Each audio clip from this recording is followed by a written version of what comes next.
Chapter 1. The year 1508 of the Sea-Round Calendar, marking the 10th year of the Great Pirate Era. West Sea, Partaken Island. On the border of the Kingdom of Scythia, in a fishing village on the western coast, the fishermen, blissfully unaware of the impending doom, slumbered under the pallid moonlight as a two-masted pirate ship stealthily approached the shore.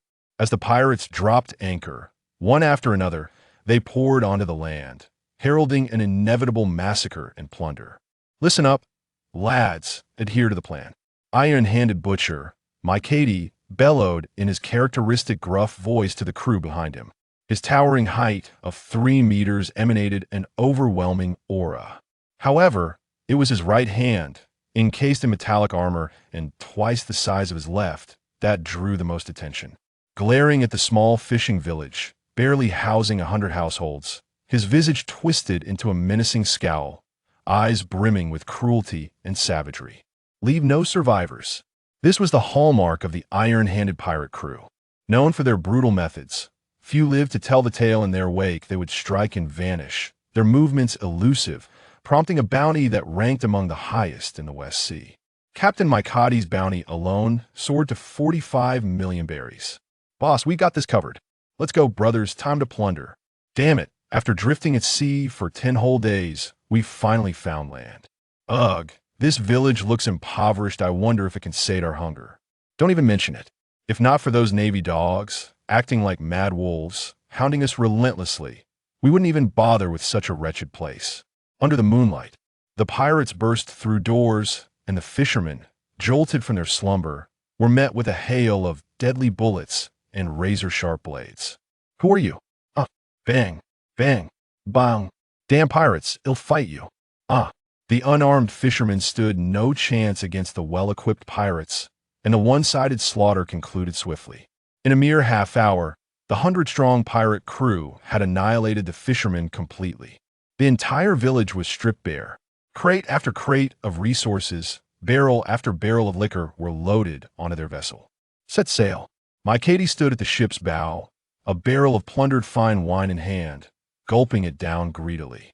The oars sliced through the tranquil sea, sending ripples cascading outward as the pirates' laughter faded into the distance, leaving behind an endless silence. The following morning, the sea breeze swept across the horizon, enveloping the little fishing village. After a night of gusting winds, the stench of blood had nearly dissipated. Lin Shi, no, now he should be called Luo Di. Full name, Sima Wenshi Luo Di. A mere 6-year-old child, tragically slain by the blade of a pirate. His body, along with the fading remnants of his memory, was inherited by Lin Shi, a youth from another world.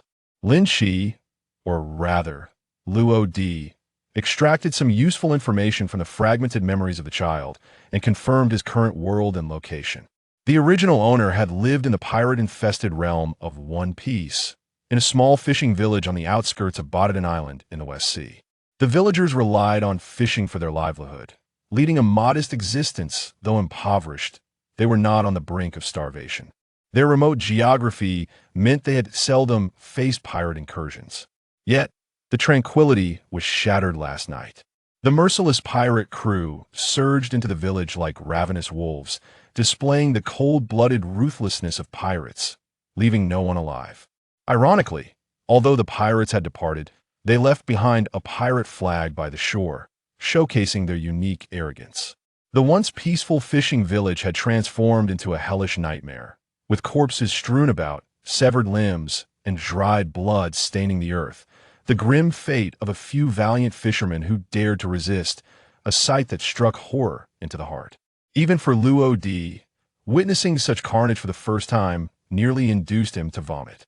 Perhaps this was the truest representation of the pirate world. Cruelty and mercilessness were the trademarks of pirates. Cough, nearly met my end there. Luo Di struggled to swallow the dry biscuit he salvaged from another room. Across his chest, a palm-sized wound was covered with 2 loops of gray cloth. Given the limited resources, he had only managed a rudimentary dressing of the injury. Though he had lost a considerable amount of blood, the unique physical resilience of this world allowed Luo Di to move with some effort. However, he resolved to rest a while to gather his thoughts. Among the fragmented memories of the original owner, a particular taste lingered vividly, the flavor of an oddly shaped fruit. It resembled a month-old rotten egg that had rolled through the sewers for days and had been pickled for weeks. In short, it was utterly unpalatable. This seemed to have occurred just a few days prior. To alleviate the burden at home, the considerate young Luo D ventured into the Gola forest behind the small village to forage for wild vegetables. Starving, he had consumed an oddly shaped fruit. The specific appearance of this fruit eluded Luo D's memory. Yet, he had an 80 certainty that it might be the one. The devil fruit. Upon consuming a devil fruit, the eater gains a unique ability, but is simultaneously shunned by the sea, rendering them a landlubber. Devil fruits are broadly categorized into three types: paramecia, zoan, and logia. This chapter is not yet concluded. Please turn to the next page to continue reading the riveting content. Luo D could not yet ascertain which type of fruit the original owner had consumed. However, for now, regardless of the fruit's nature, it posed no detriment to him. Yet, there existed one exceedingly dire possibility. That was, the death of the original owner might have severed the connection to that devilish power, transferring it to another fruit. Luo D fell into a deep silence, slowly closing his eyes, holding his breath, attempting to commune with the potentially lingering devilish power within him. Approximately a minute later, just as Luo D was on the verge of despair, a remarkable transformation finally occurred.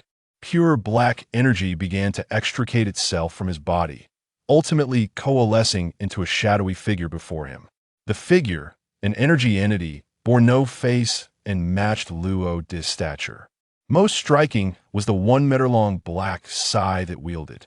Could it be the Grim Reaper? Had it come to reap his soul from this alternate realm? Luo D could not help but let his imagination run wild. Yet, he noticed that the shadowy figure remained motionless, and he sensed a peculiar bond between them. It is not the Grim Reaper, it must be the power of that devil fruit. Next, let's see if I can command it. Luo D moved to a safe distance, attempting to issue a mental command to the shadowy figure. Swing the scythe. The figure paused momentarily, then, after several seconds, it commenced its action. Gripping the scythe's handle with both hands, it swung it violently forward. The black scythe cleaved through the wooden wall, leaving a deep gash as if slicing through vegetables. Once it had completed the scythe's arc, it appeared to exhaust its energy, gradually dissipating, before transforming into countless strands of black energy that surged into Luo D's forehead. Buzz! As the black energy fully integrated, Luo D felt his mind blank out, whether it was an illusion or reality. For a fleeting moment, it seemed as though the entire village lay within his gaze, as if he had momentarily acquired the ability of observation hockey. However, the experience was far from over. As the last vestiges of black energy merged with Luo D's forehead, the entire house trembled violently, as if struck by a mighty force. This was no mere illusion. Luo D clearly observed the empty bowl on the table beside him sliding from the center to the edge. It had evidently moved a considerable distance away from him. Whoa, so tiring. A wave of intense fatigue washed over him. Luo D's legs buckled, and in conjunction with his already injured small frame, he stumbled and fell to the ground. The wound on his chest slightly split from the shock, blood slowly oozing out. I'm so hungry. Once the fatigue subsided, an overwhelming hunger surged forth, compelling Luo D to grit his teeth against the pain and struggle to rise from the floor. With blood-stained, tender palms bracing against the wooden wall, he staggered out of the wooden house to search for food in the other rooms. The pirates had come and gone in an instant. There must still be remnants of food within the small fishing village, perhaps not much, but surely some. After searching through 2 houses, Luo D finally managed to find some sustenance. A small bag of coarse rice, left behind in a corner, and 2 pieces of dried fish that had fallen to the ground, seasoned with coarse salt. Each household outside had access to fresh water. Luo D casually chose a stove and, using the little strength he had left, hastily steamed the rice. Overcome by hunger, he quickly devoured the dried fish. Feeling his strength gradually returning, Luo Di began to experiment with the powers of the devil fruit he had consumed. However, whether it was a deviation in the method of usage or not, the transformation this time was markedly different from the last. Instead of manifesting that energy form, a wispy, unknown black mist began to swirl around him, as if it possessed a life of its own, tenderly entwining and spiraling about his body. Yet the changes did not cease there. His hands began to darken. His black hair grew rapidly until it reached his waist, and a black vertical mark appeared in the center of his forehead, accompanied by peculiar black patterns at the edges of his eyes. Scythe of Death. Luo Di glanced down at the black scythe that had mysteriously appeared in his hands. The scythe was entirely black, its handle intricately carved with bizarre patterns, and its blade serrated, sharp, and menacing. At that moment, Luo Di finally comprehended the true nature of the devil fruit his predecessor had consumed. The zoan-type, human fruit, mythical beast form, death god. Undoubtedly, the zoan-type mythical beast fruits are rarer than even the ancient or logia types. Their power is indisputable. As for why the previous energy form had manifested, he had no way of knowing. However, one thing was certain. He could harness the power of the devil fruit. That alone was sufficient. Subsequently, Luo Di dispelled the death god form, and his appearance returned to normal. Maintaining the death god form consumed a considerable amount of stamina in his current state. He could sustain it while standing still for only a minute, and if he moved, it would barely last 10 seconds. In short, it was not sustainable. It seems the wound no longer hurts. Whether it was a figment of his imagination, Luo Di felt as though his injury had begun to heal somewhat. Let's eat and see how it goes. Shaking his head slightly, he returned to his stove, quietly awaiting the rice's completion. In just that brief moment, his stamina had nearly been depleted once more. To Luo Di's astonishment, he managed to consume an entire pot of white rice. One could not help but marvel, even a child. This physique could not be compared to his previous life. With his strength replenished, he untied the gray blood-stained cloth that had been wrapped around his chest. Before him lay a wound, the length of a palm, spanning half of his chest. Strangely, the wound had already begun to scab and appeared less gruesome than before. Could it be that entering the death god form accelerates the healing of wounds? With this thought in mind, Luo Di entered the death god form once more. The black mist that surrounded him suddenly extracted a small tendril, which enveloped the wound. He felt a slight itch at the site of the injury. The wound was indeed healing. Almost simultaneously, Luo Di confirmed this. However, considering the excessive stamina consumption of this form, he ultimately reverted from the death god form. This time, the wound appeared in an even better state than before. At the very least, it would no longer hinder his daily activities. By the way, while in that seemingly observation hockey state earlier, I sensed a faint trace of life force. Could it be that there are others still alive here? Yes, it seems to be in that direction. Previously, due to his hunger, Luo Di had temporarily dismissed that trace of life force, only to recall it now. In the small fishing village, there was a particularly notable family. They were the wealthiest in the village. Before coming here, they were merchants, but unfortunately, they encountered pirates at sea, and their entire merchant ship was seized. Under the protection of their guards, the family managed to escape to this small fishing village on a lifeboat. Perhaps weary of the anxiety that accompanied maritime trade, this family decided to settle down and live a quiet life here. It is often said that merchants are profit-driven, yet through the memories of young Luo Di, it was difficult to discern their avarice. The head of the household was a kind-hearted individual occasionally. Village children would visit their home to play, and they were never turned away, but instead offered delightful snacks to enjoy.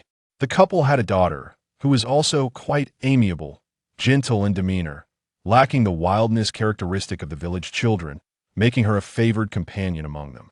This chapter is not yet complete. Please click the next page to continue enjoying the captivating content.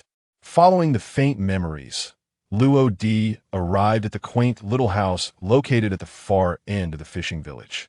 The once exquisitely adorned floral decorations had become tattered due to the pirates' plundering. At the entrance, upon the dried, dark stains of blood, lay a battered corpse quietly resting there. As Luo Di approached, A pungent scent of blood assaulted his senses. The sight of the body, punctured by more than 10 wounds, was utterly harrowing and nearly unbearable to behold. He closed his eyes, held his breath, and carefully shifted the corpse aside before proceeding into the house. If his earlier instincts were correct, there were indeed living souls nearby, either the inhabitants of this home or perhaps pirates, or even survivors from a fishing village. Regardless of the identity, Luwadi felt confident in confronting the situation, bolstered by the power of his devil fruit. Yet, he moved with increasing stealth, his footsteps barely making a sound. It was wise to remain cautious. If he could not engage directly, he might still seize an opportunity for a surprise attack. Inside, the disarray was even more pronounced than outside. After a thorough search, Luwadi halted before the sole large bed in the room. He could hear faint breaths, seemingly emanating from beneath the bed. Following the sound, he gradually knelt down. Through the dim light, he discerned a vague, petite figure. Aiko, for some inexplicable reason, that name flashed vividly in his mind. Calling out softly yielded no response, compelling Luwadi to pull her out. The little girl wore an exquisitely tailored dress, her golden locks cascading down, and her cherubic features promised the allure of a future beauty. "Hey, wake up. Aiko, wake up." With persistent calls, Aiko finally stirred awake. Is that you, Luwadi? Why are you here so early to play? I haven't even eaten yet."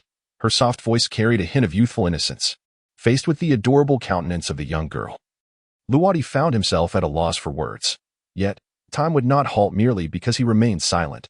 Some truths, no matter how cruel, must be confronted. Ow, it hurts. Little Aiko struggled to rise, wincing at the pain radiating from her neck. Mother, father. Receiving no answer, Aiko began to wander outside. Luwadi watched her depart, refraining from intervening, his heart heavy with a deep sigh. The scene she was about to witness would surely leave a profound impact on the young Aiko. Father, mother, what happened to you? She collapsed onto her father's body. Why are you lying on the ground? It's cold here. Please get up. You must be pretending to sleep. Don't trick me. Wake up. Woo-woo. Do you no longer want Aiko? The tiny girl cried out, promising her parents that she would never again be lazy or sneak food, pleading for them to awaken. Her innocent wails echoed throughout the small fishing village. Yet no one responded. At the tender age of 5, Aiko experienced the true essence of despair for the very first time. The white clouds danced in the sea breeze, while the sun steadily climbed overhead, the ground growing warmer with each passing moment. Luwadi led the emotionally stabilized Aiko to the seaside, where a pirate flag was thrust into the ground, left behind by the Iron Hand pirates. Aiko, your parents, in their final moments, rendered you unconscious, sacrificing their lives to save you. Their only wish was for you to live on. However, you must remember that the owner of this pirate flag is the one who took your parents' lives. Their actions must be etched into your memory. Do not forget.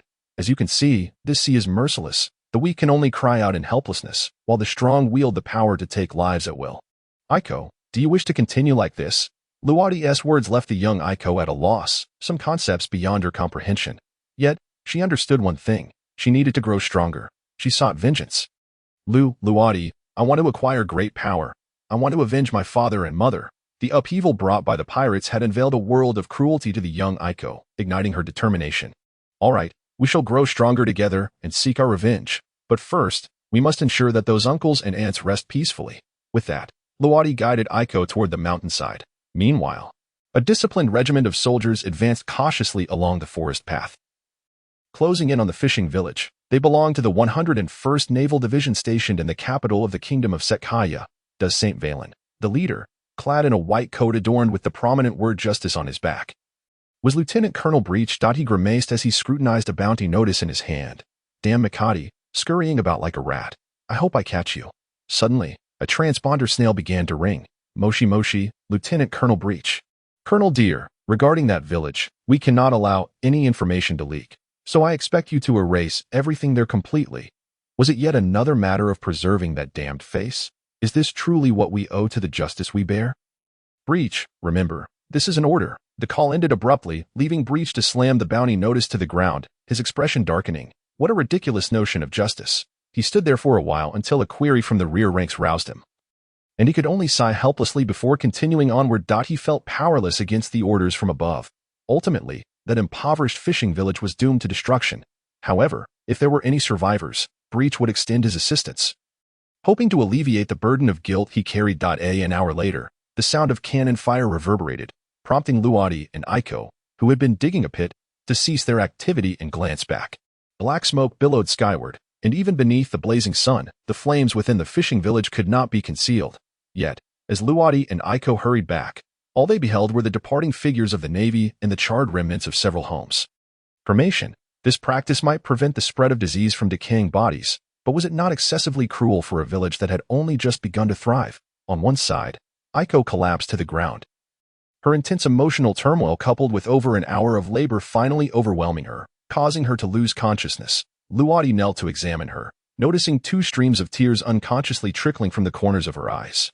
Sigh. Bending down, he cradled the petite girl in his arms and slowly made his way toward the largely destroyed small house. After carefully laying Aiko down, he discovered that the bodies previously present had vanished, likely taken away by the Navy for collective cremation. Luodi refrained from judging the Navy's actions, but one thing was certain: he would never join their ranks. The Navy's flaws were glaringly apparent. With one level of corruption stacked atop another, all under the tyrannical rule of the Celestial Dragons, Tio served the Celestial Dragons as a dog that was beyond Luodi's capabilities, with the houses burned. The question of food loomed ominously. Now, the most pressing issue had arisen: food. After much contemplation, only one solution remained: hunting. To safeguard the small fishing village, the villagers had erected several barriers in the mountains to deter wild animals. Beyond those barriers lay the territory teeming with beasts, the Gora forest. The perennial absence of human footprints has given rise to countless beasts. Luodi traverses the terrain while harnessing the powers of the devil fruit. Entering the Grim Reaper state, he disengages, only to re-enter the Grim Reaper state again, repeatedly striving to ensure he can assume this form at the first opportunity. Suddenly, a piercing wolf howl reverberates through the mountains, instantly captivating Luodi. Peering through the dense foliage, he finally glimpses its form, a robust creature over a meter long, cloaked in gray fur, its sharp teeth lending it an air of ferocity. Its target is a rabbit. In this season, Jungle Hunter executes a perfect pounce, swift and fierce, its serrated teeth effortlessly piercing the rabbit's snow-white neck, which merely flails a couple of times before succumbing. To be frank, thus far, Luodi has only slain Kuin, and before this ferocious predator, he feels somewhat at a loss. Snap, alas. Unintentionally, his rear foot snaps a brittle branch, the sharp crack predictably attracting the gray wolf's attention. It seems he has no choice but to fight. As the gray wolf swiftly closes the distance, Luodi steels himself for battle. Grim Reaper state. As the confrontation looms, with the gray wolf barely 4 meters away, he immediately transforms into the Grim Reaper state. At this moment, the wolf leaps into the air, poised to pounce upon him. Luodi grips the scythe's handle tightly, twisting his waist and exerting force, a fierce glint flashing from the blade. Scalding blood splatters across Luodi's face as he realizes he has underestimated the might of the Grim Reaper's scythe. The wolf's left leg is severed, its body crashing heavily to the side. However, Luodi does not relent. Gritting his teeth, he thrusts himself off the ground, his small frame soaring over 2 meters high. The scythe's momentum effortlessly severing the wolf's neck. How astonishingly simple. Gazing at the lifeless wolf, even Luodi finds it hard to believe in the Grim Reaper state. His physical capabilities have been significantly enhanced. The sharpness of the scythe exceeds all expectations, though its wielding consumes considerable stamina. Yet, the devil fruit he consumed seems to hold deeper mysteries. It appears to possess additional effects. Recalling the moment he vanquished the wolf, he felt a warm current flowing from the handle throughout his body, enveloping him in a comforting warmth, restoring some of his stamina. Moreover, whether it was mere illusion, at that moment, he sensed a degree of enhancement in his body. Could it be that when I slay formidable foes with the Grim Reaper's scythe, it also replenishes some of my strength? Enough of that for now. Let's continue seeking out more beasts to test. With this thought, Luodi releases the Grim Reaper state and ventures deeper into the forest. As for the deceased gray wolf, he will deal with it upon his return. Of course, even if it were to be taken away, it matters not. The might of the Grim Reaper state has been witnessed. Thereafter, food will be easily acquired. Not long after, Luodi encounters a colossal creature, a giant white tiger, hailed as the king of the forest. Measuring over 2 meters in length, without hesitation, he enters the Grim Reaper state, and as the white tiger charges, he swiftly swings his scythe. Yet this time, he has clearly underestimated the ferocity of the forest ruler. Although the scythe strikes the tiger's abdomen, its claws do not relent, crashing directly into Luodi's chest. The sharp talons, having sliced through the previous wound, leave 3 deeper gashes. The immense force propels Luodi backward until he is halted by a nearby tree. Pff. Ultimately, being but a child, his bones feel as though they might shatter. Luo Di spits blood and struggles to rise. Roar. The tiger, now with a gaping wound in its side, is driven into a frenzy by the intense pain. Its hind legs propelling it toward Luo Di once more, determined to tear this human child to shreds. Up. Luo Di pushes off the ground with all his might, soaring just high enough to evade the fierce assault. He then performs a mid-air twist, swinging the scythe in a circular motion. Die for me. The blood-stained blade slices through the air, striking deep into the tiger's neck. Simultaneously, Luo Di disengages the Grim Reaper state. The scythe vanishes in an instant, only for him to re-enter the Grim Reaper state, reclaiming the scythe and delivering a heavy downward strike. Thus, he continues to alternate states, and finally, the white tiger succumbs. Collapsing to the ground, Luo Di gasps for breath and delivers a final blow. The familiar warm current flows from the scythe's handle into his limbs, a continuous cycle until it dissipates completely. Luo Di clenches his fists. His strength has indeed increased. This is something he can perceive directly. To put it in perspective, if his original strength was rated at 1, it now stands at least at 1. 5. Such growth is indeed terrifying. Perhaps he had been overly ambitious, but fortunately, the Grim Reaper state can heal wounds. Otherwise, he might have met the same fate as his predecessor. The tiger's size is too great, compelling Luo Di to leave some behind, taking only 4 of its powerful legs. To expedite his departure, he refrains from disengaging the Grim Reaper state. In this form, his speed reaches unprecedented heights, thrice that of his normal state. Truth be told, upon sighting the white tiger, his instinct was to flee. Yet, to his surprise, it charged directly at him, offering no chance for escape.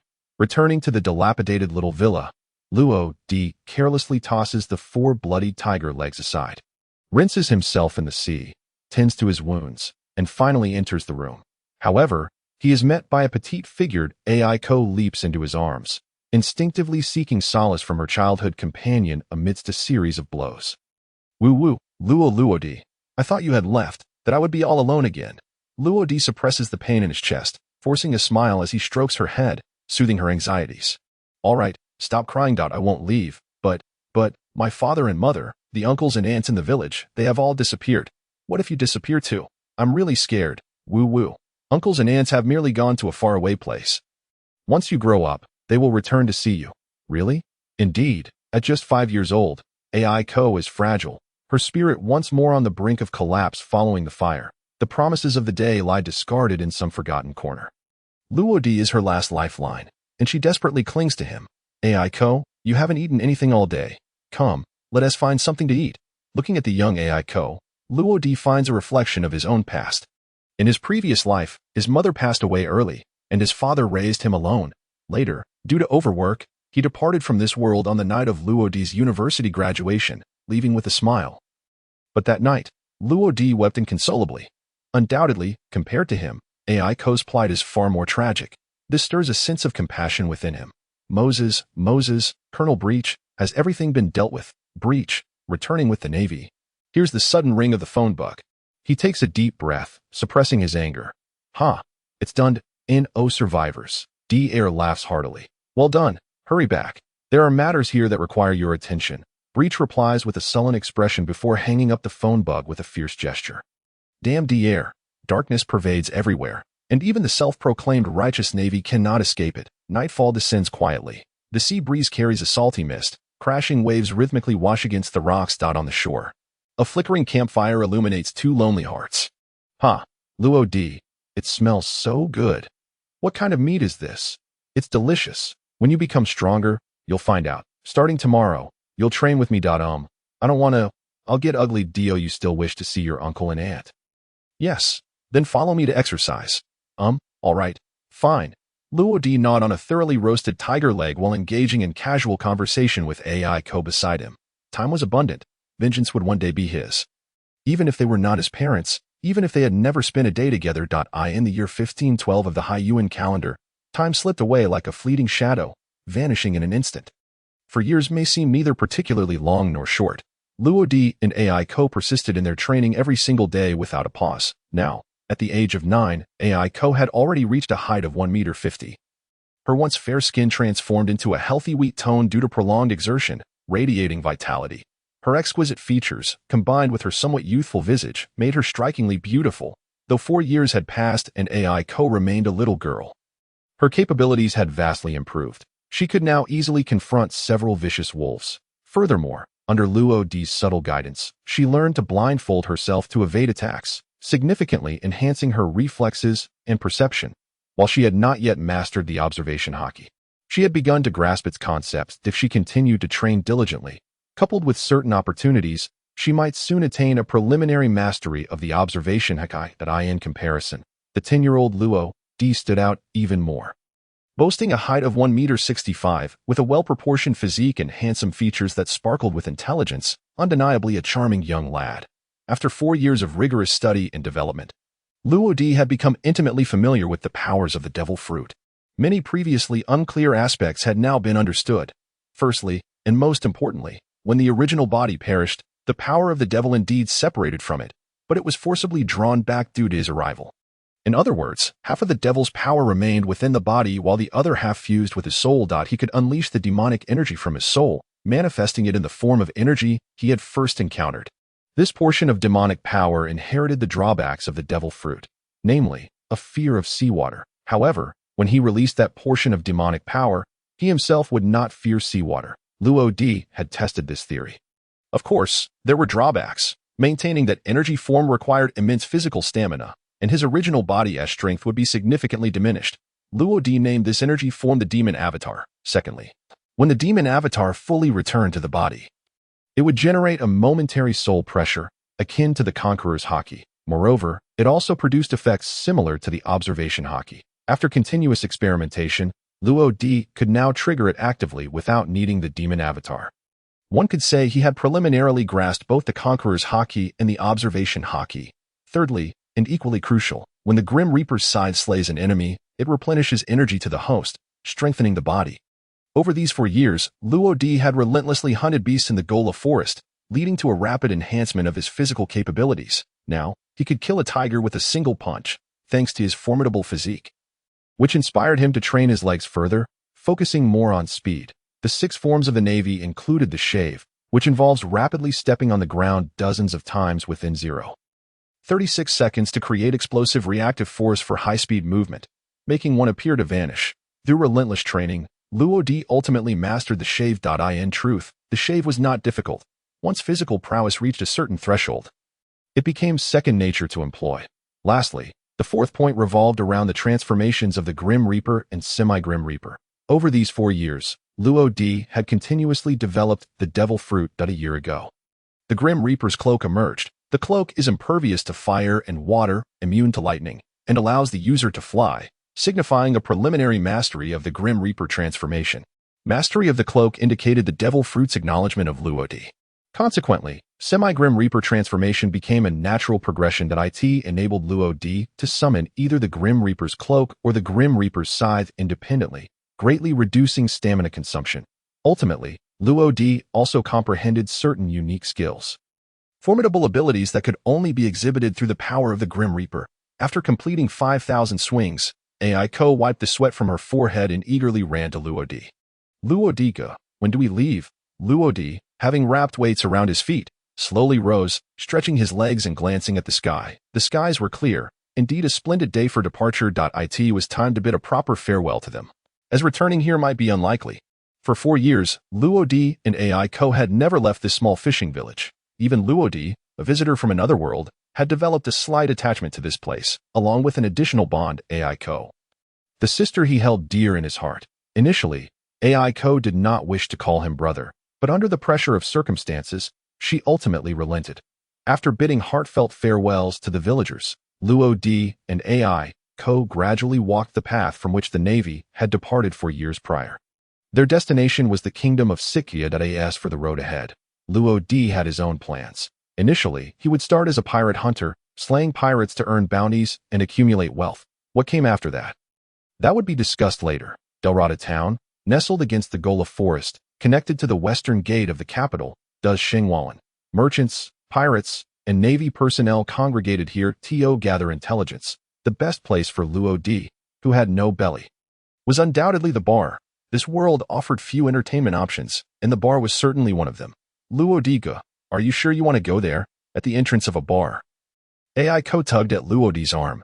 Her cheeks slightly flushed. It was no wonder she felt this way. Just moments ago, she had witnessed a man embrace a flamboyantly dressed woman as they entered, even kissing his companion as they passed her by. Having never encountered any matters of intimacy, Aiko, pure as a blank slate, could hardly bear it. How about you wait for me outside? Luodi felt somewhat embarrassed as well. To take his sister to a bar was, to be honest, likely to lead her astray. Never mind, I'll go in with you. Uncertain whether it was concern or something else, Aiko ultimately decided to accompany Luodi inside.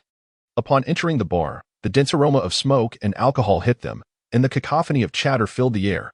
Hey there, little brother, little sister, what would you like to drink? The bar owner was a kindly-looking plump man.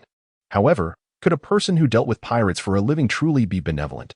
This was likely all a facade. We're here to find someone. Luodi, wishing to avoid excessive conversation, casually offered an excuse and then led Aiko straight toward the inner chamber. The plump owner watched their retreating figures, discreetly pulling out a transponder snail to engage in a hushed conversation with someone. Haha, 12 million belly. Captain Leba's bounty has increased again. I say, in a while. Dominating the West Sea will be a piece of cake. Let us toast to Captain Leba, brothers. In a drunken haze, a small pirate noticed Aiko as she entered, whispering with a leering grin to the burly man seated in the center. Sporting a bushy beard, Captain Leba, look at that little girl over there. What do you think? The bearded man instinctively followed the direction of the finger. Upon a closer look, he found it was indeed a little girl. He then took a hefty swig of his drink and grinned wickedly. You understand me well. Go. Bring her to me. Luodi, possessing the observation haki, naturally heard the conversation. Upon realizing that the rough man known as Captain Leba intended to target the still innocent Aiko, an uncontainable fury surged within him. He had never felt such rage before. Koor, prepare for battle. Upon hearing those words, Aiko felt a twinge of surprise. It was not fear of killing, for she had only just arrived. However, over the years, she had slain countless beasts, over 100, to be precise. While it was her first time taking a human life, she felt no opposition. Besides, she had to avenge her parents in the future. Killing was, after all, inevitable. Strike. The moment the little pirate rose, Lodi and Aiko sprang into action. Shave. Lodi transformed into a shadow, vanishing swiftly from her seat. Meanwhile, Captain Ryba was lifting his goblet when, in the blink of an eye, a figure materialized before him. Before he could utter a word, he saw the figure with hands poised, and a black scythe, nearly 1.5 meters in length, suddenly appeared. Indeed, it was 1.5 meters. The Grim Reaper's scythe possessed the ability to grow. At this moment, it was longer and more lethal than it had been 4 years prior. The newcomer was none other than Lodi. Phantom Scythe, Trimmer Slash. The scythe was swung with force and then swiftly retracted as if it had been disengaged. The immediate explosion of power, infused with the essence of death, caused the air to tremble violently. Followed by a swift black slash. As the strike reached him, Ryba rolled his eyes back, collapsing onto the sofa as if unconscious. Externally, Ryba appeared unscathed, as if the slash had merely been a visual effect. Yet only Lodi knew that Ryba was already dead. That blow had directly shattered his brain. Following this, Lodi reappeared at her original position, the entire sequence unfolding in less than 2 seconds, so fast that almost no one noticed.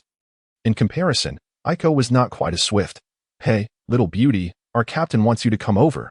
As the little pirate approached, he was met with a deadly blade. Aiko struck and parried with precision, effortlessly dispatching him in an instant. Bang! TIB, keep it down. Hey, TIB, what's wrong with you? A pirate, who had been drinking, was startled by the loud noise. Just as he was about to berate, he found his companion sprawled in a pool of blood, while the seemingly harmless little girl held a bloodied knife. This was intolerable. The other members of Ryba's crew were instantly filled with fury. How dare you? In this day and age, a little girl dares to provoke pirates. Do they think we are pushovers? Damn it, little girl, you're seeking death. A pirate who was close to TIB brandished a cutlass with a fierce expression, swinging it toward Aiko. Unfazed, Aiko slightly shifted her body to evade, then swiftly countered, taking down another pirate. Over the years, Aiko's adversaries had been ferocious beasts. The danger posed by the drunken pirates before her was far from comparable. At the age of 9, her strength might not rival that of an adult. But when it came to skill, she was not to be underestimated. Brothers, charge. Let this little brat witness the might of the Ryba pirate crew. Leave one alive to entertain her later. My big iron rod is quite hefty, so bear with it. Pirates surged forward one after another. Aiko danced among them, each strike of her weapon sending a pirate to the ground, seeing nearly 20 of his comrades about to be defeated. The first mate beside Ryba could no longer remain calm. "Hey, Ryba, wake up!" He shook Ryba's body, but there was no response. How could this be? Ryba is actually dead. Leaning in closer, he was horrified to discover that Ryba had ceased to breathe. "Run. There's an expert here." The slightly intoxicated first mate broke into a cold sweat, disregarding the lives of the other pirates, and without a second thought, he bolted toward the exit. "Did you notice?" Lodi raised her gaze slightly. "So what?" Phantom scythe, tremor slash. The black slash pierced through the first mate just as he crossed the threshold, yet his body still made it past the barrier.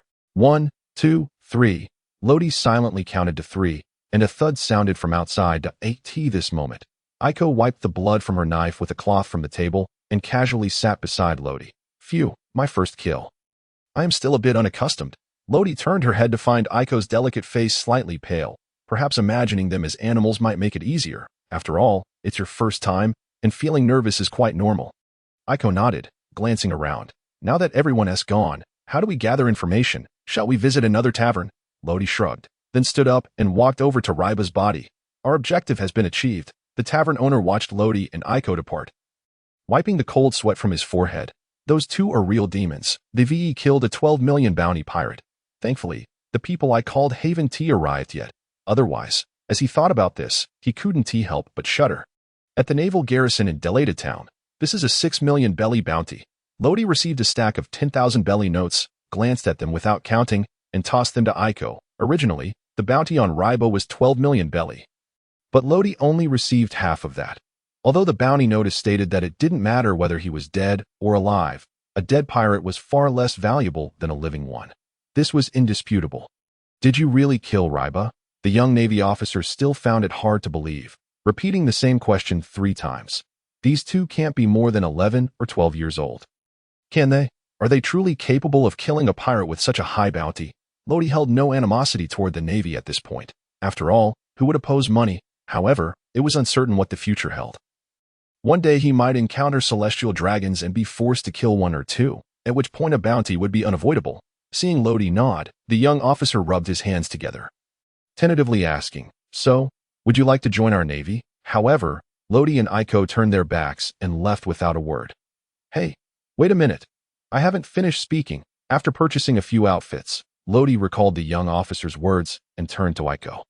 "Aiko, do you want to join the Navy?" This was a question Lodi had pondered for a long time before asking. Having been bound by constraints in his previous life, Lodi yearned for the sea. Wishing to explore different places and experience diverse landscapes, which often came with significant risks. If Aiko accompanied him, her life would likely be one of peril. In contrast, the Navy offered a different path. Though restricted by various rules, the safety during rookie training was assured, and one could gain various abilities. With talent, one could even learn the 6 styles of the Navy or hockey. After mastering these, surviving the first half of the Grand Line would be feasible. Yet Aiko resolutely refused. "No, unless you go too." "Well, that might not be possible. Didn't you say you would never leave me?" "Lodi, you wouldn't be lying to me." "Would you?" "Did I?" "Yes." "Humph. You can't shake me off." Ahem. Just then, a carriage sped toward them, driven by a person clad in silver armor, their face entirely concealed by a helmet, wielding a whip that lashed out constantly. "Get out of the way." Behind them, a group resembling the mafia pursued on horseback, bullets flying from their guns without pause. A few unfortunate souls along the roadside were struck and fell in agony. "Get out of my way. Don't obstruct." Suddenly, a massive figure wielding a giant axe surged from the back of the mafia, toppling a mafia member along with their horse. "Run, they are from the traitors." It was none other than the giant axe Naitifa, the second in command of the underground faction known as the Traitors. Rumor had it that he had once slain a bounty pirate with a single axe swing and had decimated a warship, leaving no survivors among the Navy aboard. Why was he here? Who were they pursuing? That's the royal insignia. The emblem on the rear of the carriage ahead astonishingly belongs to the royal family of Zidakea. Good heavens, what on earth has transpired? This is monumental news. Traitors are pursuing members of the Zidakea royal family. Isa revolution imminent. As the formidable axe-wielder Nitfa and the royal carriage receded from view, the entire street erupted into a frenzy. "Kohler, let us follow and see what unfolds." Cloaked in black, Lodi entered a semi-death-like state. Then, with a single arm wrapped around Aiko, he gracefully leaped onto the rooftop. his form swiftly transforming into an afterimage before landing atop another building in the blink of an eye. Behind Delata Town lies a narrow path that connects to Alata Town. This is dire. The captain of the escort, Cone, immediately sensed something was amiss. The carriage was shaking violently, seemingly on the verge of disintegrating. Without hesitation, he turned around and pulled back the carriage curtain, revealing a young lady clad in an exquisite sky blue gown. Though her face was veiled in white lace, it did little to conceal her stunning beauty. "Your Highness, I beg your pardon." Sensing the carriage's increasingly violent tremors, Cone gritted his teeth, cradled the young lady in his arms, and leaped from the carriage. That very moment, the carriage collapsed with a thunderous crash, and the horses, thrown off balance, toppled onto the roadside.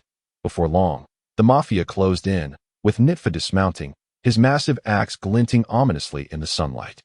"Ha ha! Cone, where do you think you can run now? I advise you to surrender Princess Fina peacefully. Perhaps in my good graces, I might spare your life." With a flourish of his axe, Nitfa laughed heartily as he approached with deliberate steps. On the other side, Cone stood tall, shielding Princess Fina behind him. "Fear not, Your Highness. I shall ensure your safe passage from this place." However, Princess Fina's elegant brows furrowed slightly, and a hint of worry flickered in her star-like eyes. After a moment of silence, she clenched her teeth and grasped Cone's arm tightly. "Grandfather Cone, let me go with him." "Your Highness, I cannot acquiesce. If you fall into their hands, the Zidakea kingdom will be utterly doomed." Cone shook off Princess Fina's hand, unsheathed his side dagger, and resolutely charged at Nitfa. "Stop. Allow me." Nitfa gestured for his men to refrain from intervening, then let out a roar as he lunged forward. The clash of the massive axe against the long dagger produced sparks, their strengths seemingly evenly matched, and for the moment, neither could claim victory. Unbeknownst to them, all that transpired was being observed by two outsiders. "Lodi, that man appears to be a prince. Should we assist?" Aiko, still unacquainted with the nuances of observation, could not hear the dialogue between Fina and Cone, yet Fina's attire indeed resembled that of royalty. "A prince?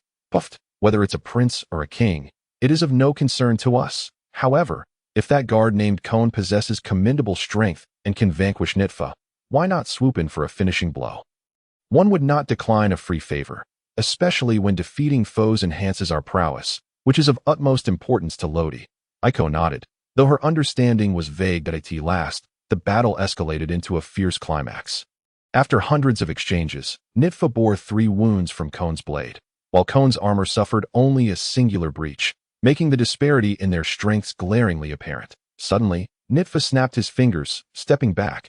Bang, bang, bang, as if receiving some directive. The Mafia began firing, bullets flying with deadly precision towards Cone. Clang, clang, clang. Cone reacted swiftly, deflecting the bullets with his long dagger. Just then, Nitfa charged again, his axe carrying immense force, sliding down Cone's blade after deflecting several bullets. And Cone barely managed to catch this blow. Ha! Following this, Nitfa raised his right foot to kick Cone's left leg, then swung his axe down heavily. The sharp blade cleaved through armor, embedding itself deeply and leaving a massive wound on Cone's chest. Upon witnessing this, Princess Fina could only emit a cry of despair. "Grandfather Cone!" "Ha!" Cone growled, reversing his long dagger and thrusting it forward with all his might, piercing Nitfa's body. "Damn it! Open fire!" Nitfa gritted his teeth, kicking Cone aside and bellowing at his subordinates. Just then, an unexpected turn of events occurred. Ghost Scythe, Tremor Slash, a vast black slash descended, almost entirely enveloping the area with uncanny precision, dissipating right before Cone. Bang, bang, bang. Nitfa and the Mafia members preparing to shoot fell one after another. Days. It seemed that voices could be heard from afar. "Lodi, don't forget to leave some for me. Next time." "For sure. Next time. Next time. Always next time. HMPF, you always deceive me." As the approaching Lodi and Aiko drew near, Cone, half propped on the ground, widened his eyes and, disregarding his pain, struggled to rise. That moment, Princess Fina rushed over to support him. "Grandfather Cone, you are injured." Cone lifted his visor, revealing his aged visage, the wrinkles etched by the passage of time. Cough, cough. "It is but a trifle." He shook his head. The scene before him left him bewildered. Scanning the surroundings, all the Mafia members, including Nitfa, lay on the ground, showing no signs of stirring. They seemed devoid of breath. They must be dead. The individuals responsible for this scene were undoubtedly the approaching youth and maiden. What had that black slash been? It resembled a flying slash that only a master swordsman could execute. Cohen had been fortunate enough to witness such prowess in his youth that as Lodi neared. He immediately inquired about payment. "Hey, old man, we've taken care of these folks. What can you offer us in return? Treasure, or something of greater value?" The 13-year-old Princess Fina, witnessing the sudden appearance of this boy speaking disrespectfully to someone she held in high regard, could not contain her anger. "What do you mean, old man? Listen well, this is Grandfather Cohen, the captain of the Zedekiah Royal Guard." Cohen had been with Fina the longest, and she had come to regard him as a grandfather. Hence her intolerance of any disrespect towards him.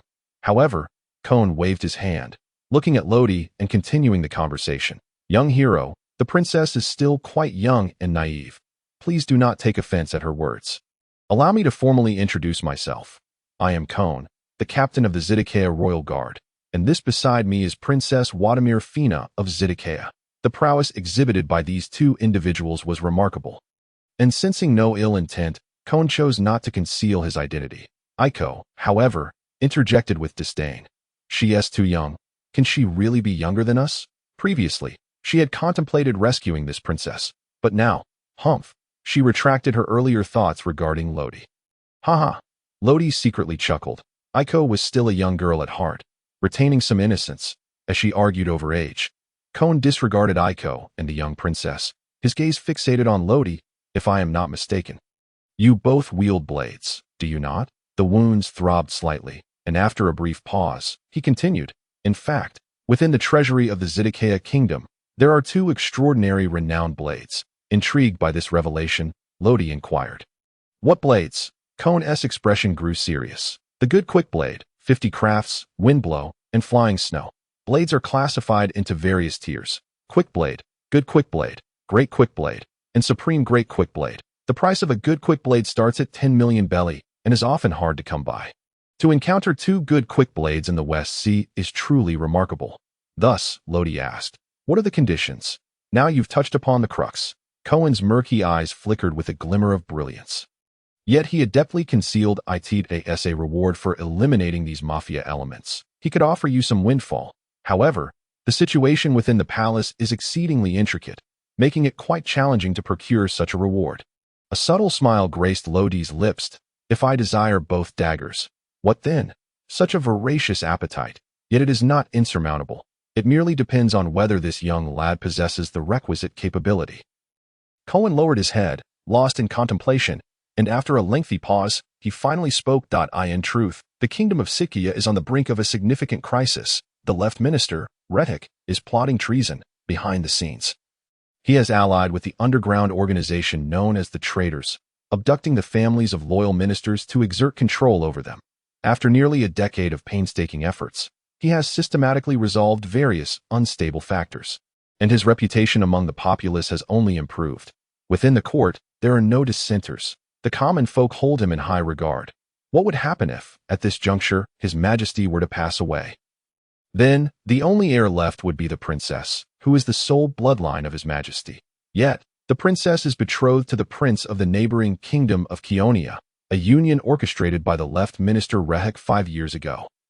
At that time, under Rehek's guidance, His Majesty met with the visiting young prince of Keonia and was quite taken with him. The young prince, seizing the opportunity, proposed marriage, and the innocent princess, unaware of the implications of such a commitment, naively acquiesced.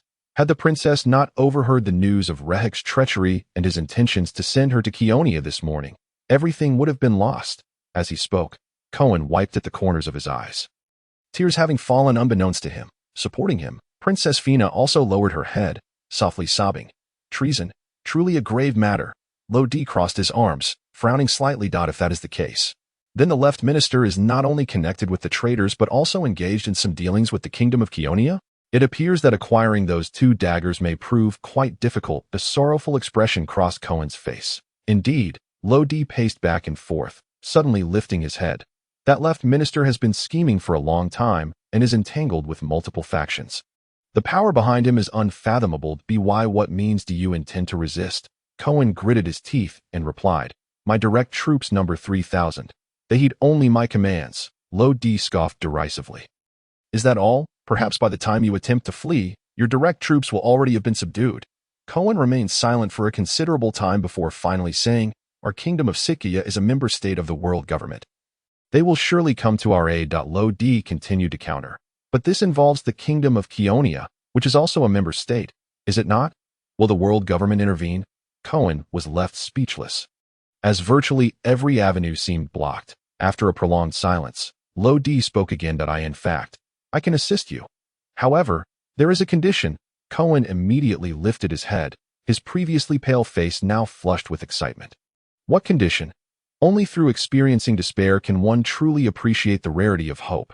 Cohen had no doubt that this young man would not deceive him, for he possessed the strength to back his claims. A swordsman.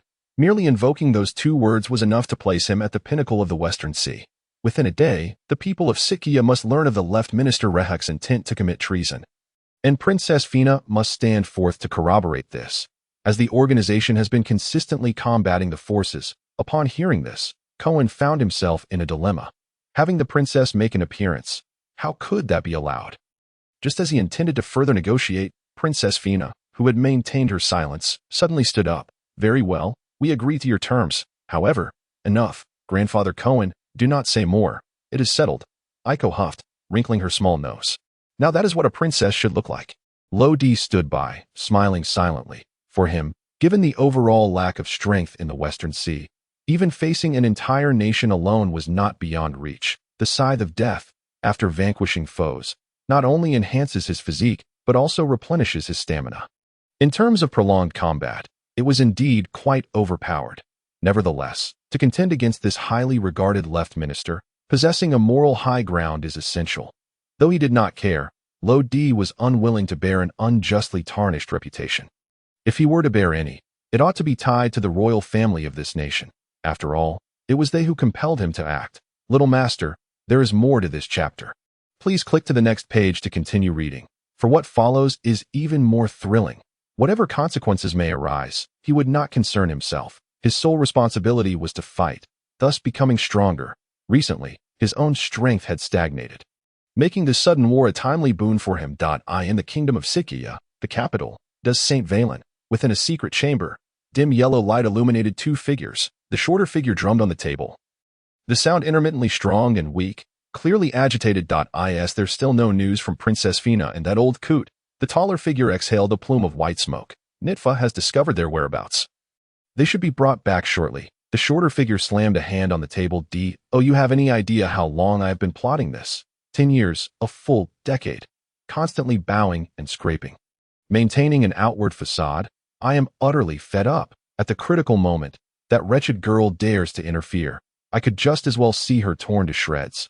The taller figure flicked ash from his cigarette. Speaking calmly, Reddick, do not forget your station. You are merely the dog of His Majesty Lipulin. Even if you become the king of this kingdom of Scythia, you will always be but a dog. Recognize your own position. Do not elevate yourself too highly. His Majesty Lipulin has elevated you to this position, and correspondingly, he can easily pull you down. Do not engage in any excessively reckless actions. As a final piece of advice, I extend this in light of our long-standing relationship. The taller figure slowly rose, extinguishing his still-burning cigarette on Rehek's hand, before striding out. Hiss! Rehek sucked in a sharp breath as the cigarette burned his hand. The pain rapidly spreading. Once the figure had departed, he kicked the table over in frustration. Infuriating, infuriating, infuriating. Faisal dares to treat me this way. Who does he think he is? One day, I shall slay you all.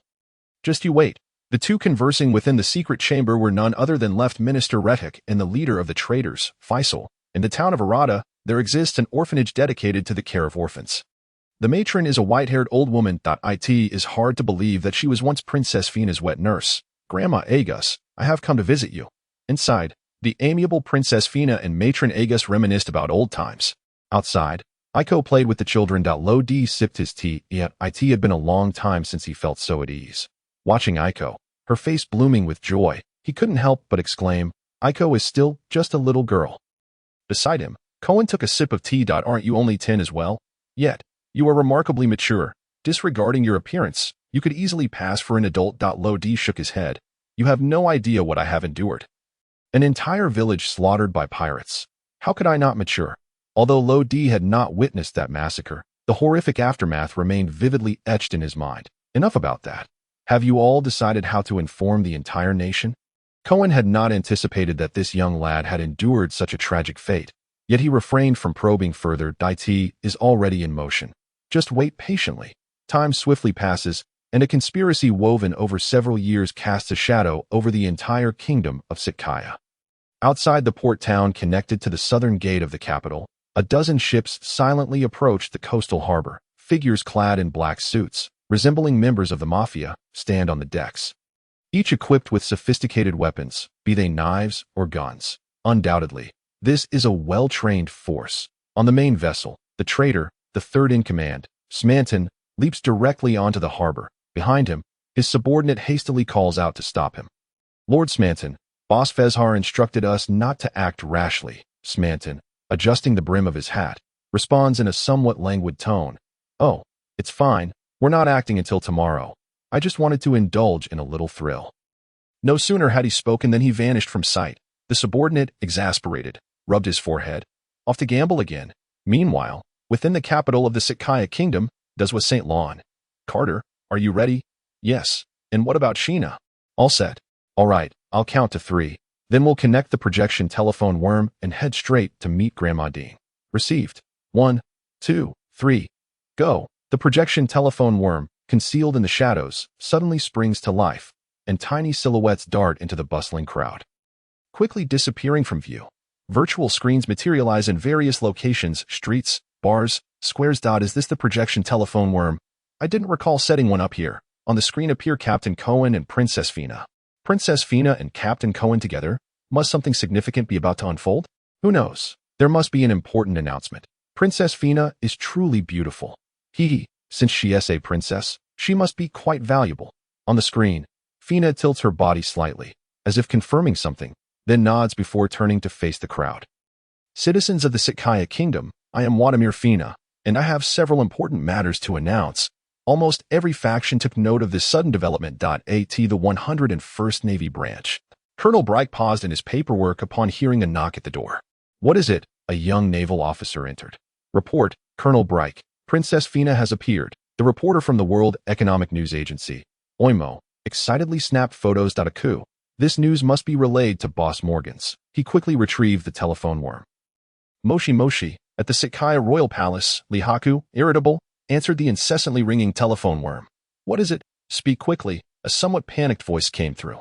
Lihaku, it's bad. Something has happened. Outside the harbor. Pirate ships adorned with various flags gradually sailed in. They had just received news from their subordinates and were preparing to stake their claim. The number of participating factions was increasing. The entire kingdom of Sitkaya found itself at the eye of this storm. And a great battle was inevitable. TSK, I almost forgot. There's something called a projection telephone worm in this world. On the rooftop, everything happening below was under Lodi's watchful gaze. His purpose for being here was to observe how Fina and Cohen prepared. But he was taken aback by the current scene. However, having the children from the orphanage engage in such activities was truly unexpected. Now, the guards at the city gates must have been replaced. And placing a telephone worm within the city to summon Fina and Cohen would surely be unfeasible. Compared to adults, children are far less likely to be suspected. They can blend seamlessly into the royal city. As for trust, that was hardly a concern.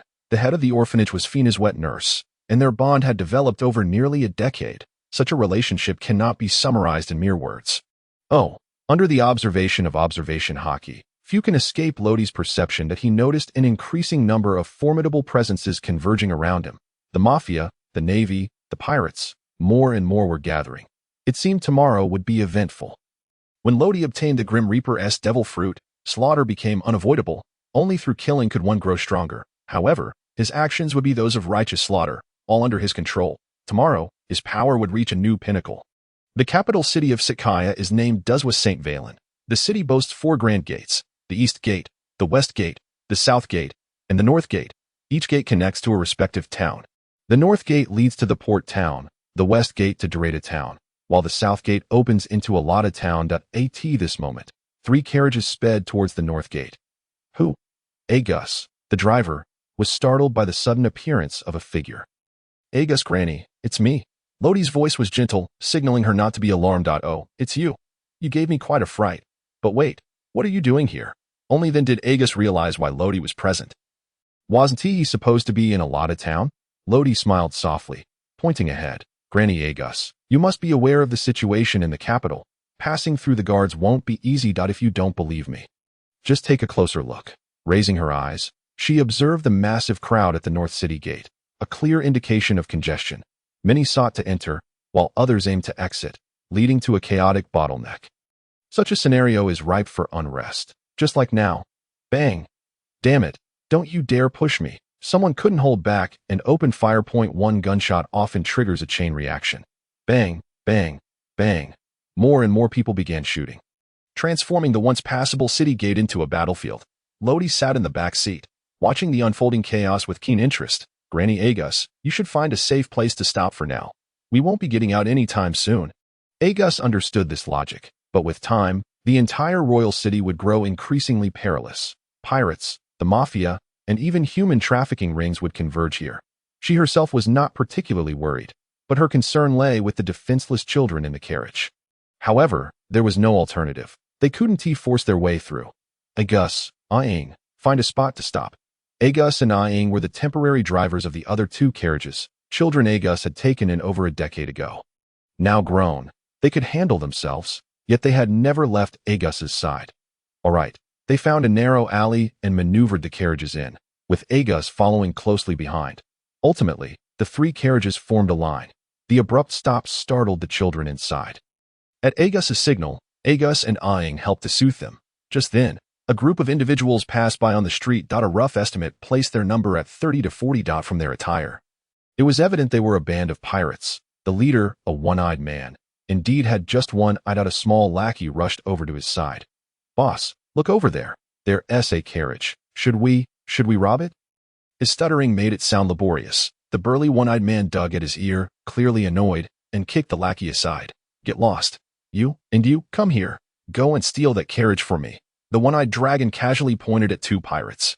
Yes, boss. The two small pirates, brandishing knives, approached the alley with sinister grins. In a flash, Luo Di appeared before them, blocking their path. Gentlemen, where are you headed? Would you like me to escort you? The two pirates were taken aback. Upon closer inspection, they realized that before them stood a mere child, which instantly provoked their ire. How dare you provoke us, little brat? You must be seeking death? Just don't go too hard. A missing arm or leg won't fetch a good price. Indeed. Then I'll go easy. Luo Di could no longer tolerate their banter, suddenly raising his right hand with a curled index finger, and then gently flicking it. An invisible wave surged through the air, splattering forward like a bullet. Bang! The sound abruptly ceased. What? What have you done? The small pirate gasped in shock, only to find his companion had vanished without a trace. Turning around, he saw him lying quietly on the ground 6 or 7 meters away, lost in a slumber akin to that of an infant. Phew! I helped him shut his mouth. Luo Di blew on his finger, which felt slightly warm. That strike he referred to as a line of heaven. By forcefully rubbing his index finger against his thumb, he instantly stirred the air and, with the guidance of the power of death, propelled it in a perfect straight line forward, powerful enough to pierce through wood and stone. That small pirate, having taken the blow, must have been thoroughly penetrated. Simply put, it was complete transparency. You wait for me, boss. This is bad. The remaining small pirate, rather astute, quickly alerted his boss upon sensing the dire situation. This was certainly more clever than merely charging in blindly. No need to rush. One at a time, Luo Di raised his hand again, unleashing another a line of heaven. The small pirate's body was directly pierced. Yet he did not stop. Instead, it seemed as if something had glued him in place as he flew straight ahead. Get lost, you worthless fool. You can't even handle a trivial matter, the one-eyed dragon, filled with rage, kicked him aside. At that moment, Luo Di leisurely approached. One-eyed Matty, captain of the one-eyed pirate ship, bounty of 20 million berries. Many bounty posters were plastered at the bar's entrance, and Luo Di took note of each one, including that of one-eyed Matty. A pirate with a bounty of 20 million berries could indeed carve out a place for himself in the West Sea. Humph, little brat, let me teach you how to write the word death. Matty spat the remnants of his nearly finished cigarette onto the ground, while his right hand reached behind him. Bang, bang, bang, bang. A rapid-fire pistol was now firmly in his grip, and he fired 4 shots in an instant. The bullets were aimed precisely at the joints of the limbs. However, Luo Di raised his right hand, as if a peculiar force field existed, causing the bullets to halt mid-air, suspended in place. Go, with a swift motion of his palm. The bullets shot back at an even greater speed. Matty, deserving of his 20 million berries bounty, reacted with remarkable quickness, leaning back just in time to narrowly avoid the incoming projectiles. You're a devil fruit user? Once upright again, a cold sweat trickled down his forehead. Who was the most difficult to deal with? Undoubtedly, those possessing various bizarre abilities granted by devil fruits. Moreover, with guns being Matty's forte, having his bullets rebound posed a significant challenge. I don't even need to use the powers of a devil fruit to deal with you. Just right. I'll test the strength of my body against you. After 4 years of training, combined with the regenerative power of the Scythe of Death, Luo Di's physical strength was now comparable to that of a Navy headquarters major. The chapter is not yet finished. Please click the next page to continue reading the exciting content. Whoosh, with the speed of the wind. Luo Di's figure transformed into an afterimage, moving so swiftly that it was nearly imperceptible to the naked eye. Damn it, where is he? Matty, with only one eye left, glanced around frantically, barely catching sight of a shadow. Behind him, his subordinates fell one by one, their cries echoing in the air. Die for me. Bang, bang, bang. As the last subordinate collapsed, Matty's eyes were bloodshot. Clearly pushed to the brink of fury. He swiftly drew another gun from his waist, dual-wielding as he fired repeatedly into the air. Huff huff. When the final bullet discharged, his agitated emotions rendered him breathless. Finally dead, right? Those pirates are dead, a voice emanated from behind, causing Matty's body to tremble. And he abruptly spun around, executing a despicable kick aimed at Luo Di's groin. Smack. Luo Di raised his foot to block and immediately retaliated with a palm strike. Matty was sent flying backward. His body propelled like a cannonball as he felt consciousness slip away. In that fleeting moment, it seemed as if time itself had paused. Confronting a pirate with a bounty of 20 million was not particularly challenging. However, it was likely that the bounty would now be difficult to claim. Meanwhile, the Navy's 101 SD Division, stationed in the Royal City, was undoubtedly in disarray. Upon returning to the alley, Agus glanced at Luo Di without uttering a word, turning instead towards the carriage behind him. Yet, Luo Di was acutely aware that Agus had likely witnessed the entire battle. As for why he did not inquire, this was probably related to the conversation between Agus and Fina. An hour later, as the sun gradually dipped below the horizon, the sky transitioned into twilight. The fierce battle at the northern gate had quietly ceased, drawing the conflict to a close. The civilians, who had intended to flee the city, were forced to return to the royal city due to the intense skirmishes, while various factions that had planned to enter the city had already made their way inside. The entire Does St. Valen had become increasingly chaotic. Let us go, Grandma Agus. Subsequently, 3 carriages traversed the streets, passing over the bodies strewn about, making their way out of the northern gate towards the nearby Alata town. Luo Di, where have you been? I searched everywhere for you. As soon as he entered the dilapidated orphanage, Aiko rushed into Luo Di's embrace. Nothing much, just took Grandma Agus for a stroll in the royal city. Luo Di scratched his head, fabricating a lie on the spot. However, the naive Aiko believed him.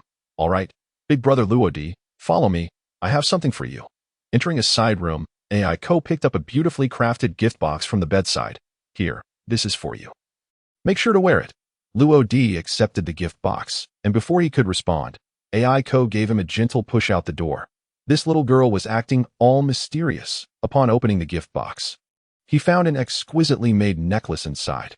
This left Luo Di both amused and exasperated, yet he ultimately put it on. Inside the room, Aiko leaned against the door, holding another necklace in her hands. Her face slightly flushed. In the palace, guards rushed about, seemingly searching for something. Your Majesty, this way. In a concealed corner, the left guardian Ting Song cautiously surveyed the surroundings, suddenly leading the cloaked figure beside him down an unguarded path.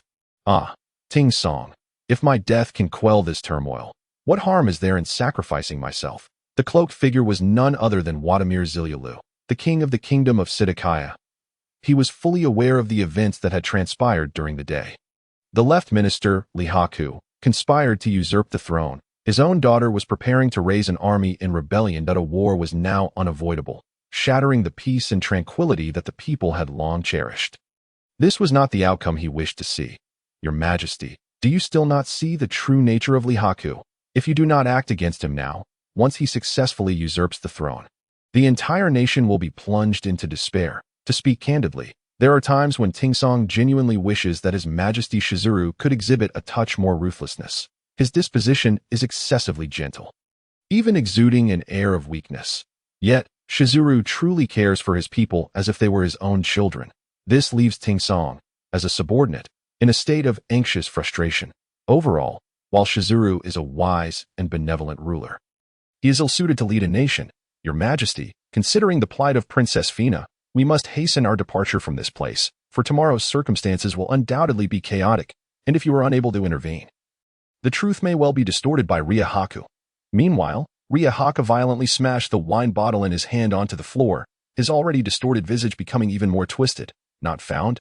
Still nothing? That little girl Fina has fled. And now even Shizuru has escaped. What use are you worthless fools to me?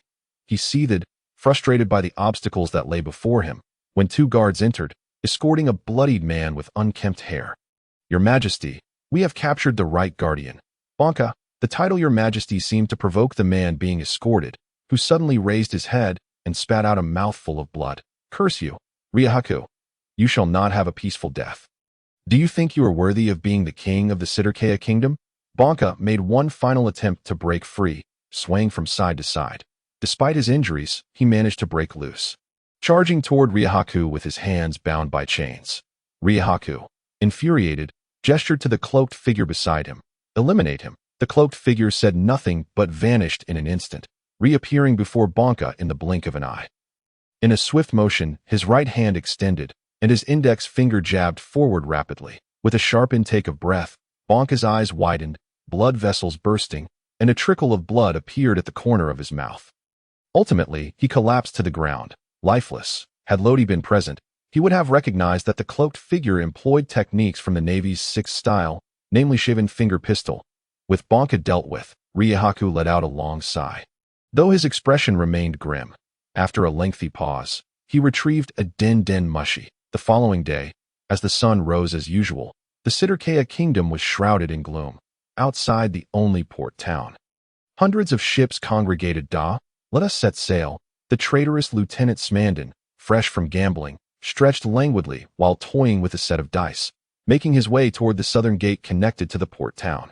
Behind him trailed a throng of mobsters clad in black suits, disembarking from numerous large vessels, numbering well over 1,000 unbeknownst to them. Nearly 50 ships were stealthily approaching from the distant sea. Flying the royal banner of Keonia, it seemed that an even greater conspiracy was looming. Meanwhile, within the royal city, a multitude of commoners gathered outside the palace. Many were skeptical of Princess Fina's claims that Riahaku had usurped the throne, primarily due to the effectiveness of Riahaku's disguise. Nevertheless, a resolution was necessary, and the populace urgently sought confirmation from King Shizuru. Yet, they were unaware that Shizuru had fled the night before, and the one currently residing within the palace was Riahaku. Inside the grand hall, Riahaku sat upon the throne, a partially clad young woman nestled in his arms. Fuck. Dispatch those wretched peasants outside. If they refuse to leave, eliminate them. With his plans disrupted, Riahaku had no intention of continuing the facade. Over the years, he had amassed considerable power, secretly training an elite force of nearly 20,000. Additionally, he had secured the loyalty of pirates through wealth, with no fewer than 10 pirate crews boasting bounties exceeding 10 million. This might was sufficient to suppress any dissenters. Initially, he had intended to take control of the kingdom amicably, but now, faced with rebellion, he would show no mercy. Yes, the cloaked figure nodded and turned to exit the palace. Outside the north gate in Alada town, Lodi gazed upon the gathering of 1,000-strong expeditionary force and could not suppress his astonishment. In the span of a single night, such a formidable assembly had convened, which was no small feat. Even without sophisticated equipment, with some wielding only hoes or shovels, Lodi was deeply impressed. These individuals were not from the royal city, but hailed from the small towns of Alada, Dreda, and Glada. The ability of Cohen to rally them within one night highlighted his extraordinary organizational skills and charisma. In response to Lodi's admiration, Princess Fina's lips curled into a smile, her voice betraying pride. Isn't Grandfather Cohen remarkable? Beside her, Iko scoffed. Humph, though I loathe to admit it, Grandfather Cohen is indeed impressive, but in the end, It all relies on Brother Lodi. Brother Lodi is the most formidable in this world. Following this, Princess Fina and Iko engaged in a spirited debate. Cohen, clad in silver armor, felt the first rays of sunlight illuminate his aged yet resolute face, enhancing his charm. Agus informed me that you possess the power of a devil fruit. Young Lodi? Lodi was momentarily taken aback, suddenly recalling that the old woman named Agus had indeed been observing him. Witnessing the battle in which he scarcely utilized his devil fruit abilities, that he nodded in affirmation. Yes, I am indeed a devil fruit user. Cohen turned to him, his gaze tinged with complexity. I have long heard tales of the formidable powers of the ability users, and witnessing it firsthand is indeed surprising. He could now surmise that the one pursuing him and Princess Fina, Nifa, had been vanquished by this mere 10-year-old boy. However, upon reflection, he realized that the dark slash was likely not unleashed by a sore master, but was a manifestation of the boy's innate abilities. With such formidable support, the prospects of their expedition appeared promising. Yet, Cohen also harbored a sliver of concern. This concern did not go unnoticed by Cohen, prompting him to address the matter directly. Captain Cohen, I must clarify that I harbor no intentions regarding your kingdom. My only concerns lie with those two blades and the subsequent benefits. Upon hearing this, Cohen recognized that he had been seen through, and a bitter smile crept onto his face. That my apologies. I overthought things. Rest assured, you will receive everything I promised you. Powerful strength often commands respect, and without realizing it, Cohen's words conveyed a hint of reverence. Regaining his composure, he began to reorganize the somewhat disarrayed expeditionary force and devised a strategy. Among the ranks of the expedition were retired veterans, longtime companions of Cohen, whose insights into deployment and leadership were invaluable. Consequently, the expeditionary force of over 10,000 was divided into 6 units. In Cohen's plan, 2 units would assault the North Gate, 2 the West Gate, 1 would lie in ambush, and the final unit would contact the civilians within the capital of Dus St. Valentin, urging as many as possible to join the fight against Rihaku. Only with such a strategy could their odds of success be maximized. Once the plan was established, the operation commenced immediately. Princess Fina donned armor, ready to participate in the combat alongside them. On the way, Fina felt a twinge of anxiety. Grandfather Cohen, how do you think father is faring now? Do not worry, Your Highness. His Majesty will surely be all right. Fina clenched her hands tightly, murmuring to herself, yes, he will definitely be fine. Rihaku is far from foolish. While he possesses immense confidence in the power backing him, some fundamental planning remains essential. Firstly, he dispatched a formidable force to rigorously guard the 4 city gates. Ensuring that no one could escape. It is imperative to note that Shizuru is likely still within the city. He must be apprehended and publicly executed to instill fear among the common folk. With the plan now disrupted, he can afford no further distractions. As the final syllable resonated, Luo Di gradually closed his eyes. Grasping the handle of the Grim Reaper's scythe, he swung it fiercely forward. Almost simultaneously, the crescent-shaped dark domain abruptly collapsed and dissipated. When sunlight streamed down once more, thud after thud, soldiers began to fall to the ground. At a closer inspection, revealed faint wounds inexplicably appearing at their necks. Panting heavily, Luo Di leaned against the scythe. The earlier maneuver had not truly exhausted him. The primary reason for his fatigue stemmed from Aiko, and part of the expeditionary forces also being within the dark domain. To achieve precise strikes, his observation haki had to be pushed to its limit, coupled with some delicate maneuvers. That was the source of his exhaustion. However, the size restorative properties quickly took effect, aside from a slight mental weariness. His physical state was quite well, even stronger than before. What on earth was that? The officer holding the communication device nearly lost his footing. Good heavens, was he hallucinating? In the blink of an eye. Just a fleeting moment, and his subordinates lay incapacitated. How did this deviate from his expectations? Soldiers armed with handguns and blades, well-trained and physically formidable, were utterly outmatched by a group of civilians wielding mere scraps of metal. This was madness. The world was utterly insane. Fleeing, he no longer wished to remain in this place. He immediately discarded the communication device, turned, and shoved past the dazed soldiers, leaving only his retreating silhouette behind. At that moment, one soldier swallowed hard and asked vacantly, "What should we do next?" With the commander having fled, what else was there to do? "Run," shouted another. "Get out of the way, don't block the path." "I don't want to die yet." The remaining soldiers, numbering less than 100, were clearly stricken with fear, disregarding everything as they bolted toward the city gates. Meanwhile, the expeditionary forces were equally perplexed. They had witnessed a sudden emergence of a black entity on the battlefield, which vanished in the blink of an eye, and then the war concluded. Finished? It was over. So quickly. What had just transpired? They hadn't seen clearly. What should they do next? No idea. The two veteran soldiers exchanged glances.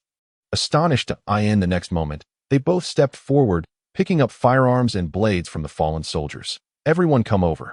Those who can wield a gun, take one. Those who can't, grab a knife. We have our gear now. While the two veterans distributed equipment, Luo Di led Ko toward the northern gate, where stronger adversaries were stationed, seemingly pirates and members of the mafia, under the scrutiny of his observation haki. Nothing around him escaped Luo Di's perception.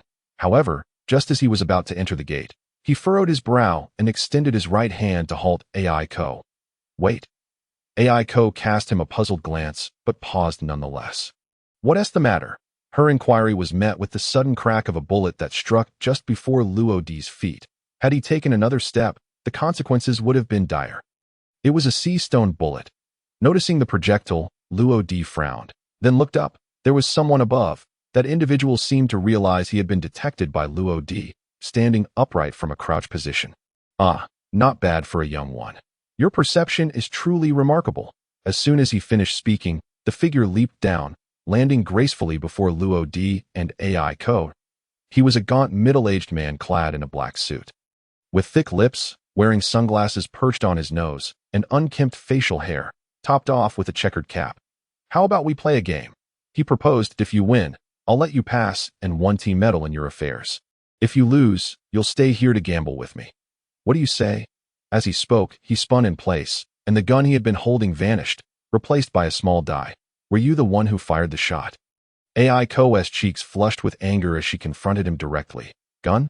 What gun? The middle-aged man scratched his head, feigning ignorance. Humph, I saw it clearly. You must have hidden it. As he continued to play dumb, Ko's frustration mounted, and she drew her knife, striking out at him. In response to her fierce assault, the man merely tilted his body slightly to evade. Oh dear, young lady, don't be so fiery.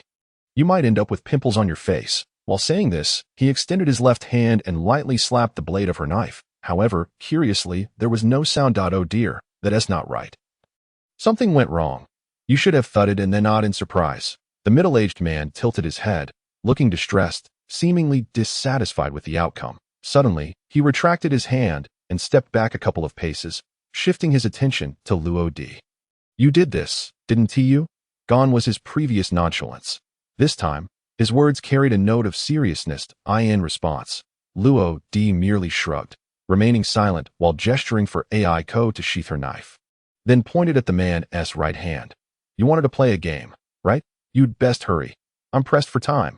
The man exclaimed, finally realizing as he extended his right hand, revealing the die he had been holding. Yes, then let us play a game of high or low, shall we? Luo Di raised an eyebrow. All right, I'll set the rules. Fine. Here's how it goes. I'll count to 3, then you toss the die into the air. And we'll both call out high or low simultaneously. The one who guesses correctly is the winner. Ready? Let us begin. 1, 2. As he counted to 3, the die was tossed, with Luo Di calling low while the middle-aged man called high. With a thud, the die landed, revealing a 2. Well, you've won. I won't interfere any further. The man picked up the die, wiped it off, and carefully placed it in his pocket. Luo Di scrutinized him for a moment before nodding. Just as he was about to lead Ko away, the middle-aged man spoke up again. Oh, by the way, my name is Simanton, the third in command of the betrayers. However, I might soon retire from this line of work. Luo Di paused briefly and introduced himself and turned to that moment. Simanton leaned in closer, and Luo Di sensed no ill intentions, so he did not stop him. In a short while, the two engaged in a brief conversation, the specifics of which even Ko was unaware. However, she felt no need to pry into such personal matters. Her unwavering trust in Luo Di was sufficient. Yet, there were some things she could not endure. The moment they stepped through the northern gate, she finally voiced her pent-up question. Luo Di, why did you stop me earlier? That person was about to attack. That bullet almost hit you. How could Ko remain calm in the face of such a threat? Luo Di gently ruffled Ko's hair, a trace of an undefined emotion flickering in his eyes. That person is very dangerous. I fear for your safety. Moreover, if he wasn't mistaken, in that instant, the one named Semanton had employed armed hockey. Even if it was merely the most basic form of armed hockey hardening, it was worth noting that this was the West Sea, not the New World, where everyone possessed armed hockey. However, to speak of it, if Lodi were to engage in battle with Semanton, it is uncertain whether Lodi would emerge victorious. Nevertheless, to secure a win would undoubtedly come at a cost. Hence, Lodi harbored no intention of confronting Semanton. Moreover, they might cross paths again in the future. The northern gate is fortified with 2 layers of defense. The first layer consists of over 600 soldiers, fully equipped, wielding swords and firearms, clad in heavy armor. Against unarmed civilians, they could easily achieve a 10-to-1 advantage. However, due to Lodi single-handedly dispatching nearly 400 soldiers, the first line of defense was swiftly breached. Among the 4,000-strong expeditionary forces, only a few hundred sustained injuries, with dozens perishing. The second layer comprises 2 notorious pirate crews, each with bounties in the tens of millions, alongside 200 members of the mafia. Not to mention formidable warriors dispatched by Rihao. The one leading the charge at the northern gate is none other than Semanton, the second in command of the traitors. Intriguingly, this intelligence was divulged to Lodi by Semanton himself. Bang, bang, bang. As Lodi and Aiko stepped through the main entrance, hundreds of bullets came hurtling toward them. The firepower was intense. Any ordinary person would have been turned into a sieve in a deft maneuver. Lodi twisted his body, wrapping Aiko in his embrace, and in the next instant, he transformed into his death persona. The bullets struck his Reaper's cloak as if they were colliding with unyielding diamond, failing to penetrate and merely ricocheting off, clattering to the ground. Aiko, I leave the rest to you. Can you handle it? Absolutely, she replied with unwavering confidence. Very well, let us attempt that. Beneath the black cloak, as Lodi's words fell, a remarkable transformation enveloped Aiko. Her once golden locks morphed into pure black, her eyes tinged with a subtle crimson hue, and her hands became enveloped in a peculiar force, adorned with dark, intricate patterns. A black cloak draped over her, albeit noticeably lighter than Lodi's, to encapsulate her appearance in 2 words. It would be otherworldly. This was, in fact, an alternative application of the devil fruit power residing within Lodi's soul. By extracting a small portion and bestowing it upon one who had never consumed a devil fruit, that individual could temporarily enter a state of death persona. The duration of this transformation is contingent upon the recipient's physical strength and stamina. As their energy wanes, that fragment of demonic power will return to Lodi, entering a lower-tier death persona. Aiko felt the surging power within her, drawing her blade from her waist. In an instant, the Reaper's strength enveloped her. At that moment, she had the capability to sever steel. Lodi inquired, "Do you think you can manage it within 10 minutes?"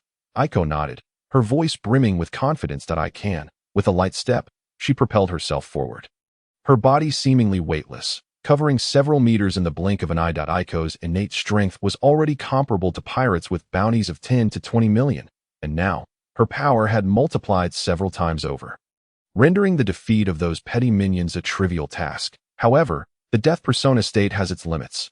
Previous tests had shown it could be sustained for approximately 30 minutes. In the streets, Aiko danced through the fray, akin to an elusive serpent, weaving amidst the throngs of pirates and mafia members. Wherever she passed, foes fell to the ground, cries of agony echoing without respite. Where could she be? The sniper concealed atop a nearby rooftop found himself at a loss, with only a fleeting shadow darting across his line of sight, making it utterly impossible to land a shot. He could only watch helplessly as his comrades succumbed one by one. Others, hiding in the shadows, retrieved their den mushi, relaying the unfolding chaos to Rihaku, who was indulging himself in the palace. What? The northern gate has fallen. Where is Semanton? Get him on the line. He is missing. Nowhere to be found. I commanded him to guard the northern gate, and he has the audacity to vanish. Useless. All of you. With a furious flush, Rihaku kicked aside the maid who had been massaging him, shattering the wine glass in his left hand upon the ground. A series of misfortunes left his temples throbbing. Why must seizing a throne be so arduous? Were his 10 years of scheming for naught? No, he could not remain idle any longer. The rapid breach of the northern gate indicated that their forces must be concentrated there. He rose swiftly, striding toward the exit, Fuck was stationed just outside the hall. Fuck, mobilize all available forces toward the northern gate. Inform the soldiers stationed at the other 3 gates. The pirates and mafia must converge on the northern gate. Rihaku aimed to decisively crush the expeditionary forces. Total war had commenced. No sooner had Rihaku departed than a figure emerged from the shadows. Had Rihaku still been present, he would have recognized this individual as Feasel. The leader of the traitors did appears he had been eavesdropping all along. Let them clash, the more intense the better. In the end, the entire kingdom of Sitkea will fall under the dominion of His Majesty Lipulin. From his words, it was evident that the traitors were backed by the kingdom of Keonia. Rihaku's mobilization sent shockwaves throughout the nation. Reporters frantically captured images, chronicling explosive headlines. Meanwhile, the gathered civilians harbored various speculations regarding Rihaku's actions. Though the majority expressed profound skepticism, among the crowd, someone questioned, "Minister Rihaku, is it true what Princess Fina said yesterday? Are you truly plotting a coup? Where is His Majesty?" Soon after, a cascade of inquiries ensued. "What purpose do you have in leading so many soldiers? The 4 city gates are heavily guarded, restricting our exit. Is this your directive? Do you intend to disregard the growing presence of pirates within the city?" Even a wounded woman attempted to break through the soldiers' blockade. "Lord Rihaku, my child has been taken by pirates. Can you assist me?" In response, a cold bullet was fired. The mask was off. Rihaku no longer feigned concern. "Keep this noise up, and you'll meet the same fate. If you wish to live, make haste." In that instant, the specter of death sent the onlooking civilians scattering in terror. They realized that Rihaku was indeed plotting a coup. And the king of Shuru had likely met with misfortune. The 4 gates leading out of the city were sealed. What lay in wait for them? None could tell. Breach observed silently, for a long while. Before discarding the cigarette, but he had long finished. He would wait until everything had concluded before offering his assistance. The outcome would ultimately be pinned by the victors. The victor belonged the spoils. Who would emerge triumphant? Who could say? Even accustomed to the filth and darkness, Breach could not mask his sorrow. Imal, a reporter from the World Economic News Agency, transmitted the events he had just recorded to Morgans. His excitement bubbling over. "Let us follow. There are bound to be even greater revelations." Imal felt fortunate to have arrived in this kingdom. The battle at the northern gate came to an end. Aiko spent an additional 5 minutes thoroughly vanquishing all pirates and mafia members. By this time, her stamina had waned by nearly half, the power of the death persona dissipating, her form reverting to its original state. Nonetheless, despite her fatigue, her physical strength had marginally increased, a benefit derived from the Reaper's cloak. Defeating foes also offered a degree of recompense. Although the effect was less than 1% of the Reaper's scythe, it was still a rare boon. This was also the reason Aiko, at the tender age of 9, possessed such formidable strength. In just over 10 minutes, the inner conflict concluded. The equipment outside had been distributed as well. When 2 seasoned veterans led the expeditionary forces inside, they were met with the scene before them. The enemy had been defeated? Then, what was their purpose for being here? Lodi picked up 2 firearms and tossed them to the veterans. "Quit standing there. Distribute these weapons quickly. The real battle is just beginning, and the reinforcements that are on their way are likely to outnumber us by 20-fold. They will arrive within the hour." The perceptive abilities of Lodi, akin to the observation haki, can encompass an entire nation, granting him a general understanding of Rihaku's movements. By the way, it would be prudent to inform your princess and the venerable Lord Cohen to swiftly summon the expeditionary forces. What awaits you is a grueling battle. I have nearly fulfilled my promise to Princess Fina and Lord Cohen, so may I now receive the key and the map. In fact, at the moment of parting with Cohen and Princess Fina, they had assured Lodi that he would receive the treasury key and the location of the treasury. However, there was one condition. Lodi was to safely escort over 4,000 expeditionary troops into the royal city. Subsequently, an old soldier named Ifu would hand over the key along with the map. It must be said that Princess Fina is quite calculating. With the royal palace occupied by Rihaku, the treasury key is practically a worthless promise. Yet, unbeknownst to them, the palace is largely unguarded at this moment, as most of the forces have been let out by Rihaku. This inadvertently plays to Lodi's advantage. The old soldier Ifu was evidently aware of this situation. He first extracted a communication beetle to contact Princess Fina. After exchanging information, he handed Lodi a golden key and a folded piece of paper. This was indeed the key and the map. Well then, until we meet again. Luadi took it and immediately entered a semi-reaper state, donning his reaper robe, and soared into the sky with Aiko at his side. Aiko clung tightly to Luadi's waist, seemingly apprehensive, her face buried in his embrace. Luadi, where are we heading next? Of course, we are off to claim the treasure. It's high time you acquired a fine blade. Luadi's lips curled into a faint smile. Their destination was the royal palace. After nearly an hour, Cohen and Fina, accompanied by over 6,000 expeditionary troops, finally reached the western gate. It was simply astonishing that Ifu had already successfully entered through the northern gate. And even the guards there had been dealt with. Fina hung up the communication beetle, her face etched with surprise. Turning her gaze towards Cohen, who was observing intently, she inquired, "Grandfather Cohen, what is the situation at the western gate?" Cohen, however, furrowed his brow, his expression filled with confusion and gravity. Something is amiss. The situation at the western gate is entirely different from that at the northern gate. There are no heavy troops guarding outside. Could it be that they are lying in wait within? No, it doesn't appear to have any signs of life. Wait, could it be that they have all rushed to the northern gate since it was breached? This is bad. Cohen's complexion immediately darkened. We must contact Ifu at once. And we also need to expedite the increase in the expeditionary forces. He promptly conveyed his thoughts to Princess Fina at the Sikya royal palace. Luadi and Aiko successfully arrived. Throughout their flight, they encountered virtually no guards. However, Luadi sensed a formidable presence, seemingly emanating from within the palace. Are there others here? Luadi furrowed his brow slightly, yet he felt no fear. Luadi, what's wrong? Nothing. Let us go check it out. The two then walked side by side into the palace. The grandeur of the palace was striking, opulent and resplendent, yet upon the highest throne sat an imposing figure. This individual donned a sleek black suit, was tall, and had short light purple hair.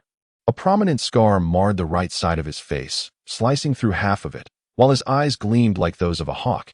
Exceptionally sharp that moment, he was puffing on a cigar.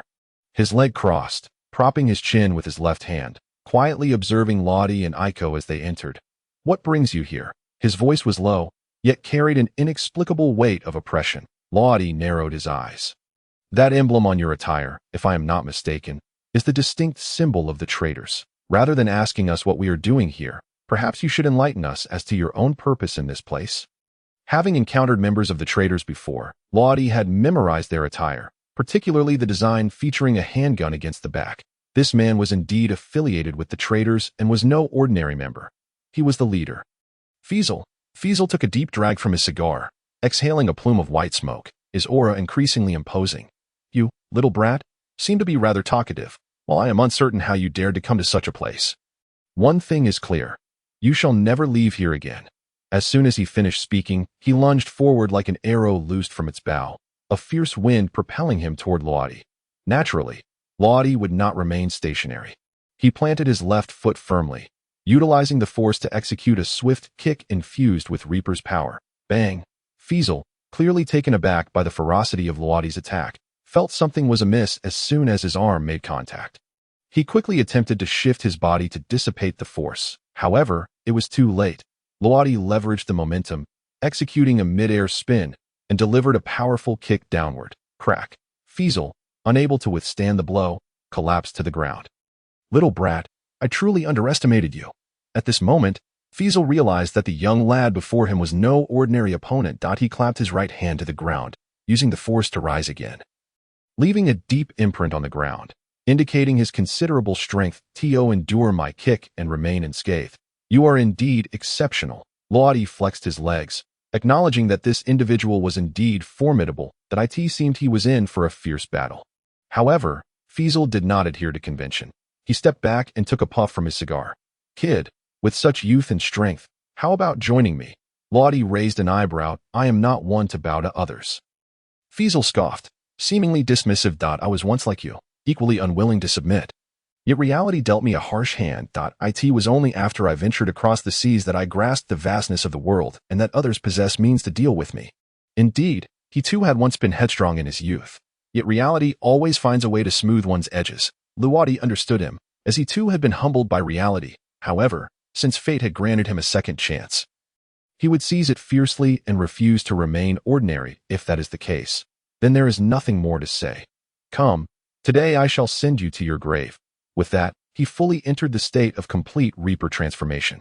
This was the first time since leaving his village that he would wholly display his power. The Reaper's energy enveloped him, the air seeming to solidify, and even the ground began to crack slowly. Aiko, you wait outside. What follows will be a battle between him and me. Aiko nodded. All right, Loadi, be careful. I will step outside. With that, she moved toward the exit. Though she had immense faith in Loadi, this form was a first for her, indicating the opponent's considerable strength. Not simple at all. It appears you are a fruit user. Is that your source of confidence? Fiesel discerned the underlying truth at a glance. However, fruit users are not exclusive to you.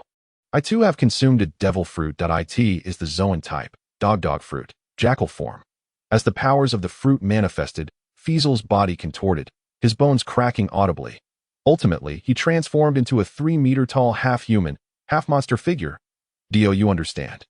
A Zoan-type devil fruit grants the user animalistic strength, significantly enhancing my physical capabilities. You are merely an 11 or 12-year-old brat. How can you possibly contend with me? As he spoke, a powerful whip kick descended heavily. Lodi swung the Grim Reaper's scythe in his hand to block it effortlessly. Immediately thereafter, the power of death was unleashed, and an invisible aura erupted forth. Fieshar's expression shifted slightly as he executed a mid-air roll to evade, then brought his right hand crashing down. His hands transformed into razor-sharp claws. The outcome of such an attack was all too predictable. However, with the keen perception afforded by observation hockey, Lodi clearly captured Fieshar's movements. The Grim Reaper's sigh that whirled gracefully, effortlessly neutralizing the assault. The two engaged in a flurry of exchanges, with Lodi maintaining his composure while Fieshar appeared to struggle, despite several of his attacks being strategically aimed at blind spots. Lodi managed to deflect them all, which increasingly unsettled Fieshar and left him in a state of confusion. In this day and age, how could a boy of merely 11 or 12 possess such exceptional martial prowess? Moreover, he had consumed a Zoan-type devil fruit renowned for enhancing physical abilities. Impossible, utterly impossible. In contrast to Fieshar's tumultuous thoughts, Lodi's contemplation was far less convoluted. After a brief skirmish, he discerned that the individual before him was not as formidable as he initially presumed. Lodi had expected him to wield armament hockey like Smanton, but it was clear now that he had overestimated the situation. Following another 2 exchanges, Lodi took a couple of steps back. What is your relationship with Smanton? Fieshar halted, a hint of surprise flickering across his face. You know Smanton? Lodi did not deny it. Fieshar was taken aback by the revelation that this young boy truly knew Smanton. A glimmer of ferocity crossed his eyes. As for our relationship, you might not live long enough to find out. With that, he crossed his claws and forcefully tore at the air, unleashing 2 invisible wind claws that surged toward Lodi. Ghost Scythe, Shock Slash, unfazed, Lodi swung the Grim Reaper's scythe in midair, easily dispelling the attack. Yet the onslaught did not cease there. Fieshar's pupils constricted as he realized he could not evade it, and he crossed his hands over his chest. Cough, cough. He managed to defend himself, but he sustained some internal injuries. All right, allow me to deliver the final blow. Lodi spun the Grim Reaper's scythe and advanced step by step. Fieshar let out a cold laugh. Heh, it seems I have underestimated you. How about you try this? Blade of Wind Assault. As he continued to tear at the air, a barrage of wind blades shot toward Lodi with astonishing speed. One of them struck the ground, resulting in a small explosion that left a basketball-sized crater. Impressive, but alas, I possess observation hockey. Lodi could not help but exclaimed. He deftly dodged left and right, managing to evade every single wind blade. Flash Step, Soul Requiem. Suddenly, he gripped the Grim Reaper's scythe tightly and launched himself forward as a black flash streaked past. Fieshar's pupils contracted, and the attack in his hands gradually came to a halt. With a resounding bang, he fell to the ground, lifeless. This technique was indeed powerful, but its activation conditions were somewhat stringent.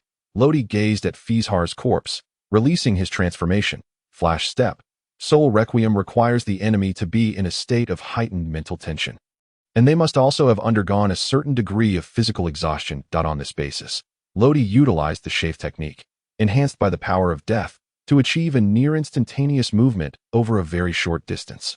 Simultaneously executing a swift slash with the Grim Reaper's scythe. It demands precise timing and requires the enemy to meet specific conditions. While it can deliver a lethal strike, it is indeed rather demanding. Few, however, one cannot underestimate those who have consumed a devil fruit. This time, the power bestowed by the Grim Reaper's scythe was on an entirely different level. Lodi felt a significant enhancement in his physical strength. Were he to face Fizhar again, even without transforming into the Grim Reaper, he could secure a swift victory. It's a pity that I still do not know his identity. Bureau.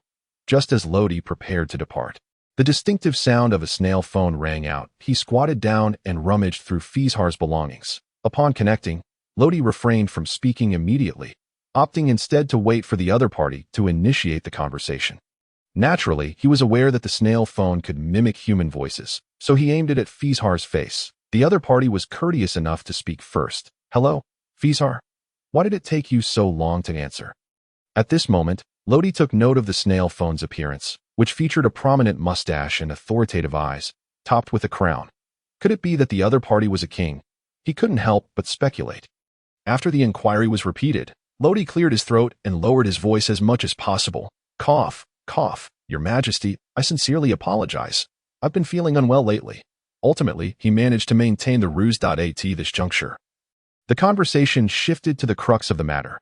Has the war begun? The moment those words escaped, Lodi sensed a plot brewing that he vaguely recalled Cohen mentioning a kingdom called Keonia, whose prince was betrothed to Fina. Could it be that he was conversing with the king of Keonia? Why would he be concerned about this war? Lodi's curiosity piqued. Cough. This time Rihaku is personally leading his troops. The battle has commenced. The snail phone erupted into laughter, almost maniacally. All right, if Rihaku emerges victorious, you will eliminate him, but if not, I shall arrive tomorrow to conclude this conflict myself. I see. Lodi instantly grasped the situation. It appeared that Rihaku was a great fool. Betrayed yet still counting the coins for others. Meanwhile, the individual on the other end, presumably the king of Keonia, was heading toward the Sikya kingdom. Tomorrow, it seemed, the civil war in the Sikya kingdom would likely come to an end. However, after enduring a war, would they be able to withstand the onslaught of another nation? All remained uncertain. After a brief exchange, the other party hung up the snail phone. What a series of events. Lodi sighed deeply, feeling a sense of melancholy for the uncertain fate of this kingdom. Lodi, gee, is this truly a treasure map? Aiko looked around, perhaps due to her young age or the map's complexity. She still found it hard to comprehend. The skies. Lodi entered a semi-transformed state and soared above the palace with Aiko. So that's how it is. In mid-air, Aiko, having deciphered the map, danced with excitement. The treasure should be located at that position. After some comparison, Aiko pointed toward a tall building behind the palace. Let's go. Meanwhile, on the other side, Rihaku was advancing toward the north gate with nearly 20,000 well-equipped soldiers. Just then, the snail phone rang. Your Majesty, we have a situation. There are intruders in the palace. Following a scream, the signal from the snail phone was abruptly cut off. Hello, what's going on over there? Speak clearly. Damn it. Rihaku clutched his head, feeling a headache coming on. Never mind. Fizhar is still in the palace. He should be able to handle it. Whether by coincidence or divine mischief, the snail phone rang again. This time, it was an officer heading from the west gate to the north gate. Hello, Your Majesty. We have encountered a problem. The rabble gathered at the north gate seems to have sensed our movements and set an ambush. They are armed, and some even possess firearms. We request assistance. In reality, Cohen had already anticipated all of this. Upon noticing that the west gate was unguarded, he sensed something was amiss and promptly informed the veteran soldier Afe, who had just breached the north gate and was distributing equipment. Although Afe had been retired for several years, he was a seasoned veteran of the battlefield, possessing a broad perspective. He instructed the expeditionary force to lay an ambush, which, as it turned out, was quite effective. Damn it, it must be a spy. Once the war concludes, I will settle the score with you. Rihaku gritted his teeth. However, he knew he needed to remain calm. The driver, Fruck, spoke in his cold voice. Your Majesty, there's no need to panic. I will handle everything. Rihaku was momentarily taken aback, then burst into hearty laughter. Indeed, I still have you. With you by my side, they cannot stir up any significant waves. Ha. Having briefly lost his composure, he now realized that he possessed a formidable weapon. Calmness overtook Rihaku as he acknowledged the arrival of King Zilialu of the Shiman Saidakea kingdom, accompanied by his left guard. Tingsong. Upon seeing her father, Fina was overcome with tears, and Kohen wiped his eyes, having feared for the emperor's safety. After a brief exchange, Zilialu recounted the events of the previous night. Their escape from the palace was largely thanks to the right guard, Banka, who had bravely diverted the palace's pursuers. Without his intervention, Zilialu might not have made it out. This meant Banka had likely been captured. Kohen struggled to contain his sorrow. Banka was his apprentice, and their bond had been forged over many years. Far too profound to be encapsulated in mere words. However, this was not the time for grief. Your Majesty, it is time to counterattack. Many within the royal city are eagerly awaiting your leadership, should you merely speak. They will immediately take up arms to fight alongside us. Numerous earnest gazes were fixed upon him. Zilialu was reminded of the horrors of last night, the cries of children, the screams of women, the shouts of pirates. In that moment, a realization dawned upon him. He had been overly indecisive for far too long. His father had taught him to cherish his subjects and to treat others with respect. Yet he had forgotten that his father also asserted that a ruler must wield an iron fist to govern a nation effectively. Indeed, it was precisely for this reason that Zilialu had never contemplated commanding troops. The military power had been predominantly controlled by the left minister. Perhaps, the events of today were, in part, a consequence of his inadequacies as a ruler. Nevertheless, having come to terms with himself, Zilialu resolved not to evade his responsibilities any longer. In that moment, a trace of imperial authority began to emanate from him. Kohen, you shall lead the troops to support Ifu at the northern gate. Banka, protect Fina. I will organize the populace to initiate the counteroffensive. In this time of national peril, with Rihaku's overwhelming force, Zilialu could only rely on the strength of the people. His presence might just alter the tide of battle. Kohen felt a surge of excitement at the sight of this suddenly resolute emperor. While Tingsong complied without hesitation, Fina opened her mouth, seemingly displeased with her father's arrangements, yet ultimately muttered a small acknowledgement. After navigating the intricate passages of the palace for quite some time, Luadi and Aiku finally arrived at a simply adorned room. According to Princess Fina, the mechanism was hidden behind a painting. The walls were adorned with a dozen paintings, and when Luadi lifted the fifth one, he felt a slight protrusion. With a gentle press, a click echoed through the room, followed by Aiku's exclamation, "Luadi, come look here." Turning around, Luadi beheld a secret passage emerging in the center of the room. It must be within. A smile crept upon his lips. After all, the treasure vault lay just ahead. How could he not feel exhilarated? The two ventured inside, one following the other. The passage extended for several meters, yet the walls were illuminated by glowing pearls, preventing it from appearing dim. After rounding a corner, Luadi finally spotted a large, dark door. He inserted the key, and with another click, the lock released. The door was sturdy, and it took considerable effort to push it open, finally revealing a purple-clad wooden counter adorned with two magnificent swords. One scabbard was pristine white, while the other had a slightly bluish hue. Were these the legendary Feng and Feishua? Drawing one, he felt its weight. Cool to the touch, the blade entirely white with a jagged edge. The other was lighter, exuding a sharpness, similarly featuring a jagged edge. Luadi nodded in satisfaction and tossed one to Aiku. "Aiku, this is for you." Both swords were exceptional, yet Luadi felt no attachment to them. In contrast, the Scythe of Death was the weapon that truly suited him. The Scythe of Death possessed a growth potential. With each kill, its malevolence intensified, and its power would grow exponentially. Moreover, it could enhance the wielder's strength. Aiku accepted the two swords, her spirits lifted, for this was indeed the first gift Luadi had bestowed upon her. However, Luadi, there are two swords. Do you not wish for one? Luadi shook his head. "You know I have a superior weapon." Aiku nodded, securing the two swords at her waist. Although she wielded a single sword style, she had no qualms about utilizing two. Finally, Luadi scoured the treasure vault, filling a bag with gold before preparing to leave. Since they had come this far, he would not settle for merely two swords. All right, it is time to assess the battle situation and perhaps reap some further rewards. If there are any fruit users, that would be even better. Time flew swiftly. The sun gradually rose, yet its glaring beams could not dispel the gloom over Shengwalan. Rihaku's forces arrived at the northern gate, while Ifu's expeditionary army stood ready. Without a word, the battle was poised to begin. Fire! At Ifu's command, the hidden expeditionary army unleashed a barrage of gunfire, cannon fire.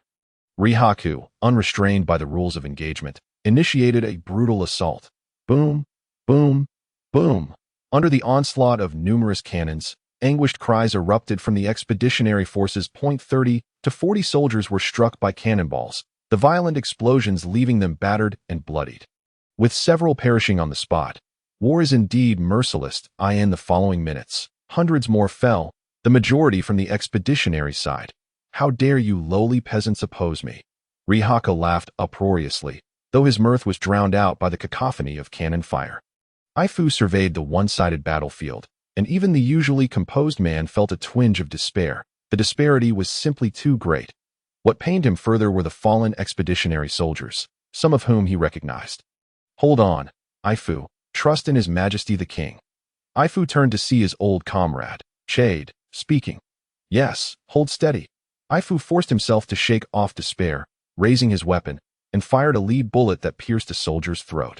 His marksmanship remained as sharp as ever. Chade followed suit, taking down another soldier. Together, they encouraged one another, holding firm and waiting.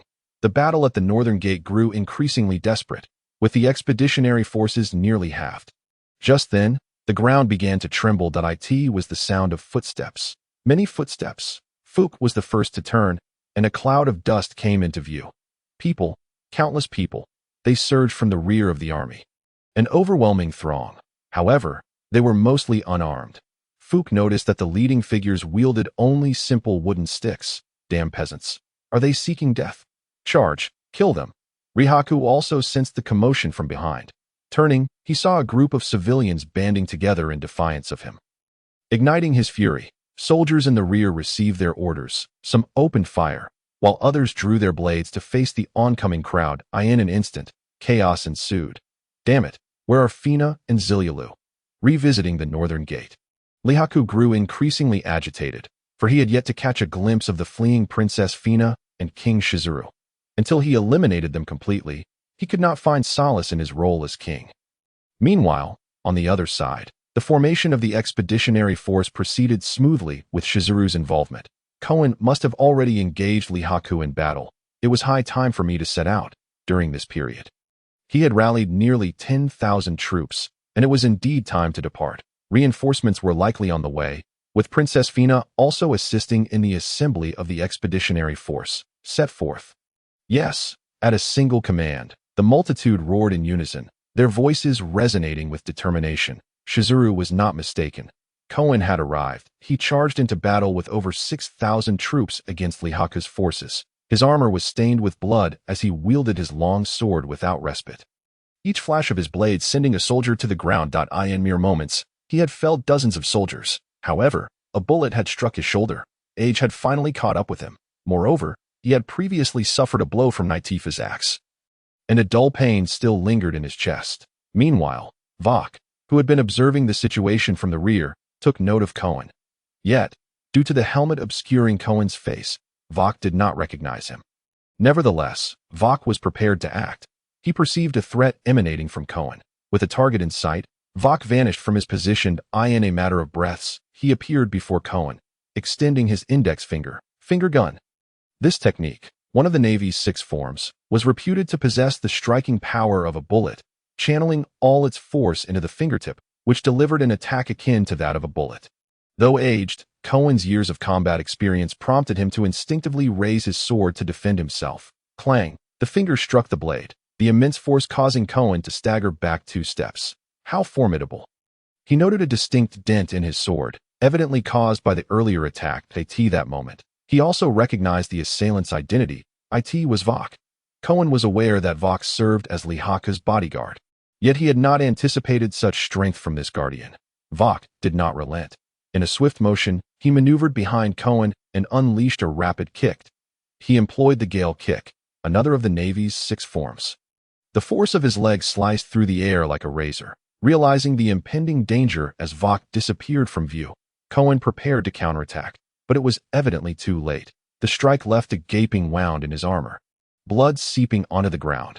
Vok followed up with 2 more kicks until Koen lay motionless on the ground, at which point he turned to leave.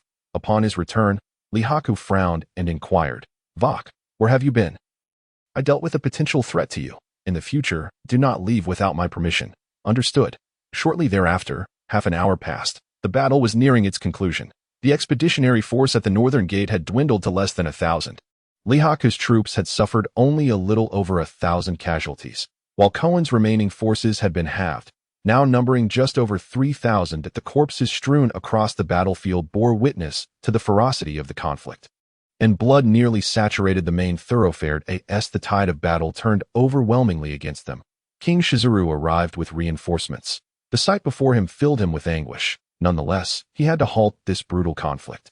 He must ensure that the despicable usurper Lihaku faced justice. With a command, nearly 20,000 troops surged into battle behind him. Why nearly 20,000? The additional forces had joined midway. Many among them had witnessed Lihaku's soldiers slaughtering innocent civilians.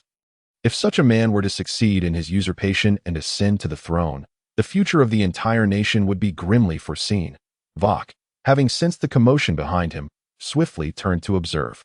Your Majesty Lihaku, I see Shizuru, and he is accompanied by a multitude. Lihaku turned his head and indeed spotted Shizuru, a flush of excitement coloring his face. Go, capture him. If we control him, the rabble will naturally fall into line. Yes, Vok did not hesitate, employing the shave technique to become a blur, weaving through the crowd. Before long, he stood before Shizuru, raising his hand to seize him. Just then, a sudden figure intervened. Though, you can use the shave technique. Are you a member of the Navy? The voice dripped with mockery. The newcomer was Lodi.as for Aiko. At Lodi's request, she had concealed herself and did not accompany him. Besides, it was unlikely they could carry the gold extracted from the treasury. Who are you? Vok stepped back. He had not detected how this boy had approached. Furthermore, this youth was aware of his technique. How could a mere boy possess knowledge of the Navy's secrets? A myriad of suspicions swirled in his mind. Yet, Lodi showed no intention of answering. Using the shave himself, he swiftly appeared behind Vok, delivering a powerful elbow strike. This individual was just the perfect sharpening stone for Lodi's newfound strength. Vok reacted swiftly. Retreating 2 meters before lifting his right leg, gale kick, he delivered a fierce kick forward, generating a cutting wind that sliced through the air. However, Lodi, possessing keen observation skills, deftly evaded the attack. Unfortunately, those behind him were not so fortunate. A single gale kick claimed their lives. Realizing this, Lodi confirmed his suspicion. This man was likely a member of the Navy, but why would he assist Lihaku in his treachery? Had the Navy truly turned so malevolent? Regardless of his affiliation, he was merely a stepping stone for Lodi. Shaking his head slightly, Lodi transformed into a blur once more, charging at Vok. Thus, the two engaged in a fierce exchange, each blow landing with precision. Their movements so swift that the untrained eye could scarcely follow.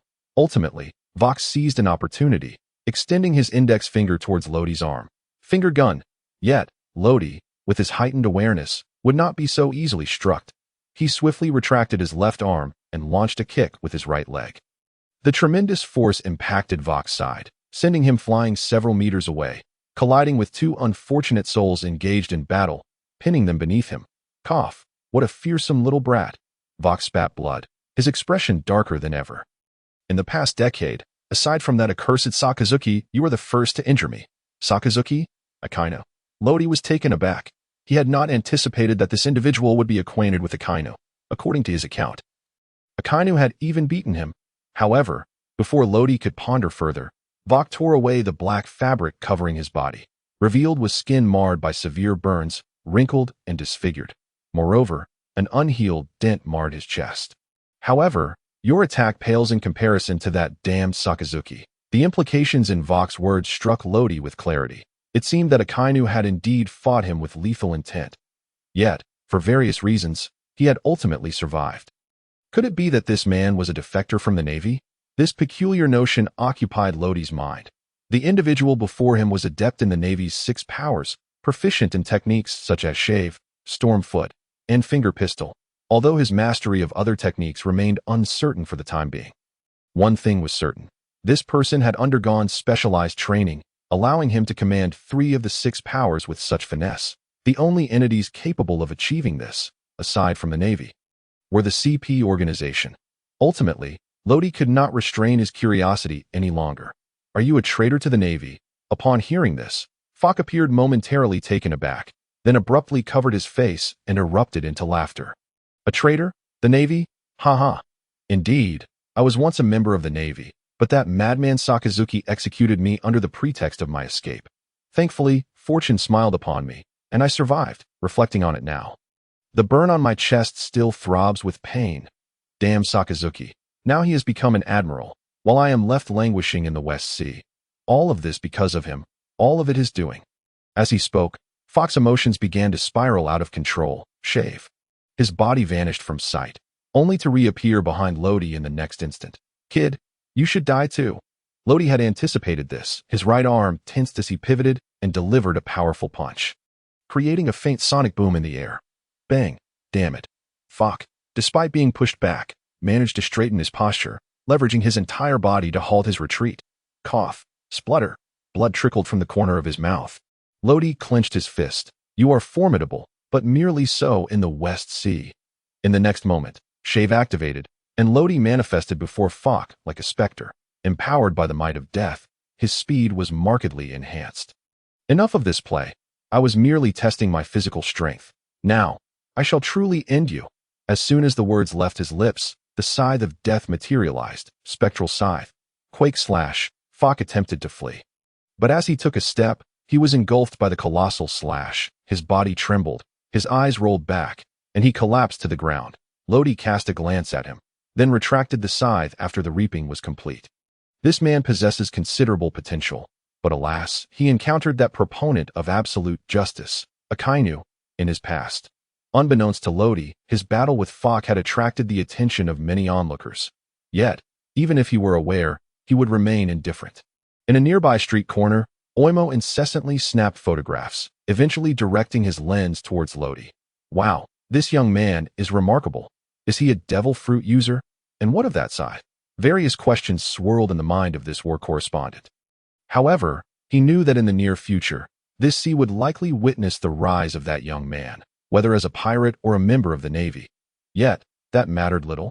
He must document everything.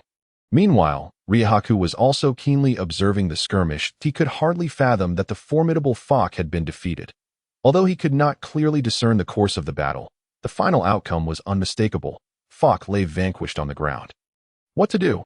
What to do?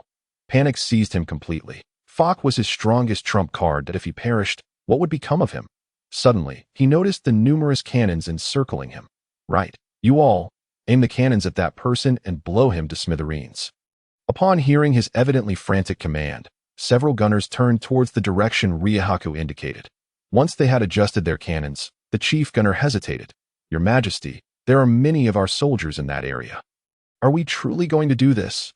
Ryahaku, now frenzied, shouted at him to fire immediately. The chief gunner ceased his protests, signaled to his comrades, and soon a chorus of cannon fire erupted. Bang! Bang! Bang! Lodi abruptly lifted his head. His brow furrowed. Noticed me, have you? He then shifted into full death transformation, gripping the scythe of death with one hand and delivering a powerful slash. Instantly, a wave of dark energy surged forth, obliterating all the cannonballs in its path. Like a detonator for a bomb, every explosive ignited midair, and the soldiers below, who were firing, met with inevitable disaster.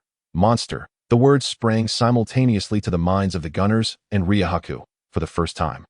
Ryahaku witnessed someone unafraid of cannon fire and gunshots. Even the formidable Fox, whom he had deemed invincible, could never have achieved such a feat. In that moment, a seed of trepidation took root in Ryahaku's heart.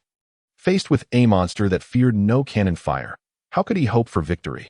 Previously, he had relied on manpower and firepower, but what would happen if those were rendered ineffective? It would be as if death had suddenly manifested before him. Ryahaku was startled, for before his eyes stood a figure resembling the Grim Reaper. Upon closer inspection, it was none other than Lodi. Was it you who ordered them to fire? A smirk played on Lodi's lips, a playful smile gracing his face. No, not me. Stammering in fear and anxiety, Ryahaku's tongue nearly twisted in knots. Whether it was true or not ceased to matter. You are Ryahaku, are you not? I have heard you intend to usurp the throne. Lodi loomed over him, the scythe of death radiating an aura of overwhelming dread.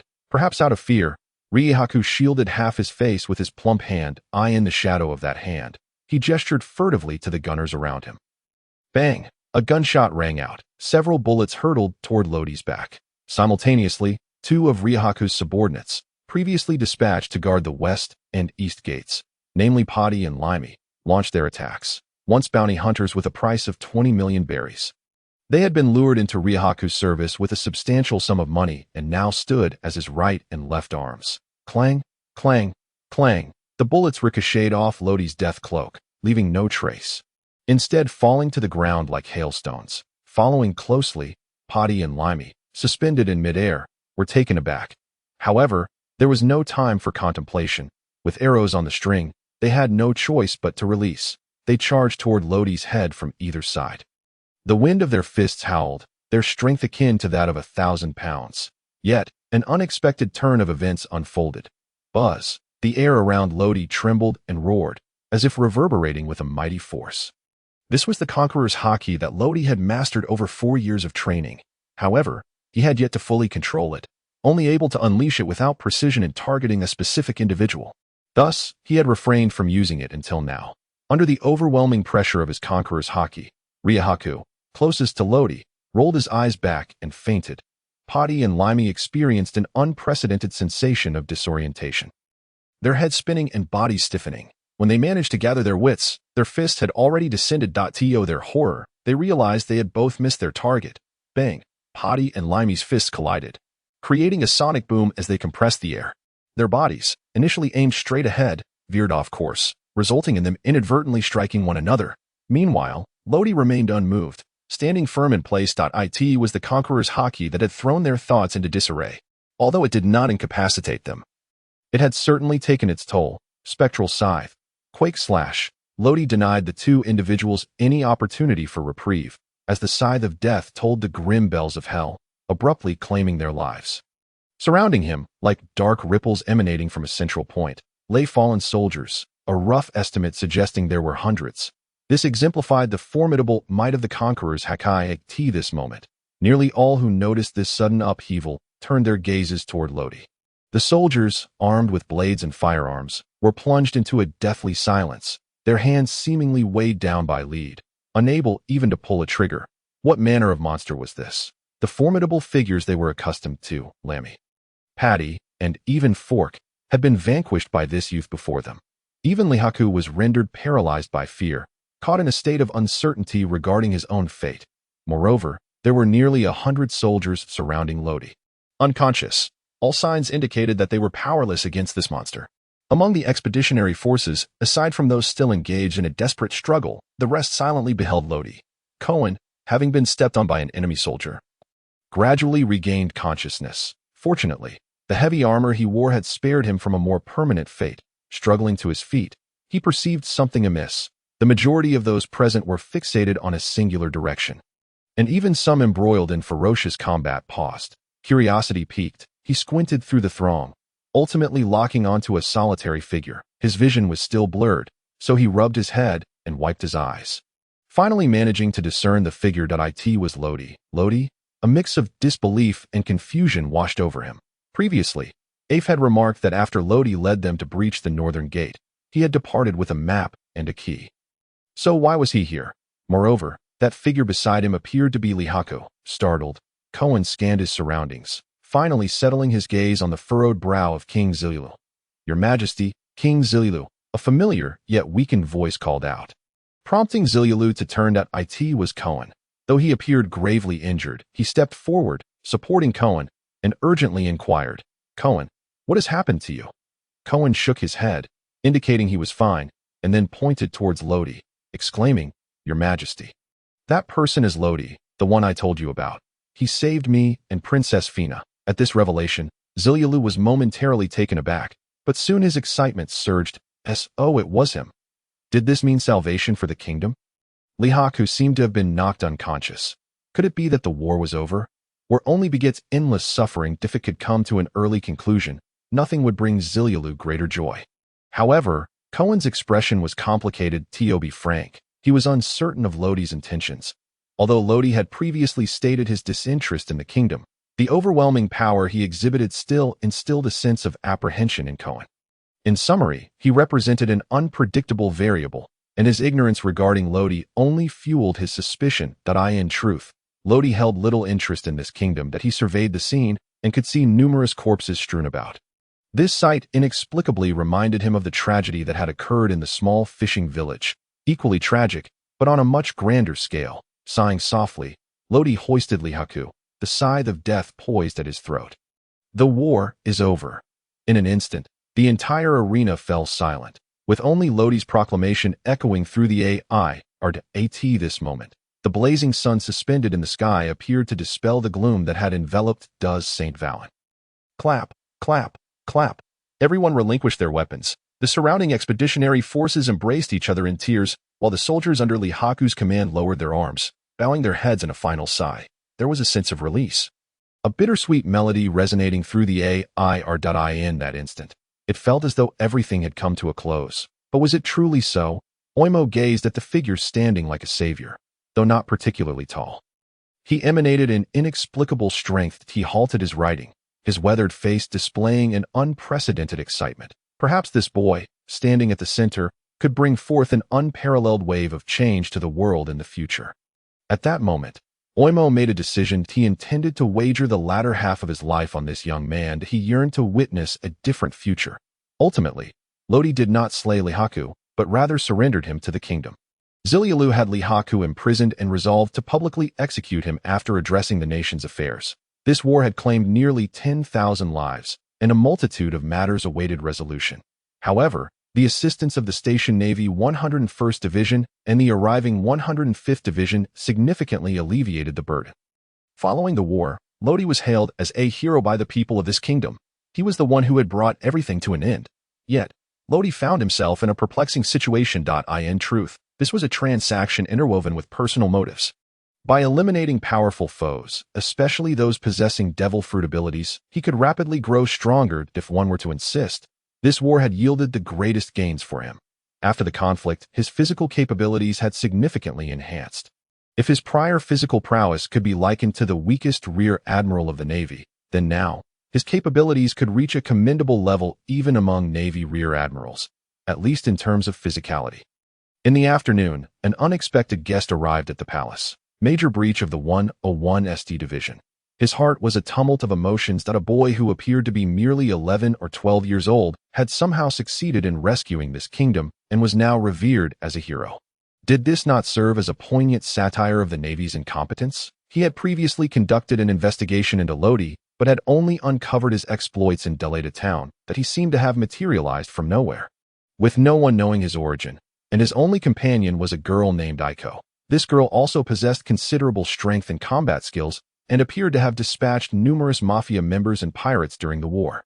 Breach had come to extend an invitation for them to join the Navy, as it was a special order from Navy headquarters. They did not wish for the powerful Lodi and Aiko to embark on a path that was diametrically opposed or even antagonistic to the Navy. In a guest room, Breach met Lodi. After a brief introduction, he got straight to the point, extending the invitation.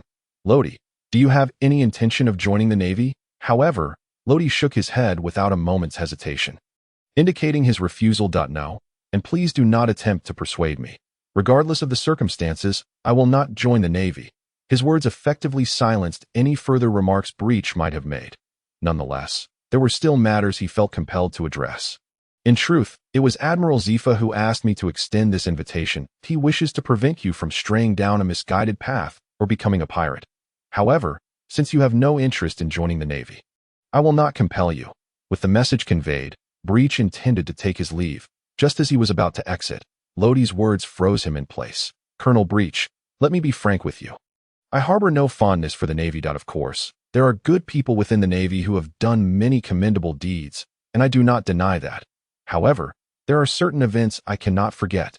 On the western coast of this island, there once existed a small fishing village. 4 years ago, a band of pirates suddenly invaded, attacking the place and leaving without a trace. The following day, another group of Navy personnel arrived, seemingly to clean up the mess or perhaps to mask their own incompetence, setting the entire village ablaze. As for me, along with my sister Aiko, we are the survivors of that tragic event. Lodi perceives all matters with unwavering rationality. He would not enlist in the Navy, as it is fraught with limitations. Breach's body stiffened. 4 years ago, a pirate raid on the village, a small fishing hamlet. Each word surged into his mind, awakening a long-buried memory. He recalled it now. 4 years prior, he was still a lieutenant colonel, and that incident was indeed his undertaking. He lightly smacked his head in frustration, uncertain if he should voice it. Yet, ultimately, he lacked the courage to speak. Perhaps the passage of 4 years had eroded the righteousness that once defined him. He was no longer the passionate and pure-hearted youth of yesteryears. Very well, I shall refrain from further comment. In conclusion, I thank you for saving this nation. Brecht bowed deeply, then turned to leave. Lodi cast him a perplexed glance. Just moments ago, his emotions seemed to shift in some manner. However, Lodi soon shook his head.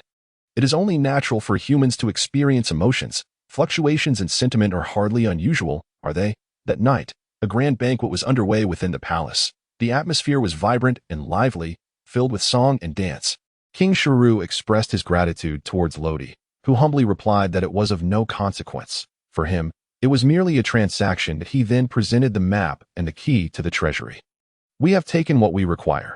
The key now returns to its rightful owner. Shuru accepted the key without any pretense. Following the war, many of the citizens were injured or even lost their lives, and numerous homes were destroyed in the conflict, necessitating a substantial sum for repairs. The treasures within the treasury were precisely what was needed. Lodi straightened his posture and suddenly lowered his voice. King Shuru, I have a grave matter to disclose to you, one that pertains to the survival of this nation. Upon hearing this, Shururu set down his goblet and his demeanor grew serious. Speak, Lodi nodded. Then recounted the contents of a message originally intended for Feasel. Shururu listened in silence, his expression darkening with each passing moment. What? Inciting us to civil strife. He plans to attack the kingdom of Sikkia tomorrow and reap the benefits? Lodi gestured for him to calm down slightly. If I am not mistaken, that individual must be the king of Kaonia. At this revelation, Shururu furrowed his brow, disbelief evident in his eyes. Impossible. Lipulin is a gentle and kind-hearted person. How could he possibly do such a thing? The Lipulin he referred to was indeed the king of Kaonia. Yet Lodi shook his head. There exists a saying, one may know a person's face but not their heart. And some individuals are like smiling tigers. Perhaps the king of Kaonia is precisely that sort of person. Of course, I have shared all the information I have heard with you. Whether you choose to believe it is entirely your decision. To be honest, he shared no personal ties with Shururu, only a relationship based on mutual interests. Having divulged everything was already beyond the bounds of obligation. He could indeed assist Shururu in untangling the logic of the situation. But at this juncture, it seemed unnecessary. With impending conflict looming, who would still engage in logical discourse? Shururu remained silent for an extended period. Fina, who had been conversing with Aiko, was the first to sense something amiss and approached. Father, what is the matter? You appear troubled. Is the war not over now? Shouldn't you be a bit more cheerful? Shururu, coming to his senses, affectionately ruffled her hair. Fina, I have a question for you. Please answer me earnestly. Are you content with your betrothal to the Prince of Kaonia? Fina puffed out her cheeks, visibly irritated. Humph. Father, I was planning to ask you to annul that engagement. That Riehako wishes to send me off to the kingdom of Kaonia. There is clearly some sort of deal at play between them. Shuru was taken aback. Is that so? Why didn't you tell me sooner? Fina slapped her forehead, feeling somewhat embarrassed. Well, I accidentally forgot. She had indeed forgotten. The events of the past few days had been overwhelming, leaving her little room to consider anything else, thus temporarily shoving this matter aside. The chapter is not yet concluded. Please click the next page to continue reading the captivating content. Shururu's face darkened with anger. Damned Lipulin. At this moment, he realized he had been deceived. He then stood up, saying nothing, and strode out without looking back. He needed to consult Cohen thoroughly and make preparations in advance. Fina glanced at Shuru's retreating figure, then turned to Lodi. What did you discuss with father? Why is he so furious? Lodi shrugged. Clearly, you have vexed him.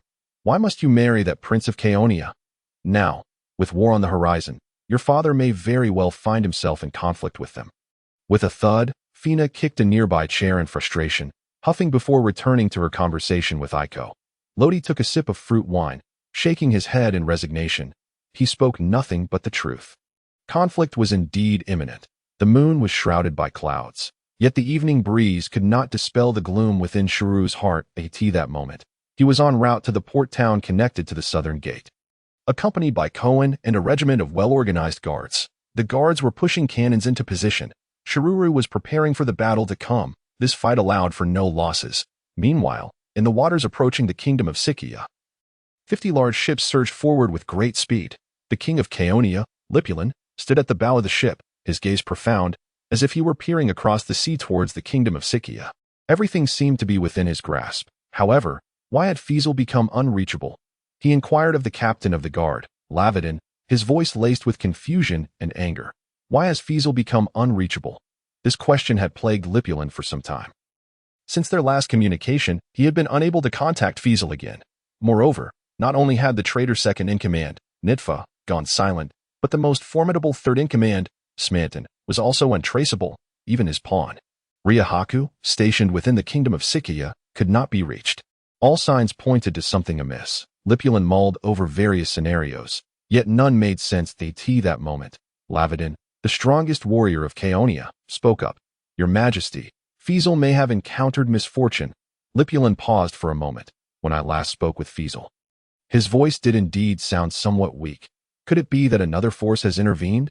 He remained in the dark, unaware that it was Lodi with whom he had spoken. Lavedin tightened his grip on the heavy iron hammer he held. Regardless of who the opposing party is, anyone who dares obstruct your path will be crushed into a pulp. Lipulin nodded in agreement. He then rubbed his temples, fatigue etched across his brow. Very well. I shall not dwell on it further. Let us wait until tomorrow. Lavedin, you should also take some time to rest.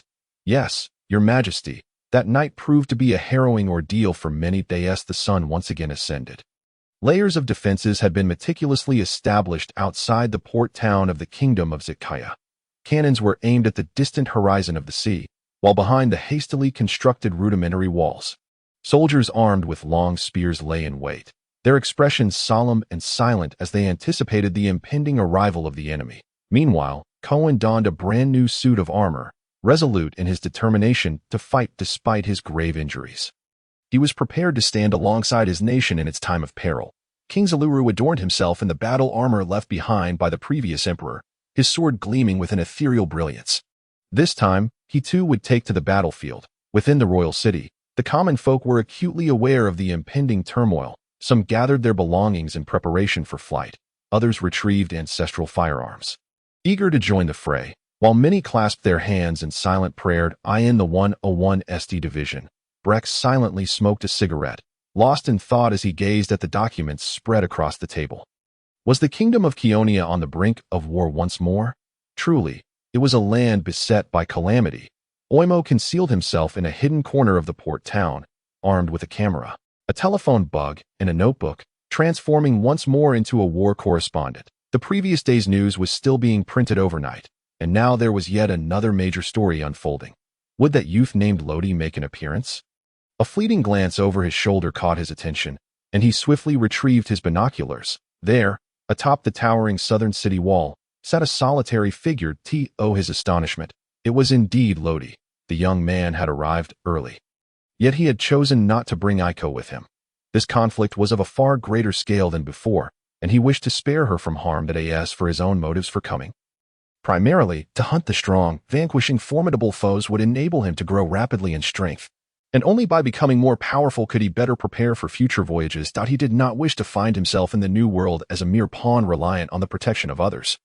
Such a fate was utterly contrary to his philosophy. Suddenly, as if sensing something amiss, Lodi squinted into the distance. With the power of observation hockey, he discerned a fleet of 50 vessels approaching. However, apart from a few that bore resemblance to one another, the ships varied significantly in size and shape, some resembling pirate ships. How peculiar! Yet, it appeared there were far too many of them. 5 minutes later, a lookout stationed at the watchtower suddenly changed countenance. Your Majesty, they have arrived. An estimated 50 ships are closing in, and they will reach us within half an hour at most. The moment the words escaped his lips, a wave of tension swept through the gathered crowd.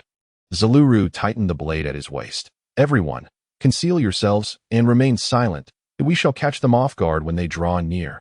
Zaluru was astute. Outside the port town, not everything had been cleared. Some goods and vessels remained docked, with soldiers masquerading as merchants or pirates moving about. Dozens of cannons were shrouded in black cloth, as if to conceal certain cargo. From a distance, the port town appeared unchanged. Yet beneath the veneer of tranquility lay an undercurrent of impending violence. Your Majesty, there have been no unusual developments ahead. They likely remain unaware of our presence, the scout reported, lowering his binoculars. Positioned at the bow, Riplon nodded in agreement, extending his right hand as if to grasp the entirety of the kingdom of Zitkaya. They were undoubtedly still weary from their preparations, and thus they needed to hasten their approach and land swiftly to seize Zitkaya in one fell swoop. At that moment, Chief of Staff Eisenhahn, stroking his pale beard, interjected with a suggestion. "Your Majesty, I believe it would be prudent to disembark from another location. The port town is likely patrolled, and with 50 ships arriving simultaneously, we risk alarming the enemy." A resounding thud echoed as the captain of the guards, Lavitin, brought his massive iron hammer down heavily. "Nonsense. With Bragi and me here, no one will utter a word." Bragi, a renowned sniper in the kingdom of Keonia, was currently stationed at the lookout, meticulously cleaning his prized rifle. The chief of staff glanced at him, eventually nodding in reluctant agreement. Yet, he could not shake the feeling that a direct assault on the port town might be fraught with peril. After all, the likes of Riahaku and Fiesel had gone silent. It was indeed peculiar. Nevertheless, with Lavitin and Bragi present, there should be little cause for concern.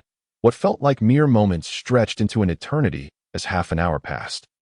Finally, as the 50 ships approached, Zalura shouted, "Open fire!" The soldiers concealed behind the walls had long awaited this moment.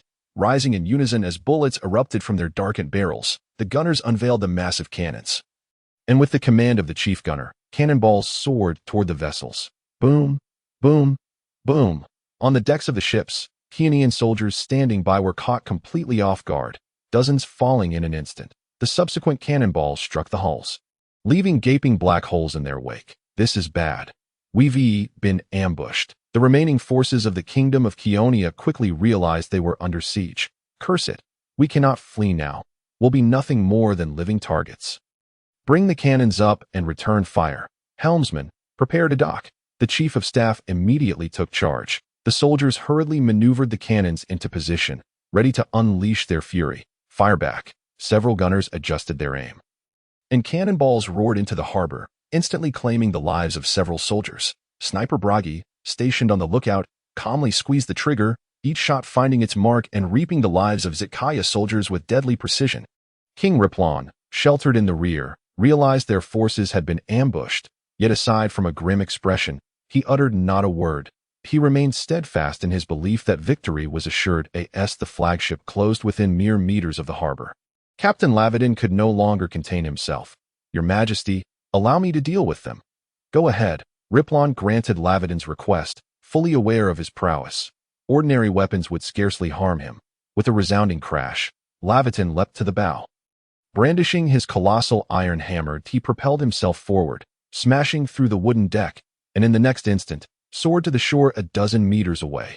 The soldiers, caught off guard, quickly adjusted their aim to fire upon Lavitin. However, the sound of clanging echoed as the bullets failed to inflict any damage, falling to the ground like mocking remnants. Lavitin let out a sinister laugh, swinging his hammer with ferocity, shattering the weapons aimed at him. With a heavy blow, several soldiers fell lifelessly to the ground, while others were sent sprawling. "You are no match for me. Step aside. Let me handle this." At that moment, Cohen, dragging his injured body, charged forward. Yet, as he appeared, a bullet whizzed through the crowd, creating a sonic boom as it sped toward him. Clang! Though Cohen reacted swiftly, deflecting the bullet with his blade, his left shoulder was still struck. There was a formidable sniper among them. Realizing this, his expression darkened as he thought of the legendary sniper, Bragi. Just as he was at a loss for how to proceed, a familiar voice called from behind, "Old man Cohen, leave this to me." It was Lodi. For reasons unknown, Cohen felt a wave of relief wash over him. He did not refuse, and merely instructed, "Be careful." Before retreating, he recognized Lodi's formidable skills. Furthermore, he needed to inform King Zaluru of the forces mobilized by Riplon. "Just you? Ha, little imp. This is the most amusing joke I have ever heard." Lavitin swung his hammer and dispatched several soldiers, the corners of his mouth nearly stretching to his ears. Lodi, undeterred, tilted his head slightly to evade a bullet that shot towards him at breakneck speed. This was also the first bullet fired into the void by Blodgett. Yet Lavitin remained blissfully unaware. "Do you enjoy laughter?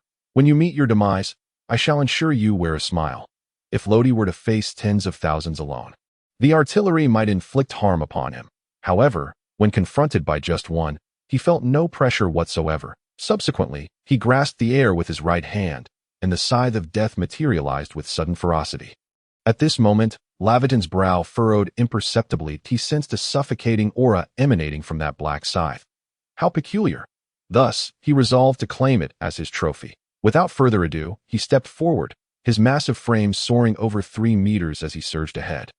Raising his hammer to strike, the colossal iron hammer shattered the air, sending Lodi into a brief spell of tinnitus. However, he remained unflustered, for even under the observation of his hockey, he could perceive everything around him.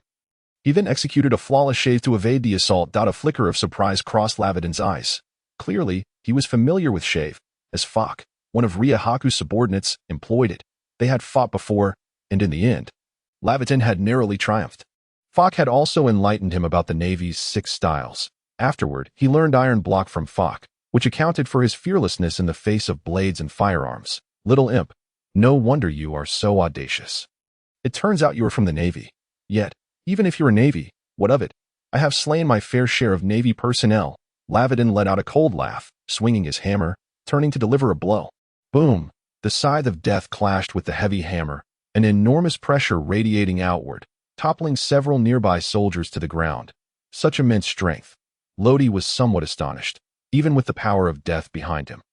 He barely managed to block that hammer with all his might. Is there truly such a thing as innate talent? This thought inevitably reminded him of Big Mom, who had exhibited monstrous strength since childhood. Yet, it was not only Lodi who was taken aback. Laviden was even more horrified that a mere child possessing strength that could rival his own was utterly unfathomable. This lad would undoubtedly become a great calamity. He could not be spared. Consequently, his onslaught intensified. Each strike aimed to be lethal. Bang, bang, bang. The fierce combat deterred the surrounding soldiers from intervening, creating a circular zone with a radius of 7 or 8 meters. Some soldiers attempted to fire their weapons, but to Laviden, it was merely a tickle. Meanwhile, the sniper Blodgett had fired several shots at Lodi, all of which missed their mark. Damn it! What a disgrace! Blodgett pounded the wooden railing of the watchtower in frustration. His sense of helplessness palpable. At this moment, 50 ships drew nearer, and Lipulin was observing the situation. Logically, Laviden's formidable strength should have shattered the enemy's artillery. However, the reality was quite the opposite. He was being thwarted by a mere child. Were it not for the fear of becoming the center of attention and being besieged, Lipulin would have reprimanded them severely. On the other side, the battle between Lodi and Laviden reached a fever pitch. Demon Scythe, Shock Slash, a black slash cut through Laviden's form. Laviden absorbed most of the attack, letting out a furious roar, veins bulging on his forehead, his muscles taut. Young master, there is more to this chapter. Please click to the next page to continue reading. The following sections are even more riveting. After a moment, he gasped for breath, a sheen of cold sweat forming on his brow, his eyes bloodshot. He endured. Lodi was not surprised. He had already grasped the formidable nature of Laviden's physique. He was akin to a humanoid beast, even surpassing Fiesel, who had consumed a devil fruit. A narrow escape. Lodi flicked his finger, and the air shot forth like a bullet, striking Laviden's throat, leaving only a mark akin to a mosquito bite. At this moment, he understood that conventional attacks had no effect on Laviden whatsoever. After dodging another heavy blow, Lodi bit his left index finger, letting a drop of his blood fall onto the scythe of death. As the blood was fully absorbed, the black scythe transformed into a deep crimson hue. Blood slash. Suddenly, Lodi's right eye shifted from black to red, crimson patterns spreading from the handle to his right hand. He then roared, and the scythe of death transformed into a red blaze, slashing forth as if capable of penetrating all. A streak of blood cut through the air. Laviden's throat was severed, blood gushing forth as his iron hammer fell heavily to the ground, his entire body collapsing. The strongest warrior of the kingdom of Keonia had thus perished. Upon executing the blood slash, Lodi returned to his previous state, the scythe of death reverting to its original black. The blood slash was a technique Lodi had comprehended 3 years prior. It was also one of his most powerful trump cards. He vaguely recalled the time he was clawed by a colossal black bear, his blood dripping onto the scythe, which underwent a transformation similar to today. However, at that time, the blood was abundant, and the scythe had nearly turned entirely red. Lodi distinctly sensed that an immense power had been bestowed upon it. Nevertheless, after executing a single slash, the scythe returned to its original form, capable of unleashing the blood-red slash once more. This meant that it was a one-time use. Lodi referred to this special transformation as a one-time release, or shirkai. Lodi's prowess left the surrounding soldiers dumbfounded. Of course, some recognized him as the hero of this nation, erupting into cheers. In the rear, Cohen and the restrained Shirlu both exhaled in relief. Out of pride, Shirlu had refrained from requesting Lodi's assistance the previous night. Moreover, Lodi had already aided them sufficiently, and he could not bring himself to shamelessly seek help. However, Lodi's appearance was a delightful surprise, and he had swiftly dealt with the most troublesome enemy. They had seized the initiative, catching the enemy off guard, and now, with the loss of a formidable general, the ensuing battles would be significantly easier. Yet, the war did not cease. 50 ships had already made landfall, soldiers pouring forth in a dense throng. They advanced while firing, drawing knives to swiftly dispatch the soldiers of the kingdom of Zedekiah upon close proximity. Their combat prowess was evidently beyond that of Zedekiah. At this moment, Lodi paid them no heed. Instead, he raised his gaze towards the watchtower of the main ship, locking eyes with the long-haired man Blaji, who had missed him with several shots. Blaji seemed to sense Lodi's gaze. His brow furrowed, and it was impossible to say he was not anxious. It was that little imp who had slain Lavedon. Incredible, yet undeniably true. Frankly speaking, against such foes, apart from endless artillery fire, there seemed to be no other recourse. Before he could ponder further, he noticed Lodi hurling something, which turned out to be Lavedon's iron hammer. At this moment, he was completely dumbfounded.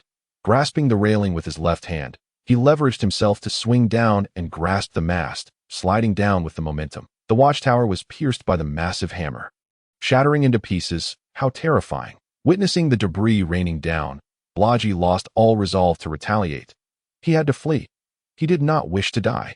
He then seized only his sniper rifle, disregarding everything else, and sprinted towards the rear of the ship. There lay a small boat for his escape. After casting the hammer, Lodi had no intention of pursuing further. The rest held no interest for him and would not yield much value. His focus was solely on the strong. However, it was also time to bring this to a conclusion. Subsequently, Lodi summoned the demon avatar only to retract it moments later. In that fleeting instant of fusion, he unleashed the full extent of his conqueror's haki.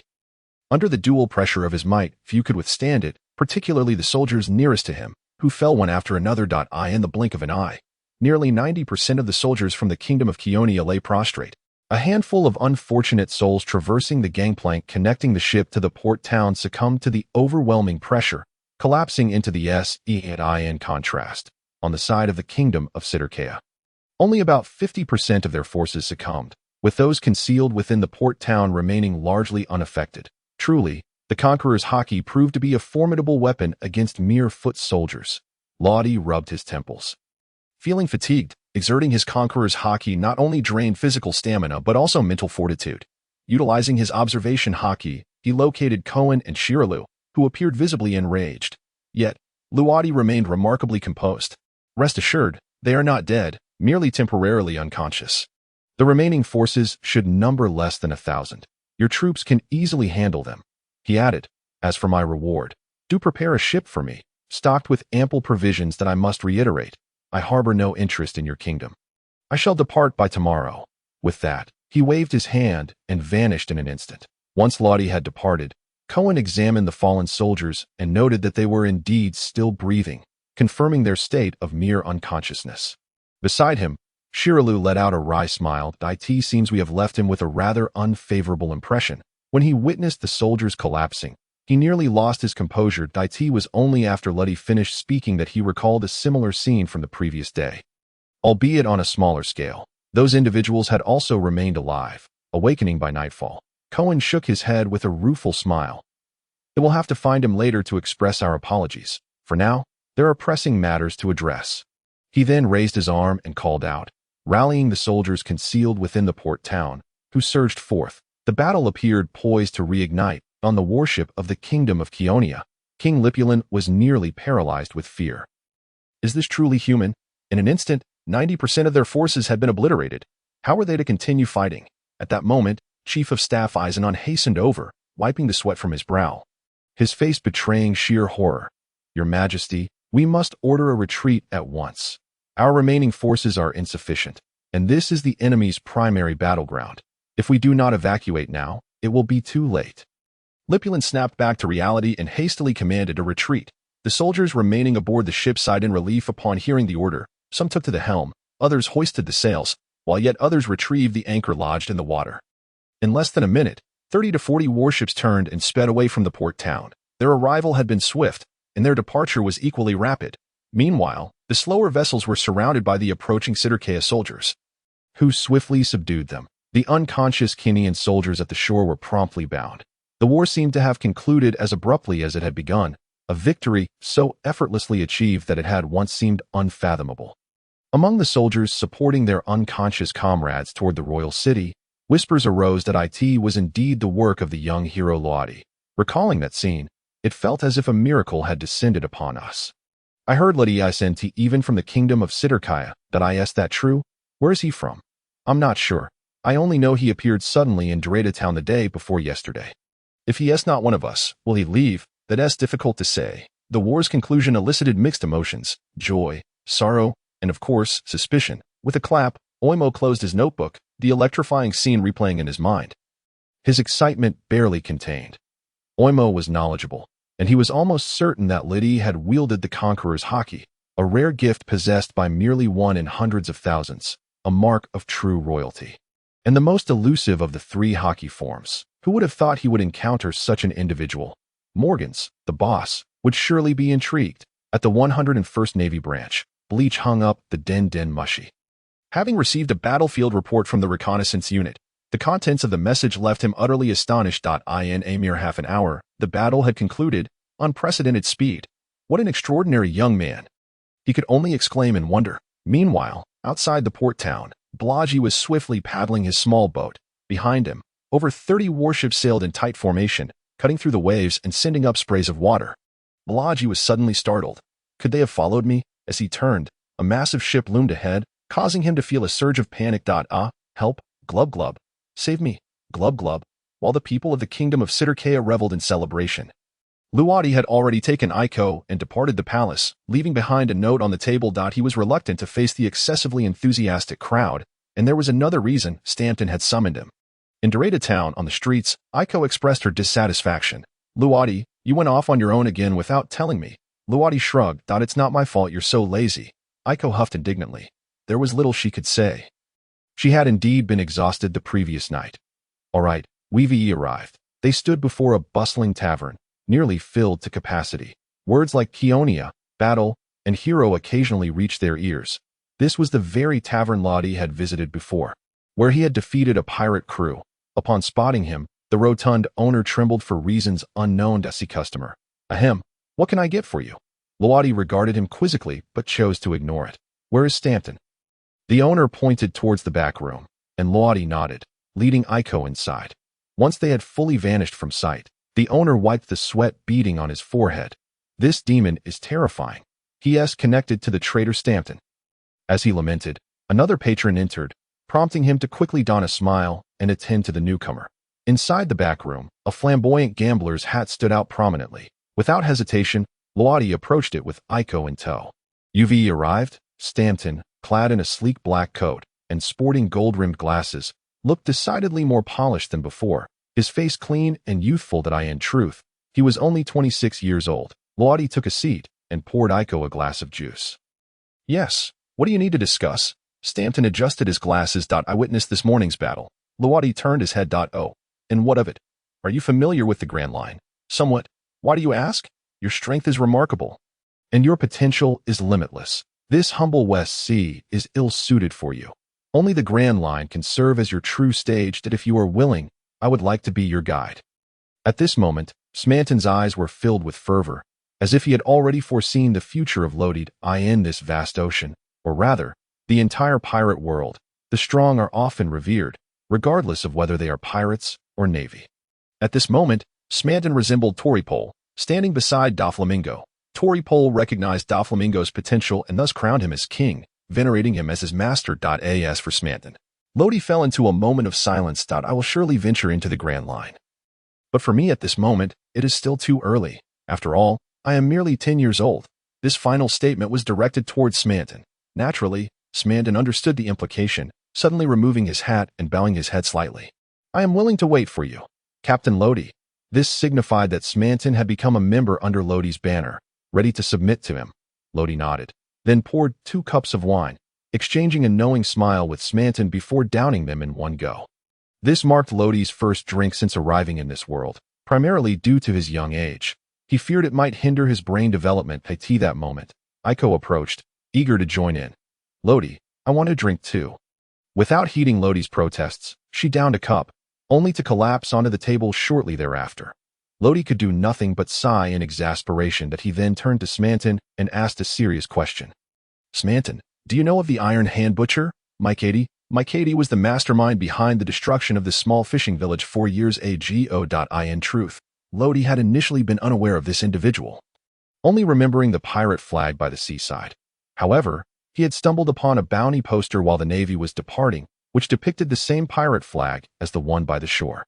The poster was for the captain of the Iron Hand Pirates, Iron Hand Butcher Mikady, whose bounty at that time was 45 million berries. Smanton pondered for a moment, adjusting his glasses. That I haven't delved deeply into Mikady, but I have heard of him.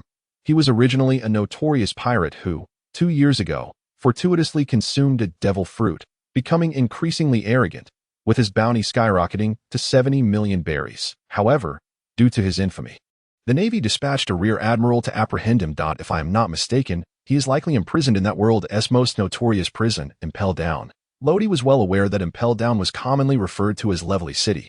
Yet, it seems that dealing with Impel Down is quite tricky. Lodi furrowed his brow, unable to devise a means to confront the adversary. It appears I must wait a few more years, with his current strength. He was still far from enough. He could only hope that Mikady would still be alive by then. What is the matter? Why do you ask this? I have a grudge against him and intend to settle it personally. Smanton sighed, shaking his wine glass. That could prove challenging unless you aspire to become one of the 7 warlords of the sea, or perhaps you wish to join the Navy. He glanced at Lodi. As a pirate, Smanton certainly did not wish for someone he admired to join the Navy. Young master, there are still more chapters ahead. Please click the next page to continue reading. It gets even more exciting. Lodi shook his head. I will not join the Navy. From a certain perspective, they could be considered half my enemies. Smanton breathed a sigh of relief. So, you intend to become one of the 7 warlords of the sea? A slight smile graced Lodi's lips. Who knows? The ambiguous remark made Smanton's heart skip a beat, followed by an indescribable excitement. Everything was left unspoken. He found himself increasingly intrigued by this young captain. If things unfolded as he imagined, it would be quite thrilling. The two then discussed various other topics. Tomorrow, I will set sail for the land of flowers. Would you like to accompany me? Of course. Wherever the captain goes, I shall follow. Very well. However, I am yet to master the armament hockey. I hope you can teach me. Naturally, but I never expected the captain to possess conqueror's hockey. It truly opens my eyes. It seems you are well informed. Could you share some of your past experiences? I suppose this can no longer be concealed from the captain. In fact, I have previously ventured into the Grand Line, and was even close to reaching the New World in the second half. But then while the two were conversing, on the other side in the Grand Line, on an unnamed island the headquarters of the World Economic News Agency, Morgans was instructing his subordinates to rewrite the news based on the information transmitted by OMOAS for the headline. He had already conceived it, the long-planned coup d'etat, a passionate clash between kingdoms. The mysterious boy of merely 10 years old concluded this farce in just half an hour. Death God Lodi. The following morning, Lodi, Aiko, and Smanton arrived at the royal palace. Smanton, upon seeing Smanton, King Shiruru appeared somewhat astonished, while his left guard, Ting Song, immediately entered a state of alert. Lodi intervened to explain. Smanton has withdrawn from the traders and is now a member under my command. There is no need for you to be tense. Smanton graciously bowed.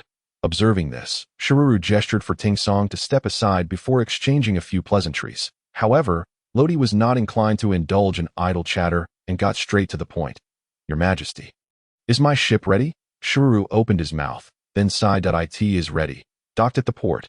Cohen is guarding it. Lodi nodded, thanked him, and departed with Aiko and Smanton.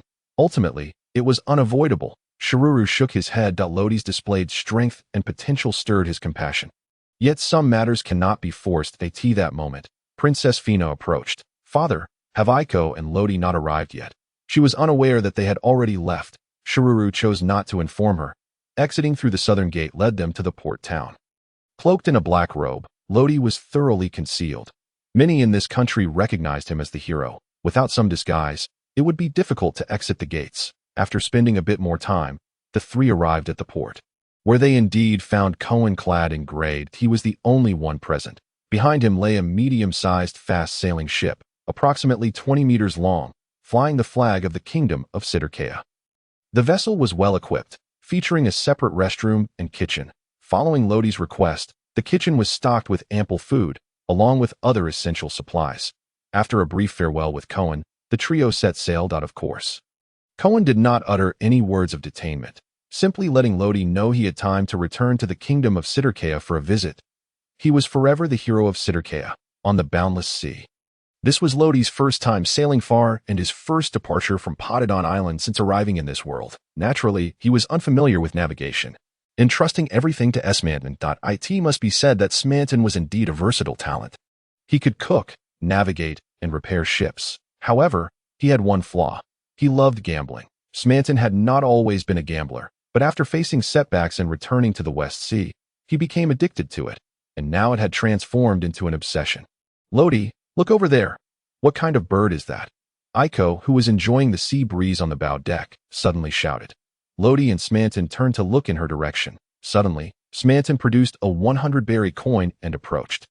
That is a news bird, the one that delivers newspapers. He tossed the coin to the news bird, retrieving a newspaper in return.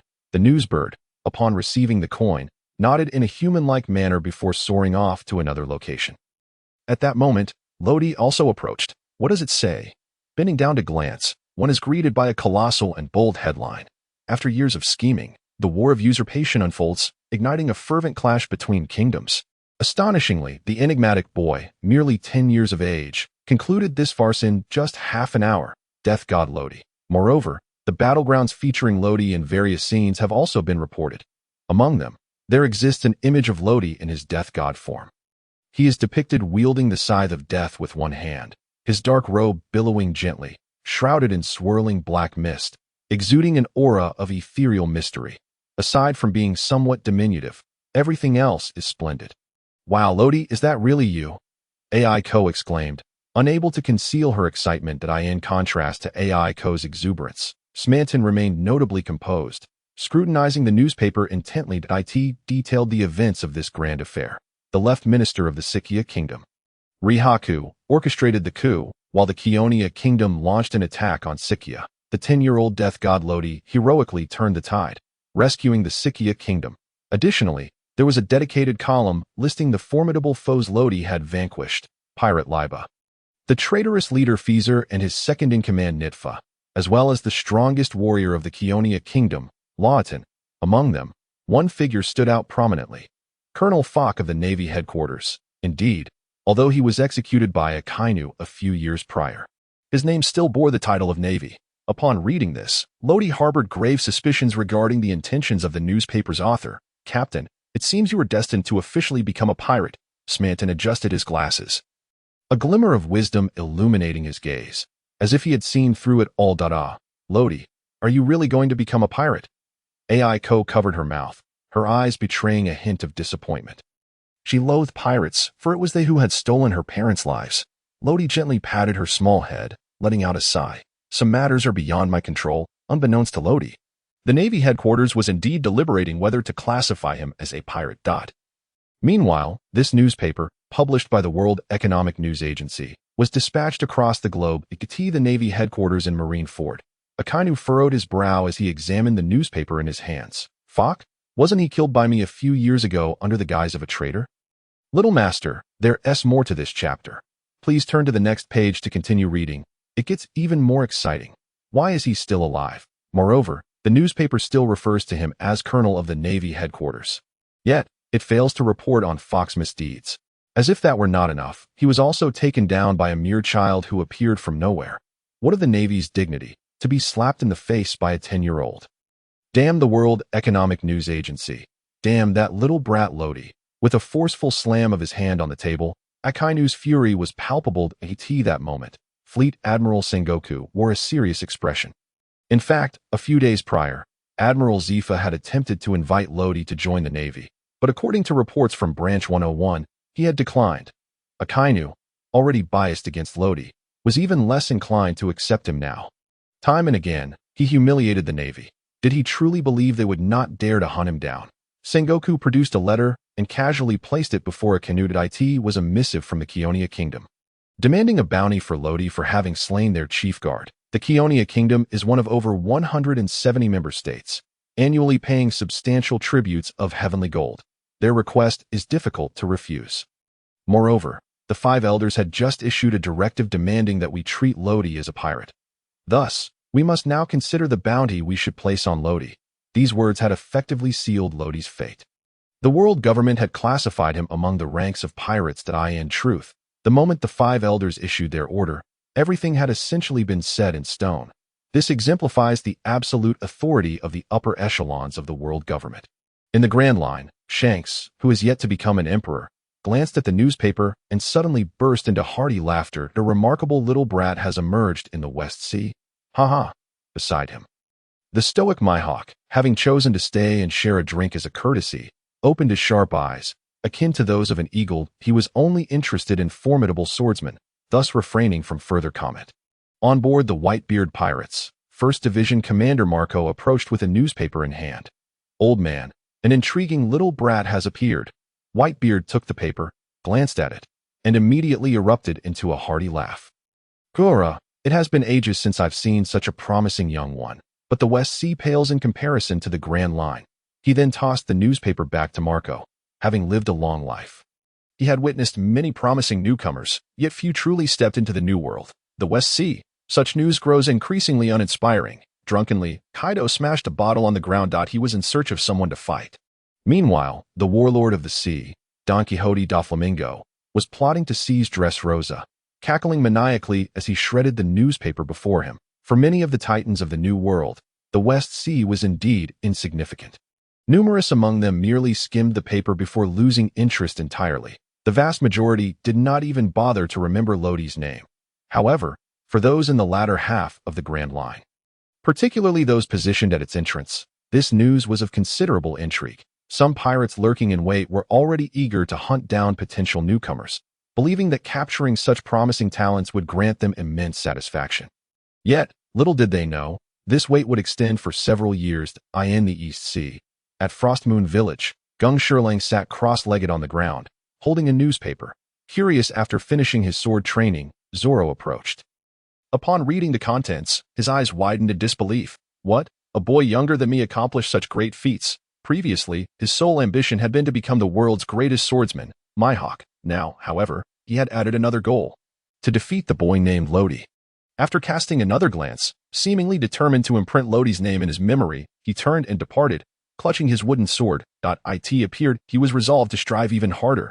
In the Goya Kingdom, Carp, having just finished reading the newspaper, entered Windmill Village. This time, he resolved to use his iron fist of love to influence his grandson, who was fervently aspiring to become the Pirate King. In the Oikit Kingdom, at Kokoshia Village, Nami sat on the hill where Belmir was buried, her eyes moist with tears, appearing somewhat helpless. Why has no one come to save us? At her feet lay a newspaper. A gentle breeze lifted a corner, revealing an image of over 30 warships adorned with the flag of the Kionia Kingdom departing from the Sikia Kingdom. In the West Sea, within the palace of the Sikia Kingdom, Princess Fina sulked angrily in her room. Her father had deceived her. Aiko and Lodi had clearly left. Nevertheless, she then retrieved a newspaper from beneath her pillow, a faint smile gracing her face. Thank you for saving this country, Lodi and Aiko. I shall never forget you. When we meet again, I will surely become a worthy princess, having endured such a monumental upheaval. Princess Fina seemed to have matured overnight. In one of the three major underground intelligence organizations of the West Sea, Astaya, Nico Robin was organizing information. Since the destruction of O'Hara Island, she had been drifting between various factions, evading capture by the Navy, and was currently working under the leadership of Kenaro, the head of Astaya. Upon noticing today's news, her hand paused momentarily. What is this? Death God Lodi. She swiftly perused the contents of the newspaper, etching vital information into her memory, perhaps for a day when it might prove useful. She did not believe that remaining in one place was synonymous with safety. It was likely that she would soon flee to another location to join a different organization. 12 years of evasion had unveiled the darker facets of human nature to her. Those who appeared gentle on the surface often harbored thoughts of exploiting her for monetary gain. Furthermore, she had her own aspirations to unravel a history that had been deliberately obscured. She loathed that history, as it had brought devastation to O'Hara Island. Yet, paradoxically, she yearned to uncover it, perhaps drawn by the unique allure of unknown secrets served by the lingering will of O'Hara's scholars and her own parents. That afternoon, a newsbird arrived once more, bearing a stack of bounty notices issued by the Navy. Among these was one concerning Lodi, the Reaper Lodi, with a bounty of 40 million berries. This had been decided upon after discussions between Akainu and Sengoku. In truth, the amount was not particularly high, failing to align with Lodi's actual capabilities. Primarily, he had not caused any substantial harm. Had he eliminated over 10,000 soldiers at that time, the bounty could have easily surged into the hundreds of millions. In a certain sense, bounties serve to classify the danger level of a pirate. Clearly, Lodi had not exhibited the cruelty and ruthlessness typically associated with pirates that it seemed that his future was destined to be one of piracy. Young master, there is more to this chapter. Please turn to the next page to continue reading. The following parts are even more thrilling. Yet, this was precisely in line with Lodi's intentions. His future was fated to be rife with bloodshed. As long as he maintained his own principles, what harm was there in becoming a pirate? At that moment, Smanton, fiddling with a pair of dice, strolled over. Captain Lodi, since we are to be pirates, it is time to decide upon the name of our crew and our Jolly Roger. The name of a pirate crew and its flag would become the essence and soul of their existence. Let us call ourselves the Reaper Pirates. As for the flag, we shall determine that once we reach the land of flowers. Smanton did not dissent as for Aiko. When the bounty notice appeared, she had dashed back to her room. She could not comprehend why her brother Lodi, having done something good, was now being hunted down. Even branded a pirate, this inevitably led her to reminisce about the Great Fire 4 years prior, which had also been ignited by the Navy. Her parents had told her in her childhood that the Navy were the good ones. The heroes. Now, she found herself engulfed in confusion. Thus, on this day, the Reaper Pirates were established, initially comprised of 3 members, 2 of whom were wielders of abilities: Reaper, Lodi, bounty of 40 million berries, Zoan type, human fruit, mythical beast form.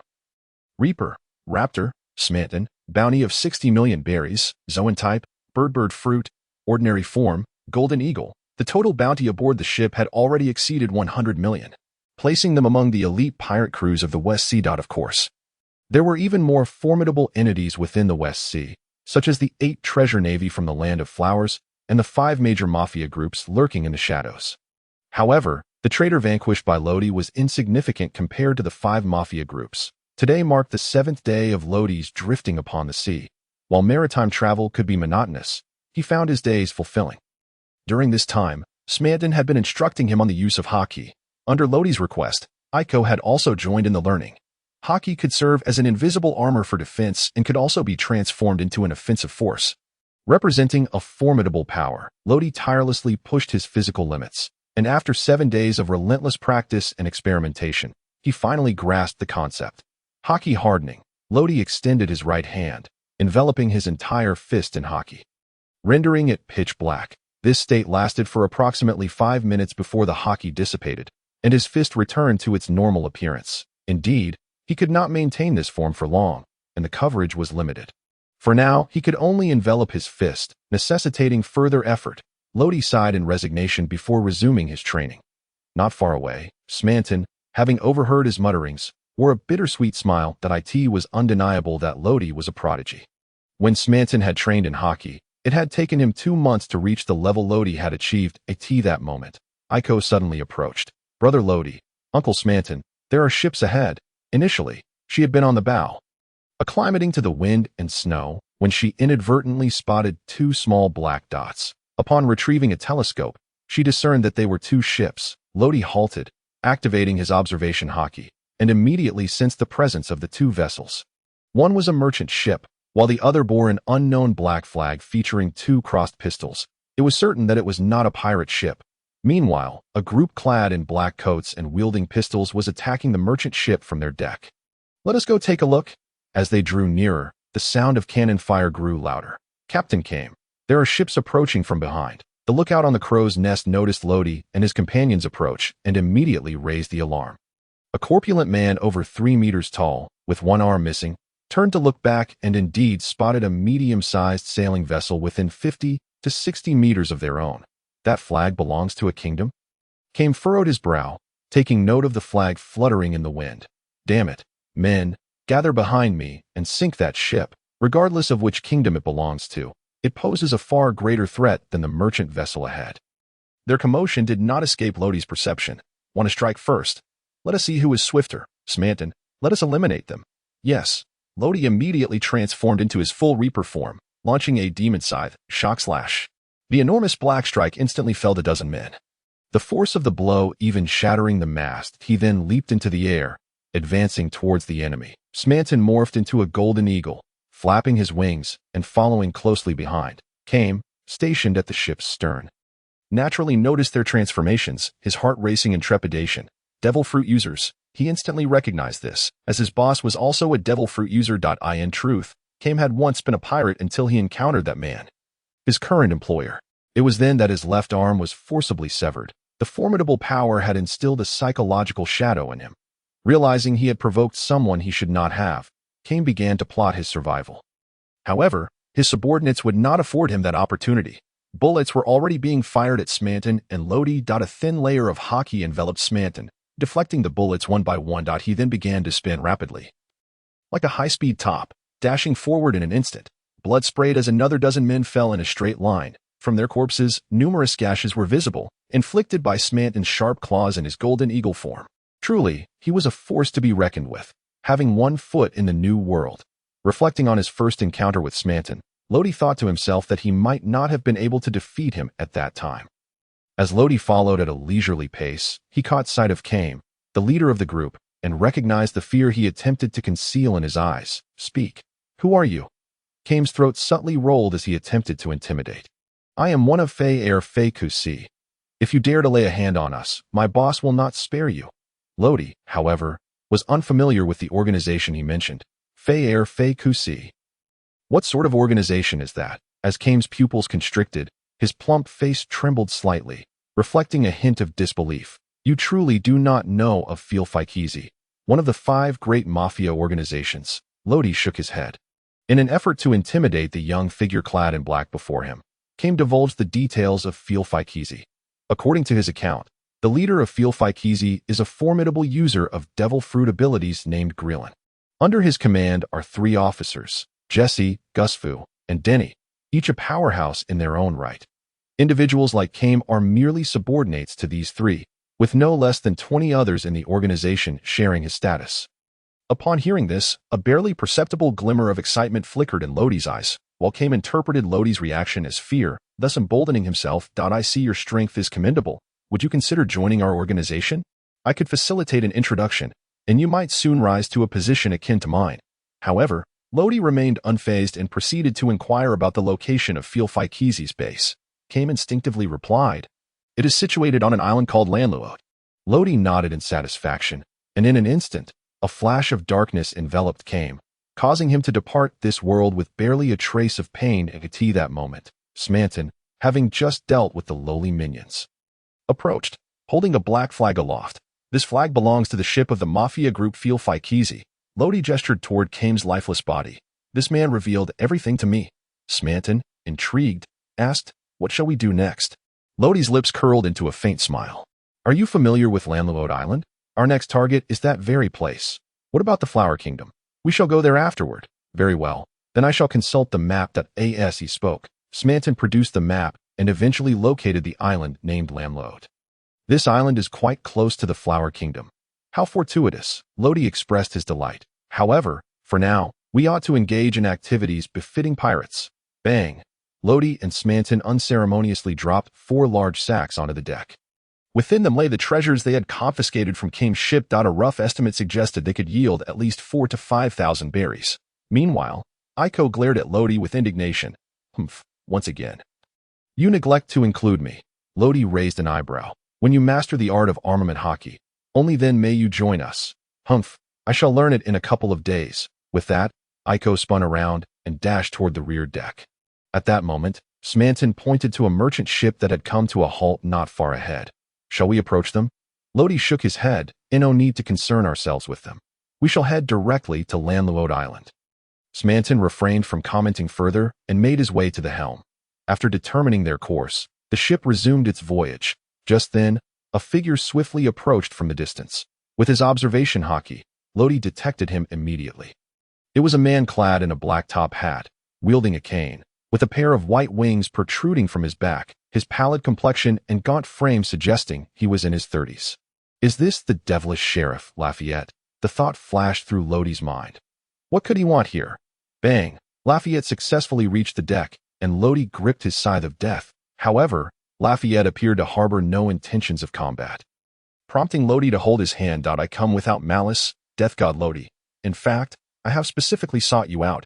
Upon hearing this, Lodi was momentarily taken aback, astonished. Seeking me? Why? We have no prior connection, do we? Lafayette adjusted his hat and chuckled softly. Because I see in you the future I have long sought. I hope you will accept me. Captain Lodi. 7 days prior, he had come across a newspaper. The single image he chanced upon compelled him to follow the young man before him. Nearly 10,000 soldiers lay sprawled across the ground, while Lodi stood at the center, resembling a harbinger of death. It seemed as if he alone graced the world. That unparalleled aura of dominance deeply captivated Lafayette. Now that he stood before Lodi in the flesh, he felt increasingly certain that this was indeed the person he had been searching for. Lodi twirled his scythe of death with a light-hearted smile. Of course, you may join. However, I must first assess your abilities. In truth, Lodi held a great appreciation for Lafayette. He was composed, intelligent, and a skilled navigator. Most importantly, he possessed the ability to hypnotize, making the extraction of information remarkably effortless. His ship was in dire need of someone adept in such arts. Lafayette held his cane forward, adopting a combat stance. Please. Lodi wasted no further words, unleashing a strike with his scythe of death. Grim scythe, shock slash. A colossal black arc surged forth, slicing through the air with an oppressive weight that few could withstand. Lafayette's expression shifted slightly, yet he remained unflustered. Swift slash, with a flash of white light. The black arc fragmented in two, causing no harm to Lafayette. However, Lodi noticed a slight tremor in his hand. Henceforth, you shall be a member of the Death God pirate crew. Having gauged Lafayette's strength, Lodi stepped forward, extending his right hand in welcome. Upon learning of Lafayette's induction, Smanton immediately proposed a duel with him. Ultimately, due to unfamiliarity with Lafayette's abilities, he was swiftly defeated. Meanwhile, Iko, confronted with the suddenly emerging Lafayette, merely noted his height and pallor before uttering a brief welcome. In summary, Lafayette's acceptance was a success, marking him as the fourth member of the Death God pirate crew. The role of navigator was entrusted to him. Smanton felt a significant weight lift from his shoulders, harboring no objections to Lafayette's joining. After recalibrating their course, they had not sailed for half an hour when a colossal sea king erupted from the depths. The sailboat, already modest in size, nearly capsized beneath its might. How enormous! The Sea King's head alone was twice the size of the sailboat. Dark domain. Flash slash. A vast black domain expanded outward from Lodi, enveloping nearly 100 meters around him, completely shrouding both the vessel and the gargantuan Sea King. The Sea King seemed to sense an impending unknown danger. Though unaware of its nature, it instinctively dove beneath the waves to escape. However, would Lodi permit its escape? Clearly not, especially since this was Lodi's first encounter with a Sea King. Within the immense black domain, Lodi merely slashed the air with an unembellished motion, seemingly devoid of tangible harm. Yet, an array of grievous wounds erupted across the Sea King's body, blood gushing forth and staining the waters crimson. Nevertheless, Lodi did not cease. He unleashed several more strikes toward the front, just as the Sea King emerged from the black domain. It was struck down in an instant. Such is the terrifying nature of the dark domain. Within this realm, Lodi could execute indiscriminate attacks, no matter how far one was from him, as long as he willed it. They would be struck. At that moment, the dark domain dissipated, revealing Smanton and Lafayette, who had just arrived. They beheld the blood-red waters and the gradually surfacing corpse of the Sea King, instantly realizing Lodi's handiwork. Exchanging glances, they remained silent. It seemed their captain surpassed their expectations by a considerable margin. He has grown even stronger, as Luodi felt the invigorating surge of power coursing through him. A flicker of joy ignited in his heart. The sheer size and incredible strength of the Sea Kings rendered their revitalizing force remarkably formidable, rivaling even that of the traitorous naval officer, Fook. This provoked his curiosity to venture into the doldrums, the very lair of the Sea Kings, where their numbers could only be imagined. Time raced forward swiftly. On Lonrod Island, The towering central mountain, rising hundreds of meters high, stood as the island's most prominent feature. At its summit, a grand castle had been meticulously constructed, complemented by a spacious plaza where a group of individuals could be seen engaged in training, the sounds of gunfire echoing through the air. Surrounding them were numerous gun emplacements, resembling a meticulously crafted military stronghold. At the mountain's base lay the sole settlement, Lanrat Town, named after the island itself. The pedestrians on the streets were uniformly clad in black trench coats, each equipped with a firearm and adorned with an emblem of two crossed pistols on the right breast of their coats. This was the domain of Ferficos, one of the 5 major mafia syndicates. Suddenly, a voice rang out, commanding, "Make way for the front." The unexpected shout startled the passers-by, who instinctively turned to see the source. Upon recognizing who approached, they quickly stepped aside, leaving the street eerily deserted. Before them lay a procession of several ominously dark crates, each carried by 2 members of the mafia.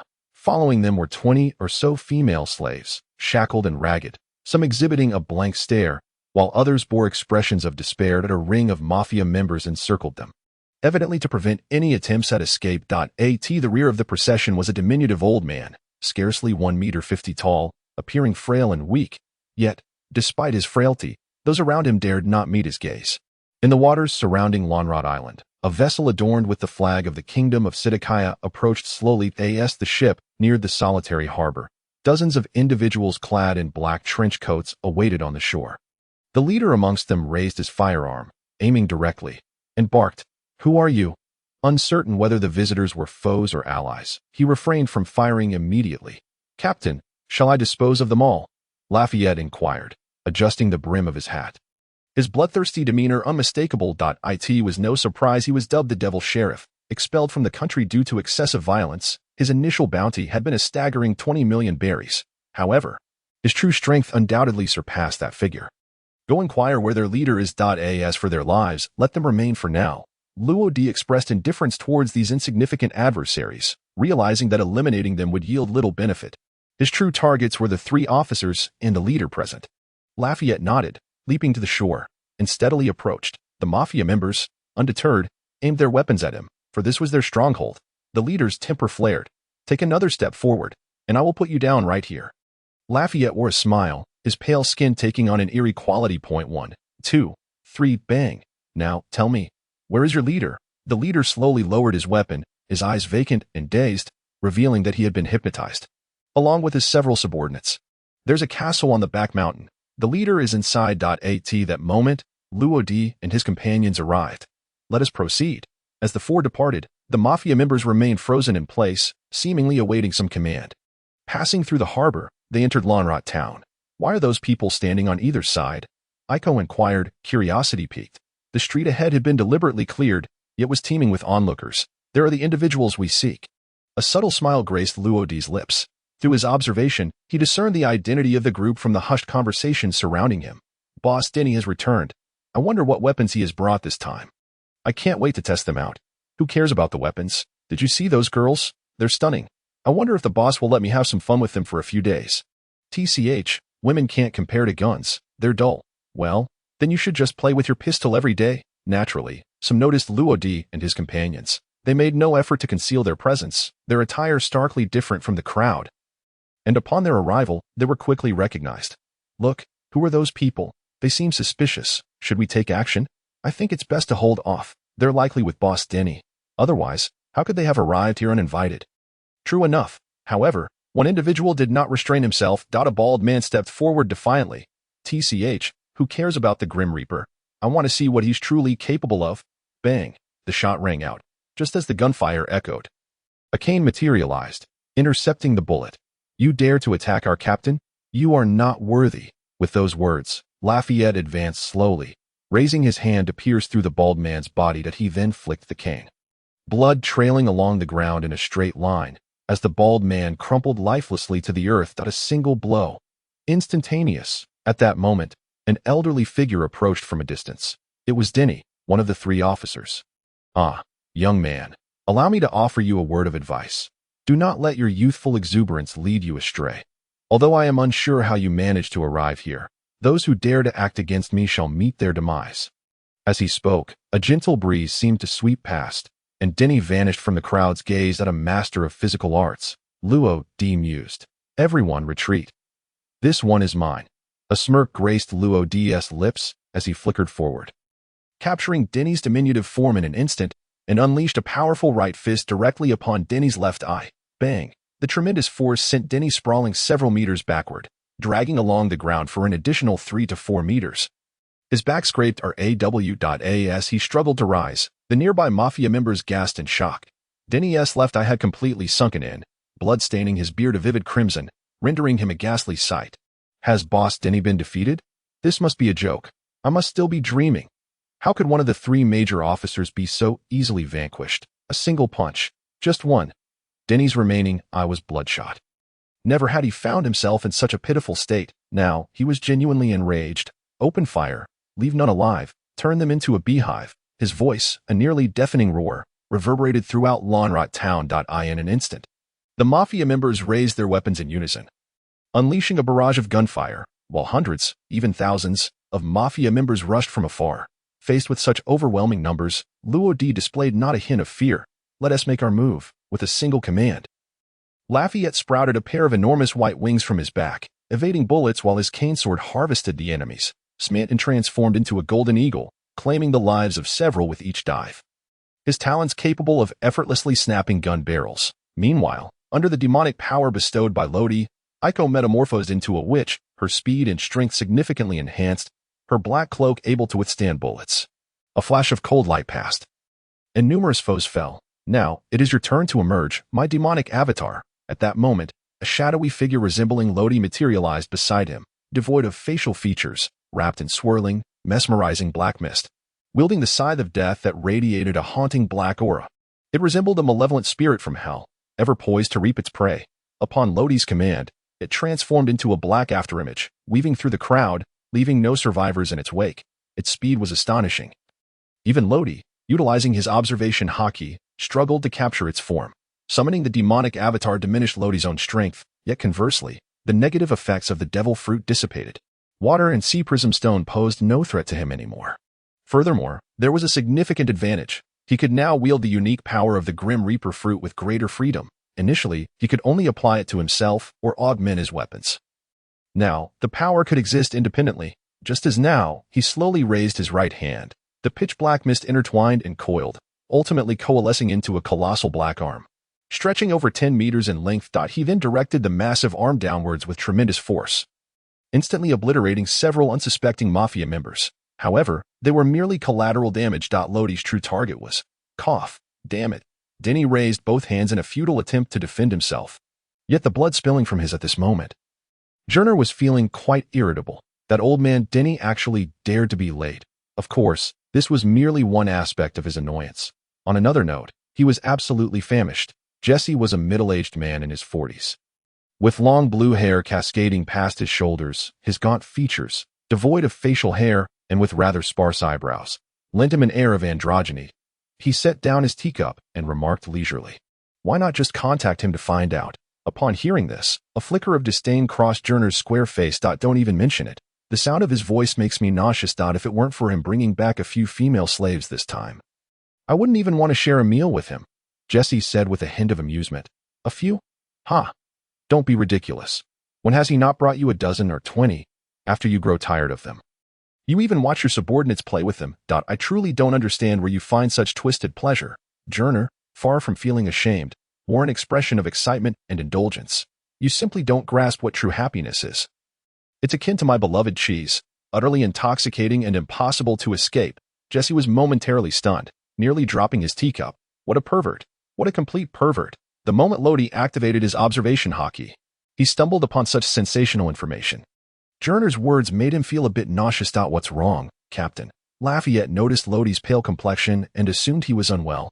Lodi shook his head. It's nothing, but the plan may have changed. We will charge in directly and destroy this place. Lodi was extremely furious, resolved to eliminate these scoundrels. Lafayette naturally had no objections. In fact, he relished such endeavors. Let's go. The two then split into two paths, one to the left and the other to the right, advancing inward. Outside Jerner's castle, the first sight that greeted them was two layered turrets, the outer one being lower and the inner one twice as tall. Each turret was guarded by 2 members of the Fearficos.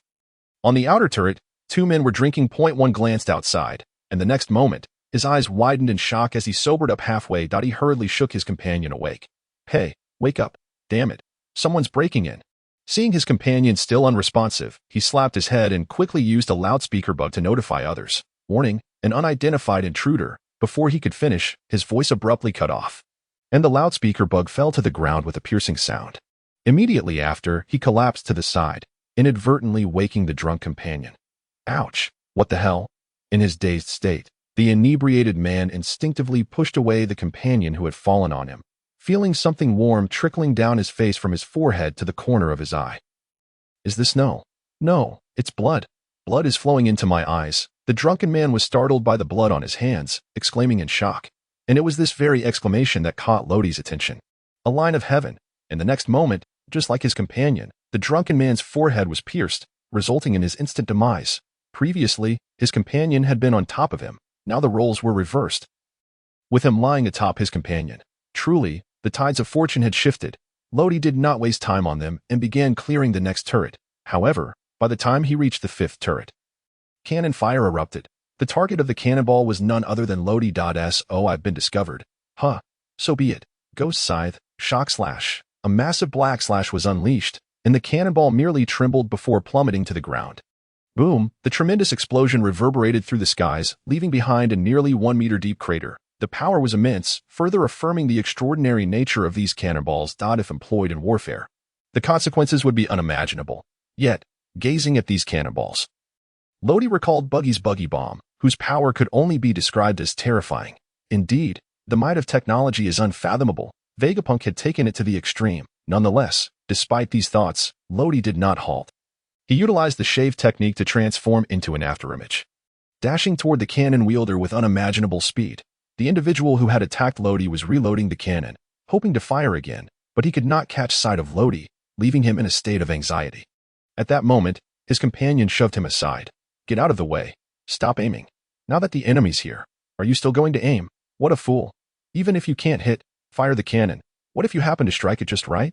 While chiding, he adjusted the angle and fired the cannon in one smooth motion, showing no signs of hesitation. As soon as he fired, he didn't even wait to see if he hit, already preparing to load another cannonball. However, just as he bent down, something struck his forehead, and his consciousness began to fade. In his hazy vision, he vaguely saw the silhouette of a young boy. That face, he found somewhat familiar. Was it the infamous Grim Reaper? Lodi, from a few days ago. But it was all too late. His demise left the remaining Mafia member trembling in fear. If the Mafia member had felt joy when firing the cannon, now he was engulfed in terror. A line of heaven.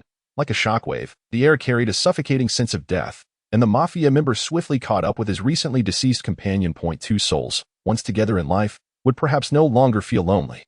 This chapter is not yet complete. Please click the next page to continue reading the thrilling content. What is happening outside? The thunderous sound of cannon fire startled Journer, who was preparing to dine.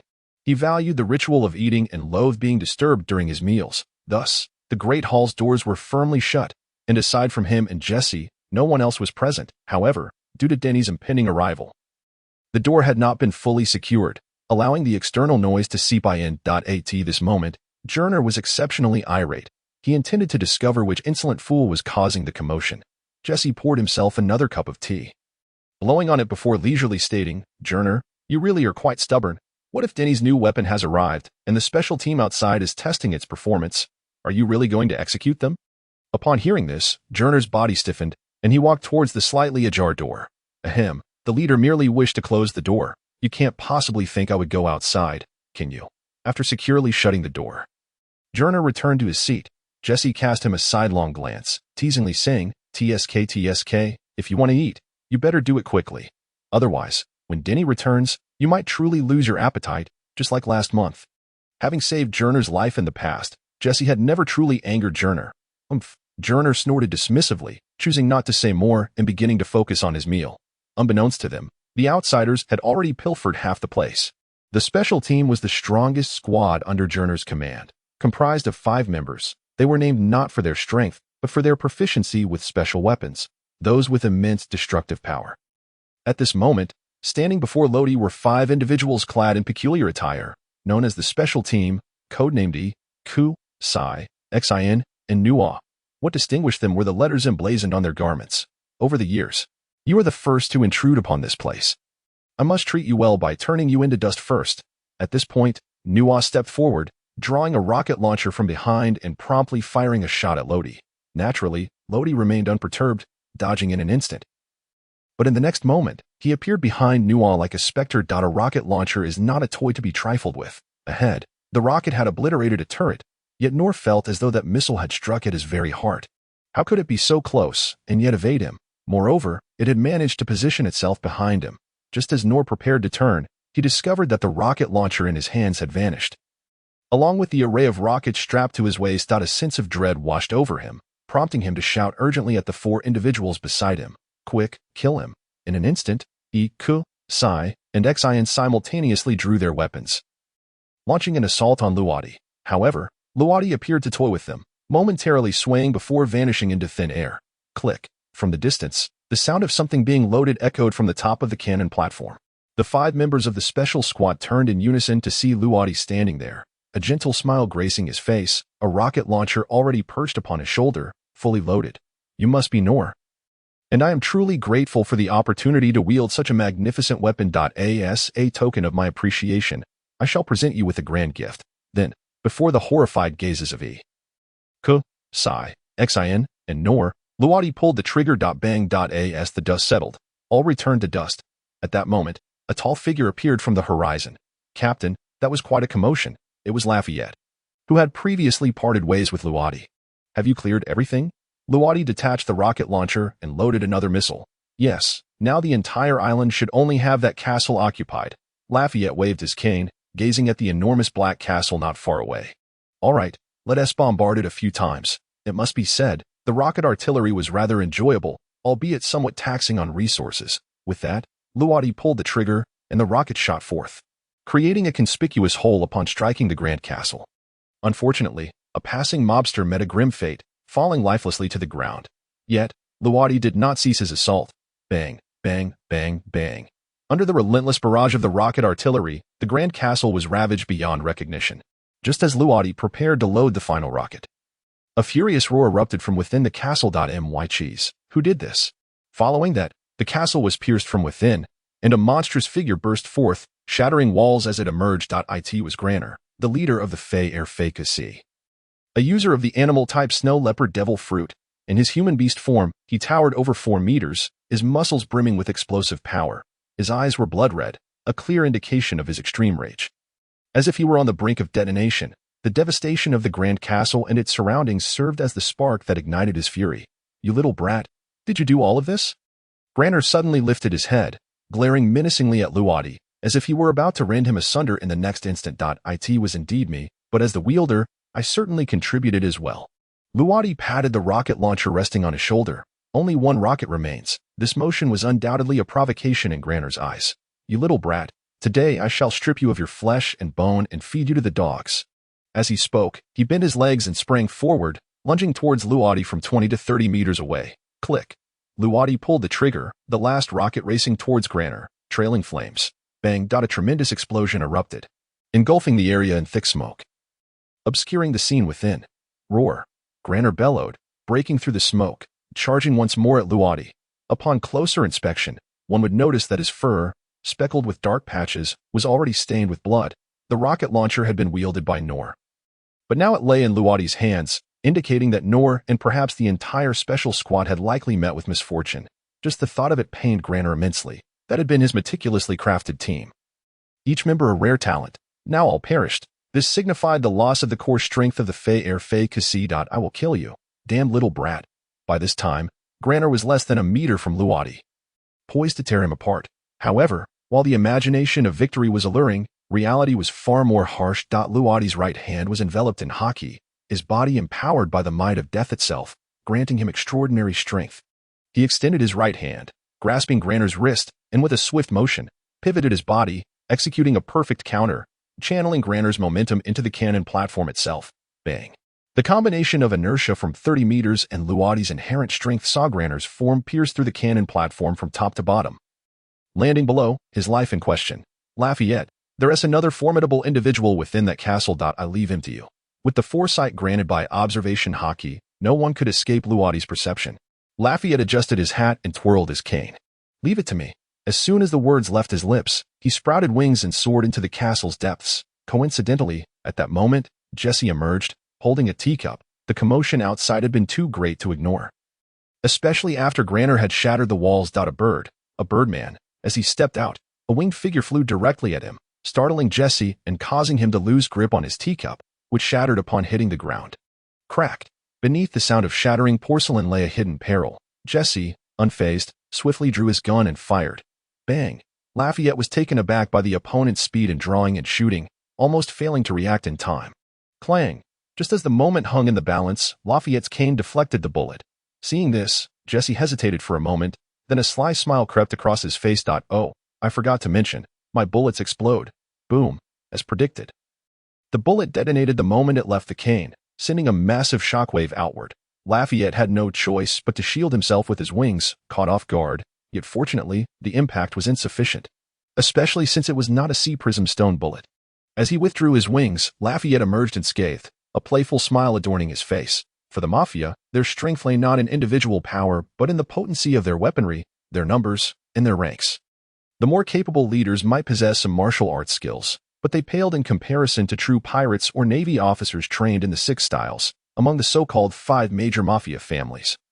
Only Granner truly held any power. Impossible. Even the normally composed Jesse could no longer maintain his calm. He was well aware of his gun's capabilities, capable of taking down a tiger, yet it had inflicted no harm on the man before him. Indeed, he must be a devil fruit user. Jealousy surged within Jesse.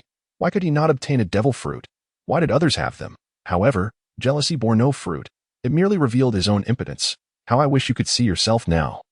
But alas, there will be no opportunity. Lafayette chuckled, drawing his sword from the cane. In an instant, a cold glimmer radiated, and Jesse, awakening from his stupor, instinctively fired several rounds. Yet, having been ambushed once, Lafayette was certainly not foolish enough to be caught off guard a second time. With a swift slash, in the next moment, Lafayette appeared behind Jesse, having retracted his sword, leaving a trail of blood at his feet. Hiss! From behind, Jesse, with his back to Lafayette, felt a piercing pain in his waist as blood gushed forth like a fountain. Moments later, with a soft thud, he collapsed to the ground, taking his final breath filled with bitterness and jealousy. One of the 3 major lieutenants, Jesse, has fallen, with a resounding thud at the base of the cannon. Granner expelled the debris from his body and emerged from a nearly 1-meter deep pit. His mind still buzzed with confusion from the recent blow. It had indeed been quite severe. Had he not consumed the devil fruit, he would have surely been left incapacitated, unable to even rise to his feet. However, he had regained a semblance of composure. The strength of that little imp above was undeniably formidable, even at full capacity. He doubted he could prevail. Granner glanced at his wrist, the site where Lodi had gripped him, now fractured. He was unsure of the nature of that power, but he recognized his inability to contend with it. Who exactly was that little demon? And why did he target the Felvicos? This remained a perplexity to him. He didn't even know the man. With no grudge or enmity, why would he assault his stronghold? Nevertheless, he resolved to let it go. After all, as long as the Green Hills remain, one need not fear the absence of firewood.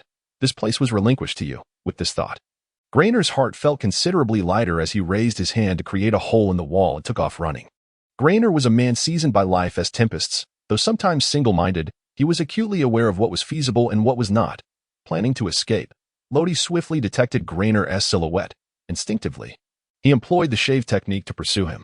Yet, shave allowed for only short-distance rapid movement, and its continued use was immensely taxing on stamina. Meanwhile, Granner possessed astonishing leaping ability, capable of propelling himself several dozen meters with each bound. And once airborne, he expended no energy. Had Lodi not intercepted him immediately, he would have surely lost track of him afterward. Chase away. In the end, it will be you who runs out of stamina. Granner cast a glance at the swiftly moving Lodi and burst into laughter. However, in the next moment, his mirth was extinguished. In a way, can he actually fly? Indeed, shave might not suffice to catch him, but in his awakened form, he would surely close the distance. Granner dared not underestimate the situation any longer and surged forward with all his might. Leaping an astonishing 40 meters, his speed had increased. Lodi furrowed his brow, deciding to exert some pressure on his opponent. In the next instant, an overwhelming force radiated outward from Lodi, enveloping the surroundings. The Conqueror's hockey undeniably affected Granner. Causing a fleeting disorientation, His footing slipped, and he toppled to the side. As his awareness returned, he hastily propped himself up with his left hand and, summoning strength from his core, landed steadily. However, in that brief moment of respite, Lodi had closed the gap. Ghost Scythe, Quake Slash. A massive black strike followed swiftly. Grainer had no choice but to cross his arms in a desperate defense. The shockwave accompanying the Quake Slash left him bewildered, rendering him momentarily disoriented to the point that he could not discern up from down. At that moment, Lodi was upon him, his left fist, imbued with armament hockey, crashing down onto Grainer's forehead. With a thunderous impact, Grainer found himself face first in the ground. Yet, it was not over. Just as Lodi prepared to finish him off, Grainer panickedly exclaimed, "Wait, big brother, the little brother knows his mistakes. Spare me my life." His head buried in the earth, the terror of death overwhelmed all else, and he was willing to forsake his dignity. However, upon hearing Grainer's plea, Lodi showed no. Upon gaining insight, Luadi endeavored to perceive the power of the Grim Reaper's scythe. Naturally, having initially mastered the abilities of the Grim Reaper Devil Fruit, he found it relatively effortless to sense its essence. Subsequently, he began to experiment with manipulating that formidable force. Half an hour later, Luadi succeeded. He successfully imbued the scythe's power into his blade. He could even distinctly feel a connection between himself and the weapon. To his delight, he discovered he could control it with mere thought. However, there was a drawback. Using his mind to manipulate it proved to be quite taxing on his mental fortitude. As he caressed the blade, the infusion of the Grim Reaper's scythe transformed its once dull surface into a faint black sheen, so mesmerizing that one might feel their very soul being drawn into it. Now, how about testing its might? With a swift motion, Luadi gripped the hilt and slashed at the AIR.I in an instant. It seemed as though space itself quivered, and an invisible force carved a shallow mark into the wall. What a remarkable blade! However, it was time to bestow upon you a name. How about Huangquan? As Luadi stroked the blade, it shuddered slightly as if in response to his words. Haha, do you like it? Then it settled. He then sheathed Huangquan and secured it at his waist. It seemed he was destined to embark on the path of a great swordsman. Returning to the port, Lafitte directed the hypnotized members of the Mafia to load their acquired goods onto the ship. Over 40 crates of arms, 5 large boxes filled with gold, silver, and jewels, and an entire 4 boxes of collectibles. With the total bounty amounting to an astonishing $200 million. Due to the limited storage space on board, the arms could only be placed on the deck. However, these items were not the entirety of their haul. The island still held numerous weapons, but they simply could not be accommodated. In truth, Luadi had contemplated acquiring a larger vessel, but to his astonishment, he discovered that the largest ship available was only slightly larger than the one Shizura had provided for them.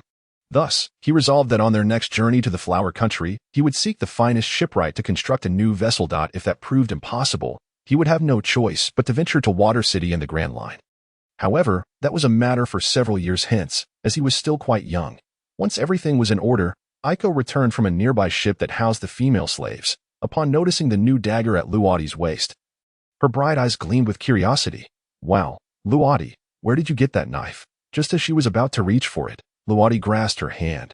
This blade was found on this island, but you'd best not touch it. It's rather dangerous. Luadi was uncertain whether Huangquan would exhibit any hostility towards others after being tamed. Aiko, however, was somewhat displeased. I don't believe you. You just don't want to show it to me. Luadi, feeling helpless, caught sight of Lafitte organizing the arms not far away. An idea struck him. He then called Lafitte over. Lafitte approached, puzzled. What is it, Captain? Luadi unsheathed Huangquan and handed it to him. Give it a try. See if you can wield it. The quality of the blade caught Lafitte's attention immediately. However, as he gripped the hilt, his already pale face turned even whiter when Huangquan trembled in his grasp, causing him to drop it as if shocked. Observing this, Luadi swiftly reclaimed Huangquan and returned it to its sheath. From Lafitte's reaction, it was evident that Huangquan still harbored a degree of rejection towards anyone other than Luadi, and the aversion was becoming increasingly pronounced. Lafitte glanced at his trembling right hand, seemingly in shock. Captain, it's hard for me to assess this blade, but it seems that an ordinary person cannot control it. Luadi nodded knowingly and then cast a playful glance at Aiko. Do you still wish to see it? Aiko made a face at him. If you won't show me, I'll go find those big sisters to play with. Stingy. Watching Aiko's retreating figure, Luadi couldn't help but smile. Aiko appeared to be growing more, how should one say it, spirited. After all, she was still merely a child of 9 years. Captain, do you truly have complete control over that blade? Lafitte inquired, his gaze fixed on Huangquan at Luadi's waist. a hint of concern flickering across his face. The malevolence of that blade is immense. It resembles the legendary cursed swords. Such blades bring misfortune, and those who fail to earn their acceptance may meet a grim fate. It is thoroughly subservient to me, and I doubt there exists another soul in this world capable of wielding it. For in a sense, it has become an extension of myself. As he spoke, Luadi raised Huangguan and, to Lafitte's astonishment, struck his own left arm with it. Captain Luadi, you? Luadi shook his head, and when he lifted the blade once more, Lafitte was astonished to see his arm completely unscathed, not even a scratch to be found. Yet, he could distinctly sense the force Luadi had exerted in that strike. But how is this possible? Luadi provided the explanation. This is proof of my complete mastery over it. As long as I do not wish for it, it cannot harm me. Then, Luadi hurled Huangguan into the air, and it circled back to his hand effortlessly. Moreover, I can manipulate it at will, as easily as one moves their limbs, without any impediment. In its might, Luadi casually located an empty ship and, gripping Huangguan, made a swift motion toward it, followed by a straightforward slash. The power unleashed was astounding. The black, flying slash raced across the water's surface, and as it penetrated the ship's hull, a sharp sound echoed, and the upper half of the vessel began to slide backward into the sea. With a resounding splash, the upper section of the ship vanished beneath the waves, leaving the lower half afloat. From a distance, one could clearly see a smooth cut, a result of Luadi's flying slash. Captain Luadi, only a swordsman of great renown could achieve such a feat, right? The ability to execute a flying slash was knowledge known to all swordsmen. As a swordsman himself, Lafitte immediately recognized the significance of what he had witnessed. Luadi sheathed Huangguan, paused for thought, then nodded slightly. You could say that. Hearing this, a look of wonder crossed Lafitte's face. A 10-year-old swordsman, it was simply unbelievable. Luadi indeed possessed the future he had long sought. The following day, 2 ships sailed across the boundless ocean. Due to the need to organize a multitude of items, Luadi and his crew set out on the second day. The 20 or so female slaves did not depart early. Instead, they planned to accompany them to the flower country. Therefore, as Luadi set sail, their ship trailed closely behind. Luadi paid them little mind, as they were merely strangers to him. He had rescued them out of a sense of moral obligation. But he would not pry into their subsequent affairs. Shortly after their departure, several fast ships arrived at Lonrod Island, led by none other than the journalist, Oimo. They did not approach the island directly from the port. Instead, they opted for a relatively concealed landing site. After a meticulous investigation, Oimo discovered that the Felpicos organization had virtually been eradicated. On the entire island of Lonrod, fewer than 200 members of the mafia remained. Their behavior was peculiar, as if they were following a predetermined program, digging graves, moving corpses, burying the dead, essentially conducting a comprehensive funeral service. Naturally, Oimo did not attempt to get close to them. After all, although Felpicos had been vanquished, these remnants were still ruthless mafia members. Ultimately, it was a discovery in the mountains that revealed that Felpicos' headquarters had been largely destroyed, with several clear characters deeply etched into the central castle, Death God Pirate Crew. Lodi, Leave, Grand Line. Headquarters of the World Economic News Agency. Morgans received a letter from Oimo along with nearly 100 photographs. The gist of the content was that a few days prior, the world-renowned death god Lodi had accomplished a significant feat. He, along with his crew, had annihilated one of the top underground forces of the West Sea, Felpicos, one of the 5 major mafias. From landing on the island to departing, it took merely 1 day. Including Lodi himself, there were only 4 members in total. The crew consisted of the captain of the Death God Pirate Crew, Death God Lodi, with a bounty of 40 million berries, the former third-in-command of the so-called traitor Smanton, who returned to the West Sea for unknown reasons with a bounty of 60 million berries, the recently expelled security officer for violent enforcement, the Devil Sheriff, Lafayette, with a bounty of 20 million berries, and Death God Lodi's sister, Aiko, who possessed exceptional physical skills and was adept with a blade, her strength comparable to that of pirates with bounties of 10 to 20 million, though she had yet to receive a bounty. Oimo, that rascal, could he have been tailing Death God Lodi all along? After perusing the letter and photographs, Morgans was somewhat speechless. However, he also realized that this newly formed Death God Pirate Crew indeed possessed its unique qualities. Especially the captain, Death God Lodi, who seemed to exude an extraordinary charisma, to the extent that someone like Smanton would join his ranks, truly astonishing. Nevertheless, it was a pity that there was another significant event that needed reporting. Subsequently, Morgans picked up another letter accompanied by photographs. The 7 warlords of the sea, Don Quixote da Flamingo, had officially assumed office, becoming the new ruler of Dressrosa. This would undoubtedly be explosive news. In comparison, the minor pirate Lodi would clearly not generate much of a stir. The last rays of the setting sun cast an orange hue over the sea.I in the distance. 3 ships were slowly sailing towards the port of the Flower Country. The first 2 vessels were closely aligned, while the last ship maintained a suspicious distance from them. On the foremost ship, carrying Lodi and his crew, Lafayette was intently watching the medium-sized sailing ship trailing behind them, its pirate flag swaying with the sea breeze. "Captain Lodi, that ship seems to be following us. Should I take care of them?" he inquired, having kept a vigilant watch for quite some time. Lodi, hand resting on the hilt of his sword, suddenly smiled faintly. "Did Smanton not mention that there are 2 ports here? Let us head to the port that leads to the Forbidden Zone." Indeed, there were 2 ports leading to the Flower Country. One was the legitimate port of entry, which required a certain fee and berries for entry, but the port was patrolled by soldiers from the Flower Country, ensuring safety. The other was the illicit port, accessible only through a stretch of forbidden territory. There, no soldiers were stationed, only a band of nefarious pirates and some underground forces. Warfare was commonplace, lawlessness reigned, and chaos was rampant. Lafayette nodded, just as he was about to instruct Smanton to alter their course. He hesitated and pointed to the ship behind them. "What about those female slaves? Should we take them along?" Lodi leapt onto the ship carrying the 20-odd female slaves, clutching a suitcase. In response to Lafayette's query, Lodi contemplated briefly before deciding to let the female slaves part ways. Just ahead lay the legitimate port leading to the Flower Country, where soldiers stood guard, sufficient to ensure their safe entry. "Lord Lodi, you have arrived." A striking woman with purple hair noticed Lodi and approached with delicate steps. She bent down. Lodi's perspective allowed him a glimpse of her alluring figure, an enticing allure that was hard to resist. Lodi's face flushed slightly, his gaze flickering, and he coughed lightly, feigning a need to clear his throat. Was this a test for an old hand? Although he was merely 10 years old, his mental age was far from juvenile. Moreover, his long years of training had endowed him with a robust physique, yet he was also easily stimulated. One could describe him with the phrase full of youthful vigor, after a brief moment of concealment. Lodi handed her the suitcase. "Here is 100,000 berries. It should sustain you for quite some time." He then gestured towards the port bustling with numerous ships.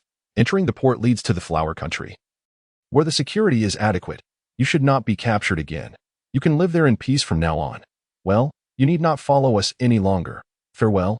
Lodi waved and turned to leave, but at that moment, the purple-haired woman grasped his hand. "Lord Lodi, we actually have one more favor to ask of you." Her words caught Lodi off guard, and recalling Aiko's close relationship with them, he pondered for a moment before inquiring. "What is it?" The woman turned and gestured towards a small compartment on the deck. In a moment, the door creaked open, revealing a 15 or 16-year-old blossoming girl.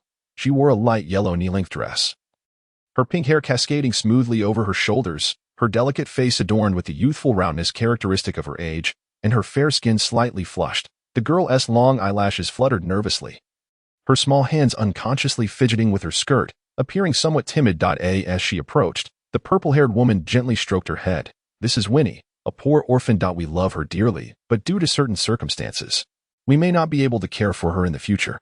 We only hope you can take her in, even if just as a maid, it would suffice." The girl's eyes glistened with unshed tears, clearly having cried not long ago. She said nothing, her hands clasped over her abdomen, bowing slightly towards Lodi, pleading, "Lord Lodi, please accept me."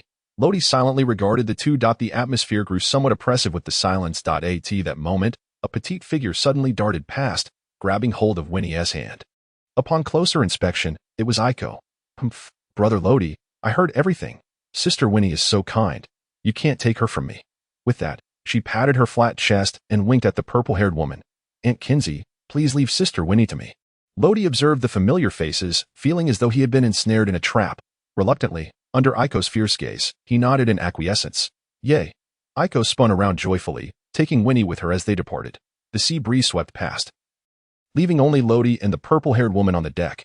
After a brief exchange, Lodi took his leave. The 2 ships then parted ways, likely never to cross paths again. Lodi rested his hands on the wooden railing, gazing blankly at the sea, ultimately letting out a soft sigh, tinged with a hint of sympathy. What a group of unfortunate women, yet they are remarkably resilient. Lodi had a vague understanding of their intentions. This voyage could very well lead to certain death. The port here stood in stark contrast to the main harbor of the Flower Kingdom. Half an hour later, the sailing ship successfully arrived. The most immediate impression for Lodi was one of chaos. The shore was lined with pirate ships adorned with various flags, roughly estimated to number over 100. Additionally, vessels belonging to certain underground factions had gathered here. Among them, when ship's flag struck Luadi as familiar, two crossed pistols. Wasn't that the emblem of Firefix? It seemed there were still fish that had slipped through the net. Time to eliminate them. Luadi gently caressed the hilt of his sword. And with a swift motion, a glint of cold light flashed as a scythe-like slash imbued with the power of death was unleashed, the sound of wind howling in its wake. What was happening? The ship split in two. The vessel belonging to Firefix was cleaved in half, its weightless hull sliding apart and plunging into the sea. The Mafia members aboard had no means of escape. Sinking with the ship, while those on the deck were somewhat fortunate, managing to swim to shore thanks to their decent swimming skills and thus averting disaster. The sudden upheaval startled the surrounding pirate crews and Mafia members, especially the crew that had been tailing Luadi and his companions, who were thoroughly frightened. "Captain, maybe we should just forget about this," one officer on the pirate ship cautiously observed the towering, dark-skinned man seated on the deck, gnawing on a large piece of meat. This man, named Sori, was the captain of the pirate ship, with a bounty of 15 million berries, making him a notable figure in the West Sea. Sori continued to devour the meat, seemingly unfazed, even exuding arrogance. "You think you know who I am? Let me tell you, today I'm definitely getting my hands on those weapons." As he stated, he had been following Luadi's ship for the sake of the armaments aboard. Just then, a tall, lean figure leaped down from the central mast, landing directly before them. "So, your goal is those weapons, huh? What a pity, you won't be able to get them. However, I do have plenty of tickets to the underworld to offer you." Lafitte tipped his black top hat and stepped forward, lightly tapping his cane sword, causing the officer beside Sori to collapse, lifeless. "You." Sori, sensing the absence of breath from his subordinate, erupted in fury, blood splattering in all directions. Indeed, Lafitte had struck again. Sori, who had lived in his own world, never realized the truth until his demise. Lafitte was indifferent to his death, striding straight towards the ship's hold. There were still numerous little pests that needed to be dealt with. He had more significant tasks ahead and could ill afford to waste time here. Luadi's actions sent ripples of commotion along the coastline, with voices rising and falling in a cacophony. Confused pirates asked, "What just happened? We just arrived and are still unsure of the situation, right? Why are there so many people gathered here? It's not something you see every day." Someone pointed to the floating debris and a fragment of the broken ship. It had been intact just a minute ago, and now it lay in ruins. Who was responsible? The occurrence had transpired too swiftly and unexpectedly. Of course, there were those with discernment among the crowd. "That's a flying slash, a technique only a swordsman could execute. But such a powerful figure shouldn't be found in the Grand Line, right? Have you forgotten where we are? The Flower Kingdom, the legendary pirate Qingtiao is said to be here. I suspect he is likely here to find Qingtiao, and that ship must have provoked the swordsman. Ugh, no way. I still want to live a few more years. I won't stick around to watch this." Soon, some cowardly pirates began to disperse, unwilling to remain and observe. At that moment, Luadi disembarked and approached a member of Firefix. "Where is your captain?" His unembellished question caused the Mafia member, who had just clambered out of the water, to momentarily freeze, then look at Luadi as if he were an idiot. On the ship. Where else could he be? The moment the words left his mouth, he sensed something amiss. Why was this youth inquiring about their captain? However, the next instant, an immense force struck him from behind, sending the Mafia member sprawling forward in confusion, only to hear a splash as he fell back into the sea. Luadi retracted his foot. Slowly rising and gazing at the undulating edges of the vessels on the water, he gradually drew his sword, Huangguan, with his armed color spreading from his right hand, enveloping Huangguan entirely. Luadi had advanced further in strength since slaying the leader of Firefix, Grainer, and his mastery of armed color had grown increasingly proficient, now capable of enveloping an entire arm with ease. Luadi aspired to forge Huangguan into a black blade, a process that required relentless combat and continual honing of his armed color. One day, he would achieve it. "Let my most profound slash pierce through you completely. Floating life oblivion slash." In this fleeting dreamlike existence, it ultimately amounted to nothing but a fleeting illusion. Luadi swung his sword, and it seemed as if the very fabric of space was torn asunder. A colossal slash, spanning 5 to 6 meters, cleaved the tranquil sea in two, the vast waters swirling as if confronted by a terrifying force. The gash created could even accommodate a person's passage. Nearly 200 meters away, the strike that seemed capable of shattering the heavens finally came to a halt, slowly dissipating. At that moment, the sea converged, and soon the chasm was filled, yet the ocean appeared enraged, waves crashing upon waves, causing the vessels along the shore to sway restlessly.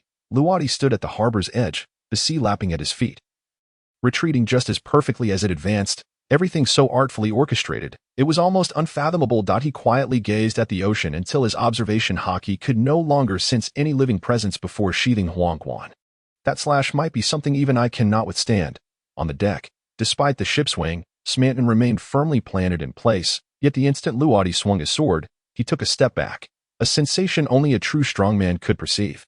If Luwadi continued to grow at this rate, he would likely be able to shake the very foundations of the Navy headquarters when he truly stepped into the Grand Line. A few days prior, Luwadi had informed Smanton that he would remain in the West Sea for another 4 to 6 years. He had also mentioned that if Smanton was unwilling to wait, he could leave at any time. At that moment, Smanton had chosen to stay without a hint of hesitation. Lafitte had made the same choice. Ugh, that hurts. The ship rocked violently, and within the cabin, Winnie struggled to maintain her grip on the doorknob. In contrast to Winnie, Yak was far more composed, leaning against the window, pouting in indignation as she glared at Luwadi, who stood confidently on the shore.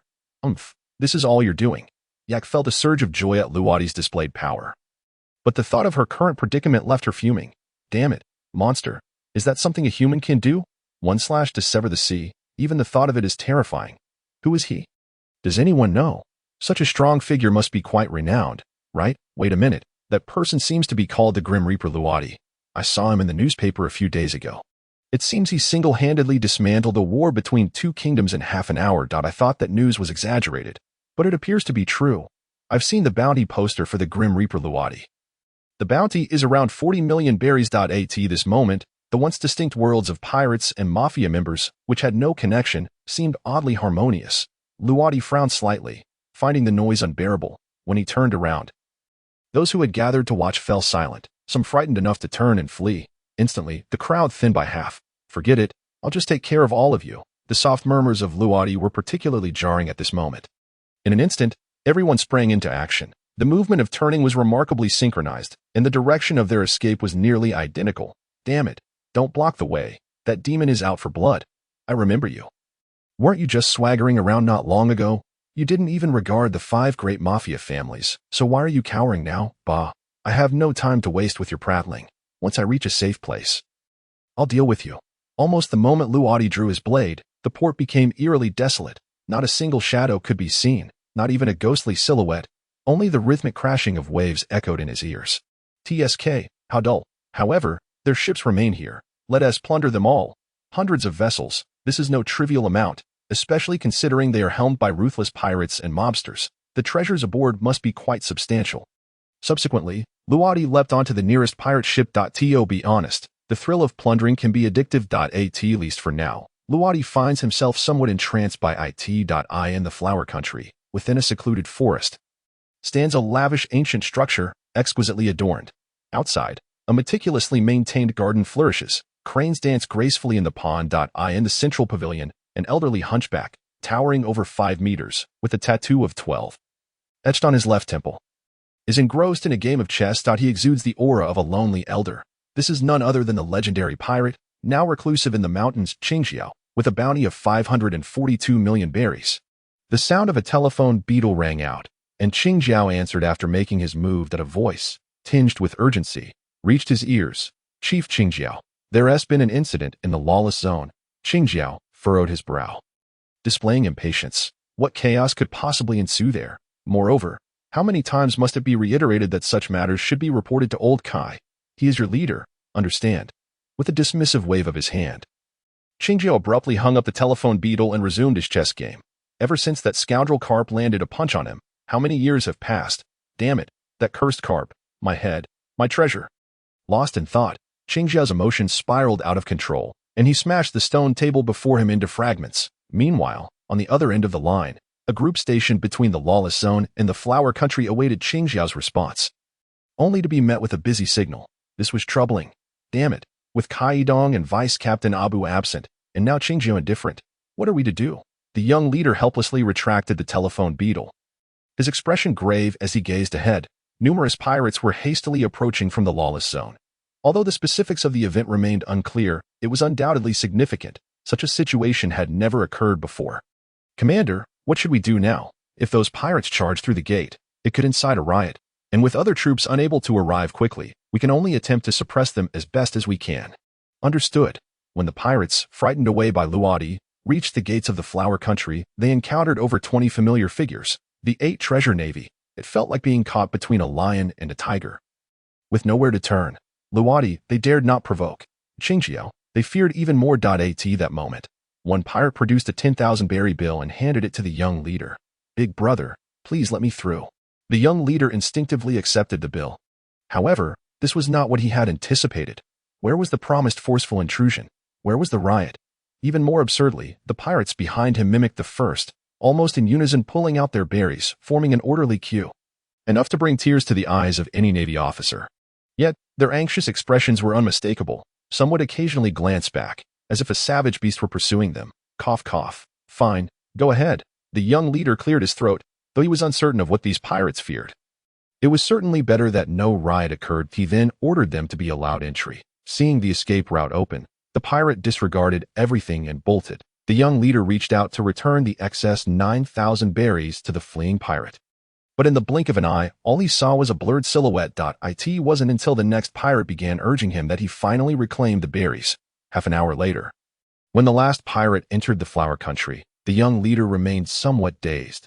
Glancing at the stack of 10,000 berry notes in his bag, he felt even more bewildered. So, the gatekeeper's benefits were this generous? The pirates treated them with utmost respect, offering high denominations without expecting change, and then promptly fleeing. It made him contemplate a career change. Earning several million berries in just half an hour was simply unbelievable. Oh right, what was he even doing here? Nightfall enveloped the land. At the lawless port, the sea had returned to its tranquil state. After plundering over 100 pirate ships, Luadi successfully amassed 200 million berries. And with an additional 200 million from the plunder at Firefly, his cash total reached a staggering 400 million berries. This didn't even account for the gold, silver treasures, precious collectibles, and arms. If these were sold for cash, the figures would be even more staggering. Bang! I'm back. How did the intelligence gathering go? Without turning around at the sound of footsteps, Luadi inquired. Lafite stepped forward, positioning himself beside Luadi and placing his cane aside. There is an old shipwright in the Flower Country named Viller, whose shipbuilding skills are exceptional, but he seems to have retired 6 months ago.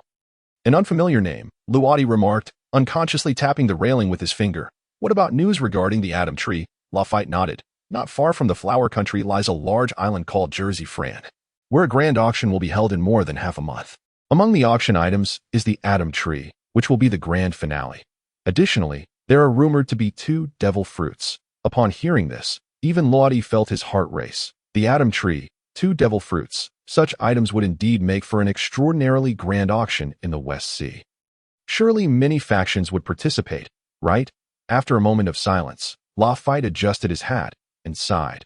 Currently known participants include the Brigands and the Greisheimer faction from the 5 great mafia families. Moreover, the 3 largest underground intelligence organizations in the West Sea will also be present.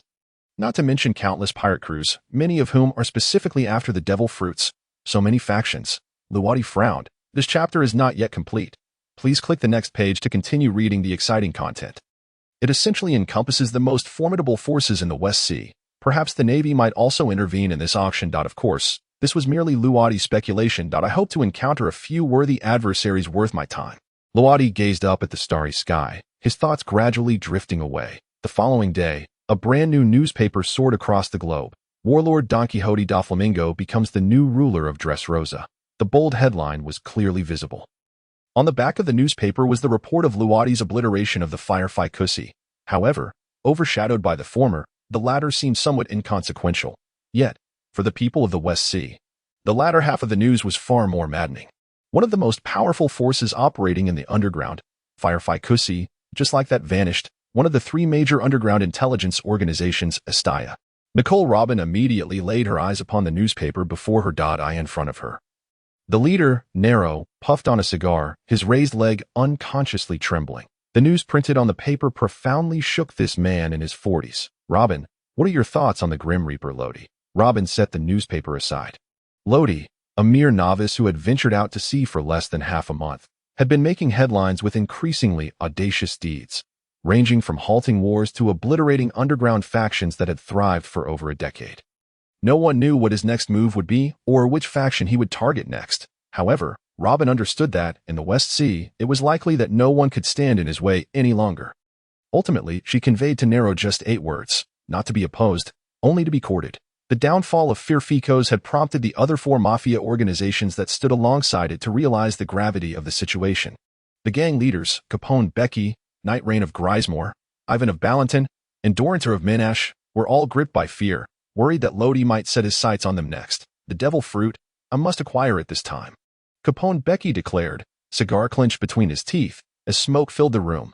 Knight Rain shared the same sentiment. As for Ivan and Doranter, who had previously shown little interest in the devil fruit, Lodi's emergence had shattered their notions.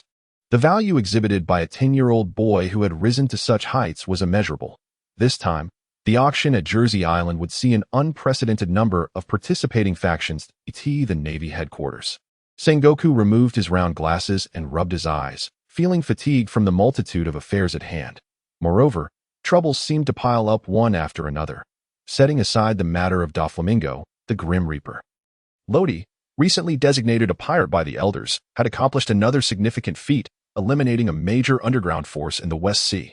Simultaneously, his pirate crew, aptly named the Grim Reaper Pirates, had been established, now confirmed to have 4 members. According to the contents of the newspaper, each of them possessed remarkable strength. Even Lodi's 9-year-old sister could single-handedly take on a bounty of $20 million. Trouble? Are we going to have to revise the bounty again? It hasn't been long since the last adjustment.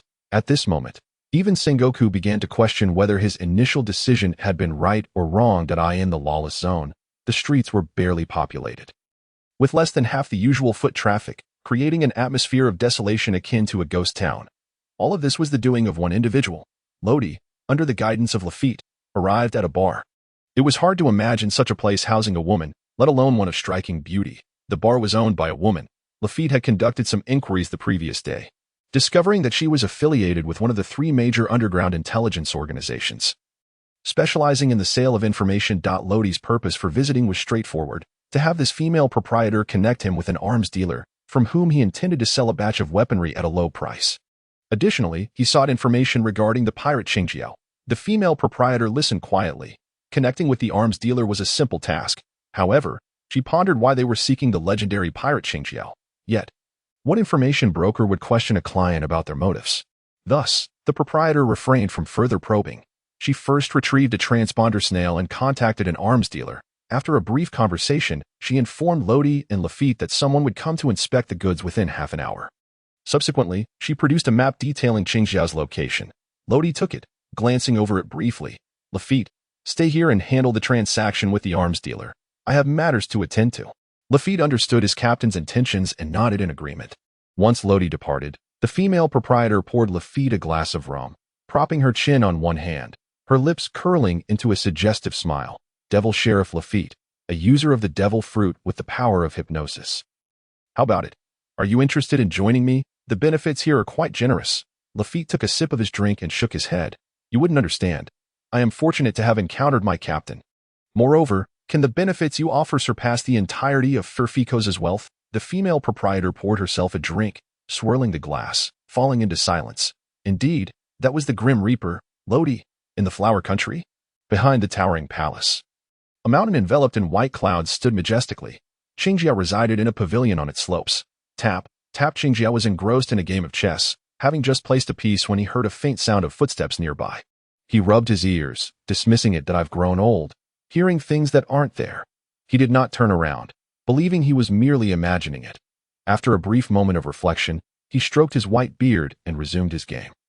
Tap, tap. This time, the footsteps were unmistakably deliberate. As Qingjiao prepared to drop his black piece, he hesitated, redirecting his focus behind him. With a swift motion, he sent the piece flying backward like a bullet.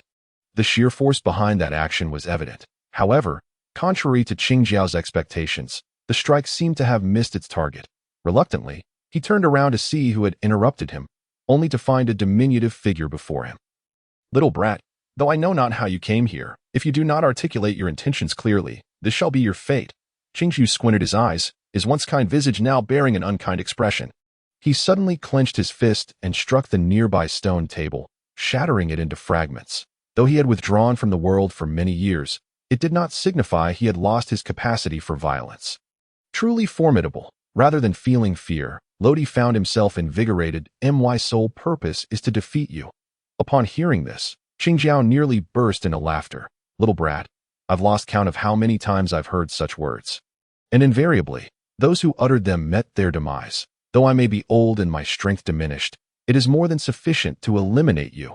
With that, he unleashed his conqueror's haki, causing the surrounding trees to sway noticeably.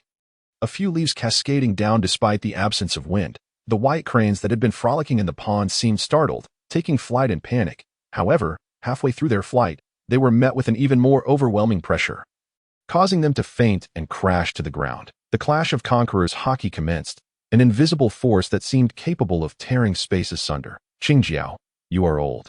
It is time to draw the curtain. Sensing the fluctuating intensity of his opponent's conqueror's haki, Lodi understood the reason behind it. Qingjiao had encountered Garp at the height of his power, and with a single punch, Garp had shattered the prideful crown that Qingjiao held dear, the key to unlocking a treasure. In that moment, Qingjiao had lost his ambition for supremacy. Coupled with years of seclusion, his aura had long been eroded, leading to a significant weakening and instability of his conqueror's haki. Oh, what if I am old? Killing you will suffice. To be honest, when Lodi unleashed his conqueror's haki, Qingjiao was somewhat taken aback, but the words that followed pierced him deeply. Indeed, he was old. However, hearing this from a mere child who had emerged from nowhere was intolerable. The clash of the conqueror's haki began, causing the very fabric of space to tremble. The surrounding trees were caught in its wake, violently swaying as leaves were sent spiraling through the air. The birds within the forest screeched in alarm, only to fall silent thereafter. Deep within the thicket, a robust tiger, seemingly startled, abandoned its prey and fled in haste. At that moment, Qingjiao's whiskers fluttered like a malevolent spirit, the conqueror's haki stabilizing and even intensifying. Opposite him, Luo Dai danced with his attire, his flowing black hair defying the stillness of the air. As the conqueror's haki reached its zenith, the two were locked in a stalemate. Yet it was inevitable that one would emerge victorious in this contest of spirit. With a thud, Qingjiao took a small step back, and the overwhelming pressure in the arena dissipated with a thunderous roar. Meanwhile, Luo Dai remained steadfast, unmoving. Ultimately, it was Luo Dai who claimed a slight advantage. Frustrated, Qingjiao's hands were enveloped in armament haki, and in the blink of an eye, his massive form surged forward, arriving before Luo Dai in an instant. As he raised his hand, his colossal fist generated a shockwave aimed directly at Luo Dai's face. With unshaken composure, Luo Dai swiftly drew Huangguan, the blade cloaked in armament haki, to collide with Qingjiao's fist. A powerful gust radiated outward from their clash, swirling the freshly fallen leaves once more. Both combatants were forced to retreat a step from the force of each other's might. Luo Dai's right foot touched the ground, propelling his body into the air as he brought down Huangguan with great force. Qingjiao crossed his arms, his own armament haki shielding him from the blow aimed at his face. The tremendous impact caused the ground to buckle, sending shockwaves against the trunks of nearby trees, causing them to sway back and forth. Truly, he was the legendary pirate. The power he displayed now was comparable to Luo Dai's. To be honest, Luo Dai was curious to witness Qingjiao at the peak of his prowess. Alas, age had caught up with him. Qingjiao's current strength likely fell short of even half of his prime. The bounty of 542 million berries would surely have to be halved as well. After exchanging dozens of blows, Qingjiao suddenly leaped into the air, his flattened head adorned with a layer of armament haki, and then he charged at Luo Dai like a meteor, ready to deliver a devastating blow. The combined weight and force of Qingjiao's body made the impact formidable. Qingji was swift, leaving Luo Dai with no choice but to brace himself for a counterattack. Yellow Spring, Shock Slash. The immense black slash diminished Qingjiao's momentum. Yet he did not relent. The clash of Huangguan against Qingjiao's iron had erupted with a force that heated the surrounding air. Devastating slash. Empowered by the force of death, Luo Dai's arm suddenly thickened, and the explosive power successfully pushed Qingjiao back. With a resounding thud, Qingjiao's massive frame crashed to the ground, creating a substantial crater. Dust erupted into the air, enveloping him completely. He touched his head, feeling pain, and faintly detected a shallow indentation, not left by Carp, but rather a mark from the blade wielded by Luo Dai. That little brat. At that moment, Qingjiao's emotions were tumultuous. The younger generation was surging forward, each wave stronger than the last. He was aging, and the youth were rapidly catching up to him. Today was likely the day. Perhaps due to his advancing years, Qingjiao felt an inkling of resignation to fate. Yet, even so, he held on to his pride. determined to unleash his mightiest technique for one final understanding. Eighth wave fist. Essence: no spike dragon, no spike nail. Rising slowly, Qingjiao enveloped his head once more with armament haki. Then thrust forward with all his strength and weight, charging at Luo Dai. This headbutt, enhanced by the eighth wave fist shockwave, concentrated all force into a single point, capable of utterly obliterating its target. The legendary tale was nearing its conclusion, and he would be the one to deliver the final push. Taking a deep breath, Luo Dai bit his finger, allowing several drops of blood to fall onto Huang Quan's blade. In that instant, Huang Quan transformed dramatically. It radiated a blood-red hue, and the dense aura of bloodlust seemed to corrode the very air around it. Initial release. Floating life obliteration slash. With both hands gripping the hilt, Luo Dai summoned the power of death into his arms, and Huang Quan was instantly unleashed. The intertwining red and black auras illuminated the surroundings as a colossal slash, measuring 5 to 6 meters in length, appeared capable of cleaving the heavens asunder. Even the ground that remained untouched by the strike slowly began to sink under its tremendous pressure, ultimately forming a deep, half-meter crater, matching the width of the slash. The length continued to extend as the strike surged forward. Finally, the red-black slash collided with Qingjiao's most formidable technique, sending shockwaves that scattered the air in all directions, causing the sky to seemingly change hue as nearby clouds were dispersed by the ascending gusts. The sudden release of energy triggered a powerful current that uprooted several nearby trees. A thunderous roar echoed through the heavens, reminiscent of a tsunami. At that moment, all the inhabitants of the Flower Kingdom paused, their eyes drawn toward the towering mountain behind the palace. They vaguely perceived a flash of red-black brilliance racing skyward.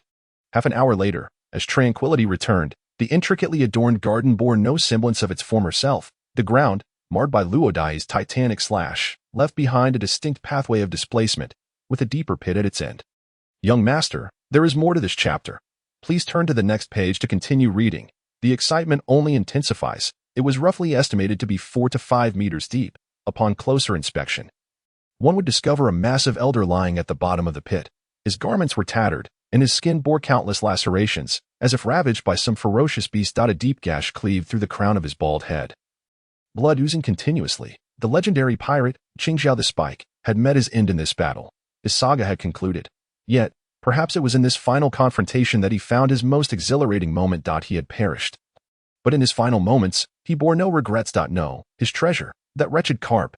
In any case, Qingji was dead, leaving behind a sense of unfulfilled ambition. Luo Dai leaned against a fractured boulder, his forehead glistening with sweat.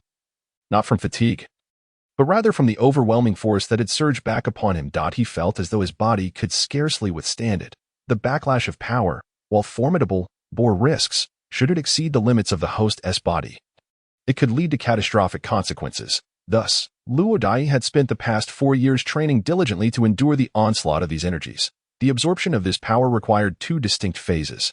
The first phase involved accepting it, allowing the body to become a vessel for the energies. Only in the second phase could the absorption truly begin. Over time, the power would be gradually assimilated into his being, until it became part of him. The speed of absorption would increase as his physical strength improved. Additionally, combat and training would expedite the absorption process. It seemed he would be unable to undergo any further absorption for at least a month.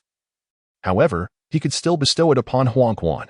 An hour later, King Marast Bairu of the Flower Kingdom set down the Din Din Mushi, still unable to reach Qingjiao. What on earth had transpired, since that resounding noise had echoed through the skies? He had been attempting to contact Qingjiao, but all efforts had been in vain. He wondered if the individuals he had dispatched had arrived yet. Just then, the Din Din Mushi rang. He hastily answered, and an anxious voice crackled through. Your Majesty, we are in grave trouble. It appears a fierce battle has just unfolded here. The garden of Chief Qingjiao has been largely devastated, and we cannot locate him. He seems to be absent. As Bairu was about to speak, a faint gasp echoed from the opposite side. Come here quickly, there's a stone tablet here, inscribed with a few words. It seems to be the tomb of Qingjiao. Panic, shock, and disbelief intertwined in their voices. On the other end of the phone, Bairu's mind went blank. The guardian of the Flower Kingdom, the leader of Qingjiao, was dead. Dead? Impossible. How could Qingjiao possibly die? He nearly shouted in anguish. One must see the living and the deceased. Dig it up for me. If I find out you were toying with me, you shall all await your doom. Bairu's anger was justified. Firstly, Qingji was a long-time friend with whom he shared a profound bond. Secondly, other nations had long been eyeing the Flower Kingdom with malevolent intent. Had it not been for Qingjiao's renowned reputation, they would have likely acted already. However, If Qingji were truly dead, the consequences would be dire. Though Kai, the 13th generation pillar of the 8 Treasure Water Army, had begun to exhibit leadership qualities, he was still far from being Qingjiao's equal in strength. Only Qingjiao could instill fear in those adversaries. The wait was agonizing. The 2 soldiers dispatched to excavate continued to dig. At first, it was manageable, but upon reaching a depth of 4 or 5 meters, a familiar tattered piece of clothing came into view. Digging deeper, they unearthed Qingjiao's lifeless body. Qingjiao is dead. Your Majesty, the leader Qingjiao has truly perished. Please accept my condolences. Bairu felt his vision fade to darkness, and he collapsed 0.3 hours later, when Luodi returned to the Wufang district. At the Wufang port, a group clad in gray uniforms was transporting pitch-black boxes, brushing past Luodi. At that moment, Smanton stood at the bow of the ship, aimlessly tossing a pair of dice. Upon spotting Luodi, he immediately perked up and leaped to the shore. Captain, you're finally back. I have something I wish to purchase. Might you allow me to, take a stroll inside? He gestured towards the path leading to the Wufang district. His demeanor somewhat bashful. Recognizing his intent, Luodi sighed in resignation and nodded. You really must amend your gambling habits. Very well. Go ahead. Smanton eagerly agreed, though whether he would actually change was another matter entirely. Upon returning to the ship, the deck appeared remarkably empty. The military supplies that had once been stored there were now conspicuously absent, presumably due to a completed transaction. And those he had just seen were likely the ones responsible for moving the arms. At that moment, Winnie emerged from the kitchen, carrying a glass of juice and presenting it to Luodi. Master Luodi, here, she said, her head bowed, avoiding eye contact. You seem a bit timid, Luodi remarked as he accepted the juice. Sipping it while inquiring, how much did the arms fetch? Winnie fidgeted with her fingers, her voice trembling as she replied, Lord Lafayette mentioned it was around 300 million berries. Her tone reflected uncertainty, as it was her first time hearing such a staggering sum. 300 million, you say? Luodi mused, stroking his chin. If that's the case, combined with the previous 400 million, we have 700 million. We could then procure both the Adam's tree and the devil fruit. He handed the empty glass back to Winnie, only then noticing she still wore that tattered old dress, and upon closer inspection, he could see stains and tears at the hem. What kind of attire is this? As a maid, cleanliness is paramount. Tomorrow, you and Aiko shall accompany me to the Flower Kingdom. Luodi feigned a look of disgust before striding towards the storage compartment. Winnie, timid and hesitant, knew that refusal would only prolong the matter. Watching Luodi's retreating figure, she discreetly wiped her eyes, not out of sorrow, but joy. She sensed that Luodi harbored no malice. The ability to perceive others' emotions was her greatest secret. Her mother, the dean, had warned her never to disclose this, lest it bring her endless calamity. Thus, she had buried the secret deep within her heart, perhaps to remain forever concealed from the world. That night, in the conference room, Luodi handed the freshly prepared fried rice to Lafayette upon his return, asking, how did it go? What did that old shipwright say? The old shipwright Luodi referred to as the now-retired premier shipwright of the Flower Kingdom, Viler. Lafayette took a sip of water and nodded with a smile. Initially, he was opposed, but once I mentioned the Adam's tree, he agreed without hesitation. Perhaps constructing a ship from the Adam's tree is a long-held obsession of his. Many shipwrights might never encounter materials of such caliber in their lifetimes, let alone craft a vessel from it. Viler was one of those shipwrights. Despite his exceptional skills, he had never come across the Adam's tree, nor had anyone been willing to let him build a ship from such material. However, perhaps soon, the wish that had plagued him for half a lifetime would finally come to fruition. In the palace, Byra locked himself alone in his chamber. His hair was disheveled from frantic scratching, and several empty bottles littered the table, evidence of recent indulgence in drink. Burp. Suddenly, as if jolted by some stimulus, Byra shook his head, his face flushed from alcohol now set with determination. No, this cannot get out. Otherwise, the other nations may act swiftly, and the Flower Kingdom will be in peril. Moreover, Qingjiao had long lived in seclusion. This was common knowledge. As long as no one maliciously spread the news, Qingjiao's death would remain undisclosed. Just as his spirits rose, a wave of despondence washed over him. Qingjiao, I am truly sorry. Even at this juncture, I must deliberately conceal the truth, but rest assured, I shall uncover who is responsible and avenge you.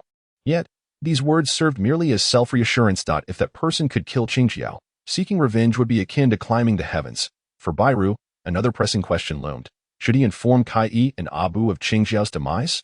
Perhaps it would be best to wait until he discovered the perpetrator before disclosing anything to them. After much contemplation, the alcohol had thoroughly infiltrated his mind. He collapsed onto the table, closing his eyes. The following day, two figures clad in black cloaks, their faces obscured by white masks, arrived in the Wufang district. Outside a bar, the two stood hesitantly. The leading figure in black whispered, "The person is here." "Right?" A figure behind him confirmed. "Yes." The two then entered without delay. As dawn was still breaking, the bar was nearly empty, and the stunning female proprietor was idly perusing a thick stack of documents. She was the same one who had provided Luodi with information the previous day. Tapping the counter, the cloaked figures remained silent until the woman looked up, having set aside her papers and brushed her hair back. "What do you need?" Those seeking her out typically had two motives, either to drink or to gather intelligence. The lead figure lowered his voice. "I wish to inquire about any blade-wielding warriors who have recently arrived on Sanakaya Island." Sanakaya Island was the very Isle of the Flower Kingdom. The proprietor fell silent for a moment, then retrieved some documents and began to peruse them. After a while, she suddenly spoke. "Indeed, there have been several. If you desire more precise information, you'll need to provide me with additional details." The cloaked figure knocked on the table again, hesitating before finally nodding. "I was in the Flower Kingdom yesterday. More specifically, near the Liaoyun Mountain." "What a coincidence." A flicker of astonishment crossed the female boss's eyes. It was because Luodi had inquired about Qing Zhao's residence yesterday, and coincidentally, Qing Zhao resided atop Liaoyun Mountain. Even more fortuitously, Luodi was armed with a knife. One could only say it was a perfect match. Subsequently, she extended 3 fingers and waggled them. "I have a rough idea of who it is, but I need to know the price." The figure in the black robe tentatively asked 300,000. The female boss shook her head. 3 million berry. The female boss continued to shake her head.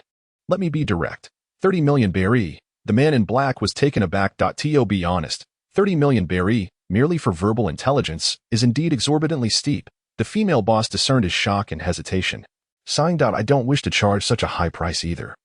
But there is no alternative. If I divulge this information to you, I might find myself in dire straits as well. Hence I can only ask for this amount. The risk is considerable. I am willing to gamble." "Will you?" The man in black struggled for a while, then signaled the others in black robes to bring over a case, which he then flung onto the counter, gritting his teeth. "Here are 50 million berry. Tell me everything about that person, including those connected to him. Is that acceptable?" Such audacity. Ordinary intelligence can typically be procured for under 100,000 berry, while 1 million constitutes substantial intelligence. And tens of millions are exceedingly rare. This individual in front of me is actually willing to part with 50 million berry. Even the female boss was somewhat astonished. She then took the suitcase, counted it briefly, and began rummaging through her files. 5 minutes later, she handed a neatly organized stack of documents to the man in black. "Here is all the information about him. The transaction is complete, and you should leave promptly, as I must close early today." The man in black received the documents and glanced over them casually. The first thing that caught his eye were the 4 clear characters, "The Grim Reaper Luodi." Unbeknownst to Luodi, his information had already been leaked. However, even if he were aware, he would remain indifferent. Early in the morning, he had entered the Flower Kingdom accompanied by AI Co, and when It is worth noting that the guards at the gate behaved rather peculiarly, as if they were deliberately observing them. Furthermore, even after entering the Flower Kingdom, there were still several plainclothes individuals trailing them, surveilling their movements. At that moment, Luodi realized he had attracted the attention of unknown individuals. What, then, were their intentions? To ascertain their motives, after purchasing clothes for AI Co, and when Luodi led them into a secluded, dim alley. "Brother Luodi, it's so dark here," AI Co complained while walking through the alley. "Why take the small road when there's a big one? Isn't that just idleness?" Before Luodi could respond, when clutching her clothes, tugged at AI Co. "Sister, when what's wrong?" AI Co turned her head, looking at her in confusion, but when merely shook her head, signaling her to remain silent. "Understood." Reluctantly, AI Co complied and fell silent. "We are being watched." When was highly attuned to the emotional shifts of others. From the moment they entered the Flower Kingdom, they had been scrutinized with curiosity, seriousness, or judgmental gazes. Indeed, those emotions were directed solely at them, which confirmed when NI's suspicion of being monitored. Shortly after Luodi and the others entered the alley, 2 men in gray followed closely behind. They leaned on each other as if they were intoxicated, supporting one another. They even know how to disguise themselves. With his observation haki, Luodi sensed the movements of those behind him. Unfortunately, if only he had summoned Lafayette sooner, he could have directly identified who was tailing him. He shook his head slightly and gestured for AI Co, and went to wait there while he approached the 2 men. There's something off about brother Luodi today. And you too, sister Wen and I. Are you hiding something from me? Ai Ko furrowed her brows, looking at Wen and I with mild confusion. Wen and I leaned down to whisper a few words in her ear. Ah. Ai Ko was visibly startled. So someone has been following them, and she had been the only one unaware. Speak up. Who sent you? Luodi blocked the path of the two men in gray. His expression, I see why. To be honest, it was his first experience of being followed. How to describe it? It felt rather uncomfortable. You. Who are you? Quickly, step aside. Don't block the way. Remarkably, their act was quite convincing. Their slurred speech could easily fool anyone into believing they were drunk. However, they indeed reeked of alcohol, albeit only faintly. The odor intensified when they spoke, and their clothes bore little trace of it. This indicated they had likely just consumed alcohol before entering. What a last-minute effort. Seeing these two feigning ignorance, Luodi raised his leg and kicked each of them. Bang! The two were caught off guard and fell to the ground. At that moment, the guards stationed outside the alley seemed to have heard the commotion and turned their attention inward, while Luodi was also fixated on them. At that instant, it felt as though time had come to a standstill. The phone bug rang at the perfect moment. Luodi bent down to pick up the fallen phone bug, during which the two men in gray, who were relatively close, attempted to reclaim it, but Luodi merely lifted his foot and sent one of them flying. This kick was delivered with full force, and under the watchful eyes of the followers at the entrance, he soared out of the alley, crashing heavily against a building across the street. The other man was positioned in front of the phone bug. Hello. Hello. Luodi lowered his voice to sound less juvenile. The person on the other end paused, but eventually responded. What's the situation over there? Luodi remained silent for a moment, organizing his thoughts before replying. The target has entered a small alley. Should we follow? After all, that individual he trailed off. The other party remained silent for a moment before continuing. Try not to expose yourselves. It seems the king does not wish for us to confront that person. Luodi acknowledged with a yes and hung up the phone bug. The king? He chuckled. It appeared to be the monarch of the Flower Kingdom. No wonder he had been under surveillance since entering, and the guards at the gate were likely operating under the king's authority. However, the pressing question remained. Why was he being followed? Was it due to Qing Jiao? Or did they perceive him as a threat to the kingdom? Regardless of the reason, Luodi felt it necessary to pay a visit to the royal palace. After all, who enjoys being watched? Placing the phone bug on the unconscious man in gray, Luodi flexed his arm, forcefully flinging him out of the alley. Bang! With a dull thud, Luodi disregarded the remaining individuals and turned back into the alley. The onlookers outside observed Luodi's indistinct silhouette and inwardly cursed. They must have been discovered. One of them retrieved a phone bug and, once connected, whispered into it. Captain Jia, it's bad at midday. The palace was under unusually tight security, and the atmosphere was exceedingly oppressive. The guards patrolled in layers, 3 inside and 3 outside. Captain Gostein of the guard, with a face marked by wrinkles, stood solemnly at the palace gates, wielding a sword. Inside the hall, the king of the Flower Kingdom, Maras by Lu, paced anxiously, his face etched with worry and unrest. What to do? What to do? Damn it. How could this be discovered? The thought that Luodi might be the mastermind behind Qing Jiao's assassination only heightened by Lu's anxiety. Meanwhile, the advisor, who was already aware of the truth, stroked his slightly upturned beard, pondering a countermeasure. Suddenly, he asked softly, Your Majesty, have you informed Kai Dong Yang and the other pillars about this matter? There are at least 8 pirate factions akin to the Baobao Water Army in the Land of Flowers. Among them, the most renowned are undoubtedly the Baobao Water Army and the Erbao Water Army. As the saying goes, one mountain cannot accommodate 2 tigers, and considering there are no fewer than 8 tigers in this case, they generally operate independently, with little interaction among them.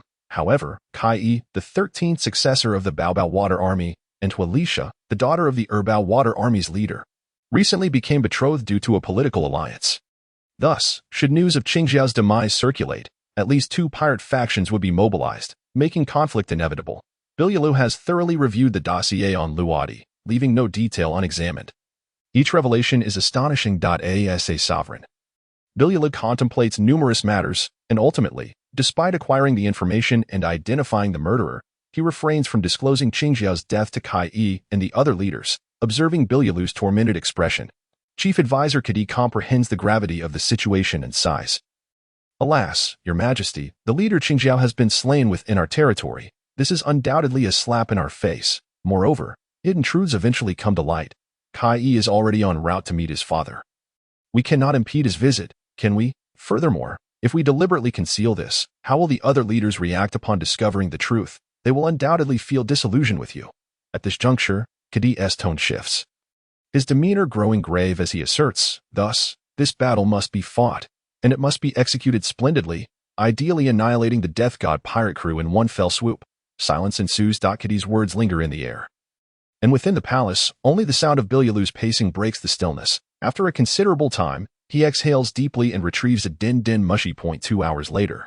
Luwadi escorted Aiko and Wani back to their ship before making his way to the palace alone. Unaware that a conspiracy was quietly looming, beyond the impassable port, a fleet of over a dozen pirate ships approached, summoned by Bilyulu, the Daba Water Army and the Sambao Water Army. Leading them were Cats, the 10th successor of the Daba Water Army, and Kanaji, the 8th successor of the Sambao Water Army. Cats, stroking his bald head, coldly gazed ahead. I never imagined that old Shinji would be taken down. What a disgrace. Kanaji, portly and seemingly affable, harbored a remarkably vicious disposition. Indeed, disgraceful. Too bad the one who executed him wasn't me. Nonetheless, he's dead, and now I must clean up his mess. Bah. Cat shot him a sidelong glance before falling silent. In truth, he had long harbored discontent towards Qingxiao, yet he would still seek vengeance for the old comrade, having known him for decades. Such as the discord among these pirate factions. At present, 3 pirate factions are stationed in the Land of Flowers. Firstly, the Daba Water Army and the Sambao Water Army are heading towards the impassable port. Meanwhile, the mightiest of them all, the Erbao Water Army, is rapidly advancing toward the palace, clad in white robes and draped in a black cloak. Wadang of the Erbao Water Army strides forward with the swiftness of the wind. Despite his age, he remains remarkably agile. His daughter, Walisha, struggles to keep pace, breathlessly inquiring, "Old man, why are you running so fast?" At this moment, Deputy Leader Taiwan catches up, whispering an explanation. The leader Qingxiao is dead. Walisha gasps in shock, her expression shifting to worry. What about my engagement with Old Kai? Her betrothal to Old Kai was merely verbal and orchestrated by Qingxiao. She had sensed Old Kai's reluctance at that time. Now that Qingxiao is dead, who knows if Old Kai might suddenly reconsider? Taiwan interjects with a hint of schadenfreude. It's likely off, unlike the 2 preceding him. Wading's face darkens, his fury barely contained. He had shared a close bond with Qingxiao. How could he not be enraged at the death of his old friend? Luwadi leaps over the outer wall of the palace and, upon entering, is immediately discovered. Who goes there? A squad of guards brandishing long spears approaches, the leader's face set in a fierce expression. The commotion alerts other guards, who swiftly converge on the scene. Soon, Luwadi finds himself surrounded by over 100 individuals, with some rushing towards the palace interior, evidently intending to notify the guards within. The number of guards is likely to increase. In response, Luwadi stands still, an invisible pressure emanating from him, expanding outward. The Conqueror's haki envelopes the area. The guards nearest to him promptly faint, while those who had taken only a few steps toward the palace collapse to the ground with a resounding thud. That is the Conqueror's haki. Wading, racing through the streets, suddenly changes expression. He recognizes that familiar surge of power. It is indeed the Conqueror's Hakai. No wonder Qingxiao fell. He muses, then deftly leaps onto a nearby rooftop. Seeking a shortcut to the palace, the Conqueror's haki, I thought only old Qingju possessed it. How is this possible? Walisha halts, her face filled with disbelief. Taiwan gazes toward the palace, then pats the somewhat dazed Walisha on the shoulder. We must hurry. The leader has vanished. He then leaps onto the rooftop as well. The accompanying pirates of the Erbao Water Army, however, stand dumbfounded. Is it really possible to do that? What should we do now? Yet, upon recalling Walisha's presence, they all look at her expectantly. The next moment, Walisha leaps and swiftly disappears from the sight of the pirates. Now, they must make their own way to the palace. Meanwhile, Luwadi has arrived outside the palace hall, where an impressive assembly of guards stands, all seemingly unfazed by the Conqueror's haki, which surprises even Luwadi. However, recalling that Qingxiao also wielded the Conqueror's haki, he soon finds understanding. Halt! Just as the 100 guards prepare to take action, a deep voice calls out from behind. Upon hearing the voice, the guards instinctively cease their movements, parting to create a pathway. From behind, a middle-aged man over 4 meters tall, clad in golden armor and wielding a large blade, strides forward. That he is Gastai, the captain of the guard, whose strength rivals that of the weakest leader in the pirate faction. You must be the death god Luwadi. You truly are youthful. What a pity. After a brief lamentation, he plants his foot on the ground, causing the stone floor to crack like spiderwebs, then launches himself forward with a thunderous roar. Crescent moon slash. The massive blade swings around him, the charged strike producing a sound akin to an explosion, demonstrating its formidable power. Clang! A resounding metallic ring reverberates across the plaza, causing the surrounding guards to cover their ears. Luwadi has made his move, but not with his true self. Rather, it is his demonic avatar. What on earth is this? Gastai stares at the faceless figure wielding a black scythe before him, astonishment flickering in his eyes. Moreover, he senses an ominous force emanating from the black scythe, which seems to sap his stamina with each passing moment. As this thought occurs to him, he is taken aback, tightening his grip on his executioner's blade and retreating several steps. Impossible. Yet, what astonishes Gastai further is that the faceless figure appears to anticipate his movements, swiftly slashing with the scythe as he attempts to withdraw. Clang! Reluctantly, Gastai raises his executioner's blade to block. But upon contact with the scythe, he immediately feels his strength waning once more. How on earth do I fight this? With a suppressed curse, realizing his temporary inability to extricate himself, Gas began to retaliate with fervor, pouring every ounce of strength into each strike. The demon doppelganger responded swiftly, its heightened perception rendering Gast's efforts futile. With the demon doppelganger preoccupying Gast, Lodi ignored him and proceeded directly toward the tightly shut grand door leading to the palace hall. Damn it, don't go. Gast sensed Lodi's intentions and prepared to pursue, only to be thwarted once more by the demon doppelganger. Stop him, he bellowed, issuing commands to the soldiers who had gathered to watch. Almost simultaneously, all the soldiers were jolted awake, brandishing their long spears and charging at Lodi. In stark contrast to their nearly full-force assault, Lodi appeared remarkably nonchalant, effortlessly incapacitating one guard with a swift strike and sending another flying several meters with a single kick. By the time he reached the grand door, all the soldiers lay sprawled on the ground, some instantaneously killed, others rendered unconscious. With a creak, the door swung open. Inside the hall, Bairu and the chief advisor, Kadi, were startled. They had heard the sounds of battle and the anguished cries from outside, followed by an assortment of mixed sounds of distress. As Bairu caught sight of the silhouette illuminated by the light behind him, an icy chill surged through him, leaving him feeling as though he had plunged into an ice pit, his entire being chilled to the bone. So, it was you who sent someone to follow me? Lodi stood at the doorway, not advancing further, his gaze fixed intently upon the king of the Flower Kingdom, who stood before the throne. Bairu licked his parched lips, overwhelmed by anxiety. Strangely, he felt an inexplicable sense of pressure emanating from the mere 10-year-old boy before him. Noticing their king's silence, Advisor Kadi cleared his throat to regain Bairu's attention before addressing Lodi. Ahem, Lord Lodi, we sincerely apologize for sending someone to follow you. However, your prowess is formidable, and for the safety of the kingdom and our citizens, we were compelled to resort to this desperate measure. If you would not mind, we would be willing to provide you with fine wine and delicacies, along with a compensation of 50 million belly. How does that sound? Kadi inclined his body slightly, adopting a humble demeanor, his face adorned with a congenial smile, speaking in a manner that sought to appease. Yet, his true aim was merely to buy time and prevent Lodi from harming King Bairu. At that moment, Bairu also regained his composure and hastily echoed, yes, if you would not mind, please wait here for a moment. We shall prepare the compensation immediately. In response, Lodi suddenly smiled. If you can provide me with a devil fruit, I would be inclined to overlook this matter. As a member state of the world government, the Flower Kingdom annually submitted vast quantities of heavenly gold, and it was not uncommon for them to hand over devil fruits as well. Compared to Belly, Lodi desired the devil fruit far more. In truth, he harbored no intentions regarding the life of the king before him, nor did he possess any interest in the destruction of this kingdom. His sole purpose for being here was his displeasure at being followed, and he found it unexpectedly rewarding to potentially gain something from it. Demon fruit. Bairu and Kadi exchanged glances, then, gritting their teeth, Kadi replied, very well, but the place where the devil fruit is stored is quite distant. You may have to wait a while. Lodi nodded in acknowledgement, just as he prepared to retract the demon doppelganger. However, the doppelganger relayed a message back to him. It had killed the person outside. This was rather awkward. Lodi scratched his head, his expression slightly embarrassed. Ahem, is it all right if I killed a few of your people? Just a moment ago, the other party was contemplating compensation, and now his demon doppelganger had taken their lives. Even Lodi felt a twinge of embarrassment. However, upon hearing his words, Bairu and Kadi felt a chill run down their spines. Yet, faced with the overwhelming circumstances, Bairu could only force a smile and stammer, "And no problem." At that instant, a massive figure charged from a distance, heading straight for the demon doppelganger. Damn it, has he already arrived? The newcomer was Hoden, the pillar of the Second Treasure Navy, once a notorious pirate with a bounty of 200 million belly. Though now aged, his strength had only slightly waned. Yuyun Palm, upon landing. He approached the demon doppelganger from behind, swiftly spinning his right palm before striking out. The demon doppelganger reacted quickly, turning to face him, its scythe already swinging. Bang, however, before the scythe could descend.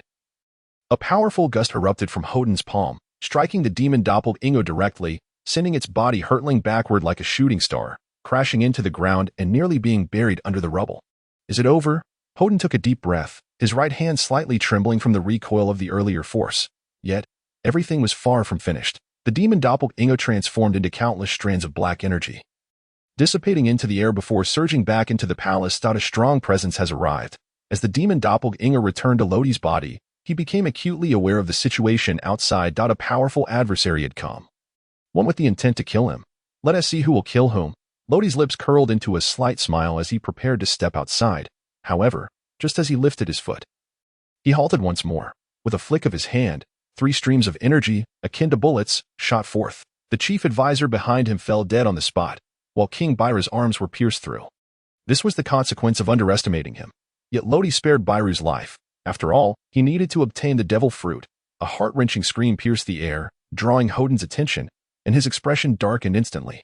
That voice belonged to none other than King Byru. Damn that little brat Lodi, what has he done? In an instant, he transformed into a blur, racing toward the hall. Just on time. Under the influence of observation haki, Lodi easily sensed Hoden's approach, raising his hand to draw forth the yellow spring. Yellow spring. Shock slash. A massive wave of black energy surged outward, and Hoden arrived at precisely the right moment. Damn it. Hoden's pupils dilated as he unleashed both palms, 2 streams of energy colliding with the slash. Bang! As the 2 forces dissipated, the ground beneath them bore clear and visible scars. Having witnessed Lodi's strength, Hoden no longer dared to underestimate him. In a wonder, Qingjiao had fallen at his hands. Accidentally, he caught sight of Byru and Kadi lying in pools of blood, reigniting the fury within him. You little brat, you seek death.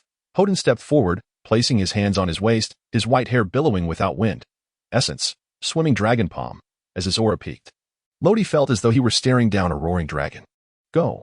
With his momentum gathered, Hoden thrust his hands forward, unleashing a tremendous gust that caused the ground to crack, the violent shockwave threatening to tear the entire palace apart.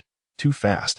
Lodi's expression shifted as he swiftly drew the yellow spring, channeling the power of death into both hands. Floating life obliteration slash, a flying slashing strike, spanning 5 meters, was unleashed with the ferocity of thunder.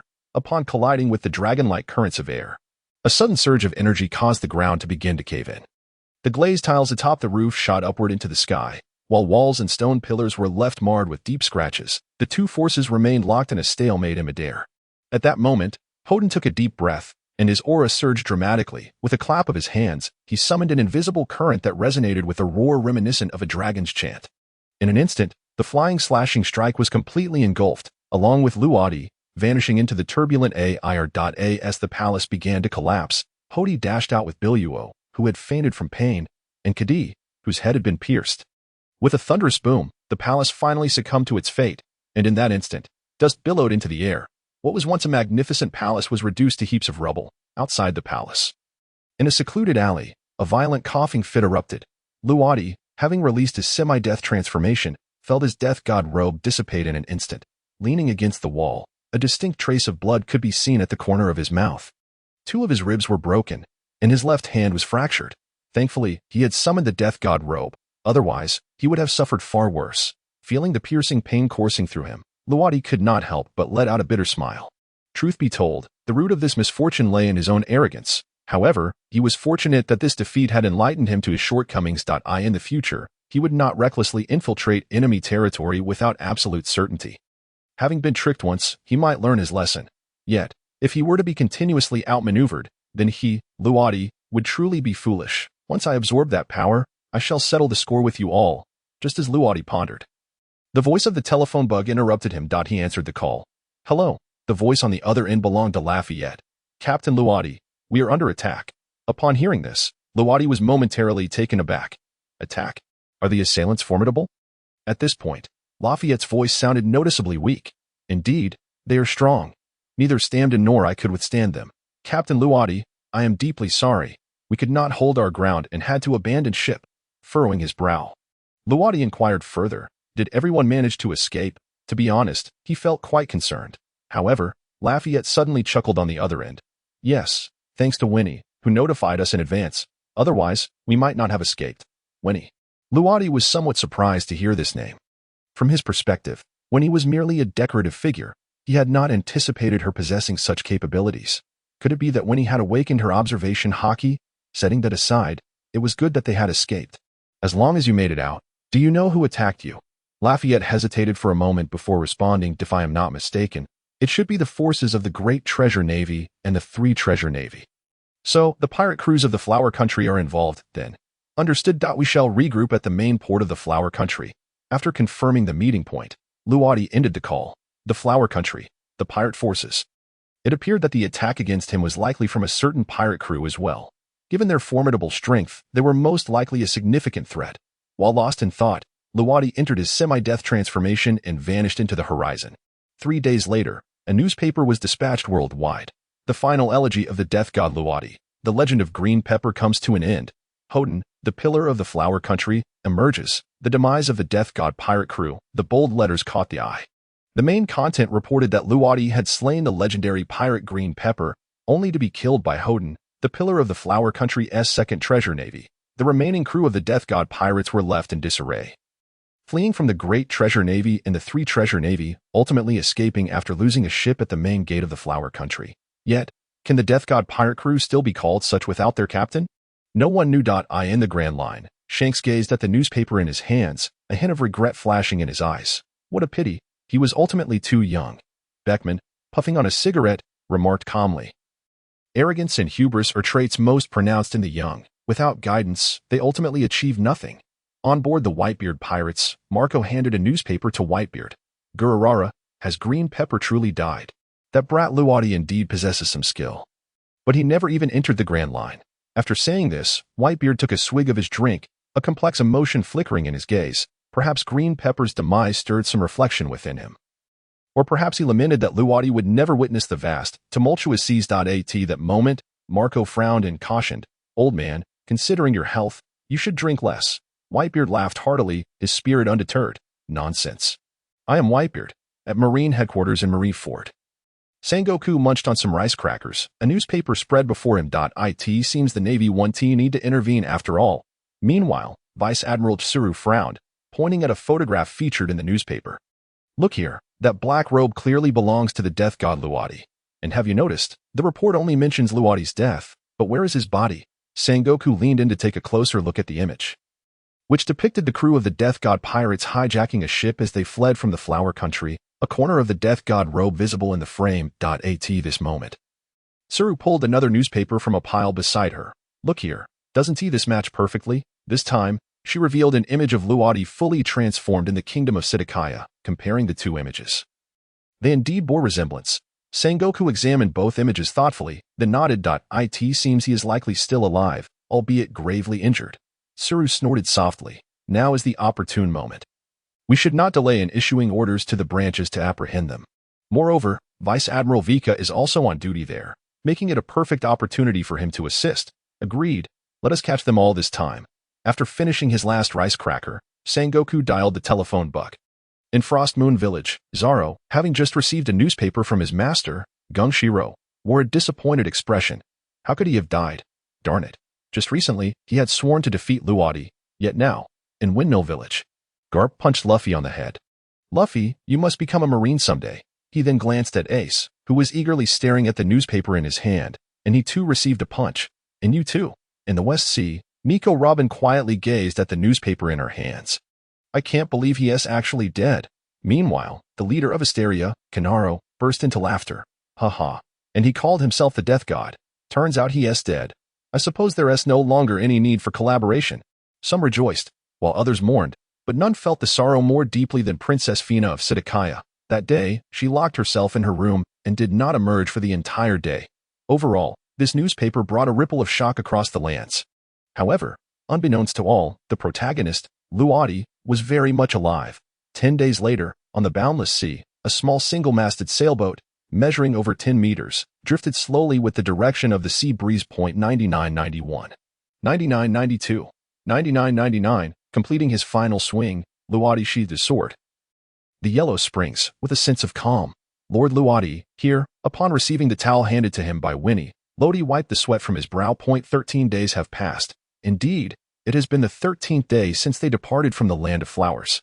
7 days prior, thanks to the healing powers derived from the Grim Reaper, his injuries had completely mended. In the subsequent days, Lodi had been engaged in rigorous training almost incessantly. As a result, nearly half of that power has now been assimilated within him. His physique and stamina have significantly strengthened compared to before. Should he fully absorb this energy, his strength could nearly multiply exponentially. Naturally, aside from his physical training, Lodi has not neglected his mastery of hockey. He is now capable of enveloping both hands entirely in hockey for hardened combat. After returning the towel to Winnie, Lodi turned his gaze toward Lafitte, who was on the deck consulting Professor Smanton about hockey. Lafitte, how long until we reach Jersey Island? It is imperative that they arrive at that island within the next 2 days, as a grand auction is set to take place shortly. Lodi is determined not to miss the opportunity to acquire those 2 devil fruits and that piece of Adam wood. Regrettably, they are without berries, as all their funds remain aboard the ship at the port of the Land of Flowers. Thus, they must resort to thievery. Of course, it will be the kind of theft where they seize and flee. As their small pirate crew has 3 capable of flight, what are they to fear from being pursued? Lafitte halted his actions, glancing at the nautical charts and compass. We have been away from the last island for 2 days now. If my memory serves me right, we should arrive today. Today? Lodi nodded, a glimmer of anticipation shining in his eyes. Meanwhile, not far from Lodi, 3 warships were advancing swiftly. Vice Admiral Vika. We have detected the Grim Reaper pirate crew's whereabouts. On the lookout tower, a Navy officer wielding a telescope scanned the horizon until he spotted a somewhat familiar small sailing vessel, instantly exclaiming in astonishment, "Change course, advance quickly, and do not let them escape." At the forefront of the warship stood a middle-aged man, towering at nearly 3 meters, with graying hair, clad in black leather shoes, a katana at his waist, and a brown suit, while a navy coat emblazoned with the word Justice billowed in the sea breeze behind him. He was Vice Admiral Vika of the Navy headquarters, a staunch admirer of Sakazuki, embodying the archetype of a hawkish figure. As a warmonger, he would never shirk from the orders to pursue the Grim Reaper pirate crew issued by the fleet admiral. However, locating a specific pirate crew amidst the vast ocean proved exceedingly challenging. It was only 3 days prior that the 109th Division stationed at Gora Island discovered the Grim Reaper's trail, prompting Vika to hastily set out. Yet, it was not until today that he had finally caught up. As the distance closed, and with less than 100 meters separating them from the Grim Reaper pirate crew, Vice Admiral Vika's hand came down with a heavy thud. Fire. Boom, boom, boom. Several cannonballs were launched almost simultaneously, but due to the fierce sea winds, most veered slightly off course, splashing harmlessly into the sea, with only 2 striking the vessel. The thunderous explosions erupted from the ship's stern, sending waves crashing around it, startling those engaged in training. Lodi, what is happening? At that moment, Aiko, who had been tending to Winnie inside, emerged with a puzzled expression on her face.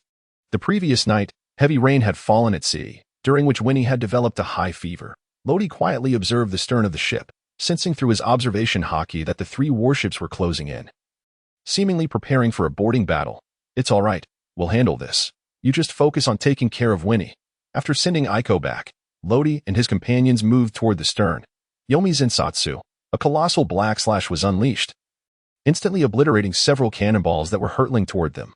Lodi fixed his gaze upon Vika's figure, then bit his left index finger, allowing droplets of blood to cascade onto Yomi. At that moment, a dark red aura enveloped the blade, exuding an eerie glow. "The 2 warships to the side are yours, the one in the center is mine." Understood. Almost as soon as the words left his lips, Lafitte and Smanton transformed into their beastly forms, flanking the 2 warships as they soared into the air. Shirkai Fushing Yamijan. This time, Lodi unleashed his most formidable attack from the outset to avoid a repeat of previous mishaps. Following this, a glint of cold light sliced through the air as Yomi swung down heavily. A massive slash, measuring 8 meters in length, shot forth, shrouded in dark crimson smoke, cleaving the sea as its immense force split the waters apart. This strike severed the ocean, causing even the clouds above to scatter in terror as if fleeing from a dreadful entity. Whoosh! The attack pierced through the warship occupied by Vice Admiral Vika, reducing it to mere splinters. Damn it, how can it be so terrifying? In the sky, Vice Admiral Vika performed a moonwalk, his right hand vanished without a trace, and even his navy coat was shredded by that horrifying slash. Utilizing the shave and moonwalk techniques, he barely managed to escape. Blood dripped steadily onto the still fusing surface of the sea. He glanced back at the now vanished warship, with only remnants floating on the surface. In that moment, Vika experienced an overwhelming fear of confronting death itself. It was hard to fathom that all of this was wrought by a mere 10-year-old boy. Yet, even in the face of terror, Vice Admiral Vika resolved to act. Rest in peace, everyone. He then leaped into action, drawing his katana and diving toward Lodi. As a hawkish figure, Vika would never yield to pirates, nor would he turn his back on them. This was his resolution. When the massive black slash once again cleaved through the air, Vice Admiral Vika of the Navy headquarters met his demise. He can use moonwalk. It seems this naval officer is no ordinary adversary. Have I attracted the attention of the Navy headquarters? The moonwalk technique was clearly not something that the branch navies of the four seas would possess. This only indicated that the naval officer from earlier was indeed a member of the Navy headquarters. Lodi gazed at the layers of splashing waves on the surface of the sea, lost in contemplation. Half an hour later, Lafitte and Smanton returned to the ship. Smanton brought back some food and berries, while Lafitte, serving as both an intelligence officer and navigator, presented some documents. At this moment, he handed a piece of paper to Lodi. Captain, it seems the Navy will also participate in the auction in 2 days. As for their motives, that remains unclear for now. Lodi briefly scanned the document, confirming Lafitte's assertion that the Navy would indeed be involved, deploying at least 2 vice admirals from the headquarters. However, the information provided was scant. The truly valuable intelligence likely resided aboard the warship that Lodi had destroyed. Yet, that ship now lay in ruins. Regardless of their intentions, as long as they do not interfere with him, all would be well. Jersey Island is a vast territory devoid of any nation, a veritable den of vice in the West Sea. Here, pirates, mafias, and intelligence organizations intertwine in a complex web of power. Arms trading, illegal drug sales, large-scale weapon transactions, and human trafficking are rampant. Even an ordinary bar owner might be entangled with some faction. The clientele here primarily consists of the most nefarious individuals, and warfare is a common occurrence. Thus, death is an all too frequent visitor. Slaughter here requires no justification. Even if you have no conflict with anyone, you must remain perpetually vigilant, for at any moment, someone may take aim at you simply because they find you displeasing. Chaos is the hallmark of this place, and order has long since vanished. To survive, the law of the jungle is the best interpretation. Hundreds of vessels are docked at the port, most of which are pirate ships. At this moment, 2 massive ships, each nearly 100 meters long, approach the shore side by side. Godfather, we have arrived. Capone Becky, indulging in a cigar, slowly opened his tightly shut eyes at the sound of respectful calls echoing in his ears. Fixing his gaze upon the pirate-infested coastline ahead, Becky remained impassive, showing no signs of anxiety. Rather, a glimmer of excitement flickered in his eyes. At last, he had arrived. The devil fruit was within his grasp. However, as he turned his head, he inadvertently locked eyes with another. The 5 families, no, now merely the 4 families of the Mafia. Night Rain, the leader of Graysimer, stood on another grand vessel. His gaze towards Becky filled with curiosity and scrutiny. He had only a faint understanding of Capone Becky, yet he recognized him as an exceptionally formidable individual. From a mere unknown figure, he had ascended to his current position, all before reaching his 30s. It was hard to fathom how far he might progress in the future. Would he unify the underground forces of the West Sea? Night Rain was uncertain. However, he was resolute at this time. The devil fruit must not fall into Becky's hands, nor should he be allowed to leave this place alive. It seemed Becky was secretly plotting the demise of Graysimer. As the leader, Night Rain could not allow such a situation to transpire. Furthermore, if possible, he would eliminate the bandits first. Night Rain harbored his own ambitions. In recent days, the sea had seen an extraordinary influx of people. The grand auction attracted forces from all corners. Across the boundless ocean, Astaya's grand ship surged forward with haste. Planaro spread his arms wide, relishing the caress of the sea breeze. The devil fruit. I am coming for you. Robin gazed dreamily at the sky, inexplicably plagued by a sense of foreboding. Meanwhile, in the adjacent waters, one of the 3 major underground intelligence organizations, the Blood Rose, was swiftly approaching. At the bow of the ship stood a stunning woman clad in a red gown, swirling a glass of red wine. Her slightly purplish curls danced in the wind, and her enchanting eyes sparkled like rubies in the sunlight. If Lodi were present, he would be astonished to recognize this woman as the informant from the lawless land of the Flower Kingdom. Laisha, the leader of the Blood Rose, a woman of breathtaking beauty. Yet akin to a thorny rose, her exquisite exterior merely a facade to deceive. The devil fruit, the tree of Adam, ultimately mere enticing traps. Attempting to seize treasures from that group would undoubtedly exact a considerable toll. Clearly, she was privy to certain secrets, Yet she had her own motives for coming here. Now, two of the three major underground intelligence organizations had arrived. As for the remaining one, on an unknown island in the West Sea. The leader of the third organization, Michaelide, Tarji, scrutinized the intelligence in his hands, shaking his head after a long pause. Going was out of the question. He wished to live a bit longer. Not to mention what would happen if he obtained the devil fruit. The mere thought of that man-eating island was terrifying enough.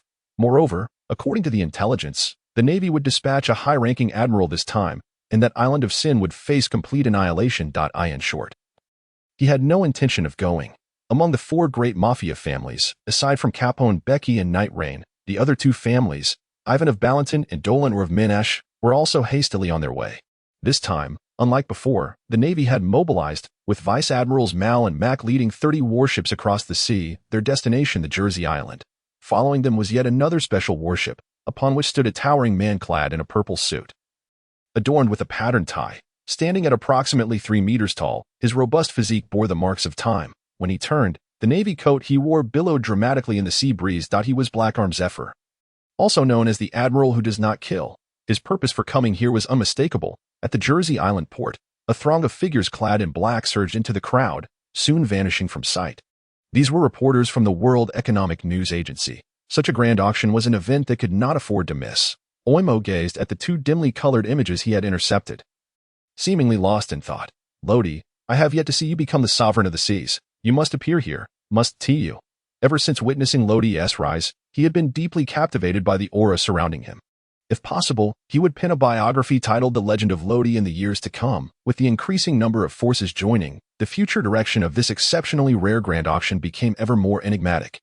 Who would emerge as the ultimate victor, who would be the vanquished, remained unknown to all. As time swiftly passed, dusk approached. In the waters surrounding Jersey Island, a small sailing ship resembling a merchant vessel sped towards its destination.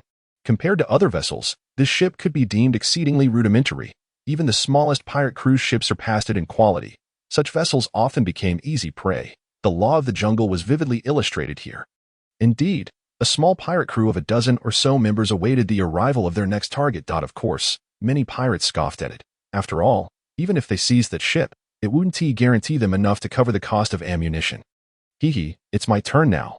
Isn't it? The captain of the flying pirates, Fei Wu, twirled his revolver with a wicked grin that was utterly detestable. He had been itching for action ever since arriving, only to find others always quicker than him. As the ship successfully docked, Fei Wu led his crew of pirates in a rush towards it. At that moment, 5 figures clad in black robes and wearing black masks disembarked from the ship. This attire naturally exuded an air of mystery while instilling apprehension, though some reckless youths remained undeterred, such as Fei Wu, who scoffed, "Tch, what a bunch of theatrics." He swiftly pulled the trigger. A rapid succession of bangs echoed as bullets flew from his weapon. Seeing their captain fire, the pirates behind him also began to pull their triggers. At that moment, the leader of the black-robed figures subtly nodded towards a towering figure over 3 meters tall. "Stanton, it's your turn." Yes. As soon as the words left his lips, the black-robed figure transformed into a blur. Clang, clang, clang. Bullets were effortlessly deflected by the dark fist revealed beneath the robe. That was hockey hardening. In the blink of an eye, Stanton surged forward, closing the distance, and before the horrified eyes of Fei Wu and his crew, he crushed their throats. The flying pirates were obliterated in an instant. The entire ordeal lasted less than a minute. As the black-robed figures gradually receded, a swarm of small pirates surged forth, scavenging the remains of the flying pirates like locusts, guns, berries, bullets, almost in an instant. Everything was stripped away. Their corpses were carted off by waiting anatomists. Their demise evoked no uproar. In fact, hardly anyone paid attention to the skirmish. When slaughter becomes commonplace, people are left with nothing but numbness. Lodi, the people here are so strange. Aiko clutched the corner of Lodi's black robe, her voice tinged with an unusual timidity. She noticed that the individual she had just encountered seemed to embody nothing but slaughter, plunder, and unrestrained madness.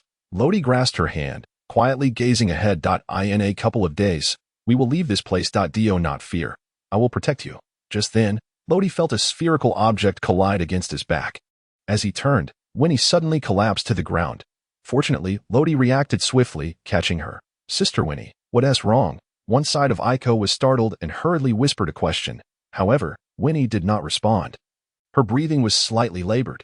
Lodi lifted Winnie's mask, revealing her unusually rosy complexion. With her delicate brows slightly furrowed and her expression tinged with pain, yet her eyes were tightly shut. Clearly in a state of unconsciousness. It must be due to a high fever that has not subsided.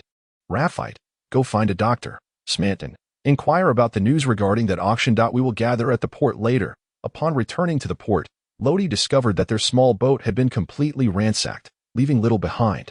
It was evident that it had been the work of some pirates. Nevertheless, Lodi was not perturbed. After all, the vessel had been stolen in the first place. Since that was the case, they could simply commandeer another one.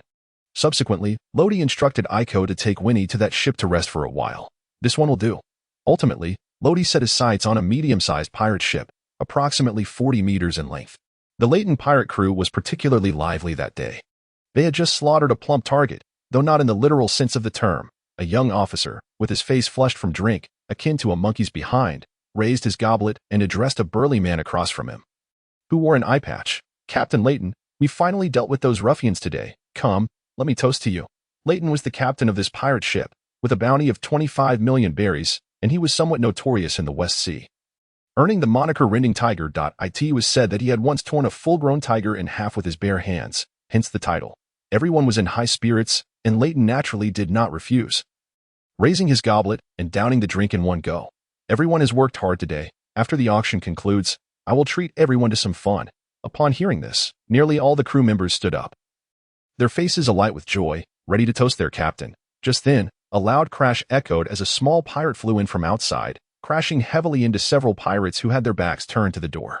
Coincidentally, they were holding goblets filled with liquor, and the force sent their cups flying directly towards Captain Leighton, who sat at the head of the table. At that moment, every pirate held their breath. Leighton, having consumed a considerable amount of alcohol, was still trying to grasp the situation until the liquid splashed onto his face, jolting him to full awareness. He first looked bewildered as he wiped the alcohol from his face, then widened his eyes in shock and anger. Who did this? Step forward. As soon as he spoke, a few suspects bowed their heads. Meanwhile, more pirates turned their gazes towards the entrance. Enough staring, it was me. Just as the words fell, Lodi, clad in a black cloak, strode in, accompanied by a faceless shadow of similar stature. Leighton glared at Lodi, suddenly rising to his feet, fists clenched, and approached him with a sinister grin. Kid, have you decided how you want to die? Lodi merely scoffed, disregarding him, and gestured to the demon avatar beside him. Don't stain this place with blood. You know what to do, right? The demon avatar tilted its head, seemingly in contemplation, daring to underestimate me. Seeking death, with Lodi ignoring him, Leighton grew even more enraged. Just as his fist was about to strike Lodi, the demon avatar moved. It effortlessly intercepted Leighton's fierce punch with its left hand. Ha! Leighton was taken aback to find his attack blocked. And as he attempted to withdraw his hand, he curiously realized he was unable to muster any strength. Moments later, he felt a blur before him as an unseen force spun him around, propelling him out through the doorway. With a thud, Leighton crashed heavily onto the deck, his face down, one of his front teeth knocked out, rendering him a comical sight. Cough, cough, damn it. He spat out a mouthful of blood, struggling to rise from the deck. That damn kid. I swear I will kill you. Just as he clenched his fists, preparing to charge back in, he suddenly froze in place, his pupils constricting. In no way, in his line of sight, one pirate after another flew through the entrance, landing precisely where he stood. A piercing scream echoed throughout the port. Some pirates cursed a few times, but upon seeing the Leighton pirate cruise ship, they quickly fell silent. On the deck, all members of the Leighton pirate crew were in a precarious heap. At the bottom, Leighton had already lost consciousness. Of course, it was not over yet. The demon avatar brandished its scythe of death. Stepping forward, it is time to clean them up. After Lodi settled Iko and Winnie, a large ship arrived just in time, bathed in the last rays of the setting sun at the port. Such vessels were typically commandeered by individuals of great strength or influence. This piqued Lodi's curiosity about who the newcomer might be. At that moment, he noticed a tall, curvaceous woman standing on the ship's bow. But the dim light obscured her features, leaving Lodi unable to discern her appearance. Yet, he felt an inexplicable sense of familiarity. It must be an illusion. He shook his head slightly, dismissing further thoughts, and turned to enter the gym for a workout.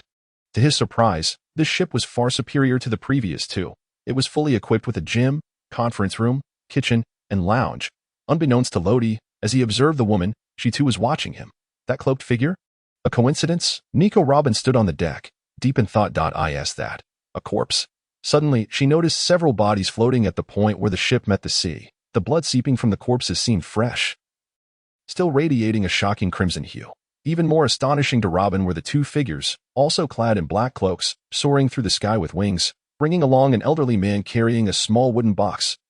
Landing on the shore, shortly thereafter, one of them produced a transponder snail, seemingly communicating with someone. Then, the cloaked figure Lodi had first encountered descended from the ship, ushering the three individuals aboard. White wings. Brown wings? Two devil fruit users. Those must be the Death God pirate crew's members, Raphite and Smanton. Connecting the dots, Robin's eyes widened in disbelief, standing frozen in place. So, the cloaked figure I encountered earlier is highly likely the Death God Lodi. He is still alive. It seems the entire world has been played by him. After all, how could someone like him possibly perish so easily? In the lounge, the old doctor examined Winnie, taking her pulse. After a long while, he stroked his pale beard and frowned. This girl seems to have experienced some intense shock before losing consciousness. Even now, her heart rate remains somewhat unstable. Fortunately, there is no major issue. I have a sedative. Give it to her, and with a couple of days of rest, she should be fine. So she fainted due to shock. Lodi mused thoughtfully, nodding before settling the medical fees and asking Raphite to escort him back. However, the old doctor remained obstinate. Reluctantly, Lodi had to pay him extra berries to ensure his return. These berries were freshly acquired from their recent heist, and surprisingly, quite new.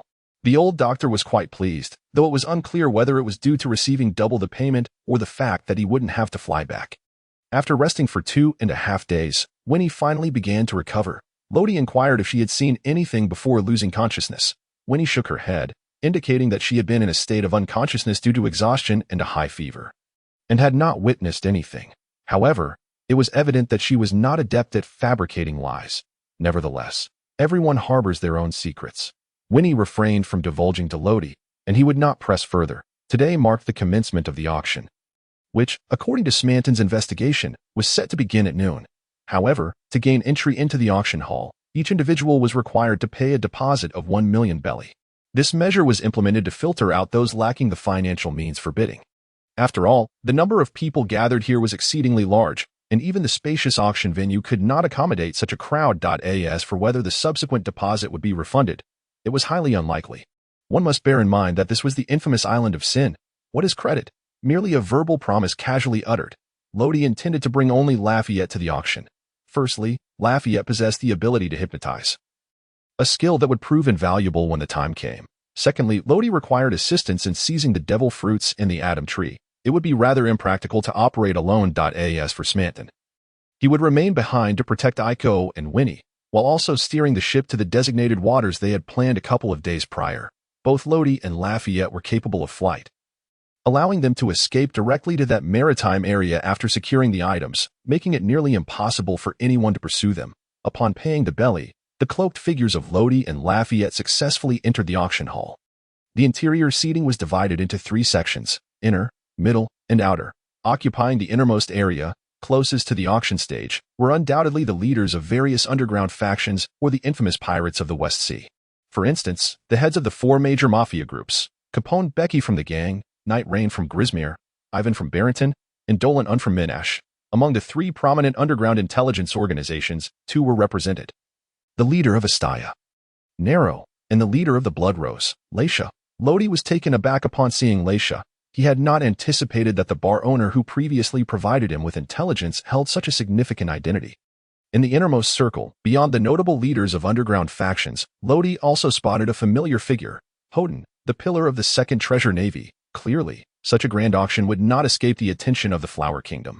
Moreover, they had recently come into a considerable fortune, the total value of which exceeded 1 billion belly. The king of the Flower Kingdom, Bairu, was overjoyed at the time, nearly forgetting the death of Qingjiao. Captain, the man beside Houghton, is named Katz, a pillar of the Great Treasure Navy. He was the one who initially repelled both me and Smanton, and he possesses formidable strength. Houghton was accompanied by a bald elder whose head bore a tattoo of the character. Through perception, Lodi discerned that the elder's aura was not significantly weaker than Houghton's. The pirate forces of the Flower Kingdom were truly a hidden treasure trove. However, large-scale warfare relies on weaponry. Personal prowess alone does not guarantee victory. Otherwise, why would the king of the Flower Kingdom dispatch Qingjiao years later to investigate Doflamingo's underground arms dealings and order their destruction? It was precisely because the adversarial nations of the Flower Kingdom had procured powerful weaponry, inflicting severe damage upon them. This illustrates that even pillars like Hoden and Qingjio could not withstand overwhelming firepower. Subsequently, Lodi shifted his gaze away from the two pillars of the Flower Kingdom. There were 9 pirates seated at the forefront, for of whom Lodi had encountered unwanted posters, each carrying bounties exceeding 30 million. As for the other pirates, although unfamiliar, their strength was undoubtedly formidable. The middle tier consisted of several capable underground factions and pirates with bounties around 10 million, totaling over 200 individuals. In contrast, those in the outermost layer, where Lodi was situated, were primarily there to observe and spectate. Of course, among them were those who concealed their true identities, and their objectives were quite similar to Lodi's. Within a certain lounge of the auction house, the central screen displayed the internal proceedings of the auction. One could sense the oppressive and somber atmosphere emanating from within. A middle-aged man clad in a gray coat, sporting a slick-back hairstyle and gaunt features, smirked as he gestured towards 2 black boxes on the table, saying, "TSK, TSK, how much do you think these 2 devil fruits could fetch?" Another middle-aged man, dressed in a floral shirt, reclined on the sofa, crossing his legs in contemplation. "Twice the amount, perhaps." The man in the gray coat shook his head. "Unto, it seems you are still unaware of the fervor these individuals have for devil fruits. In the New World, the price of non-special devil fruits typically hovers around 100 million. Here, at auction, we could easily triple that." Unto raised an eyebrow and lit a cigarette, taking a deep drag. "So, Sham, is this the reason you brought me here? Were your previous words merely deceit?" Sham chuckled, rubbing his hands together. "If I didn't deceive you, how could I possibly get you to come to this place? Rest assured, you won't suffer any losses. I will share half of the profits with you. Sounds fair, right? Setting aside the principal amount. If they truly could triple their investment, Unto would stand to gain 200 million. He nodded, albeit with some trepidation, saying, "All right then, but I wonder how I will explain this to the captain upon my return." At that moment, Sham leaned in closer, lowering his voice. "Unto, let me be honest with you. I don't plan on going back. I've had enough of the perilous life of a pirate, and with the captain's temperament being so volatile and brutal, the meager spoils he shares with us after a heist are hardly worth it. Only a fool would return." He then locked eyes with Unto, tempting him. "Unto, if I were you, I wouldn't go back either. In the first half of the Grand Line or any sea in the 4 seas, you could thrive effortlessly. Why return to that torment?" At these words, the room fell silent. Unto continued to smoke, lost in thought. Ultimately, he offered no answer, yet Sham recognized that his words had struck a chord. Unto was indeed contemplating his future. In that moment, it seemed that both pirates, having returned from the New World, were considering the possibility of not returning. As time progressed, the auction commenced. When all the lights converged upon a single point, a well-dressed, portly middle-aged man stepped forward. "Thank you for your patience. I am the host of this auction. Skoda, we are about to commence the most grandiose auction in all of Jersey for an island." Such lengthy preambles were the bane of pirates, and Skoda, as the host, was well aware. He swiftly moved past the opening remarks. "Now, let us unveil our first auction item." As he moved, the red cloth behind him was gradually drawn back. I believe everyone has heard of the Tahitian Kingdom, a nation that was extinguished 5 years ago. However, what many may not know is that there is a lone survivor from the Tahitian Kingdom, Princess Mahana, who possesses royal blood. In the cage behind him, a beautiful woman with long, pale blue hair bowed her head, concealing her face, seemingly weeping. The dancer's attire she wore accentuated her figure exquisitely, drawing attention to her expanse of snowy white skin. Instantly, the entire auction house fell into an eerie silence. The sounds of swallowing and heavy breathing became particularly pronounced at that moment. Hundreds of fervent gazes made the woman tremble, curling into a ball, appearing fragile, pitiable, and utterly helpless, observing the crowd's reaction. Skoda's lips curled into a subtle smirk. He was aware that many attendees were lured by the allure of the devil fruit. Thus, directing their focus towards the auction items ahead was of utmost importance. With 99% of the audience being male, a woman was the most captivating item for them, especially with the added allure of a beautiful fallen princess. Consequently, the subsequent auction items would garner a certain degree of attention as well. With the atmosphere perfectly set, Skoda tapped the microphone. "Ahem, I believe everyone is quite intrigued by our lovely Princess Mahana. So let us officially commence the auction, starting at a price of 5 million berries." As soon as his words echoed, a paddle was immediately raised. "This gentleman bids 6 million berries. Is there a higher offer? 7 million berries. Is there a higher bid? Oh, this lady has offered 10 million berries. Is there anyone willing to go higher?" As paddles were raised and lowered one after another, ultimately, Mahana was sold for an astounding price of 40 million berries. Surprisingly, the buyer was Leisha. How intriguing. Beneath his mask, Loden's exposed eyes quietly regarded Leisha's retreating figure, a flicker of contemplation crossing his gaze. However, waiting idly was not a viable option. If only he could ascertain the whereabouts of the devil fruit and the Adam tree. To be frank, Loden found himself growing impatient. If each auction item took over 10 minutes to bid on, with dozens more to follow, would they not be at it until nightfall? Moreover, he harbored an inexplicable feeling that remaining here too long might lead to trouble. The chaos was overwhelming, with various factions intertwining and the presence of highly unstable pirates. Most importantly, the Navy had yet to appear. Previous intelligence gathered by Lafitte from the naval ship indicated that 2 rear admirals from the Navy headquarters would arrive. Yet they still had not shown themselves, arousing Loden's suspicions. Delays could lead to unforeseen changes. It seemed he needed to hasten his actions. Subsequently, he unleashed his observation hockey, enveloping the entire auction venue. There were several powerful presences at the back. Aside from the main stage, Loden sensed formidable auras emanating from behind the auction platform. They must be among those few individuals. Having locked onto his targets, he set off with Lafitte, just as Loden and his companion departed. A tall figure clad in black robes hesitated momentarily before following suit. Upon reaching the rear of the auction house, they confronted a locked door, just as Loden drew his weapon, ready to breach the entrance. He suddenly halted. "Captain, what's the matter?" Lafitte inquired. "Look at this. Do typical doors have these bars embedded in them? While they appear aesthetically pleasing, this is merely a back door. The front door isn't this elaborate." "So why does the back have such features?" Loden mused, stroking his chin and squinting. "Furthermore, this door was vacuum sealed, seemingly filled with mechanical components." Lafitte, not lacking in wit, quickly grasped the implication. "Then, shall we enter from above?" Loden shook his head, and then thin tendrils of black energy seeped through the minuscule gaps in the doorframe. Following a click, the door swung open. Those energy threads then swiftly darted towards Loden's forehead until they vanished entirely. Lafitte remained unfazed, fully aware that it was Loden's devil fruit ability at work. "Let us proceed. Unto, since you don't intend to leave, why not join me, with your strength and my intellect? We could easily establish ourselves as underground overlords in the West Sea." Inside the lounge, Sham toyed with a pitch-black box containing the devil fruit, further enticing Unto. During this period, Unto had come to a realization, rather than suffer, it was far better to live life to the fullest. He had endured the torment of a captain akin to Jobapi for far too long. His patience had kept him from exploding, but now, being a local ruler in a small area seemed appealing. After coming to this conclusion, he nodded in agreement with Sham's proposal. "Haha, Unto, that's the spirit. Together as brothers, who in the West Sea could stand in our way, these 2 devil fruits will serve as our startup capital." However, before he could finish his sentence, the door was violently kicked open with a resounding crash. Is someone there? Inside, Sham and Unto exchanged glances, both sensing the other's trepidation. After all, they were merely beginning the auction of the 3rd item. It was implausible for anyone to seek them out. Could it be an attempt at a hostile takeover?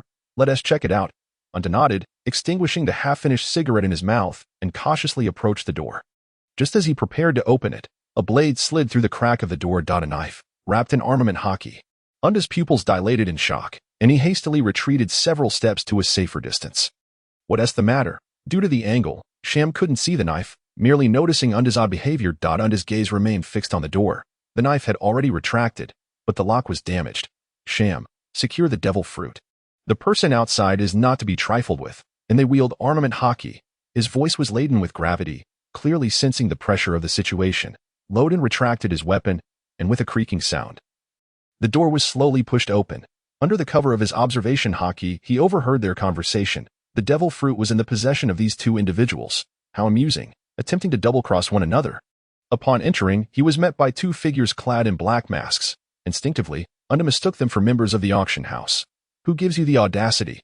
With a gust of wind, Unto's fist, enveloped in armament hockey, lunged toward Loden's face. Anticipating the move, Loden similarly coated his fist with armament hockey and met the strike head-on. The 2 fists collided mid-air, compressing the air with a resounding crack. Loden used the force to step back, exchanging a glance with Lafitte before re-engaging with Unto. "You wield armament hockey and possess 2 devil fruits. It seems you are not from the West Sea." As he spoke, Loden darted to the side of Unto with the swiftness of the wind, delivering a powerful kick reinforced by the powers of the Grim Reaper and armament hockey. Impossible. Unto reacted instantly, but his body failed to keep pace with his mind. Before he could block, he felt an excruciating pain in his abdomen, accompanied by the faint sound of cracking bones as the overwhelming force sent him flying. Thud. The wall, constructed of special materials, emitted a dull thud before Unto's body crashed heavily to the ground. Meanwhile, behind Loden, Having exchanged glances, Lafitte had swiftly closed the door. They found themselves in an entirely sealed room, and due to the unique construction materials, the soundproofing was exceptional. The closing of the door ensured that the commotion from the ensuing struggle would hardly escape. Having defeated Untu, who were they, Sham, hiding behind the sofa, was drenched in a cold sweat. Untu was a cadre of the Black Sword pirates. With a bounty of 70 million berries, even rear admirals from the Navy headquarters would struggle against him. Yet now, behold, he had been effortlessly subdued by someone from the West Sea. It was utterly incredulous. What should they do now? Escape? This accursed room is sealed tight. The only grand entrance is obstructed by another cloaked figure. Damn it, it seems I must rely on Untu. If Untu can hold off these two, he might still have a chance to flee. With this thought, Sham hastened to Untu's side, swiftly lifting him up. His voice thick with concern. Untu, are you all right? Yet, his right hand tightened painfully around Untu's waist, as if fearing he might never awaken. A sharp intake of breath escaped Untu as he shot Sham a fierce glare. Forcing himself to stand, several ribs were undoubtedly fractured. Assessing his physical state, he couldn't help but let out a bitter smile. How long had it been since he felt this wretched? He could scarcely remember. Admittedly, it was due to his insufficient training. If only his haki could envelop his entire body, he wouldn't be in such a dire predicament. Just as he prepared to act again, a fierce gust of wind rushed at him. It was Lodi.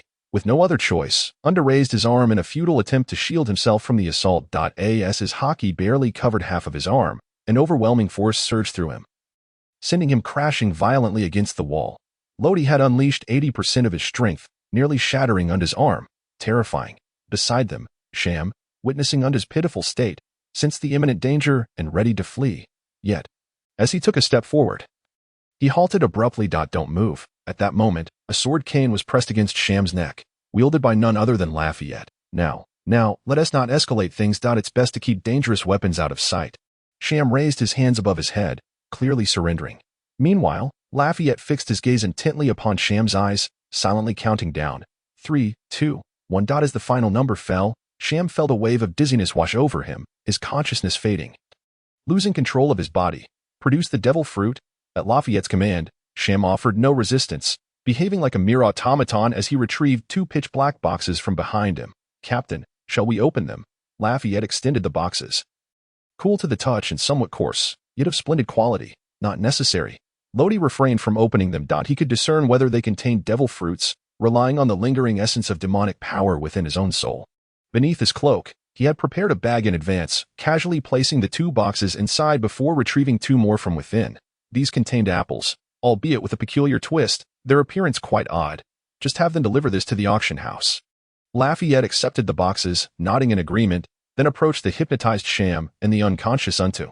Now, we merely lack the Tree of Adam. I wonder where it is. However, even in uncertainty, Lodi surmised that the Tree of Adam likely remained with its holder. After all, weren't the devil fruits also in the possession of their bearers? 5 minutes later, Lodi reclined on a sofa, faint footsteps reaching his ears. He looked up to see Lafayette. All done. Lafayette adjusted his hat and smiled. He's already hypnotized, but if the auction attendees discover their apples, even if we don't kill them, they shan't see the light of day tomorrow. Lodi nodded. Let us go. We still need the Tree of Adam. Shortly after their departure, the door creaked open. A sliver. 2 individuals emerged, both alive. Upon realizing the situation, Robin promptly shut the door again. The room's soundproofing was remarkably effective, rendering her unaware of the earlier events. However, one of them appeared to have recently engaged in a scuffle, his arm distorted and face marred with injuries. This must have occurred not long ago. Could they be responsible? Robin was woefully underinformed. If it were a case of murder and theft, why had those 2 cloaked figures spared their lives? Or were the cloaked figures allies? What were they plotting? Robin was uncertain. Yet, she understood that only by following them could she glean the information she so desperately sought. Were the cloaked figures truly the Reapers known as Lodi? And what were their intentions? In truth, Robin had been observing them for quite some time, ever since her arrival at the port 2 days prior. Haber was a pirate. Typically, pirates revel in pillage and plunder, often brutish with little intellect, acting without thought. However, Haber was a different breed. His intellect was keen, cunning, and adept at concealing his true nature.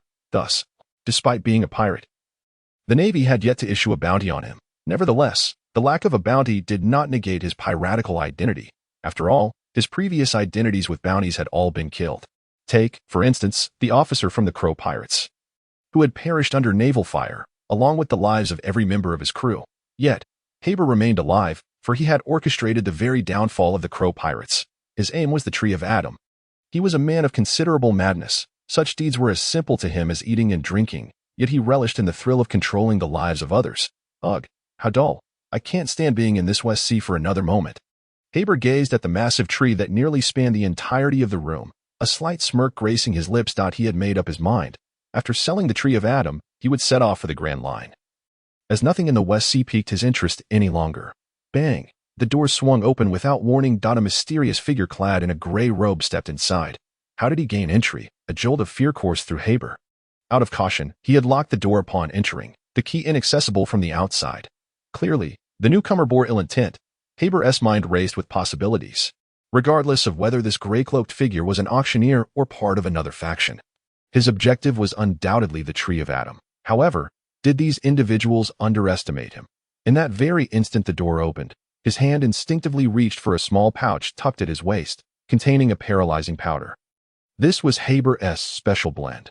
A mere whiff could incapacitate anyone. Without hesitation, he whipped out his right hand and flung a cloud of white powder at the gray-cloaked figure. Almost simultaneously, his left hand produced a cloth to cover his mouth and nose. The assault and defense flowed seamlessly. Yet, the situation was not as straightforward as he had envisioned. The gray-cloaked figure conjured several gray strips of fabric from behind, effortlessly dispersing the powder. One strip lunged directly at Haber. What is this? Startled, he barely had time to evade before being ensnared. Wait, I know you seek the Tree of Adam. I can give it to you unconditionally, as the gray fabric constricted tighter around him.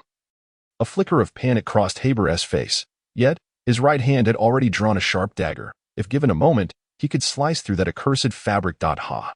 Even if you die, the Tree of Adam will still belong to me. The gray-cloaked figure sneered, his left hand grasping the air, causing the fabric to constrict further. Damn it! Just as Haber was on the brink of asphyxiation, the gray fabric was severed. He managed to free himself from its grasp. Did you really think I, Haber, would be easy prey? Now, prepare for something grand.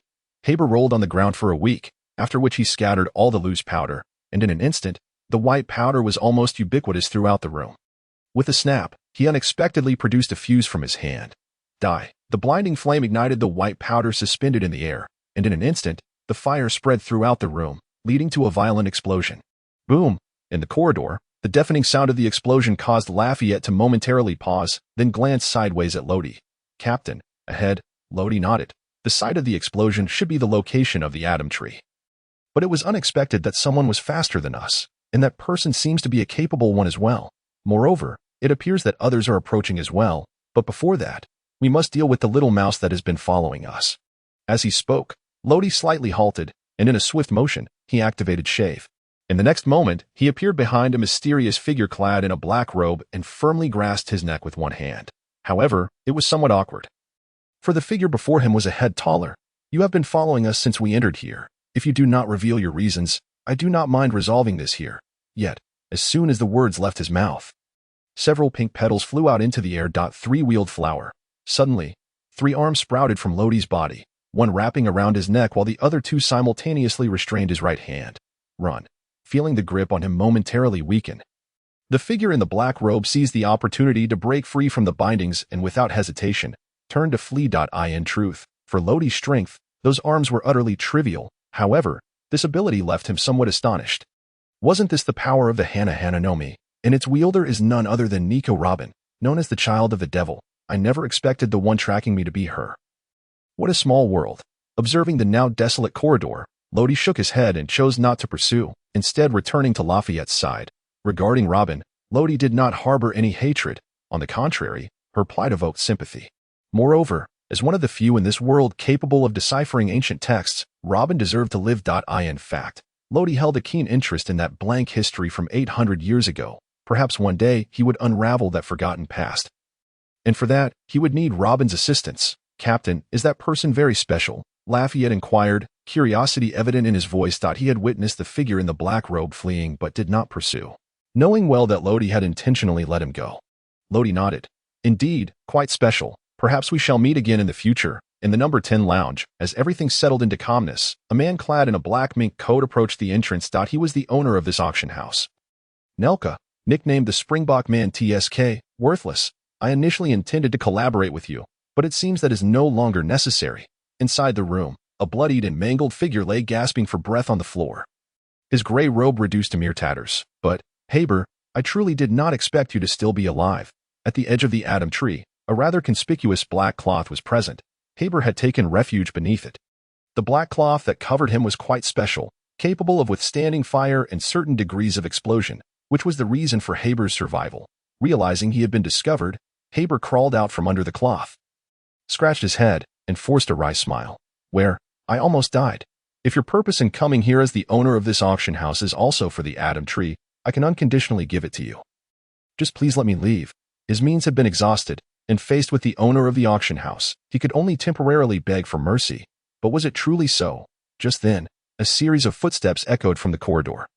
Growing closer. Have they already arrived? Have they already arrived? The sudden sound of footsteps caused Nelka's heart to leap, and his expression darkened as he turned towards the door. He might have an inkling of who it was. In fact, he had installed surveillance devices in all the rooms, including these special lounges. Thus, he was well aware of what transpired within each room. As for privacy, this was the island of sin. Who would care about that? Moreover, he was aware that Lodi had recently seized the devil fruit. Considering he might also claim the Adam tree, Nelka had sent one of his associates, Jetty, to eliminate Haber and retrieve the Adam tree. Unexpectedly, that fool Jetty had instead been dealt with. Reluctantly, Nelka had to come in person. Since I am here, I might as well take the devil fruit with me. Upon reaching the door, Nelka indeed saw those two familiar figures in black robes.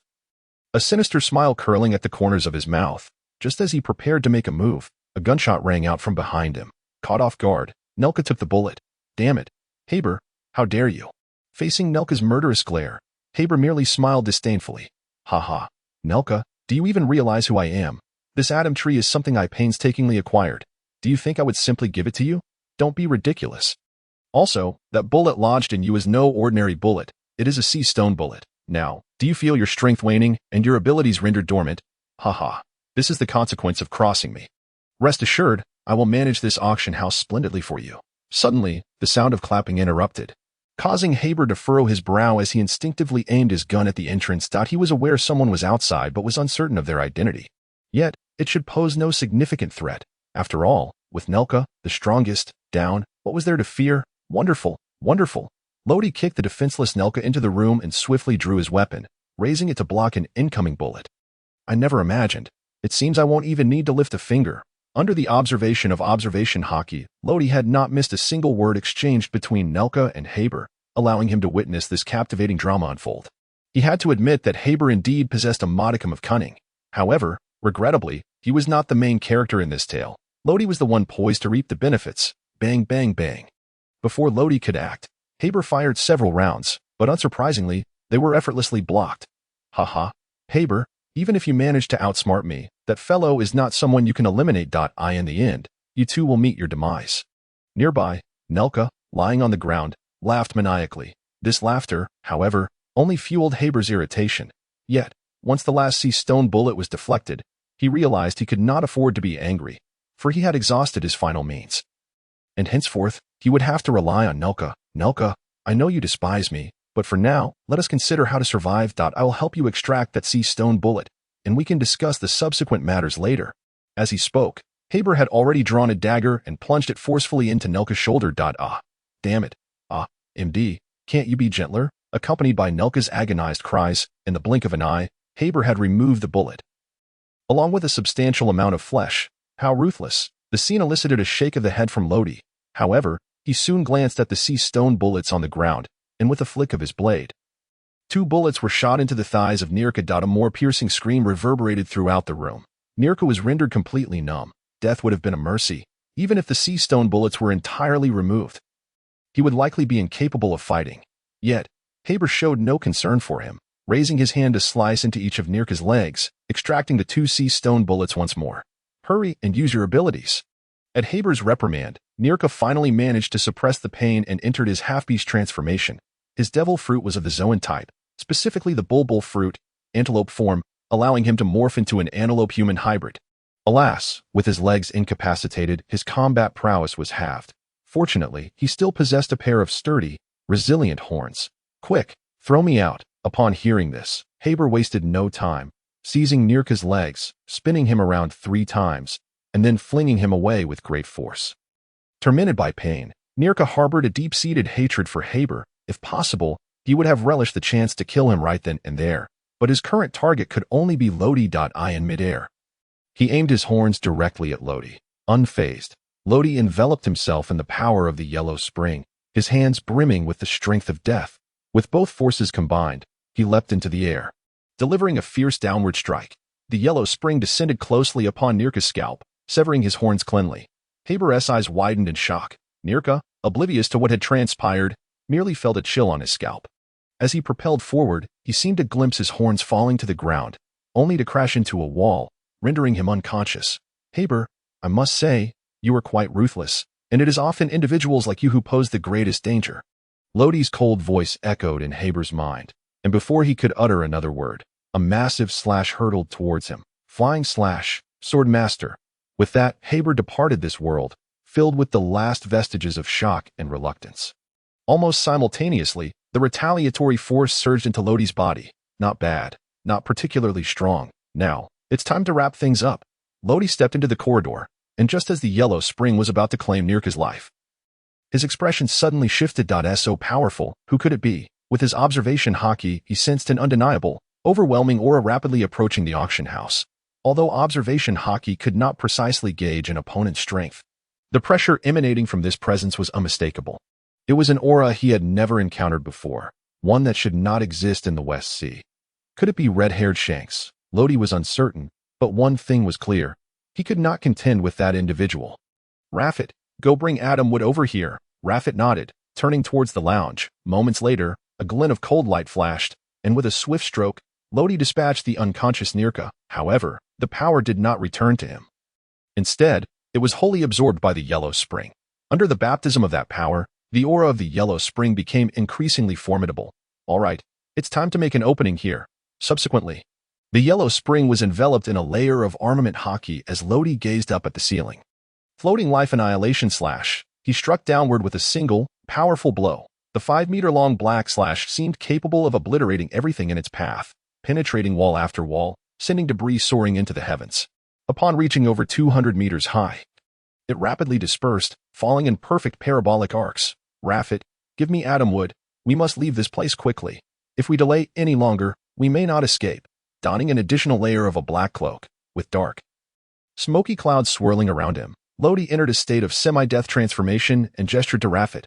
Without hesitation, Raffet exerted his strength, tossing Adam Wood to Lodi. Let us go. Lodi caught it, hoisting it onto his shoulder, and propelled himself swiftly towards the gaping hole above, using the smoky clouds as a boost. Raffet followed closely behind. Not good. Just as Lodi burst forth, a fist-sized rock came hurtling towards him. The force was immense, and the speed was blinding. Lodi could not react in time. Fortunately, Adam Wood shielded him. Otherwise, he would have sustained injuries. Even so, he felt the impact acutely, though the rock was deflected. The residual force knocked him sideways against the rooftop.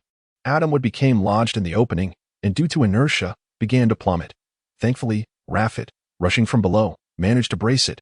Otherwise, it would have fallen back down. Something happened up there. Raffet sensed the commotion and summoned all his strength, pushing Adam Wood through the hole. This time, fortune smiled upon them. No rocks fell, and he successfully carried Adam Wood outside. Captain, what happened? Raffet was taken aback to see Lodi just rising from the rooftop. Had something truly gone awry? Having been below, he had not witnessed the events above, nor could he use observation haki. Get out of the way.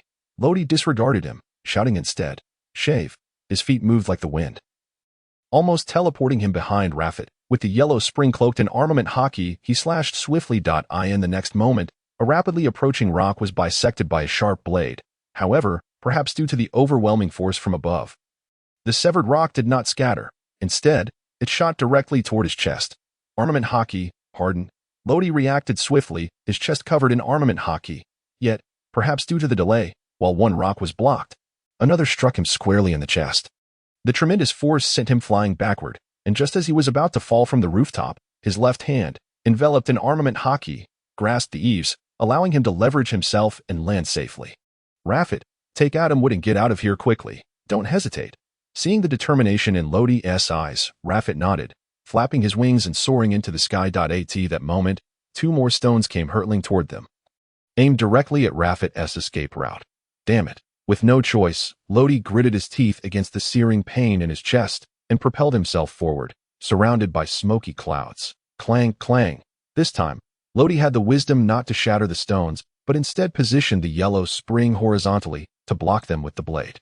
Nevertheless, the force was still sufficient to send him hurtling back several meters. Fortunately, Rafit had already flown far away. Otherwise, they would have collided. Who could it be? Lodi shook his weary hands, activating his observation hockey. Fully concentrating and enhancing his vision, following the trajectory of the flying stones, he spotted a man clad in a purple suit, draped in a navy coat, with purple hair, standing at approximately 3 meters tall. He was robust, and age had etched some wrinkles upon his somewhat weathered face. Admiral Blackarm Zephyr. Upon recognizing the assailant, Lodi was momentarily stunned. What was an admiral doing here? Had he come specifically to capture him? That seemed implausible. Lodi doubted his current stature could warrant the attention of an admiral, just passing by. No, at that moment, Lodi noticed 2 other naval officers and nearly 10,000 sailors following Zephyr. Could it be that their aim was to eradicate all pirates here? No, Zephyr was known for not killing. It seemed they intended to apprehend all the pirates in this area, preparing to eradicate this den of sin. It was undeniably a bold plan, but deploying an admiral should indeed make it feasible. At this time, Zephyr's right arm remained uninjured. Though he was over 60 years old, his strength may not rival that of the other admirals. But as the saying goes, even a tiger retains some of its ferocity. His strength, while diminished, was still beyond the reach of ordinary pirates. In summary, Lodi realized he could not hope to match him in battle. Moreover, just those 2 stones had been enough to injure him, highlighting the vast disparity in their strengths. It was best to retreat swiftly. Lodi let out a long sigh, and the swirling mist surrounding him began to dance, propelling him away into the distance. He sought to flee. Zephyr furrowed his brow, extracting a Seastone bullet from his pistol, and with a swift whoosh, the bullet was discharged, however, with a range of merely 50 meters. It was evident that such a distance would be insufficient to reach him. Alas, he had escaped. Yet, Zephyr's mastery over the bullet was nowhere near that of a stone. Ultimately, the bullet merely grazed the edge of Lodi's dark robe. Veering off course, regrettably, he was beyond reach. Zephyr harbored a deep-seated hatred for pirates, but he found himself powerless against the escape of Lodi and Lafitte, for he lacked the ability to fly. Surround this auction house. Do not let a single pirate escape. However, time was of the essence. Rather than fixating on Lodi and Lafitte, it would be more prudent to seize the opportunity and apprehend the pirates within the auction house before they could react. Yes, under the leadership of 2 vice-admirals, the Navy gradually dispersed, encircling the auction house in 3 complete rings. The dark muzzles of their guns pointed firmly ahead. Should any pirate emerge, they would be met with a hail of bullets. Yet, at Zephyr's behest, the bullets had all been coated with tranquilizers. If a pirate were to be struck and fell to the ground, there would be no need for further shots. Nevertheless, would the Navy, who harbored such animosity towards pirates, truly adhere to this directive? Sometimes, even the commands of superiors pale in comparison to the fervor of hatred. Moreover, there were not a few extremists within the Navy.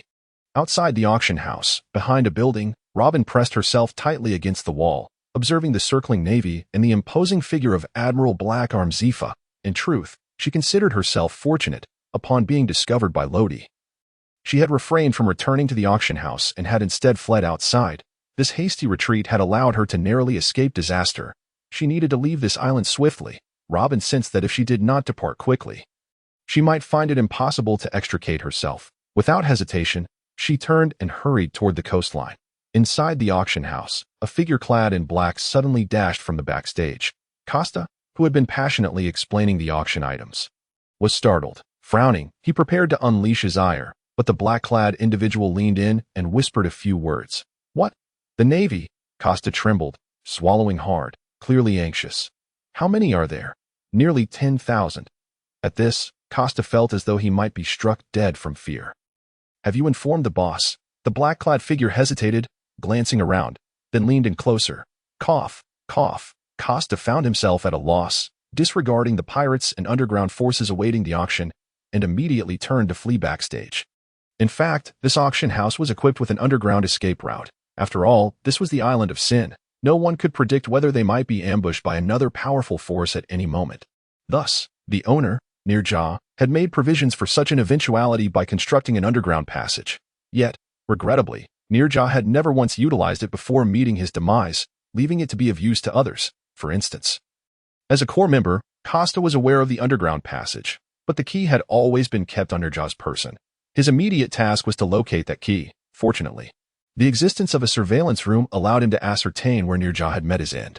Something must have gone awry. As the leader of an underground intelligence organization, Laisha possessed a keen sense of intuition and immediately sensed something amiss, accompanied by Princess Mayana, whom she had recently captured.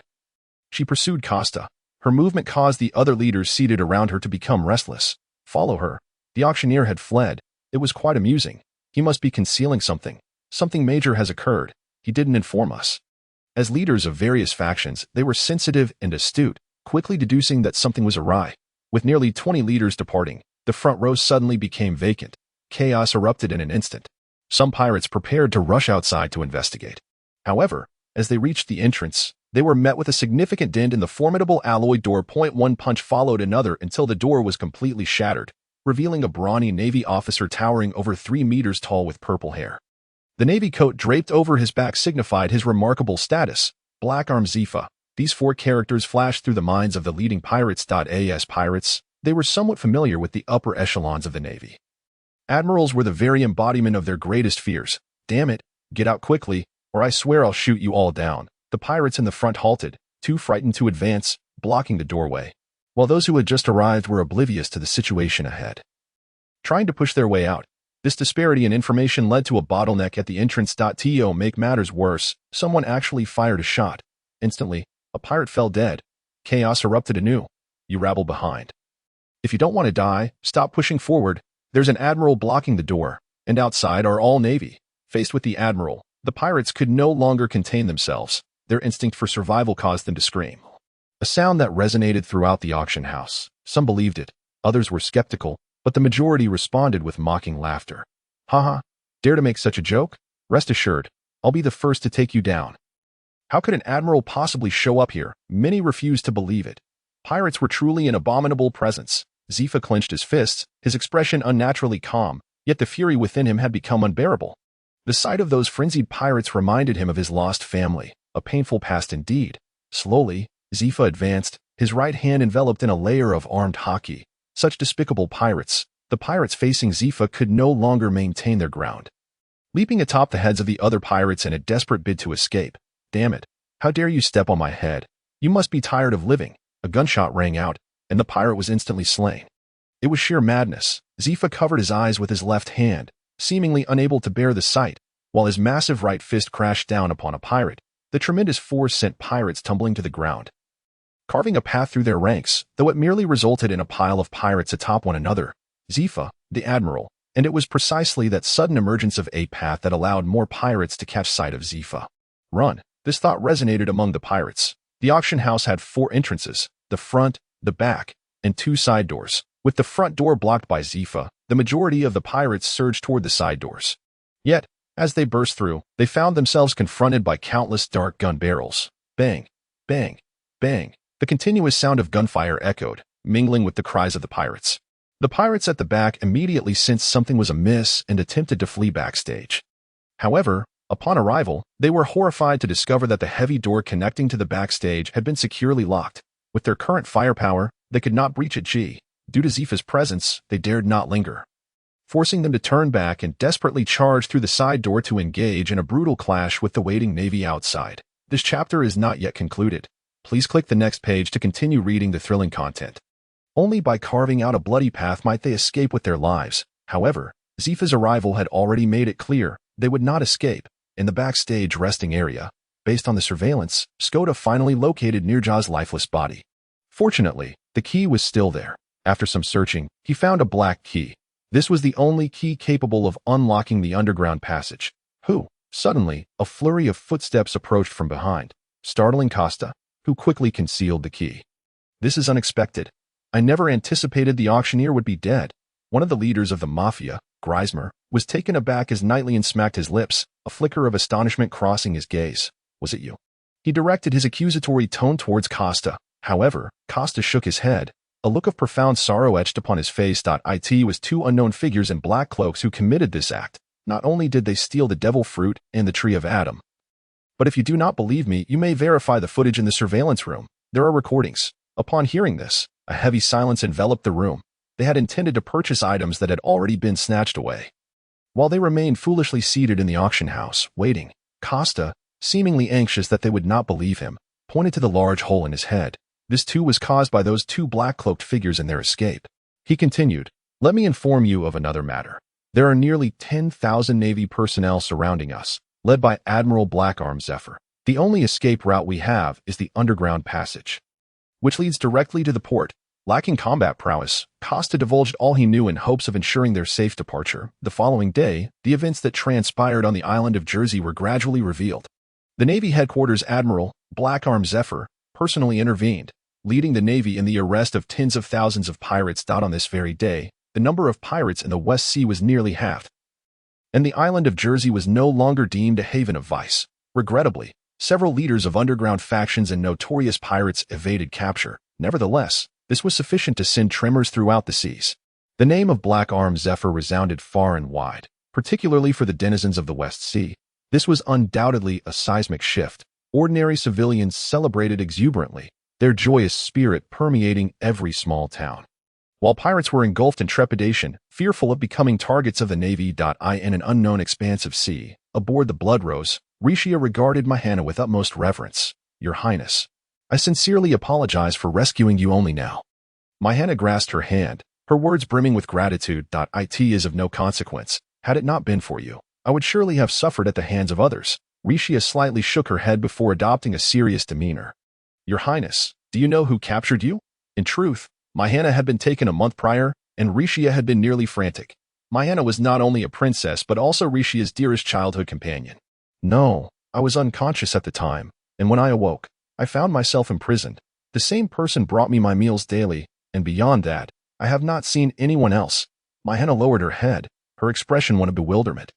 At that moment, a lookout suddenly cried out from the crow's nest, "Lady Rishia, there is a medium-sized pirate ship ahead.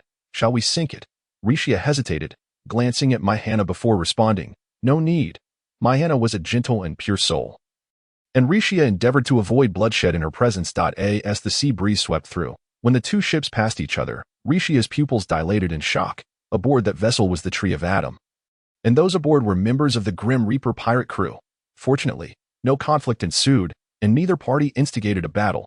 Leaning against the side of the ship, Rishia observed the retreating pirate vessel, her heart racing unceasingly. Grim Reaper Lodi was indeed alive. The Tree of Adam. No, it was likely that the two devil fruits were also in their possession.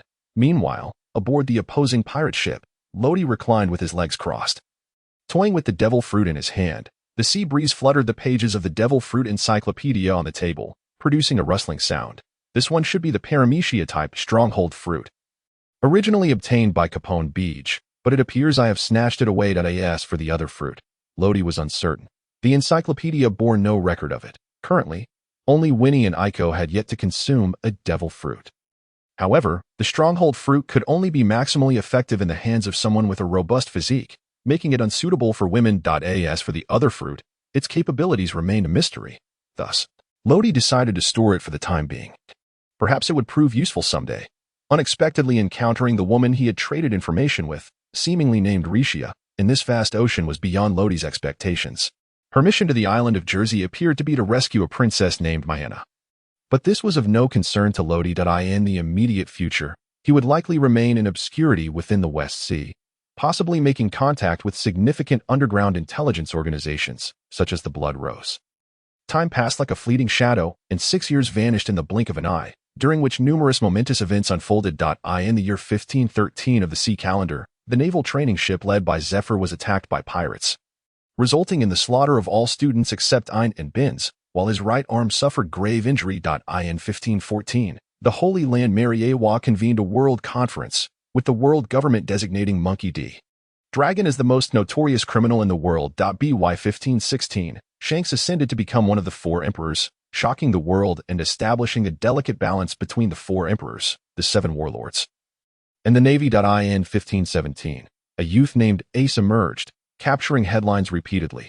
Now, in the year 1518, the West Sea has witnessed an annual slaughter of pirates since 6 years ago, with no one knowing the perpetrator, leading to widespread tales of taboo and ghost stories among the pirate community. For instance, it is said one should not sail the seas at night lest they be spirited away by phantoms.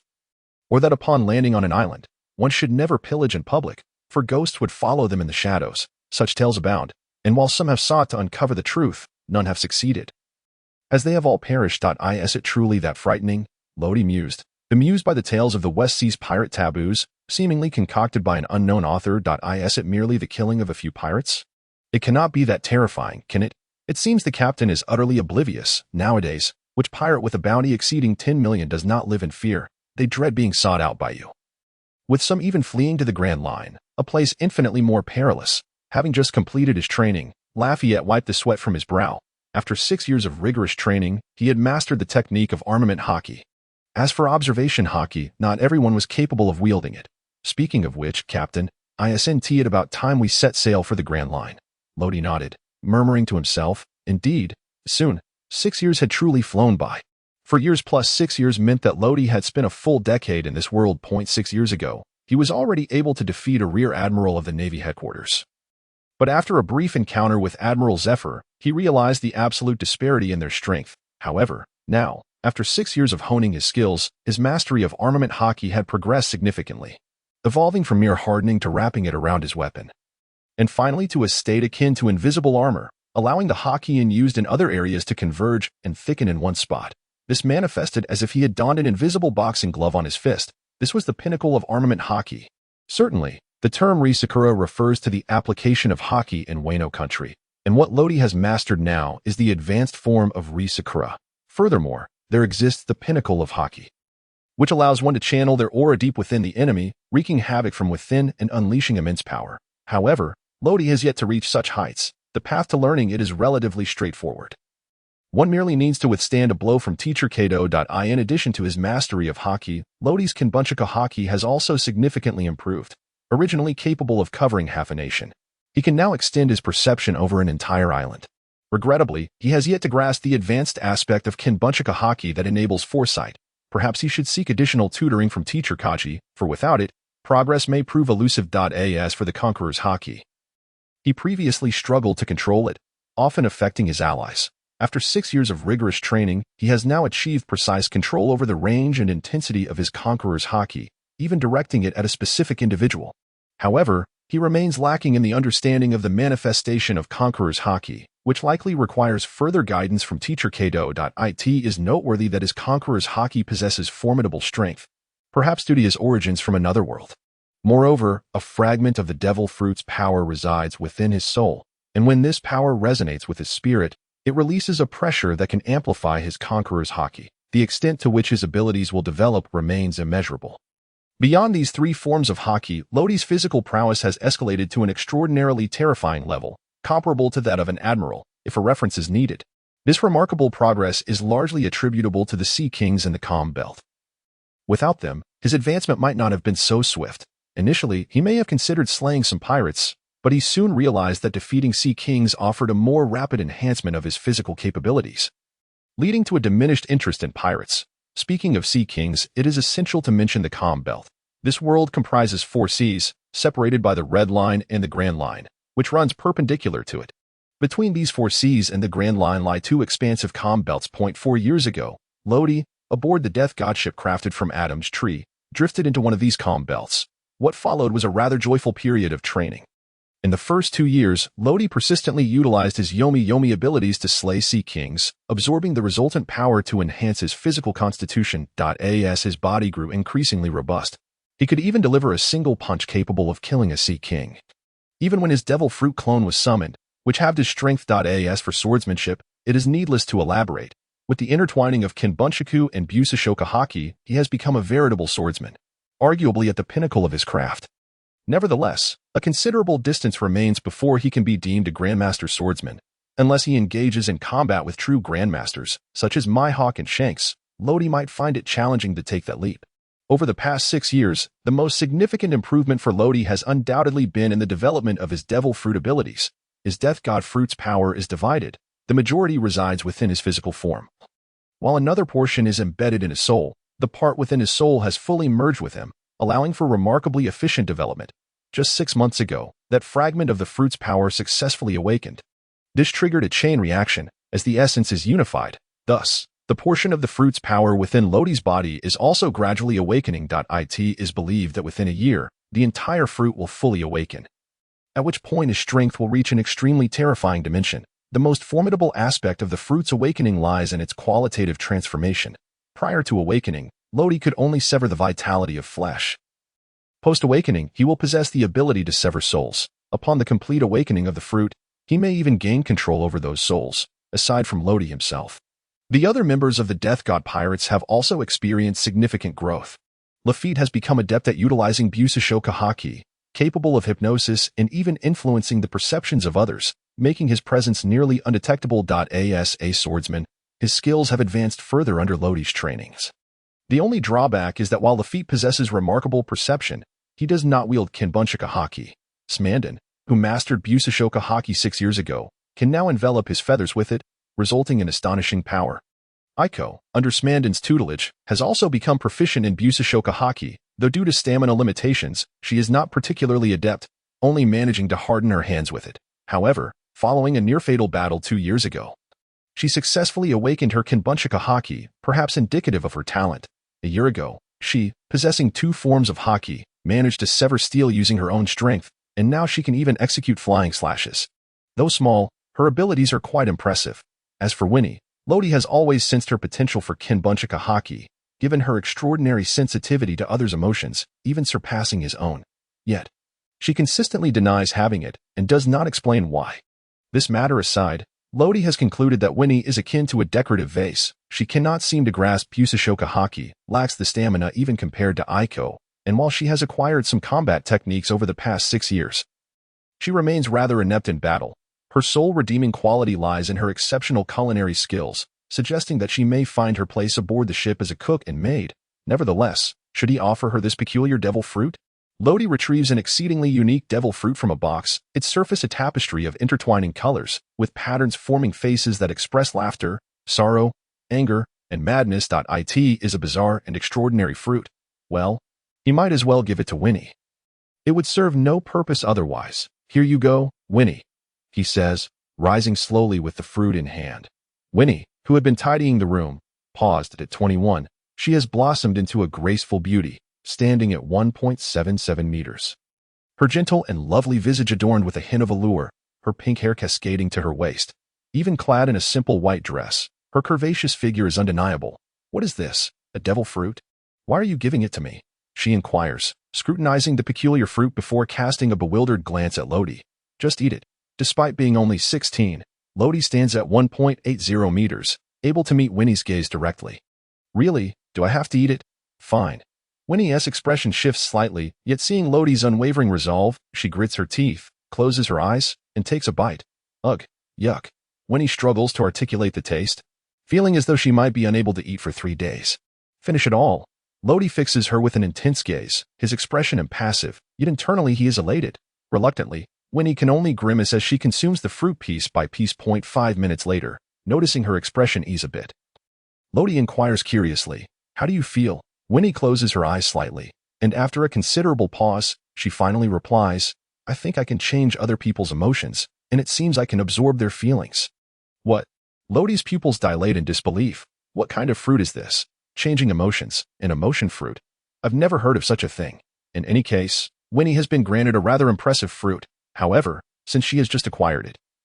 Her influence over emotions is still quite limited. Lodi asks Winnie to instill a sense of excitement in him, but he merely feels his heartbeat quicken slightly, while there is a hint of excitement. It is indeed minimal. Perhaps it is because he is exceptionally strong. Of course, this also relates to the level of her fruit's development, but with Winnie's current stamina, can she truly master the fruit? Lodi felt a twinge of doubt. The development of a fruit necessitates a considerable investment of physical exertion. For instance, in mastering a skill, one must not only conceive it mentally but also manifest it in reality.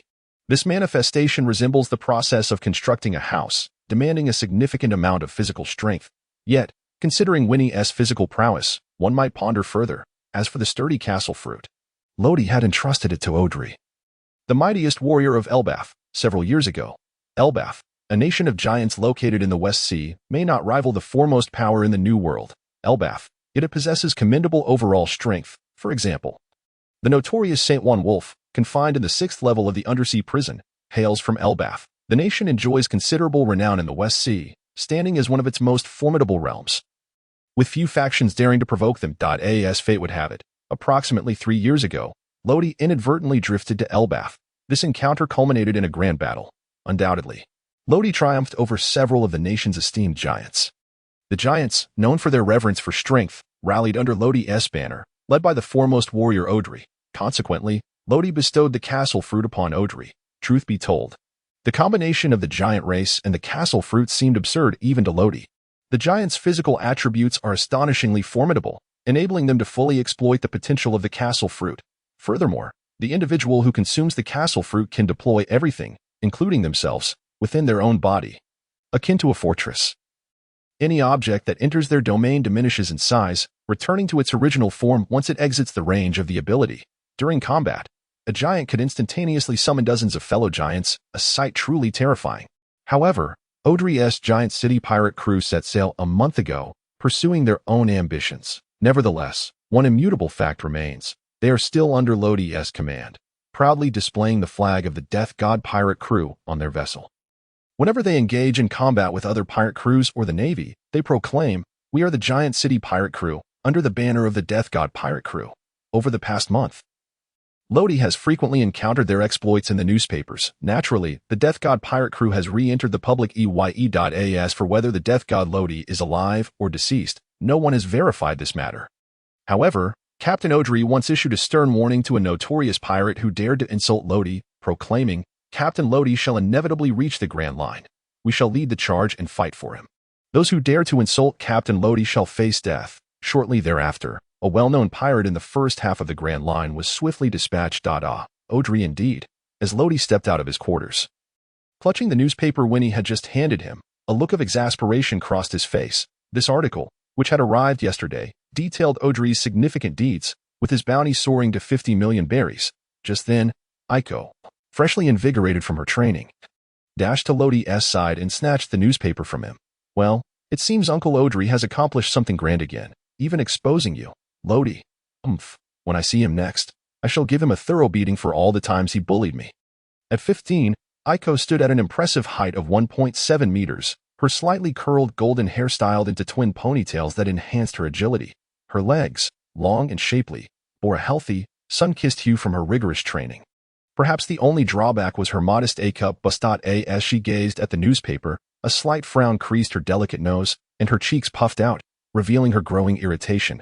Over the 6 years, Aiko had emerged from the shadows of her childhood, becoming increasingly lively and playful, though also more clingy. "When are we setting sail, Lodi?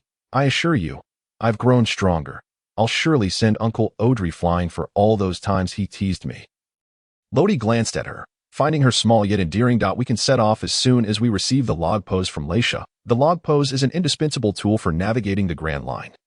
Without it, one's journey would be fraught with peril. For their venture into the New World, 3 log poses are required, though Lodi currently has no need for them. As for Laisha, their connection stemmed primarily from intelligence, later solidified when Lodi inadvertently dismantled several pirate crews responsible for the destruction of the Tahitian kingdom, prompting Laisha to merge her Blood Rose crew under the Death God pirate crew's banner. Lodi also aided in unifying her underground intelligence network. As for the Mafia, Lodi chose not to interfere. Sometimes, healthy competition is necessary, especially since the Mafia provides substantial intelligence funding to the Blood Rose, making Lodi an indirect beneficiary. The log pose. "I believe Laisha mentioned it would arrive today," Aiko exclaimed, recalling their conversation from the previous evening. "Then that settles it." Lodi nodded, feeling a sense of anticipation for the Grand Line. However, before departing, he had one more matter to attend to. He needed to make a trip to the Flower Country. He had not forgotten that slap from 6 years ago. "Hoden, are you prepared?" Lafayette set sail for the Flower Country. Lodi's voice invigorated Lafayette, who adjusted his hat with a peculiar smile. "Yes, the captain is finally taking action. It is about time he sought revenge against Katz and Carnegie from the Great Water Army." At that moment, Smanton approached, fiddling with his dice and adjusting his glasses, a glint of coldness in his eyes. "Lafayette, don't think I'm unaware of your intentions. Remember, I expect my share too, one for each of us." Lafayette twirled his cane, shrugging in resignation. "All right, one for each it is." Smanton nodded and then turned to leave. "Let us set sail quickly." The captain might be growing impatient. As the Death God ship embarked, Lodi retrieved his transponder snail. "Hello, Laisha, we are preparing to head to the Flower Country regarding the log posts. In the coastal waters of the Flower Country, a medium-sized pirate ship, nearly 50 meters long, sped towards its destination. Its flag, interwoven with sickles and black sabers, fluttered in the wind. At the port of the Flower Country. A unique day unfolded, the day for the country to deliver celestial gold to the celestial dragons. Along the coast, a massive government naval escort ship and 5 warships were docked, while other merchant and civilian vessels had been redirected to different shores. On the docks, Navy personnel were busy transporting large crates filled with the celestial gold tribute from the Flower Country. The officer in charge, a rear admiral named Mackie, had previously accompanied Zifa in capturing pirates on the Island of Evil. Admiral Mackie, these contained the devil fruits. The current king of the Flower Country, Morasti Gil, handed a locked black box to Mackie. Colonel Lapa, place this in the special container, would you? Mackie glanced at the black box and tossed it to the young officer beside him. Yes, Admiral Mackie, Lapa replied, taking the box without hesitation and heading towards the ship. King Gil, we shall take our leave. Once all crates were loaded onto the ship, Mackie knew it was time to set sail. However, just before boarding, he cast a glance at the tall young man standing beside King Gil. His robust figure, brown skin, disheveled dark brown hair, and a tattoo of the number 13 on his left abdomen, coupled with a sword adorned with rings, conveyed immense strength and immediate impression. Mackie could not ignore. It seemed the Flower Country harbored hidden talents. As the escort ship and 5 warships departed the port, Mackie couldn't help but exclaim in wonder. Suddenly, Colonel Lapa rushed over, breathless. Admiral, it's bad news. A pirate ship is approaching. Mackie furrowed his brow, hands clasped behind his back, and reprimanded, is it merely a pirate ship? Why the frantic commotion? Immediately issue orders to sink it. However, Lapa did not act. Instead, he produced a newspaper and handed it to him. General Mackie, you must have seen this newspaper, correct? The giant city pirate crew, quite renowned indeed. I shall apprehend them sooner or later.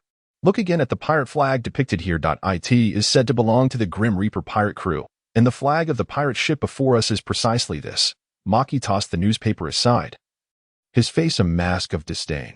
Grim Reaper Lodi perished 6 years ago. The remnants of the Grim Reaper pirate crew vanished along with the sacrifice of General Vika. The so-called Grim Reaper pirate crew here is merely a band of fervent followers. Go, sink them. In truth, 6 years prior, the headquarters had dispatched General Vika to eradicate the Grim Reaper pirate crew, but he subsequently disappeared without a trace. Only the 109th branch of the West Sea provided feedback on Vika's last known whereabouts as they pursued the remaining crew of the Grim Reaper. However, since then, the Grim Reaper pirate crew had also vanished, leading the Navy headquarters to speculate that General Vika had sacrificed himself, taking the entire Grim Reaper pirate crew with him. Thus, the matter faded into obscurity. The Grim Reaper pirate crew, having not re-emerged, gradually slipped from public consciousness until a month ago when the giant city pirate crew claimed to be affiliated with them. Just days prior, they even asserted that Grim Reaper Lodi was still alive. How is that possible? 6 years. Can a pirate crew remain silent for so long? It's as absurd as a dog ceasing to eat excrement. Consequently, Mackie found it hard to believe that the Grim Reaper pirate crew still existed. What lay before him was merely the remnants of the Grim Reaper pirate crew from 6 years ago, a mere gaggle of wretched impostors. Fire. At the bow, Mackie commanded his subordinate navy. The 5 warships surrounding the escort vessel opened fire in unison. In an instant, dozens of cannonballs shot forth from the dark cannon mouths, hurtling towards the Grim Reaper. Chased the source, flying feather. At the bow of the Grim Reaper, Smanden's right hand transformed into a colossal wing. And as it flapped, dozens of brown feathers, imbued with armed color hockey, pierced through the cannonballs like meteors. Yet, the feathers did not cease. Instead, they surged along the path of the cannonballs straight towards the artillery positions. With a resounding boom, dozens of artillery platforms were obliterated. Smanton, won't you go bald using your feathers like this? Nearby, Lafayette adjusted his top hat, his tone slightly teasing. Smanton snorted dismissively, yet pride seeped through his words. Captain Lodi said that the development of devil fruits has higher levels, so I have never ceased my training on the fruit over the past 6 years, though I have not reached the so-called awakening level. I have achieved super-fast regeneration of feathers. As for your notion of baldness, that is simply impossible. Lafayette chuckled softly. Just a jest, let us proceed to eliminate them. Smanton nodded, and the two transformed into their hybrid forms. Flapping their wings as they charged towards the Navy, Lodi sat in his chair, observing the flag fluttering on the escort vessel. It bore the insignia of the celestial dragons, the mark of the heavenly gold escort ship. Heavenly gold. Perhaps it contains a devil fruit. It seems I must pay a visit. Initially, Lodi had no intention of getting personally involved. However, if it indeed concerns heavenly gold, then it would be worth the effort. Meanwhile, Maki, seeing his navy fire only one shot before falling silent, was immediately incensed. Fire again. Did you not hear? Just then, Colonel Lapa suddenly drew a pistol and fired a shot at Maki's side, taken by surprise. Maki jolted, and as he regained his composure, his eyes widened in a mix of shock and fury as he glared at Lapa. Lapa, unless you provide me with a reason, before he could finish. An unfamiliar voice interrupted. Stop your shouting. Your cannons can no longer fire, and soon, you too will be silenced like those cannons. Maki stiffly turned his head to behold a tall, pallid man adorned with a black top hat, wielding a black cane. Soru, recognizing the threat, Maki swiftly reacted, darting behind Lafayette and drawing his tooth knife for a rapid strike. Clang! A gust of air struck just right, deflecting the knife from its intended course, leaving Maki's attack empty. Captain Lodi? Lafayette blinked in surprise. The attack had indeed originated from Lodi, but it was not intended to prevent Maki from harming Lafayette. Rather, it was to ensure that Lafayette did not inadvertently eliminate Maki. Lodi leapt to Lafayette's side. Ask him if he possesses a devil fruit. Lafayette nodded affirmatively. Indeed, this brief exchange was overheard by the now stabilized Maki. Hey, is it really appropriate for you to converse in front of me like this? Lapa, shoot them. Bang, bang. The gunshots rang out, but they missed their mark. Just as Colonel Lapa prepared to fire again, he was horrified to see a pitch-black cane suddenly appear in his line of sight. In the next moment, his tightly gripped pistol was sent flying by an overwhelming force. In the blink of an eye, Lafayette had already closed in, seemingly counting down 1, 2, 3. As 3 fell, Lapa felt his consciousness fading, his eyes losing their luster as he stood there like a robot. Useless. Maki cursed under his breath, swiftly retreating with sorrow while drawing out a din mushy. Bururu, just as he dialed, the call was immediately connected. Hello. Summon all naval forces to the escort vessel. However, the response was met with laughter. Haha. I'm afraid no navy will be arriving. Beep. As the line went dead, that brief exchange made Maki comprehend everything. Damn it, have the other warships been overrun? How is this possible? Maki, unwilling to yield, attempted to contact other warships, but without exception, the familiar voices echoed back. Even more chilling was the realization that Lafayette was already closing in. Where do you think you're going? Damn. Maki had never felt so cornered. Could it be that these individuals truly belonged to the Grim Reaper pirate crew? In that moment, even he began to doubt. Thinking 1T help. You cannot escape, just like the Navy on those other warships. Lafayette unsheathed his cane sword, hockey enveloping it in an instant. With a gentle thrust, he aimed, but found only empty air. Oh, is this the moonwalk the captain spoke of? Indeed, you can fly, but alas, only temporarily, while I can fly indefinitely. As Maki prepared to escape using the moonwalk, Lafayette unfurled his wings and rapidly pursued. Indeed, a devil fruit user. Quite troublesome, Maki frowned, then abruptly pivoted, executing a soaring kick. Raging wind. The air was swept up by the tremendous force, unleashing a vacuum slash towards Lafayette. In a flash, Lafayette evaded. And even that moment of explosive speed was difficult to perceive with the naked eye. Clang! As he sheathed his sword once more, Maki's right leg plummeted into the sea, blood gushing forth, and his body, unable to utilize the moonwalk, began to sink rapidly. At that moment, Lafayette flapped his wings and swiftly glided over, delivering a kick that sent Maki crashing onto the escort vessel. TSK, has he lost consciousness? Lodi observed Maki lying at his feet, shaking his head slightly. He then turned to Lafayette, who had just landed. Given the situation, can he be hypnotized? Lafayette shook his head. The intense pain will render his emotions extremely unstable. Lodi shrugged his shoulders. Well then, let us inquire about that hypnotized naval captain. This fellow is hardly worthy of continuing to exist. With that, Lodi delivered a swift kick, sending him plummeting into the sea. Almost on the verge of losing consciousness, McGee felt himself sinking deeper and deeper. Indeed, there exists a devil fruit. Lodi retrieved the black box from the specially designed safe. Fortunately, the colonel named Lapa was aware of the box's code. Otherwise, it might not have been so easily opened. This box was extraordinarily unique, featuring a layer of sea prism stone and an exceptionally rare metal, rendering it remarkably sturdy. Sensing the distinct aura emanating from the black box, Lodi was certain it contained a devil fruit. Securing it, he then turned his gaze to the treasure chest filling the warehouse. Inside were various rare collectibles, along with gold, silver, and jewels. There was certainly some berries, though only in relatively modest amounts. After all, The celestial dragons exhibited far greater enthusiasm for items other than berries. As world nobles, they were not in one of berries at all. It was the devil fruits that piqued their interest the most. Naturally, they would never consume them. First and foremost, the drawbacks of the devil fruits were glaringly apparent. Secondly, they believed themselves to be supremely noble, and consuming a devil fruit would tarnish their lineage. Lastly, the taste of devil fruits was notoriously unpalatable. The devil fruits they obtained were typically bestowed upon their slaves. If the abilities were intriguing, those slaves might survive a bit longer, yet ultimately they were doomed to meet their demise. It must be said, the devil fruit encyclopedia likely owed them some credit. After all, without their morbid curiosity, where would one find so many devil fruits to observe and study? These celestial dragons surely know how to indulge. Lafitte was laboriously transporting one heavy treasure chest after another, secretly clicking his tongue. At that moment, Smandon approached as well. The naval forces aboard the 5 warships had been entirely dispatched by him. Captain Lodi, I discovered these items on those warships.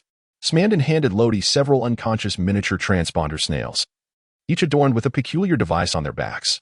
These are surveillance transponder snails. Lodi frowned slightly, then lifted his gaze towards the walls and ceiling. Indeed, there were surveillance transponder snails here as well, and in greater numbers, one in each corner of the room. It appeared that escorting the treasure from the sky was no simple task. Anyone who dared to plunder the heavenly gold would be recorded, unless they possessed specific knowledge of these escort ships and means to interfere with the surveillance transponder snails. Lodi scoffed coldly, realizing that the Navy headquarters likely already knew of his plundering of the heavenly gold. Well, it matters little. We would have to confront the world government eventually. This is merely a matter of timing. Captain, what is it? No, wait. Those are surveillance transponder snails. After delivering the last box of heavenly gold back to the Grim Reaper, Lafitte returned and noticed Lodi's unwavering gaze towards the ceiling, immediately filled with curiosity. However, upon seeing the transponder snails in the corners, he quickly understood. Indeed, as you can see, the footage of our heist of the heavenly gold has likely already been transmitted back to the Navy headquarters. Lodi casually tossed the transponder snail in his hand onto the ground, flicking his fingers and instantly obliterating the one in the corner. It was meant for surveillance. Smandon, having limited knowledge about the transponder snails, only then grasped the situation. He then turned to Lodi.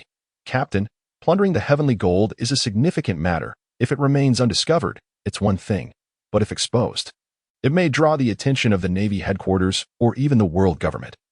And worse, a vice admiral might be dispatched. His analysis was not without merit. Preemptively plundering the heavenly gold prepared by a nation might have minimal repercussions, only that nation would suffer the consequences. However, for someone like Lodi, who had directly raided the naval escort ships sent by the world government, it was an entirely different scenario. This was tantamount to slapping the Navy and the world government in the face. Moreover, those naval officers had all been killed. Should this incident be reported in the news, it would undoubtedly escalate to armed conflict.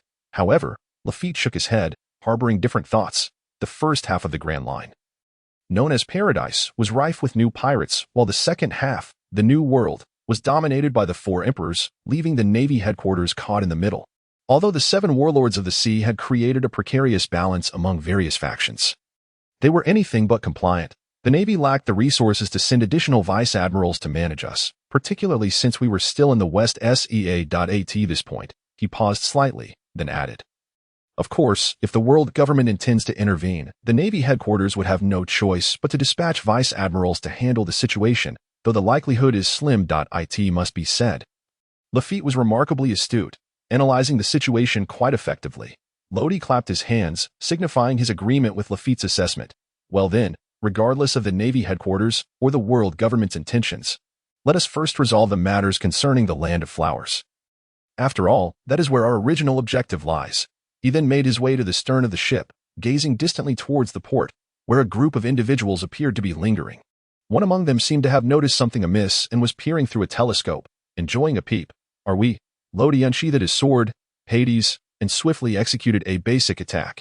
Immediately, a wide, sweeping slash surged toward the ocean's surface at an alarming speed. Those on the port could only see a long, dark line rapidly closing in on them, its momentum and ferocity escalating. Get down. Kai was the first to sense the terrifying malice entwined within that light, and without hesitation, he tackled King Gil to the ground. On the other side, Vice Admiral Bu Wu reacted swiftly as well, bringing down several nearby individuals as he crouched. However, not everyone could respond in time. A few ministers were caught mid-stride, pierced cleanly through by that light.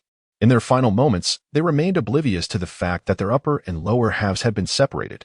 With a sudden splash, Gil, who lay flat on the ground, felt a warm spray hit his face. Instinctively, he reached out to touch it, and upon realizing what it was, his pupils constricted sharply and his hand trembled slightly. Blood. Turning his head again, he spotted a familiar minister.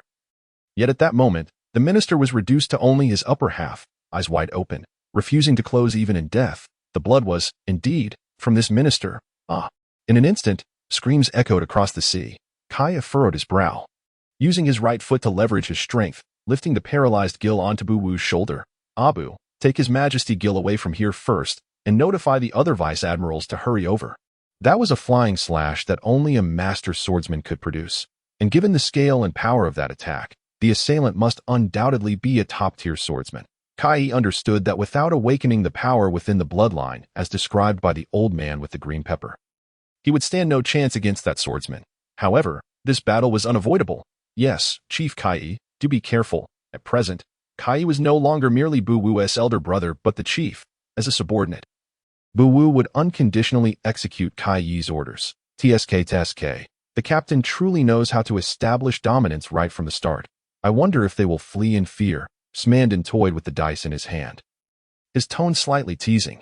Almost everyone had fled, leaving only one person remaining at the port, marked with the tattoo, 13. He was likely one of the vice-admirals. Lafitte lowered his telescope, reporting on the situation at the port.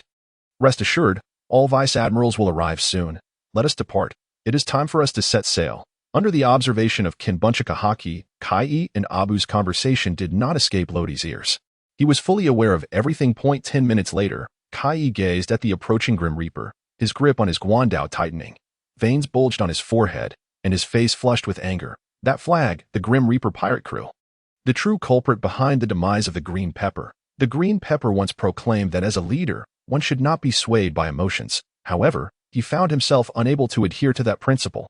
With a resounding thud, an overwhelming fury ignited an extraordinary power within Kai. The ground beneath seemed incapable of withstanding that force, fracturing rapidly like a spider's web. With a martial footfall, Kai suddenly leaped into the air, executing a mid-air reversal, and his heavily armed right foot descended with tremendous force, enveloped in a thick layer of armed color.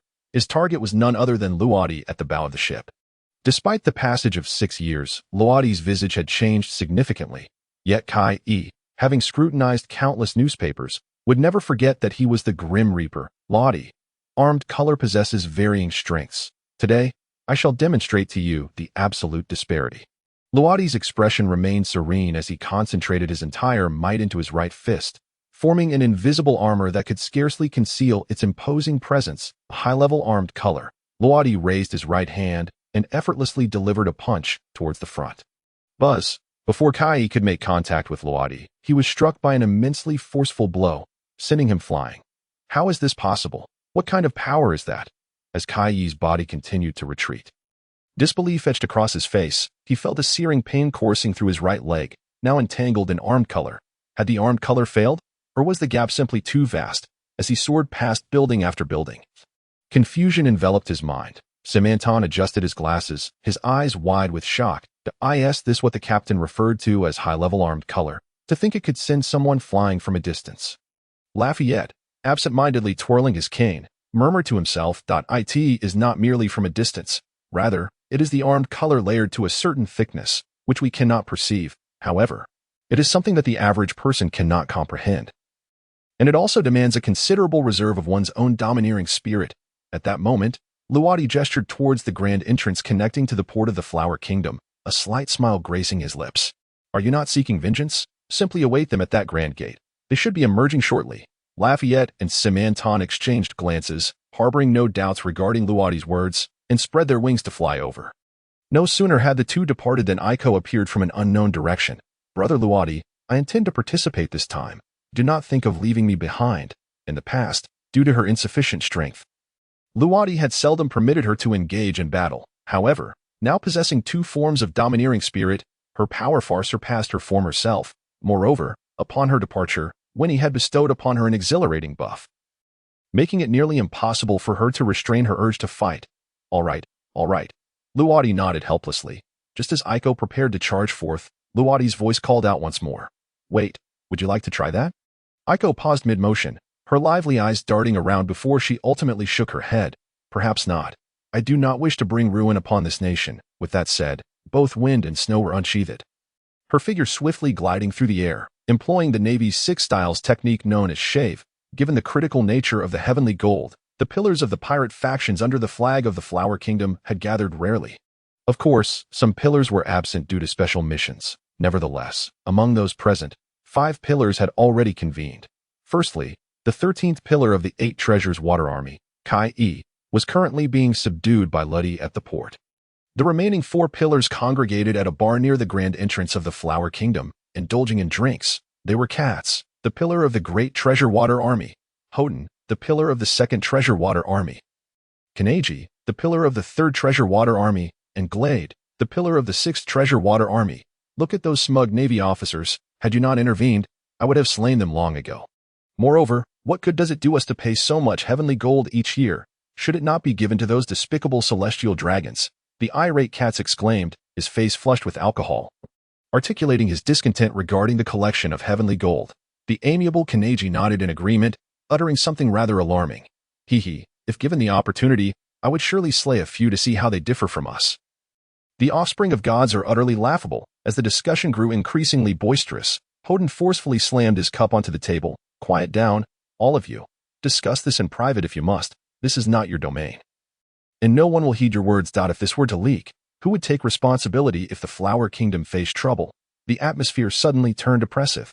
Glade, who had been silently sipping his drink, raised his cup, acting as a peacemaker. All right, let us drown our sorrows and drink. Let us consider the previous matter as if it never occurred. At worse, just as he was about to continue, his voice lowered suddenly. We can simply eliminate those nuisances. Among all the pillars, Glade was the most ruthless. It was said that he once slaughtered an entire town single-handedly. For him, silencing witnesses was a mundane task. Bang! The door was suddenly kicked open. The 4 pillars, along with the other patrons in the bar, turned their gazes simultaneously. However, peculiarly, instead of anger, they fell into silence. Soon, someone snapped back to reality. It was Boo-Woo, the vice pillar of the 8 Treasures Water Army, who bore the King of Gil upon his back. Is that blood on the face of King Gil? Could it be that an assassination attempt has taken place? Consider what day it is today. I suspect someone has plundered the heavenly gold, and His Majesty Gil has been injured as a result. Various speculations ran rampant.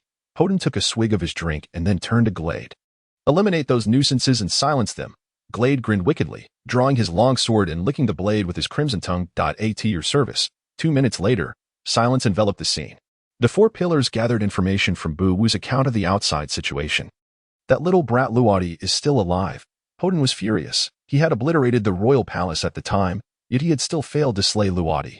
Moreover, he had been deceived for 6 years. Unforgivable. Boo-Woo, return King Gil to the palace. I shall seek out that little brat for retribution. Cats of the Great Treasure Water Army and Kanaji of the 3rd Treasure Water Army clenched their fists, exchanging glances as they spoke in unison. Count us in. We let those little mice escape last time, and this time, we will ensure they do not return. Just as Glade was wiping the blood off his sword, he interjected. Hey, count me in. I, too, wish to witness this so-called Grim Reaper pirate crew. At the grand entrance of the Flower Kingdom, Uncle Simanton, Uncle Lafayette, a familiar voice called from behind. Both Lafayette and Simanton turned simultaneously. And indeed, they beheld Aiko's figure. Miss Aiko, how could the captain allow you to come? Ever since that incident 2 years ago, he has been deeply concerned for your safety. Indeed, the captain nearly shed tears back then. Ha ha ha. Simanton laughed heartily, completely disregarding his image. Humph. Aiko huffed coldly, unsheathing wind and snow. Should you dare speak ill of Brother Luati, I shall settle the score with you later. But first, look behind you. They are approaching. With her observation haki, Aiko could distinctly sense the powerful auras drawing near. Simanton and Lafayette, upon witnessing Aiko's serious demeanor, also restrained their laughter, turning to gaze into the depths of the street. There, pedestrians came and went. Yet no suspicious figures were in sight, until a minute later, both revealed expressions of astonishment. It seems Miss Aiko's observation haki has grown increasingly adept. The familiar figures finally emerged. The quartet of pillars was sprinting towards them. Given the conspicuous position occupied by Aiko and her companions, the four pillars naturally recognized them immediately. These three individuals are yours to handle. I shall seek out that little brat Luati. Hoden's sole target was Lodi. Since Lodi was absent, there was no need for him to squander his time on the crew of the Grim Reaper pirates. Naturally, Aiko and the others did not attempt to stop him. The task was left to Lodi. This was an unspoken understanding among them. As Hoden moved further away, Lafitte was the first to inquire, "What do you think?" Smanton pointed at Katz. "That bald-headed man is mine." Lafitte nodded in agreement. "Very well. I have no objections. I shall take care of the remaining two. However, before he could finish his sentence, Aiko struck him sharply on the back with the blade of her sword. "Hey, Uncle Lafitte, what about me?" Lafitte sighed in resignation. "All right, I'll take the fat old man, and you can have the last one. That should be acceptable, but if it turns out to be too much for you." Don't be reckless. I certainly don't want to face the captain's wrath. As soon as the words left his mouth, he dashed forward, heading straight for Kaniji. Smanton followed closely behind, transforming into a gigantic golden eagle, launching several feathers towards Katz in mid-flight. Meanwhile, the last remaining pillar of the Sixth Treasure Navy, Glade, approached Aiko leisurely. "Well, little girl, it seems it's just the two of us now. How do you propose I end your life?" Aiko ignored him, enveloping herself in a layer of armament hockey as wind and snow swirled around her. Wind and snow slash. With a swift motion, the sword energy surged forth, radiating a chill as two strikes imbued with icy energy shot out. Sword Master. Glade's pupils contracted sharply. At the port, Kai lay gasping for breath amidst the ruins, nearly half his body buried under rubble. Severe internal injuries and multiple fractures rendered him nearly immobile. Lodi crouched nearby, gripping the sword. Huangquan, quietly observing him. "Kai, I can only say that your grandfather departed without any regrets. Rest in peace." With those words, under Kai's vacant gaze, Lodi ended his life. "Lodi, you little brat, you shall pay for this." Hoden, rushing towards them, watched helplessly as Lodi killed Kai, letting out a furious roar. If only he could move faster. Alas, there were no ifs. Lodi's right hand trembled slightly, and the bloodstains on Huangquan instantly vanished. He then turned to Hoden, speaking with indifference. "The victor claims the spoils. There is no need for such anger. After all, isn't death a common occurrence in pirate skirmishes? Fear not. I shall send you to join your old friend shortly. He might be eager to see you." Lodi gradually rose and began to approach Hoden. The distance between them diminished from 100 meters to 50. And then, "Lodi, you little brat, today I shall ensure your demise." At last, Hoden could no longer contain himself. With a surge of energy, he stomped his feet, causing the ground to crack, and the stones nearby scattered in fright. Ultimate technique. Dragon's Palm. The powerful force stirred the air, resembling a furious dragon's wind that seemed capable of devouring everything, unleashing an overwhelming pressure. The sound of the howling wind resembled the roar of a dragon, resonating in the ears and captivating the soul. "Lodi, last time it was merely luck on your part. This time, let us see how you evade." Hoden bellowed as the tempestuous dragon coiled and twisted, converging into a single line before lunging at Lodi with its massive maw. 6 years ago, this move could harm me, but now, 6 years later, your strength remains stagnant, even diminished, while I have only grown stronger. Lodi advanced slowly, unperturbed even as the dragon's wind threatened to engulf him. This was the application of advanced armament hockey. The hockey coalesced around him, forming a dense, invisible armor that completely shielded him from the powerful gusts. Lodi suffered not a scratch. 1 minute later, as the dragon dissipated, a breathless Hoden panted, his hands trembling involuntarily, his eyes widening in disbelief at the scene before him. How is this possible? Within a 200-meter radius, all the buildings had collapsed, debris piled high, as a gentle breeze swept through, stirring up a cloud of dust. Under such a powerful attack, logically, Lodi should have been gravely injured if not dead. Yet the reality was that he remained unscathed, even his clothing showing no signs of damage. At that moment, he stood still atop the rubble, his deep-set eyes reflecting Hoden's disheveled figure. With Huangquan aligned parallel to his shoulder, the tip of the blade pointed directly at Hoden, his left hand's index and middle fingers resting firmly against the blade. Blood trickled from his index finger, staining the entire sword, creating an eerie red-black glow that exuded a menacing aura. Huangquan possessed its own will, and 6 years of refinement had endowed it with formidable power. "Now, I shall initiate its true release, allowing it to strike with its own strength, and you shall witness the essence of Huangquan." With that proclamation, Lodi slowly relaxed his grip, and Huangquan remained suspended in midair, retaining its position. However, its overwhelming aura seemed to reach for the heavens, gradually warping the space around it, as light struggled to penetrate, and the entire port began to succumb to darkness until it was completely engulfed. This strike is called setting Sun Huangquan. Boom! A tremendous sound erupted from the darkness enveloping the port, causing the entire island to tremble. The sea responded, waves crashing violently as enormous tides surged away from the island, only to return, generating even greater waves. A moment later, as the darkness receded, Huangquan flew back into Lodi's hand. The port was utterly obliterated, leaving behind a colossal pit nearly 10 meters deep, stretching all the way to the main gate of the Flower Kingdom. As for Hadden, he had long since vanished without a trace. What on earth happened? Kanji, engaged in battle with Lafitte, felt the ground tremble violently, accompanied by a massive roar emanating from the port. It must be the captain making his move. But such a commotion. I need to wrap this fight up quickly. Lafitte surmised. He narrowed his eyes, slowly drawing his cane sword, which instantly became enveloped in armament haki. Phantom slash. In an instant, the blade flashed. And Kanji quickly reacted, but his defensive posture was misaligned, entirely opposite to Lafitte's attack direction. Looks like that worked quite well. The brief moment of hypnosis had caused an error in perception, and in a duel among masters, such an instant could determine victory or defeat. Kanji clutched his neck, dying without comprehending why he failed to block the attack. Damn it, Kanji has been eliminated. While I was still fighting, I had the leisure to worry about others. Rending claw. Smanton spread his wings and suddenly soared into the sky. When he dove down again, a pair of claws already shimmered with armament haki. This combination of his innate strength and the immense force generated by his high-speed movement was sufficient to effortlessly shred his foe apart. Clang! Kanji raised his sword in a desperate attempt to defend, but the next moment, two feathers, each imbued with armament haki, struck him head-on. The art of deception in battle. Do you understand? The feathers pierced through his skull. And the pillar of the Sixth Treasure Navy was thus defeated. On another front, my lord, this chapter has more to offer.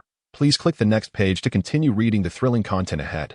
The clash between Aiko and Glade was a fierce contest, their strengths nearly indistinguishable, making it arduous to determine a victor. Each possessed distinct advantages and disadvantages.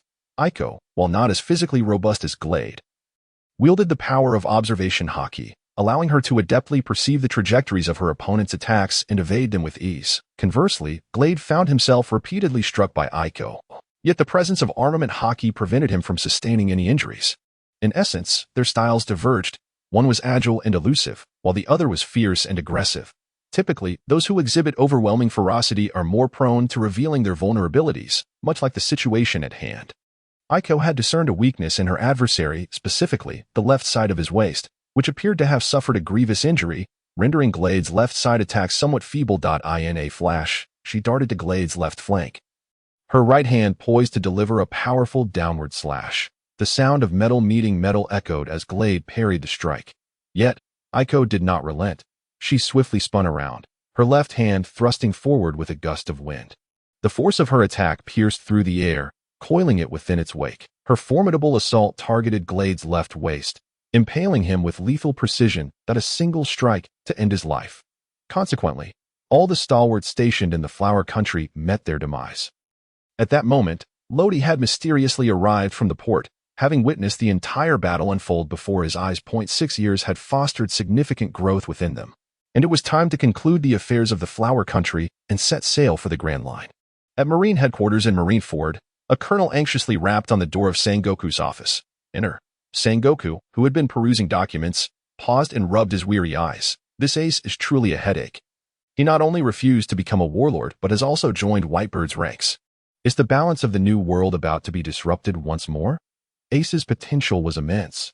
At such a young age, he commanded a bounty in the hundreds of millions, making it hard to fathom how far he could ascend in the future. Moreover, the world's strongest man stood behind him, safeguarding his interests. It was difficult for Sengoku not to feel troubled at that moment. The colonel entered, a rare look of panic etched upon his face. He handed Sengoku a stack of photographs and documents. He began recounting the situation. Admiral Sengoku, we have a grave issue. The heavenly gold of the Flower Country has been stolen. The intelligence department has investigated the feedback images and discovered that it was taken by members of the Grim Reaper pirate crew. The Grim Reaper pirate crew? Upon hearing that familiar name, Sengoku's hand faltered as he accepted the documents, nodding slowly. After the colonel departed, he meticulously examined the materials. The intelligence department had compiled a thorough dossier. It included selected combat footage of various members of the Grim Reaper pirate crew during the heist of the Heavenly Gold, compared side by side with photographs from 6 years prior. 3 members were identified. First were the fierce Falconsmanton and the devil Sheriff Lafayette, who had shown little change in appearance over the past 6 years, albeit now more robust. They were easily recognizable from these two alone. It was evident that the theft of the heavenly gold had indeed been perpetrated by the Grim Reaper pirate crew. The final individual was none other than the captain of the Grim Reaper pirate crew. Lodi. Sengoku gripped the photographs tightly, as he could vaguely discern the familiar visage from 6 years ago. With a face chiseled like stone, eyebrows like swords, a nose sharp as a beam, and eyes deep as an abyss. He appeared even more handsome and imposing than before, his aura more formidable than ever. Particularly, his black eyes resembled an abyss, and gazing into them for too long gave Sengoku the eerie sensation of confronting death itself. If Lodi 6 years ago was a sword in need of refining, then now that sword had been meticulously honed, brimming with an impending sharpness. Was he smiling? Suddenly, Sengoku noticed a slight upward curve at the corners of Lodi's mouth in the photograph. Clearly a smile that made Sengoku feel as if he were being scrutinized. An absurd sensation indeed. This smile seemed to carry an air of mockery and provocation. Interesting. Before long, Sengoku flipped to the last page of the dossier. It displayed an image of a warship, partially obscured due to some malfunction. The image revealed half a ship and a pirate flag that struck Sengoku as familiar. Could it be? His brow furrowed as he retrieved a newspaper from the stack of documents on the desk. Indeed, it was the same. The recently emerged and notorious Giant City pirate crew was indeed affiliated with the Grim Reaper pirate crew. Initially skeptical, Sengoku now realized that everything was undeniably true, just as the supernova ace had surfaced. The Grim Reaper pirate crew had also emerged, each one more troublesome than the last. How should this be dealt with? The theft of the heavenly gold was a significant matter. Should it be handled like the night demon? The theft of the heavenly gold was indeed a grave issue, impacting the interests and dignity of the celestial dragons. Though Sengoku held the rank of Marine Admiral, he could not unilaterally decide on such matters. The ultimate authority rested with the highest leaders of the world government, the Gorosei. However, it was also time to adjust their bounties. Sengoku quietly regarded the photographs laid out on the table, the room enveloped in silence. In the flower country, Oimo gazed at the photographs and the densely written notes in his notebook, excitement illuminating his eyes. They have returned. The Grim Reaper pirate crew has reemerged. He had been lurking in the flower country, the very place where Lodi had vanished 6 years ago and where he had been defeated. Yet Oimo believed that one day, Lodi would return, and indeed, his instincts proved correct. Not only had Lodi returned, but he had also decisively annihilated 2 formidable pillars of the flower country's pirate forces, the notorious pirate Hoden with a bounty of 200 million berries, and Kai, the grandson of the Green Pepper, with a bounty of 150 million. As for how Oimo was so certain, it stemmed primarily from a photograph he had dubbed the Port of Disappearance. Besides Lodi, the other members of the Grim Reaper pirate crew had displayed remarkable prowess in this battle as well. The Devil Sheriff Lafayette had slain the bounty of 80 million berries, Kanaji. Falconsmanton had dispatched the bounty of 75 million berries, Cats. Even Lodi's younger sister, the mere 15-year-old Aiko, had killed Glade, who carried a bounty of 65 million. In their first appearance in 6 years, the Grim Reaper pirate crew showcased such exceptional strength. If this news were to spread, it would undoubtedly shock the entire world. Oimo wasted no time, promptly transmitting the photographs and his written notes to Morgans. Located in the Grand Line, the Grim Reaper pirate crew, having vanished for a full 6 years, reappeared, and all the pillars of the flower country had fallen. While it was indeed a significant news story, it was ultimately just the West Sea. Lodi, does your future lie solely in this small corner of the West Sea? Morgan set down the photographs in his hand, letting out a long sigh, seemingly lamenting for Lodi. As time passed, by afternoon, the people of the flower country were engulfed in an endless state of panic. Some had witnessed the port, now reduced to a massive crater, while others had seen the corpses of the fallen pillars. These events spread rapidly through word of mouth, and within half a day, the entire nation was aware of the calamity. They were filled with anxiety regarding the future of the flower country and their own fates. In the royal palace of the flower country, Lodi handed over the log pointer and a map of the first half of the Grand Line to Lafayette before turning to the recently arrived Lycia. Lycia, how about you take care of the subsequent matters in this country? Lycia tucked a strand of purple hair behind her ear, gazing intently at Lodi. After a prolonged silence, she let out a sigh. Captain Lodi, you truly know how to keep me busy. However, you must understand that the power of the Blood Rose alone is insufficient to handle the remaining pirate forces. Yet, if we could enlist the aid of the formidable warriors from Elbaf, it would become significantly easier. Amidst the subtle undertones of conversation, two words emerged. Borrow someone. Naturally, Lodi did not decline. The following day, the Grim Reaper sailed across the boundless ocean. Lodi did not linger long in the Flower Kingdom.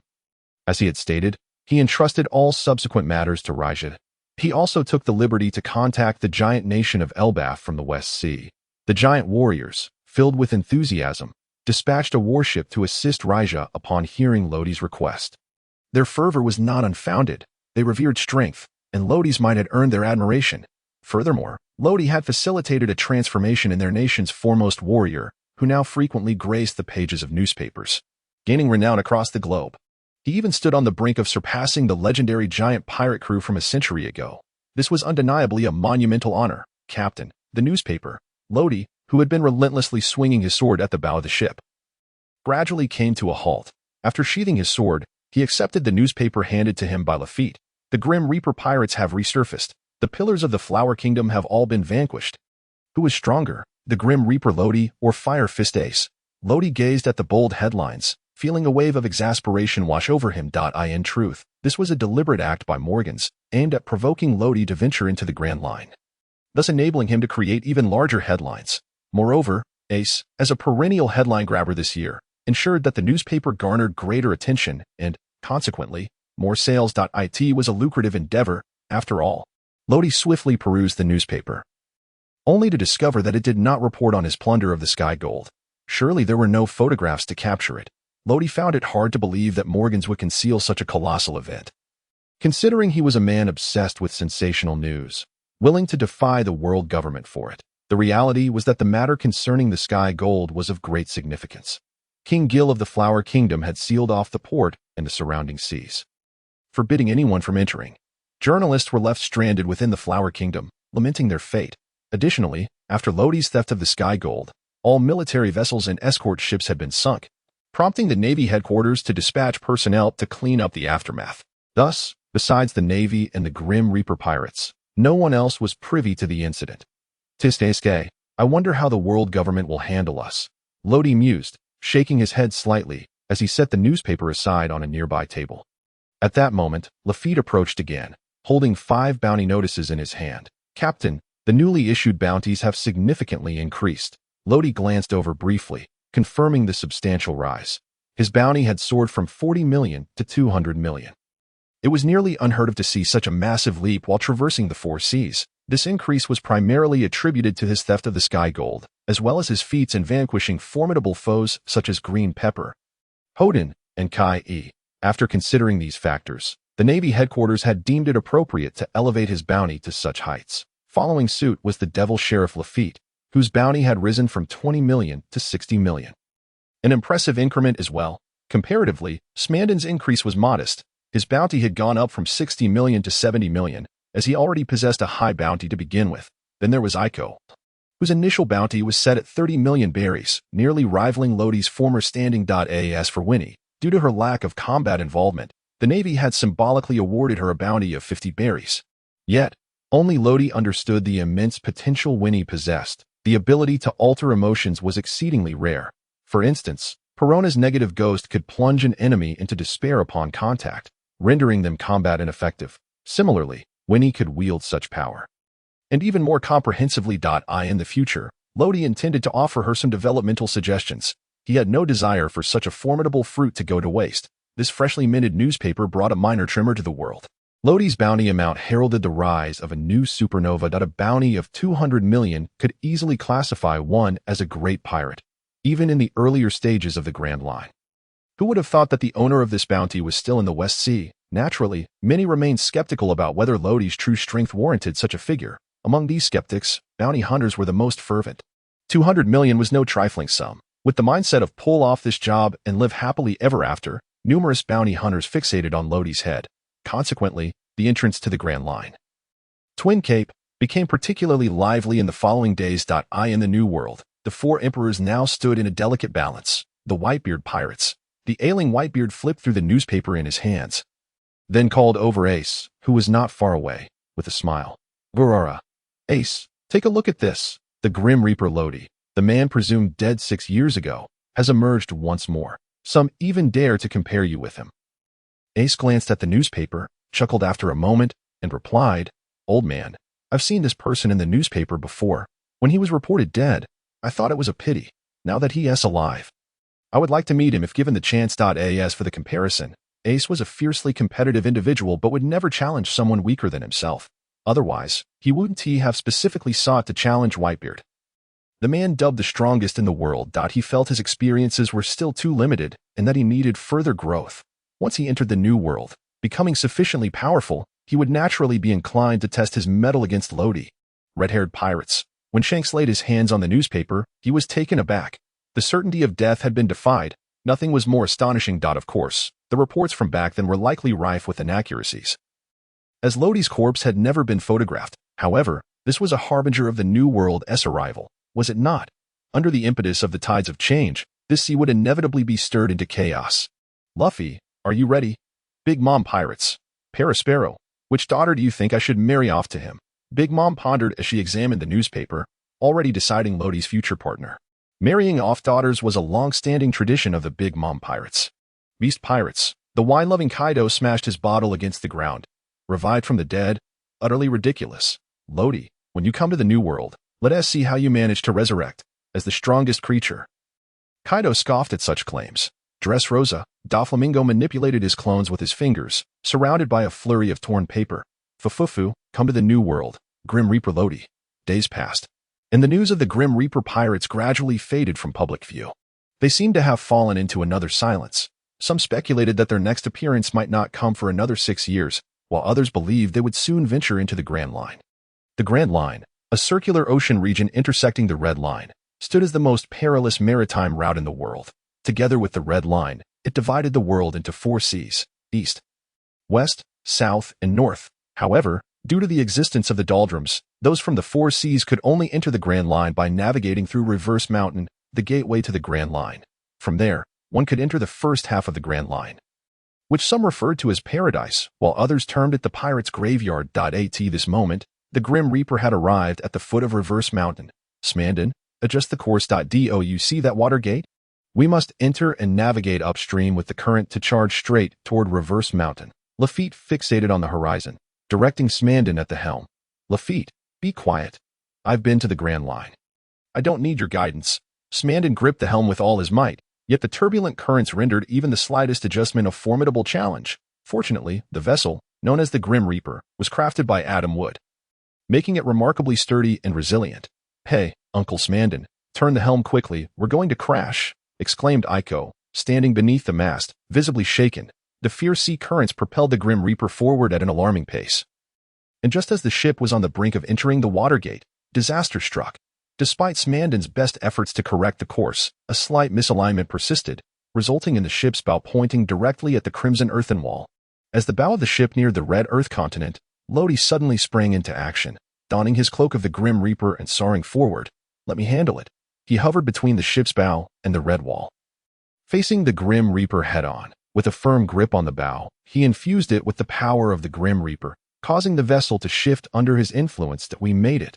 As the Grim Reaper navigated through the Watergate, ascending against the current, Lodi returned to the deck. That a collective sigh of relief escaped the lips of nearly everyone on board. Lafayette adjusted his hat, his tone laced with an uncommon reprimand. Thank goodness for the captain. Otherwise, the consequences would be unimaginable. Smandon, just look at the ship you're piloting. Aiko, who had just stowed the sails, placed her hands on her hips, her expression one of indignation. Exactly, Uncle Smandon. You nearly scared me to death. Smandon scratched his head, retorting, TCH, Lafayette, it was your incessant chatter that distracted me. With my sailing skills, how could such an error have occurred otherwise? I'm a navigator. What's your issue? The fragile bonds of friendship seemed on the verge of fraying. And as Lodi witnessed the exchange, he helplessly approached the mast. At that moment, when he was clinging to the mast, her body trembling slightly, her complexion pale, clearly shaken. Winnie, go calm them down and test your abilities. Lodi urged, gently nudging her toward the squabbling Smandon and Lafayette. All right, fine. Winnie replied, taking small steps toward the two, reaching out to touch their arms. In an instant, the once fierce argument subsided as if a switch had been flipped. Both men stood in silence, their eyes devoid of emotion. The previous fury evaporated. What is happening? Why do I feel nothing towards you? Lafayette inquired, staring at Smandon with all the enthusiasm of a lifeless automaton. I feel the same. Smandon nodded in agreement. Observing from the side, Lodi silently acknowledged this revelation. It seemed that Winnie's abilities were not weak. Rather, they were extraordinarily potent, explaining the lack of prior effect. He then turned to Winnie, asking, how long will this emotional state last? After a moment's contemplation, Winnie replied, the emotionless state should persist for about 10 minutes, after which they will recover. Lodi nodded in understanding. Given that she had only recently consumed the fruit, her performance was commendable. All right, you should go rest in your cabin. You don't look well. Once Winnie had slid away, Aiko approached Lodi with some difficulty. Navigating the turbulent conditions of the ship. I asked that what you call Sister Winnie's fruitability. How impressive, Aiko exclaimed, her face alight with wonder. Two arguing individuals simultaneously is indeed remarkable. Would you like one? I happen to have a devil fruit, but if you consume it, you won't be able to use that ability anymore, Lodi offered, revealing a black box containing the devil fruit. One of the heavenly gold items submitted by the Flower Kingdom. However, he had yet to open it and was unsure of its contents. I wouldn't eat it. Aiko firmly shook her head, understanding Lodi's implication. He nodded. He shared her sentiment. If Aiko were to consume it, the portion of power within her soul would no longer be accessible to him. My dear, there's more in this chapter. Please turn to the next page to continue reading.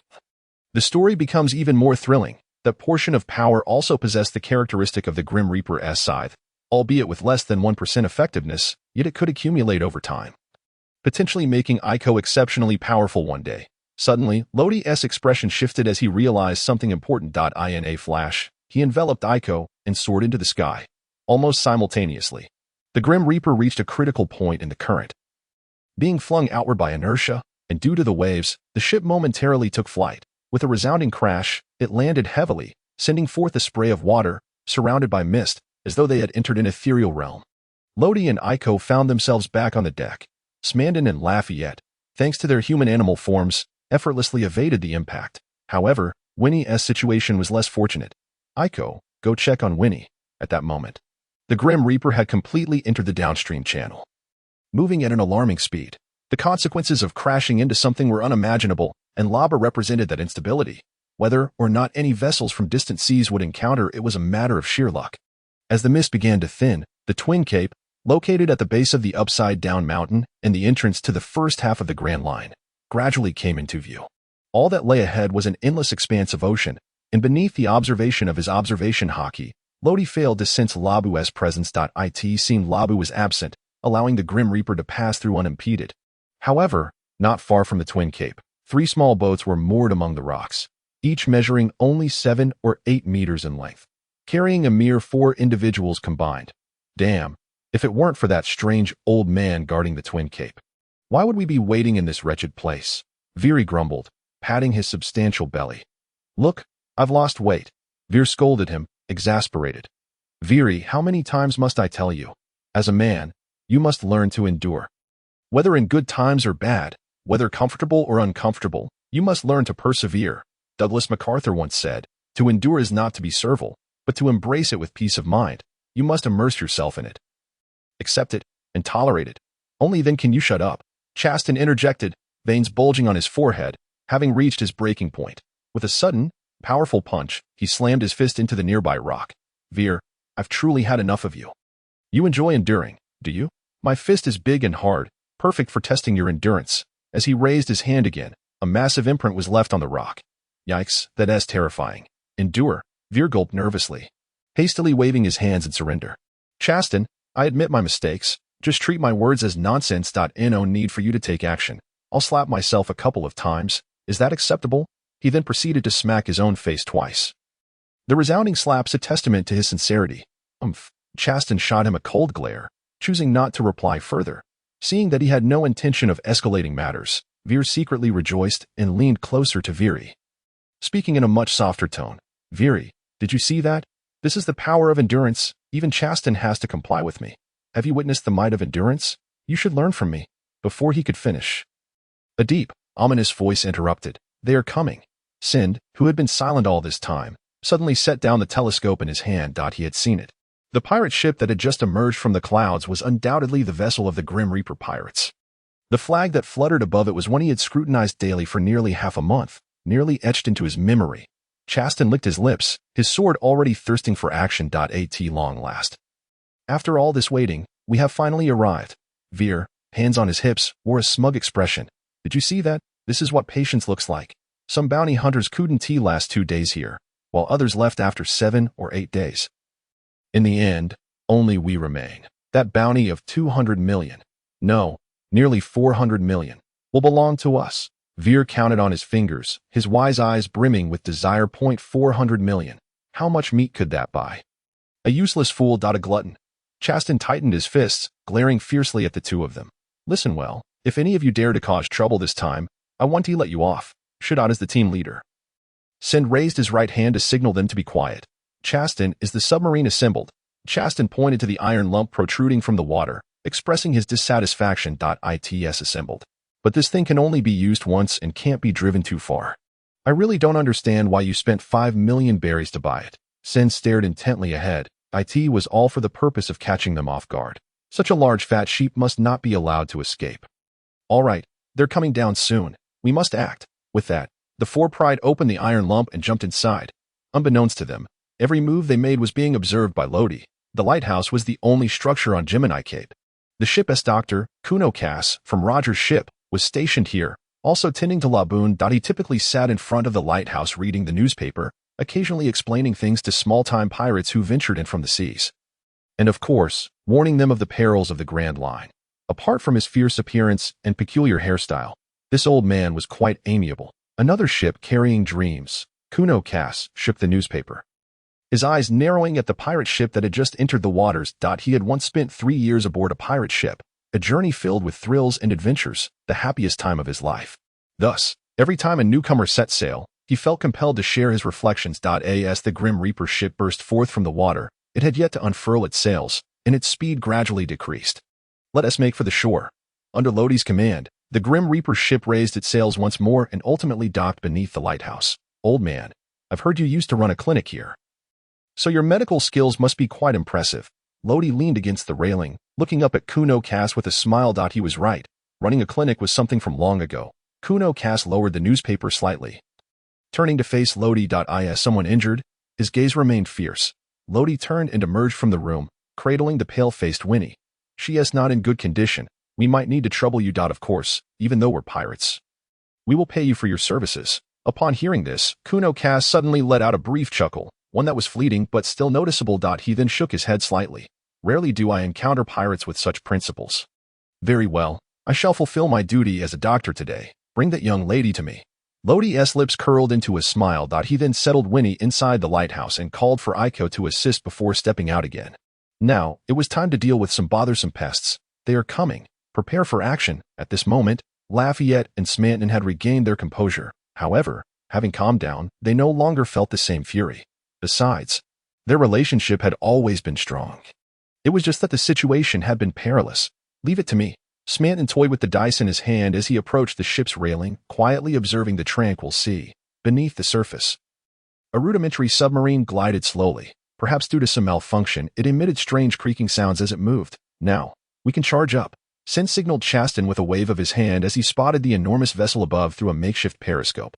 Under Seastone's control, the submarine, which hadn't been submerged deeply, suddenly burst forth from the water. The hatch opened, and the bounty hunter quartet climbed out one after another, looking rather disheveled. At that moment, Smanton leaped down, pinning them beneath his feet. His immense strength rendered them immobile. A teasing tone escaped his lips. So, you're bounty hunters, are you? I wonder what skills you possess to dare challenge us. Damn it. Send. With half his face pressed against the rusty iron wall, struggled with all his might to break free, only to find it impossible. The person standing on him felt like a mountain, filling him with despair. Could it be that he had truly kicked an iron plate? He refused to believe it. Veer, why are you still dawdling? Hurry and throw him off. Indeed, Veer was his trump card. Born with immense strength, he could effortlessly shatter a boulder the size of a person. His only flaw was his lack of intelligence. His thoughts revolved solely around meat. But such a simpleton was the easiest to control. If he could defeat him, I'll reward you with an entire room full of meat. Those words indeed struck a chord with Veer. Meat, meat, I want to eat meat. I will defeat you. Meat was his motivation. In the next moment, Veer's eyes filled with desire. his massive hand pushing against the hatch as he slowly rose to his feet. Smanton, who was standing on him, was momentarily taken aback. What terrifying strength! In the blink of an eye, caught off guard, Smanton was flung away by Veer, soaring towards the sky like a shooting star. What the hell? So fierce. Lodi stood quietly on the shore, his head tilted back further and further. He must be 300 or 400 meters high. From a distance, all that could be seen was a small black dot, revealing just how high Smanton had flown. However, Smanton was, after all, a fruit user, so he should be fine. He would return shortly, though not in the sense of falling. This world truly has an abundance of talented individuals. Lodi thought to himself, clicking his tongue in admiration. In the next moment, he vanished, reappearing on the Grim Reaper ship. Almost simultaneously, a rope with an iron hook seemed to have been waiting for him. Flying up at just the right moment, Lodi instinctively grasped it, looking down. Hey, I say, are you lot planning to hijack the ship? Sure enough, it was those bounty hunters who had thrown at that moment. Lafayette approached, swinging his cane. Captain, you could have just handed them over to me. Look at that. Smanton is nowhere to be seen now. He is truly in a pitiful state. 6 years had changed a lot. Lafayette and Smanton now shared an almost brotherly bond, both enjoying to belittle the other. However, in terms of overall strength, Lafayette still had the upper hand. Let us gather some intelligence first. If they prove useless, you can dispose of them. Lodi was indifferent, but those who dared to covet his bounty must prepare for death. The conversation between the two only served to enrage Send further. Veer, take them out. And I'll give you a ship full of meat. Meat. From a room to a ship, Billy was once again consumed by desire. With a sudden stomp of his feet, the entire submarine began to descend. Ultimately, although he leaped aboard, the other 3 bounty hunters suffered greatly. I was ensnared by Golu, Menka, and Gulyalu. While the unfortunate Chasting could hardly believe he had met such a suffocating end, the submarine, valued at 5 million berries, was exceedingly antiquated. Its watertight door frequently malfunctioned, and this time it simply refused to budge, leaving half of his body trapped inside. As the seawater flooded the control chamber below, he sank slowly to the ocean floor alongside the submarine. In his final thoughts, he lamented that if heaven granted him another chance, he would surely tear apart that stingy scoundrel, Sind. If one were to buy, one should procure the best. Yet that bastard Sind had opted for this shoddy contraption to save a few coins. Meanwhile, Billy and Sind had reached the bottom of the Grim Reaper and were preparing to ascend. On board the Grim Reaper, Billy patted his enormous belly, his bloodshot eyes fixed on Lodi, then spread his arms wide, launching himself in a tiger leap. It seems he has set his sights on me. Lodi shook his head. He had initially intended to hand this man over to Lafayette, but it appeared he would have to intervene personally. Lafayette, handle this fellow for me, and you take care of the other 2 below. The reason there were 2 was that Lodi was already aware of one unfortunate soul who had drowned. Lafayette responded with a firm yes, leaping into the sea almost simultaneously. Lodi moved as well, extending his right hand to seize Villy's large face. A surprising amount of strength, the force momentarily stunned Lodi. Then, infusing the power of death, he exerted force with his right hand, hurling Villy's massive form into the air. With a flash, he followed up, his right hand enveloped in an invisible layer of armament hockey. A punch erupted with a thunderous roar, causing Villy's belly to cave in dramatically. He then arched his body and shot backward at great speed. From afar, his corpulent body appeared to skim across the ocean's surface like a stone skipping on water, gradually sinking after traveling several hundred meters. This technique was aptly named returning with their own methods. The height to which Smanton flew was matched by the distance Villy drifted. Captain, what about those individuals? Smanton finally flapped his wings and returned, his expression evidently irate. Lodi pointed towards the distant sea. The person you sent flying has already sunk. If you hurry over, you might still catch a glimpse of him. As for the others, they should be surfacing soon. No sooner had he spoken than 2 figures shot up from the water, landing heavily on the deck moments later. Oh, Smanton, you're back. I thought you had fallen into the sea. Lafayette landed on the deck, his massive wings retracting slowly behind him. Young master, there's more to this chapter. Please turn the page to continue reading. The following part is even more thrilling. Enough. Lodi waved his hand, signaling them to quiet down, then turned his attention to the dazed Villy and Sin lying on the ground. Have they been hypnotized? Lafayette nodded affirmatively. Lodi stepped forward, inquiring, do you belong to an organization? We were originally bounty hunters from the Baroque Works. A fortnight ago, we heard about the Grim Reaper pirates, so we left the organization to ambush them and planned to retire upon collecting the bounty. Baroque Works. A flicker of surprise crossed Lodi's eyes. That wasn't that the secret criminal organization founded by one of the 7 warlords of the sea, Sir Crocodile. Baroque Works had various illicit dealings, including earning bounties. This branch consisted mainly of numerous bounty hunters, congregating in a small town named Whiskey Peak, located on Cactus Island. However, Lodi was contemplating whether or not to venture there. After all, once he did, it would mean that, starting from Reverse Mountain, 7 magnetic paths would extend outward. Initially, any of the 7 could be chosen, but once a path was selected, it could not be changed. One could only follow the designated route through each island one by one. Ultimately, these 7 routes converged at the Sabaody archipelago. This implied that if Lodi traveled to Cactus Island, his subsequent maritime path would be largely predetermined. Should he go or not? In truth, Lodi was somewhat reluctant, based on the information from Raisha regarding the Grand Line. He had already learned about certain routes. Some peculiar islands along those routes had piqued his interest, notably an island called Whirlpool Island, situated within a vast ocean whirlpool, due to a unique magnetic field. This island remained above water despite being submerged. After much deliberation, Lodi ultimately decided to proceed to Cactus Island. He had several important tasks to accomplish. Firstly, he aimed to usurp Crocodile's position among the warlords of the sea, facilitating his future access to Impel Down. Of course, if the world government opposed this due to the plundering of Sky Island, that would be another matter, albeit one that would complicate things. Nonetheless, he still possessed the capability to enter Impel Down. Secondly, before embarking on his journey, Lodi had informed Audrey about the red-haired pirate Brooke and the blue-haired pirate Dongli. By now, he had likely reached Little Garden and clashed several times with those 2 obstinate Elbaf warriors. Thus, Lodi wished to see for himself. Perhaps he might even encounter Audrey. Lastly, he intended to visit Sky Island to subdue Enel. Enel's prowess was well known as the strongest Logia user of the Rumble fruit. Combined with his extensive range of the Maxim, once he mastered armament hockey and further developed his fruit's abilities, he would undoubtedly possess the potential of a warlord or even a Yonko.as for those mysterious islands. He would consider them after he circumnavigated the Grand Line a second time. With his mind made up, Lodi then inquired, "Do you possess a record pointer for Cactus Island?" Both Vili and Sin shook their heads in unison. "Well, this is dire. Without a record pointer, all previous plans are futile." Lodi himself had only 2 record pointers. One pointed to an island named Bixuno, which was populated by dispirited pirates. The other pointed to a mysterious island called Carnival Island, about which even Raisha had no information, as the seller of the pointer had revealed nothing beyond the island's name. Wait a moment.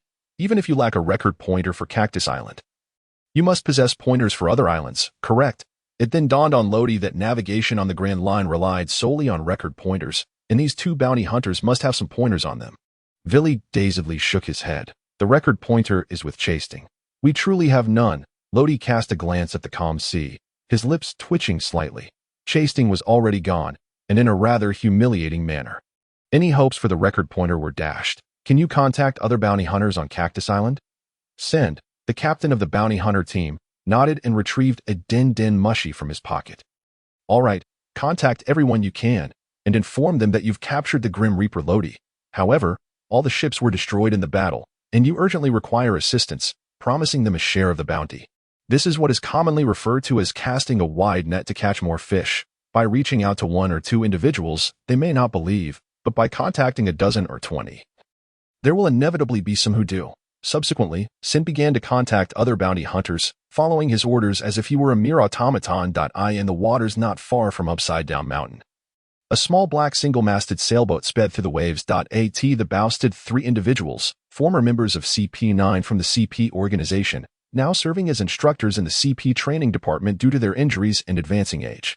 The world government is composed of 3 major institutions: the Navy headquarters, Impel Down, and Eni's Lobby. The CP organization operates as a clandestine intelligence agency beneath Eni's Lobby. Among them, CP-18 serves as a conventional intelligence division, established by the world government across various locations, representing the public face of the CP organization. CP-9 functions as a covert operations department, responsible for espionage and assassination, known only to a select few.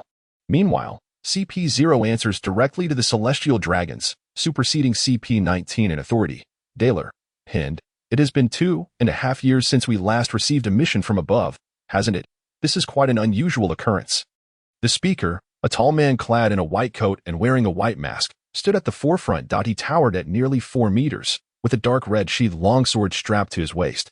His status among the trio was the highest, as he was the former captain of CP-9, Hurst, a master of the Marine 6 styles, and a veritable swordmaster. His blade, known as bloodshed, was a remarkable weapon crafted by the renowned blacksmith. 21 artisans strong.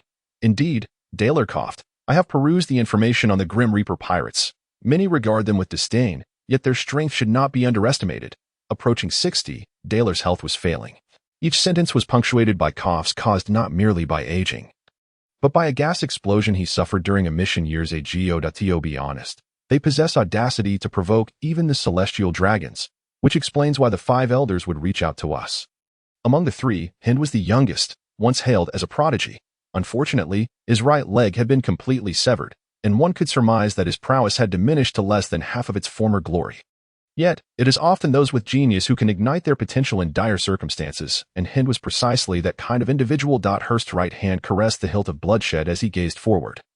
A chilling glint in his eyes that instilled fear. Regardless of the circumstances, they would not survive to see the dawn of tomorrow. Even though they were no longer members of CP9, they remained unconditionally obedient to the world government. At Twin Cape, Lodi intended to linger for 2 days. Master, this chapter continues. Please click the next page to read on. The following parts are even more thrilling, according to Veer. It would take at least a day for the group of bounty hunters from Whiskey Peak to arrive. Especially after their recent strenuous mountain crossing, they would certainly need time to rest. However, Winnie's constitution was rather poor, and it was uncertain whether Inaru's rumble fruit could stimulate her cellular activity through electric shocks, gradually enhancing her physique. If it could, she must certainly try it. Winnie indicated that the emotion fruit could be activated in 3 ways: physical touch, eye contact, and mental control, apart from physical touch. The latter 2 methods were exceedingly taxing on stamina and influenced the duration of the activation. Touching could be sustained for an extended period, while eye contact and mental control diminished sequentially. Each fruit's abilities come with distinct advantages and disadvantages. For instance, the childlike fruit requires physical contact to trigger, and the abilities cease if the user is startled. Yet it boasts remarkable longevity as long as the user remains undisturbed. The emotion fruit, conversely, lacks durability but can be activated through mere intent or eye contact. Of course, should the emotion fruit awaken, it would become an exceedingly formidable existence, capable of permanently altering emotions. How terrifying would that be? The user could potentially create a super kingdom of absolute loyalty, relying solely on emotions of worship, admiration, and trust. This line of thought could also extend to taming ferocious beasts. Given that a beast's brain is relatively simple, once tamed, their loyalty is exceedingly high, with minimal risk of betrayal. That night, the moon shone brightly amidst the sparse stars, casting a silvery veil upon the ocean's surface. In the distance, a small black boat created ripples, disrupting the serene beauty of the scene. Atop the lighthouse on the left side of Twin Cape, Lodi propped himself against the roof with yellow springs, his eyes half closed, caught in a state of drowsiness. How curious that someone would venture here at such a late hour. They likely come with ill intentions. Lodi yawned, his mouth slightly agape, causing his eyes to glisten with moisture. In truth, during such times, he often gazed at the bright moon alone, reminiscing about the past, before succumbing to deep slumber, just as fate would have it. He was on the brink of sleep when the visitors arrived. 3 individuals, each formidable in their own right, even surpassing the renowned Konoha's green pepper. With the death god fruit partially awakened, Lodi had already touched upon the realm of souls. He could gauge a portion of his adversary's strength through the aura of their souls. They were likely not affiliated with Crocodile, as his subordinates lacked such power. Could they be bounty hunters from elsewhere? Curiosity piqued, Lodi slowly rose, stretching his limbs slightly. Meanwhile, Hind peered through his mask at the figure atop the lighthouse, murmuring softly, "Have we been discovered?" Daler coughed in response, "It seems so." Hurst remained silent, his dark eyes fixated ahead, heavy with contemplation. "Indeed, we have been detected, and I can sense he is approaching." Hurst possessed the Kinbunchika haki, rendering him acutely aware of Lodi's every movement. As anticipated. No sooner had he spoken than Lodi began to move. Cloaked in the garb of the death god, surrounded by swirling black smoke, he traversed the air with an ethereal grace, illuminated by the moonlight like a divine entity. Hind was taken aback. Is that the moonwalk? However, his astonishment stemmed not from the technique itself but from the fact that a non-Navy individual could perform it. Hurst shot him a sideways glance, coldly remarking, "It appears you have lived quite comfortably these past 2.5 years. To have forgotten the significance of intelligence." In truth, Lodi's death god form had been documented in newspapers 6 years prior. His ability to fly had become a notable characteristic. Daler reached inside his mask, muffling his voice as he whispered, "Cough, cough. The death god Lodi is a fruit user. His ability to fly stems from the power of his fruit. As for its nature, it is not recorded in the Devil Fruit Encyclopedia, suggesting it may be an undiscovered fruit. Hind, still irked by Hearst's reprimand, redirected his frustration towards Lodi. TCH, what good fortune! Without that fruit, he is nothing. Why should we trouble ourselves? At that moment, unbeknownst to the trio, Lodi suddenly materialized before Hind. Did no one inform you that luck is also a form of strength? Moreover, you may not realize that I have danced on the precipice of death. As he spoke, a flash of cold light glimmered as yellow springs was drawn from its sheath. However, that lethal strike was intercepted by a blood-red longsword that sliced in from the side. The resounding clash echoed, sending ripples across the tranquil sea as the powerful gust of air unleashed by the collision rustled their garments. Nevertheless, the outcome of the encounter had already been decided. Hind's right shoulder was grievously wounded, blood spilling forth and pooling at his feet. The speed of the strike was overwhelming. The pain only began to register when Lodi sheathed his sword. Hiss! Hind clutched his shoulder, gasping in agony. A sensation reminiscent of when his right leg was severed years ago. The pain was all too familiar. So strong. Hearst's right hand trembled slightly. Although he had trained for 2.5 years to wield a blade with his right hand, the disparity in their skills was staggering. Cough, cough. Del covered his mouth, unable to suppress another fit of coughs due to the intensity of his emotions. TSK, do tell, who are you all? Luo Di retreated a few paces, floating serenely above the vast ocean, quietly observing the trio. Yet, the three had no intention of engaging in conversation. A fierce pain surged through Hind, prompting him to launch the first attack. Storm kick. He suddenly leaped into the air, his remaining foot propelling the air around him, unleashing a series of vacuum slashes. Blood moon slash. Hearst followed closely behind, his blood-red blade enveloped in a layer of armed hockey, slashing forth in a simultaneous crimson arc shave. Mountain collapse. Del first took to the air with a moonwalk, then transformed into an afterimage, his right foot striking fiercely towards Luodi's head. The three attacked almost in unison. However, a faint smile graced the corners of Luodi's lips, revealing no hint of panic. Very well, if it must be this way, I shall show you what true fear from the soul feels like. As he spoke, countless black smoke clouds surged forth from his body, expanding while simultaneously nullifying all their attacks. Del was violently propelled away by the peculiar smoke, his right foot suffering a backlash, the returned force piercing through the thin layer of hockey, nearly shattering his leg bone. He flew several dozen meters before crashing heavily into the water. Yet, no one paid him any mind. What is this? Hearst and Hind, now utterly stunned, had lost their wits, tormented by an incessant tremor emanating from the depths of their souls.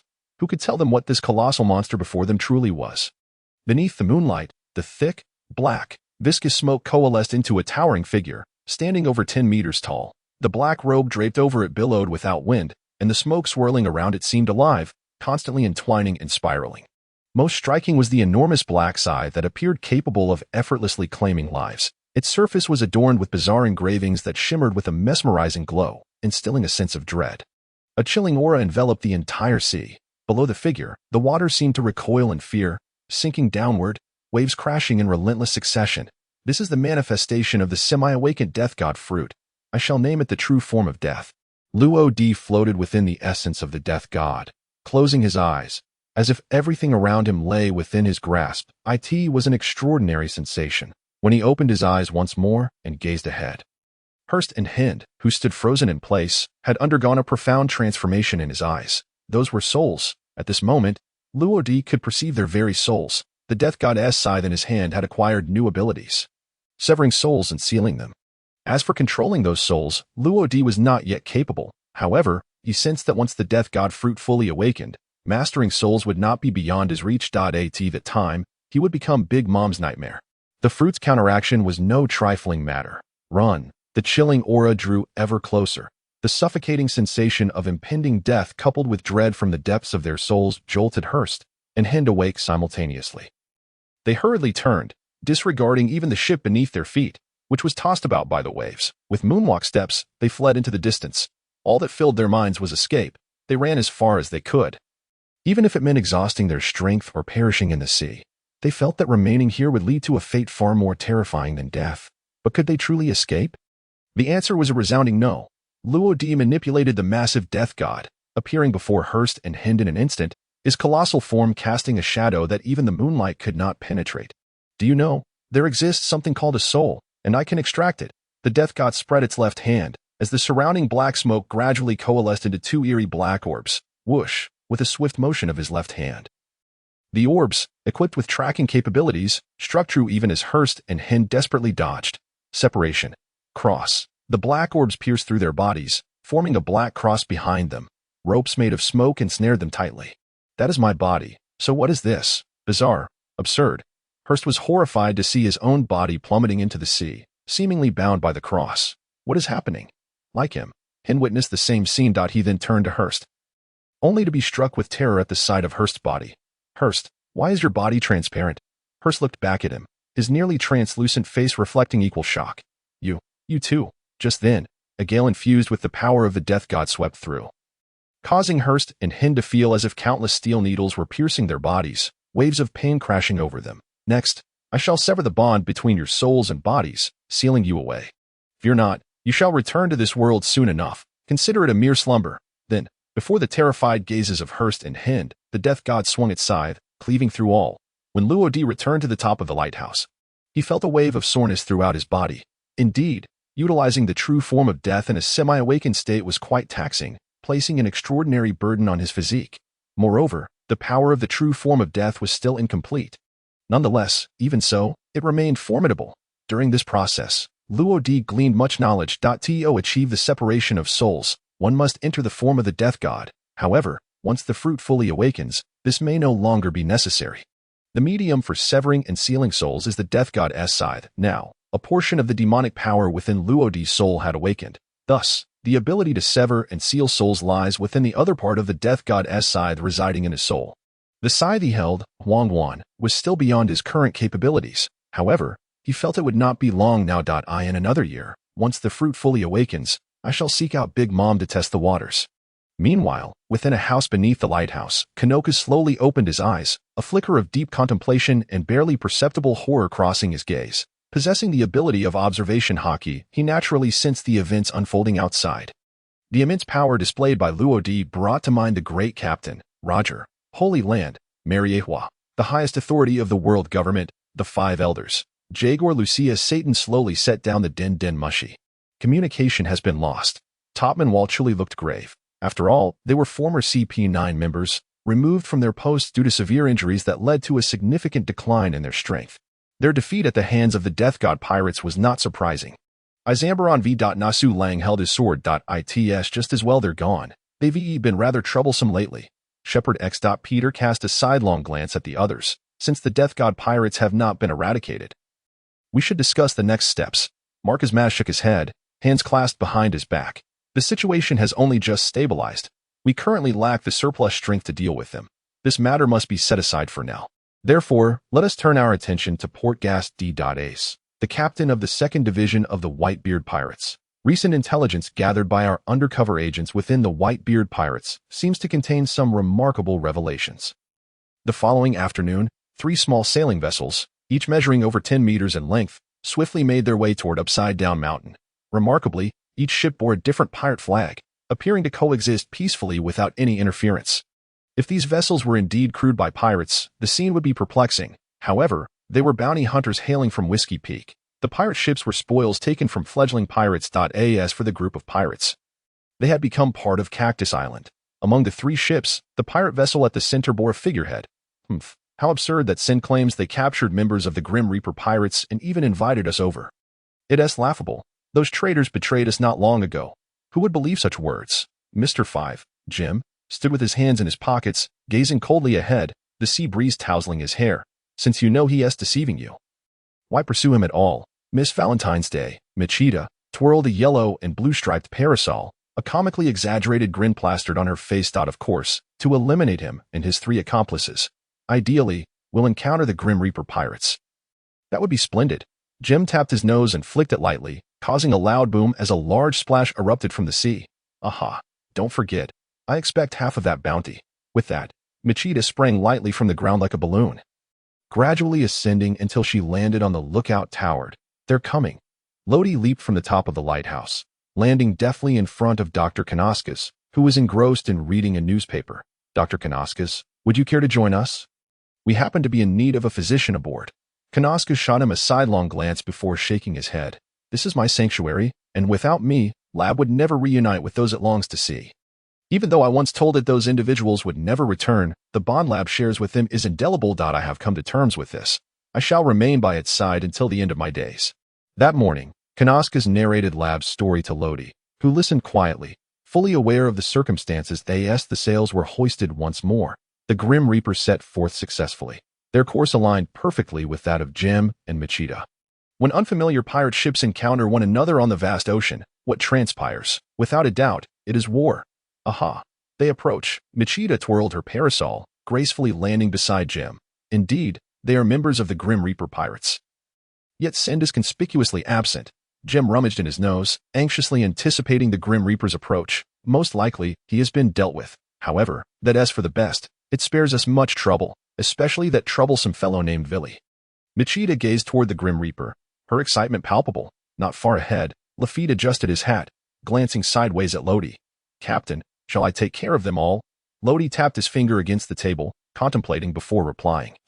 Knock them out and bring them here. We are in need of 2 test subjects. Winnie's emotional fruit requires development, and those 2 would be just right. Understood.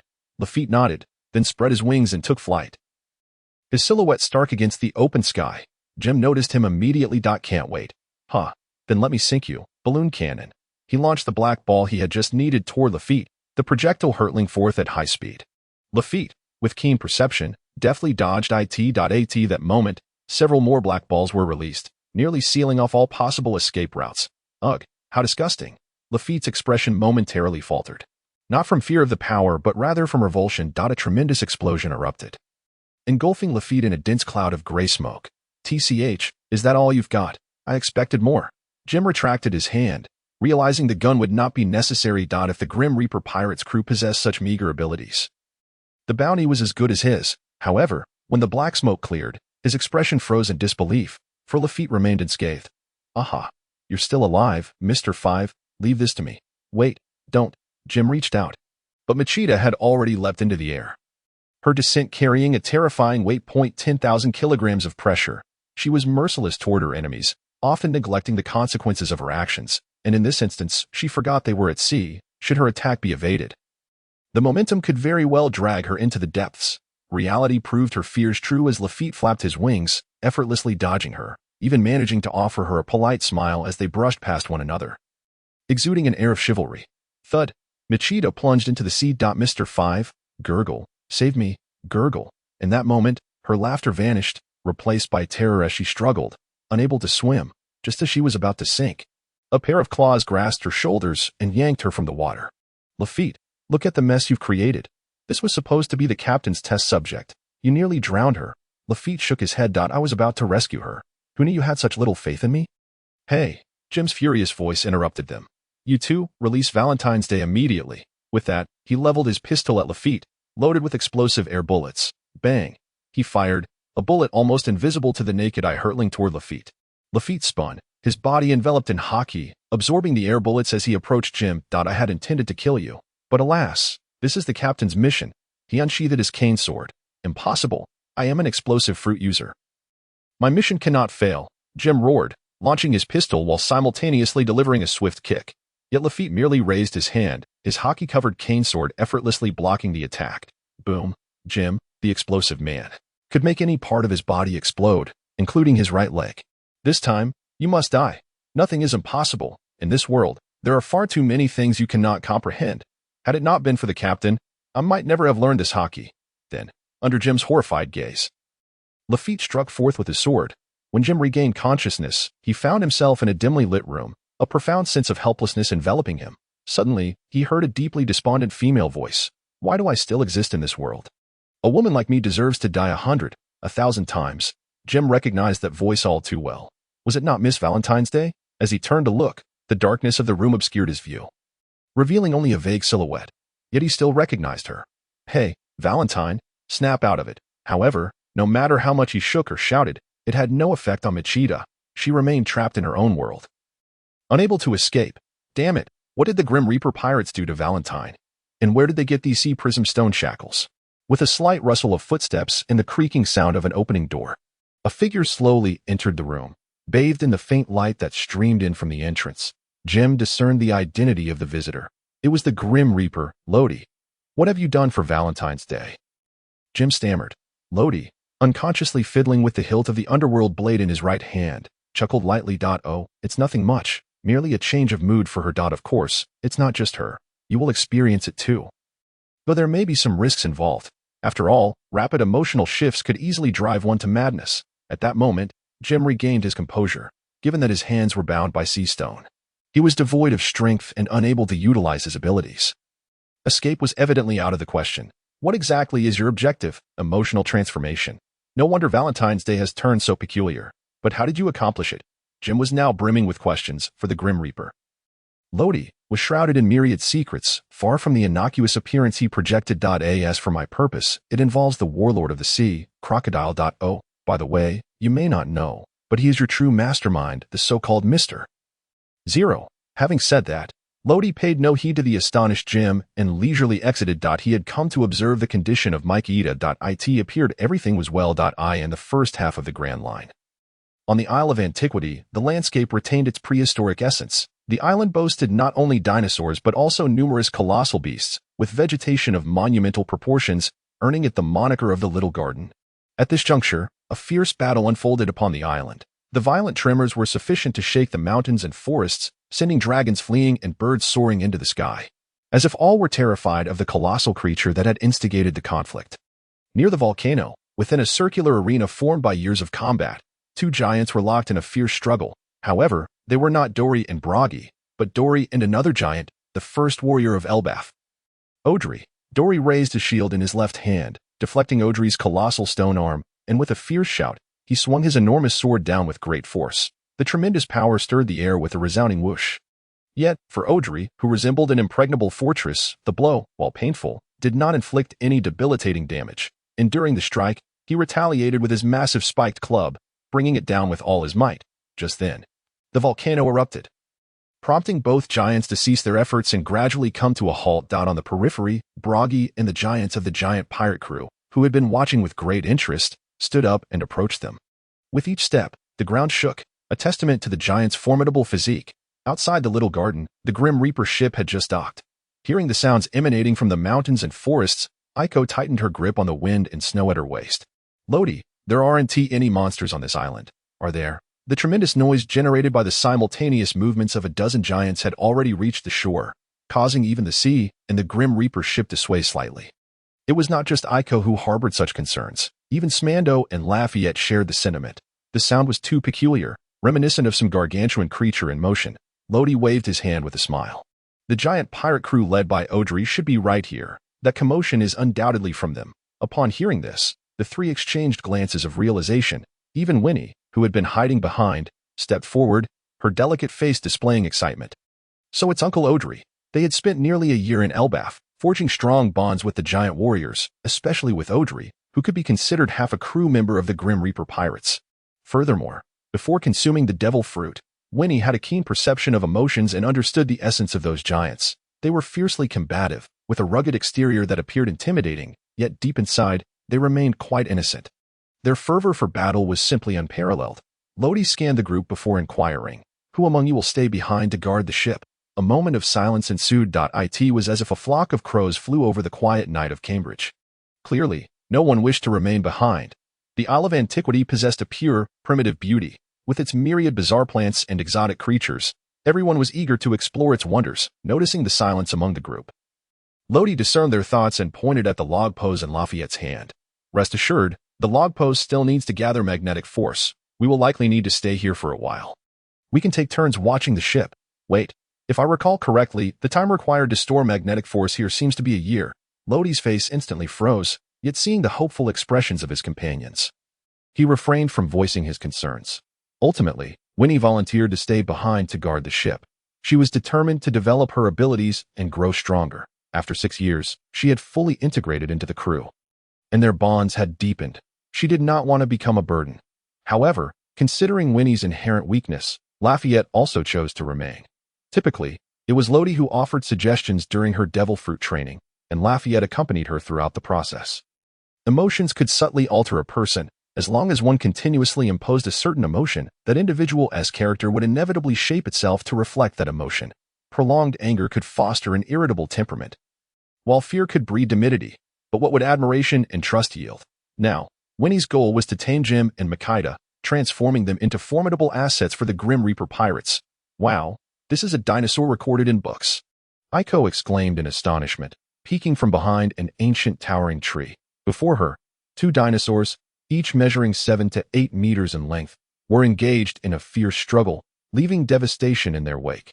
Nearby sturdy trees were shattered by their overwhelming power. Collapsing in all directions, their physical strength was indeed remarkable. In truth, with your capabilities, you could easily slay them, Lodi remarked, glancing at Aiko and Smando with a smile. However, he then turned his gaze toward the towering volcano ahead. We have arrived at our destination. Let us proceed. A glint of excitement flashed in Smando's eyes. Are those legendary giants really here? I can't wait to see. In the circular arena, Bragi and Dori, rather uncharacteristically, were not seated apart as usual. Instead, they sat together, sharing meat and drink. Of course, all the wine was brought by Odri.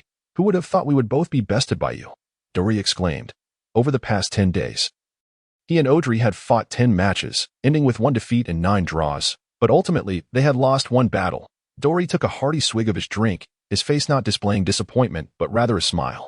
This was the spirit of the Elbaf warriors. Victory brought glory, and even in defeat, they graciously offered their congratulations. Nonetheless, a sense of regret lingered. Even in defeat, he had wished to fall at Bragi's hands. Elbaf is fortunate to have such a powerful warrior as you. Dori and I have encountered giants from there before, but unfortunately, it didn't quite meet expectations, Bragi said, taking a bite of meat as he looked at Odri. A genuine smile gracing his face. In recent days, it wasn't just Dori and Odri who had fought. He too had engaged Odri in 10 matches, similarly concluding with 1 defeat and 9 draws. Odri then produced a small newspaper, glancing at its contents with a spark of excitement and nostalgia in his eyes. Dori-senpai, Bragi-senpai, you jest. This is all thanks to Captain Lodi. Without him, I wouldn't have reached this level. By the way, this island is quite remote, so you two may not have seen these newspapers before. As he spoke, Audley handed over the small newspaper he held, while continuing to expound on the exploits of Captain Lodi. The moment Lodi set sail, a bounty of 200 million berries was placed upon his head, a sum that was already on par with that of the 2 esteemed predecessors, once he steps foot on this grand line. What was it that the captain said? Isn't the elf merely a creature of the forest? What was the latter part again? Dongli and Brokey both had bounties of 100 million each, which indeed equaled Lodi's. However, you may not realize that his manner of speaking displayed a certain lack of emotional intelligence. Yet, given that they were giants, their sole focus on battle could be understood, just as Audley scratched his head in contemplation. A familiar voice resonated from behind. Isn't the golden-scaled fish merely a creature of the pond? Upon encountering a storm, it transforms into a dragon. Audley, you really ought to read more. One cannot simply be a brutish fighter. Lodi, Captain. It was indeed Captain Lodi. Upon hearing that familiar voice, Audley immediately turned around. What met his eyes were 3 familiar figures. At the forefront stood Lodi, flanked by the mischievous girl Aiko and the gambler Smandon. Hello, Uncle Audley. Long time no see. Aiko waved enthusiastically, her face adorned with a nuclear good smile. This demeanor was all too familiar to Audley. She was undoubtedly concocting some mischievous scheme. Fortunately, Dongli and Brokey came to his rescue. So, you were the Lodi that Audley spoke of. Having lived on the island for nearly a century, they had long forgotten the intricacies of reading, and moreover, the newspaper was simply too small to comprehend. At that moment, the giants of the giant city pirates, scattered around, came rushing over. Captain Lodi, Aiko, long time no see. Smandon, I lost to you last time. Let us wager again, and this time, I shall end with a victory. Reunions invariably evoke delightful memories and the joy of gathering. Lodi, Dongli, Brokey, and Audley sat huddled around the fire, sharing their experiences. As the conversation progressed, Lodi suddenly lifted his head, a glint of battle intent flickering across his face. Dongli, Brokey, shall we spar? Upon hearing this, both Dongli and Brokey were taken aback. After a moment, Brokey erupted into hearty laughter. Kabababa, what audacity! Audley and his crew speak of you daily, as the strongest warrior of Elbaf. I have long wished to face you. Dongli's eyes widened, then he chuckled. Giagia, do not listen to his nonsense. The strongest warrior of Elbaf is clearly me, little one. I shall fight you first. Brokey, displeased, raised his massive axe. Ready to engage. No, I shall go first. Dongli brandished his great sword and shield in return. Very well, let us have a duel. The victor shall be deemed the strongest warrior of Elbaf. Lodi had not anticipated this turn of events. Meanwhile, Audley, who had remained silent, set down the wine jug and offered a suggestion. Elder Dongley, Elder Brokey, why not fight together? Captain Lodi is exceptionally strong. A silence ensued. Together, the two exchanged glances. Dongley lowered his weapon, his expression abruptly turning serious. In our village of Elbaf, there are regulations. For instance, if a dispute arises, we submit to the judgment of the Elbaf gods, who always protect the righteous and ensure that those who do right continue to live. Brokey continued, Dongley and I have had a disagreement over a certain matter. This island now serves as our duel ground. The one who is correct shall emerge victorious, yet until now, there has been no resolution. The implication was clear. They would not join forces. Lodi quietly regarded them, and after a long moment, his expression took on an unprecedented seriousness. This is a matter internal to your village, a personal affair of yours. However, I now declare war upon you. If you still consider it an honor to be a warrior of Elbaf, then face me directly in a spar. The moment those words left his lips, the atmosphere grew oppressively heavy. Though it was a provocation, its effect was palpable. After a considerable pause, Brokey and Dongley exchanged glances and nodded solemnly. As warriors of Elbaf, this is our honor. Since you have spoken thus, we accept your challenge. However, we shall unleash our mightiest blows to prove that the name of Elbaf warriors shall not be tarnished. The formidable technique known as Baku Koku from the Elbaf spear came immediately to Lodi's mind. Very well, then I shall accept your strike in the name of my death god. He had anticipated this moment. The circular arena for the duel was formed from the battles of two powerful giants over centuries. Now, Lodi stood on one side, facing the two legendary giants. The tense atmosphere weighed heavily upon the air. Meanwhile, Audley and the members of the giant city pirates stood silently at the edge of the arena, their focus entirely on the three within. Aiko perched upon Audley's shoulder, her small fist clenched as she silently cheered him on, though she refrained from voicing it due to Lodi's request. Smandon adjusted his glasses, filled with confidence in Lodi. That night, during the battle beneath the Twin Gorges, he had witnessed everything clearly. Lodi's strength was beyond doubt. Within the circular arena, combat was on the verge of eruption. Dongley raised his enormous sword, while Brokey hoisted his colossal axe. Experienced the legendary long spear of Elbaf. A roar erupted from their throats, resonating with the glory of Elbaf warriors, echoing throughout the ancient island. Their indomitable will surged skyward. The red glow ignited the battle axe, while the blue radiance enveloped the longsword. Baku Koku, with a united force, Dongley and Brokey combined their strength in the honor of being Elbaf warriors to strike down, unleashing two powerful shockwaves that carved a path in the earth, destined to converge at a singular point and create an even greater shockwave, obliterating all in their path. Truly, the might of the Elbaf spear was formidable. Lodi inhaled deeply, the Huanquan pulsating with a red-black aura, its battle intent unapologetically displayed. Little Master, there is more to this chapter. Please click the next page to continue reading, as the excitement is yet to unfold. Rein it in. Your current strength is insufficient to handle this. Lodi shot a fierce glare at it, and a chaotic aura of dominance enveloped him. It was a blend of armament hockey and a hint of conqueror's hockey. This was the insight he gained after summoning his death god's true form. The armament hockey coursed through his body while the conqueror's hockey penetrated his very soul. In that instant, he comprehended how to materialize the conqueror's hockey and grasped the essence of hockey binding. Although he could only envelop a trace of conqueror's hockey now, it was sufficient. The powers of the death god, armament hockey, and conqueror's hockey converged upon Huanquan, the immense force causing the blade to tremble ever so slightly, suggesting that even Huanquan was struggling to bear the weight. Lodi named this amalgamation of diverse powers destruction, annihilation slash. With a single stroke, it cleaved through the air, suffused with the dark, destructive thunder that encircled the ominous strike, warping the very fabric of space as it passed. Boom! The colossal shockwave of Baku Koku collided with the strike imbued with the essence of annihilation, causing the entire island to tremble in response. The powerful aura surged skyward, and the previously overcast clouds dissipated in an instant. The dinosaurs and colossal beasts on the island, startled, fled in a panicked rush toward the island's edge. How is this possible? In mere moments, the massive shockwave was entirely dissipated. The might of Baku Koku had vanished, while the dark strike, driven by thunder, surged forward unabated. Defeated, Dongley and Brokey exchanged glances, their weapons shattered, mirroring their current disheartened state. What a terrifying pressure! Is this what the captain has unleashed? Such strength is truly overwhelming. Even the sky seems to change its hue. Upon the violently swaying ship, The Grim Reaper, Lafitte, stands at the bow, gazing towards the heart of the island, unable to conceal the astonishment in his eyes. Indeed, it is Captain Lodi's doing. Even the creatures of this island are gripped by terror. Winnie stares blankly ahead, her gaze somewhat unfocused. She senses the waves of fear emanating from the island, drawing ever closer. Rushing towards the shore. Inside the cabin of the Grim Reaper, in a vacant storage room, Jim and Machida exchange a glance. Though they cannot see each other, years of partnership have rendered their thoughts perfectly clear. What is that? Such a terrifying aura. It feels as though our very souls are trembling. Never have I encountered such a formidable presence. Who could that person be? Could it be that someone is battling the Grim Reaper Lodi? It is quite possible. If only the crew of the Grim Reaper would perish at their hands, then we might have a chance to escape. Honestly, I find Miss Winnie to be quite pleasant. Well, saying that, I too feel she is rather nice. Should we still abandon the idea? What do you think? Following this, the room fell into a profound silence. Unbeknownst to them, their perceptions of Winnie seemed to have shifted subtly.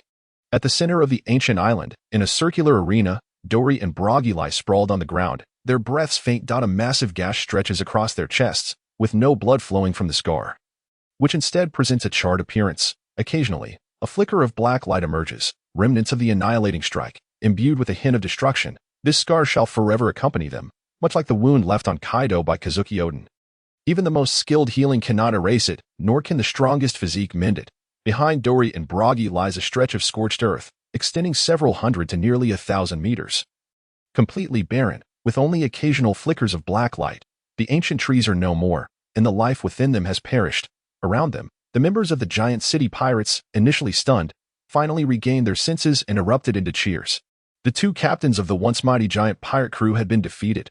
Moreover, the entire confrontation had transpired with a single move. Lodi's triumph instilled in them a sense of shared glory. After all, the giant city pirates are affiliated with the Grim Reaper pirates. From a certain perspective, Lodi is also their captain. Unlike the other giants, Audrey felt not joy but a faint sense of loss. It turns out Dory and Broggy did not fight with their full strength. The Elbaf spear is indeed a terrifying technique. However, Audrey's gaze remained fixed on the lone, upright figure standing in the arena. Determination flickering in his eyes. Captain Lodi, I shall steadfastly follow in your footsteps, ensuring that the Grim Reaper pirates shall not be disgraced. Wow, Lodi, you are incredible. That move was even stronger than mine. No, tenfold. Unlike the others. Aiko rushed forward, embracing Lodi tightly, her cheeks flushed with excitement. She was genuinely happy for Lodi. Lodi affectionately ruffled her hair, chuckling. Well, you two can become this strong in the future. Yet, perhaps it was merely his illusion. But Aiko's forehead felt slightly cold. At that moment, Smugton approached, first praising Lodi, then gazing at Dory and Broggy with a sigh. I never imagined they would be this formidable. I was considering a friendly spar. But it seems that opportunity has slipped away. Lodi shook his head. That wound isn't too deep. It didn't strike any vital spots. With a bit of rest, they will recover. He then gestured to Audrey.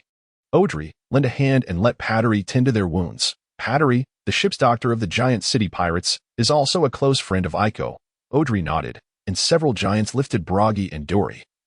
Following a beautiful giantess with brown, curly hair toward Dory's encampment, where her medical kit was located. Once the giants departed, Lodi nodded to Smugton and Aiko. Let us return to the ship. This island is in utter chaos. We may encounter dinosaurs with just a few steps, so we shall explore this island tomorrow. Just as he prepared to leave, Aiko seemed to lose her balance and stumbled forward. Lodi reacted swiftly, catching her, but upon looking at her face, he noticed a complete lack of color, her lips pale and trembling slightly. Could it be? Lodi quickly felt her forehead, which was icy cold, far from the realm of normal human temperature. Surely, she hasn't been bitten by something. He suddenly recalled that this island harbors many venomous creatures, and a moment's inattention could lead to a sting. Captain, what has happened to Aiko? Smugton inquired, noticing Aiko's distress. His expression shifting. Get Pattery.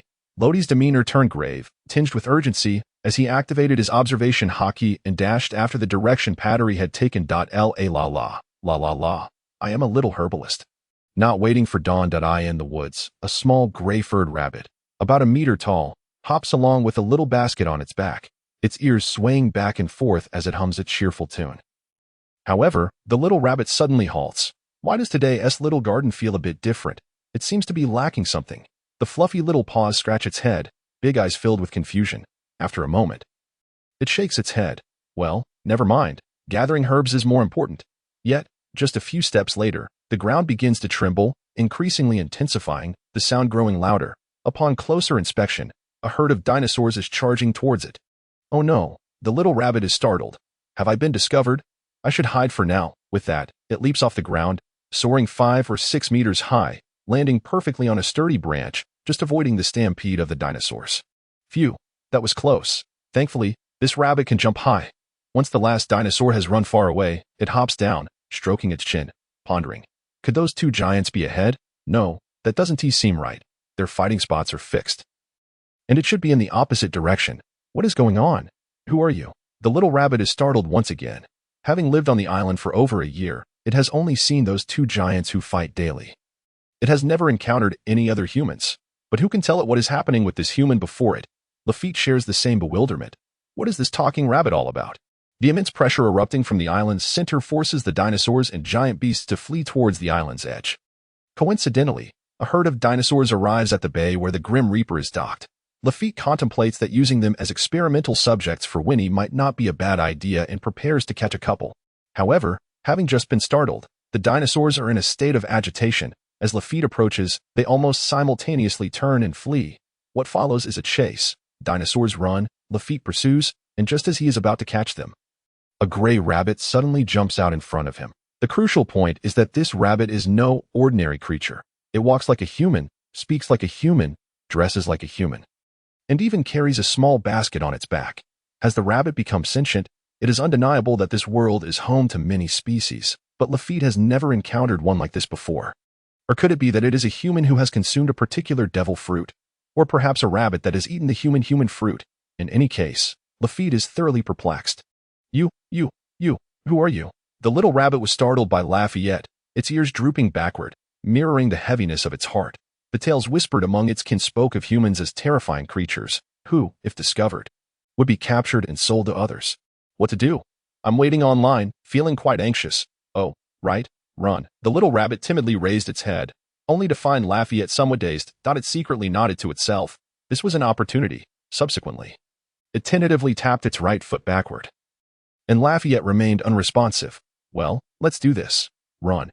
It immediately turned around, its right foot already pushing against the ground, its body poised to leap away. Yet, its ears were seized by a pair of large hands, lifting its body slowly into the air. A talking rabbit. How peculiar indeed. Since that group of dinosaurs has fled, I suppose I can make do with you as experimental material. With that, Smant and hoisted it and turned to leave. The little rabbit continued to struggle. You vile human, where are you taking me? Let me go. The more it fought, the tighter the grip on its ears became, as if they would be torn off at any moment. Gradually, it ceased its struggles, becoming subdued, weeping softly. Oh, dear cat viper, Sister Galot, Sister Wanda, I realize my mistakes. Please come to my rescue. But no matter how it called out, there was no response. On the death ship, an unusual look of anxiety appeared on Lottie's face. What to do? After Patricia's examination, she discovered a faintly purplish scratch on Aiko's foot, likely inflicted by a plant rich in potent toxins found on the island. With her medical skills, she was utterly helpless against such venom. Even if an antidote could be concocted, it would take at least a month or two, but Aiko certainly could not wait that long. Even with Lottie's protective powers, it would only barely slow the spread of the toxin. Ultimately, Aiko would not last for many days. Did she have to seek out that witch on Drum Island? Yet, without the eternal pointer to Drum Island, could they truly reach it in a short time? In the Grand Line, lacking a pointer meant being utterly lost, and aiming for a specific island without one was even more challenging. He was not Monkey D. Luffy, who happened to arrive at Drum Island just as Nami fell ill. Nevertheless, it seemed he had no choice but to gamble everything. Remaining on this island meant Aiko's demise was inevitable. Ultimately, Lottie resolved to set sail as soon as possible, even without a record pointer. He would find a way to locate that island. Relying on his exceptional observation hockey and flying abilities, he still had a chance of finding Drum Island. Though slim, he would give it his all. After all, Aiko had been his companion for a decade. By the way, where was Lafayette? It was then that Lottie recalled that Lafayette seemed to be absent from the ship, just as Winnie had finished settling Aiko. She glanced at the somewhat disheveled forest path and slowly remarked, Mr. Lafayette mentioned he was going to catch dinosaurs, and until now, that seems to be him. But why does he appear to be carrying a rabbit? Beside her, Smanta nodded in agreement. Indeed, they both observed a tall figure emerging from the forest path, holding a staff in one hand and a gray-furred rabbit in the other. It was indeed Lafayette. Lottie nodded, though a look of surprise crossed his face. But why was he holding a furry creature? Fur tribes typically resided on Zoe Island, which was located in the New World. Why was there a fur tribe member here? Lottie pondered in confusion. When Lafayette returned to the ship, Smanton was the first to approach, poking the rabbit's forehead curiously. Where did you catch this? It looks like a rabbit, but its structure seems somewhat human-like. Those limbs, that proportion, and those clothes. How strange. Lafayette casually tossed it onto the deck and shrugged. I'm not sure, but you might not know. It can actually speak human language. It can speak. Smanton's interest piqued immediately. Come here, little creature, say something for me to hear. Hey, wait, where are you going? With its eyes tightly shut, the little rabbit began to crawl forward on all fours, sniffing the ground. It soon bumped into something hard. Bringing its nose closer to inhale deeply, murmuring incessantly, this is it. I've been searching for 2 whole years, and today I finally found it. Before it could become overly excited, Lottie raised his foot and kicked it away. His face darkening. What in the world is this? Although I know fur tribes brush against one's legs as a sign of friendliness, there's no need to rub against me while inhaling. Right. Is this thing for real? Laughter erupted from Lafayette and Smanton as they exchanged glances, unable to contain their amusement. It was simply too hilarious to see Captain Lottie display such a reaction. Meanwhile, Winnie scooped up the little rabbit in her arms, gently ruffling its fluffy little head. There was no helping it. The rabbit was just too adorable. However, the little rabbit did not appreciate the affection. Pushing against Winnie's face with its hands, continuously struggling while expressing its displeasure. Human woman, keep your distance. Don't you know I detest women? Upon hearing it speak, Smanton stopped laughing and approached, his face filled with astonishment. This little creature can truly talk. How extraordinary. Did it eat a devil fruit? The rabbit turned its head, glaring at him with a fierce but entirely non-threatening expression. What devil fruit? I am the great fur tribe. And I am not little creature. My name is Tookie. Remember it well, you mere human. For reasons unknown, Tookie had shed the dejection and fear it had felt upon capture, instead adopting a somewhat arrogant demeanor. As if it wished to integrate into their midst, its slightly proud expression stirred a sense of nostalgia in Winnie's heart, reminiscent of a birthday gift from the director, a handmade rabbit doll, which had perished in the great fire along with the director. Hey, what's wrong with you, human woman? Just because I dislike women doesn't mean you should cry. You're too fragile. Tookie observed Winnie suddenly lowering her head. A tear escaping her eye, arms crossed, and a look of disdain on its face, yet a hint of concern could be sensed in its words. No, it's not that. I'm just reminded of some past events. All right, I must go tend to Aiko. Winnie set Tookie down, wiped her eyes, and turned to walk towards the room. Tookie watched her retreating figure, feeling a twinge of guilt. What was wrong with her? Had it said something too harsh? At that moment, Smanton flicked Tookie's head, forcing it to turn around. You little creature, don't overthink it. She's just sad due to some past events. Don't pry into it, or it will only bring up worse memories. Then he scratched his head. By the way, I think I've heard of fur tribes somewhere. Where was it? Right, in the Sabaody archipelago, the black market there seems to list prices for fur tribes. And the base price was around 700,000. Lafayette approached, stroking his chin as he examined Tookie. 700,000. Honestly, I didn't expect you to be so inexpensive. Had I known, I wouldn't have brought you back. His tone carried a hint of regret. At this point, Lottie had regained his composure and shook his head slightly. All right, let us not dwell on that. Lafayette, we must set sail immediately. Lafayette appeared somewhat bewildered. Captain, the record pointer should not have fully stored its magnetic force yet, right? To leave so abruptly is quite reckless. Smanton gently patted his shoulder. You are unaware, Miss Aiko has been poisoned, and Patricia cannot cure her in a short span of time. Moreover, there are no other doctors on this island besides her. We must set off immediately to seek a physician on other islands. Lottie nodded, her eyes filled with determination. Be mindful of the changing weather. That island is a winter isle, and as we approach, the temperature will plummet suddenly. Although relying on the weather for navigation in the Grand Line can be somewhat unreliable, we have no other choice. We must reach that island. Lafitte remained silent for a moment before finally nodding gravely. Smanton instinctively began to prepare the ship's anchor, getting ready to set sail, while everyone was busy with their tasks. Tookie, with tiny pitter-patter steps, slowly inched closer to Lottie. Actually, this rabbit is a doctor, a rather skilled one, and I can help you. Lottie lowered her head, gazing down at it in surprise. You are a doctor? Are you sure? Upon seeing Lottie engage in conversation, Tookie became even more excited. Yes, I have lived on this island for over a year, and I have studied many plants and animals. I can neutralize most toxins. Please give me a chance. I can certainly assist you. Lodi scrutinized it closely, sensing sincerity in its words, which did not seem fabricated. However, why would this rabbit want to help them? This was clearly their first encounter. And Lodi found herself perplexed. Tuji seemed to perceive her confusion and began to explain, counting on its fingers. Actually, our Furkin tribe can transform into moon lions by gazing at the full moon. But I, have discovered that I alone among the Furkin cannot do so. At this point, its voice noticeably dropped. I once doubted my identity, questioning whether I truly belonged to the Furkin, yet everyone encouraged me and accepted me. Including Sister Galote, Sister Wanda, and even the Viper leader. They all treated me well. However, I could not bear this inability, so I devoted myself to studying medicine, finishing Uncle San Yang's medical texts, yet I still found no solution. Furthermore, I did not encounter any other Furkin like me in those texts. Since there was none in the furry kingdom, I decided to leave and search for answers in the outside world. While perusing an ancient book by chance, I discovered Taiko Island, which is home to a variety of medicinal herbs, perfectly suited for my research, and thus I spent nearly a year to arrive here. Yet, a year later, I still have not found an answer, until I met you. Me. Lodi pointed to herself, bewildered. What does this have to do with me? Yes, it is you. Tuji leaped up with its short legs, embracing Lodi's neck and nuzzling against her. Karukyu. It was expressing its fondness for Lodi. Lodi firmly grasped it and lifted it up, her expression serious. Speak. Why me? Tuji's nose twitched a few times, but it shook its head. I am not certain, but I feel that your aura is quite pleasant, and there seems to be a mysterious force that can aid me. It is an instinct that continually draws me closer to you. How peculiar. Lodi examined it for a while, and only when Tuji began to feel uncomfortable did she set it down. What could this force be? After pondering for a long time, Lodi finally arrived at an answer.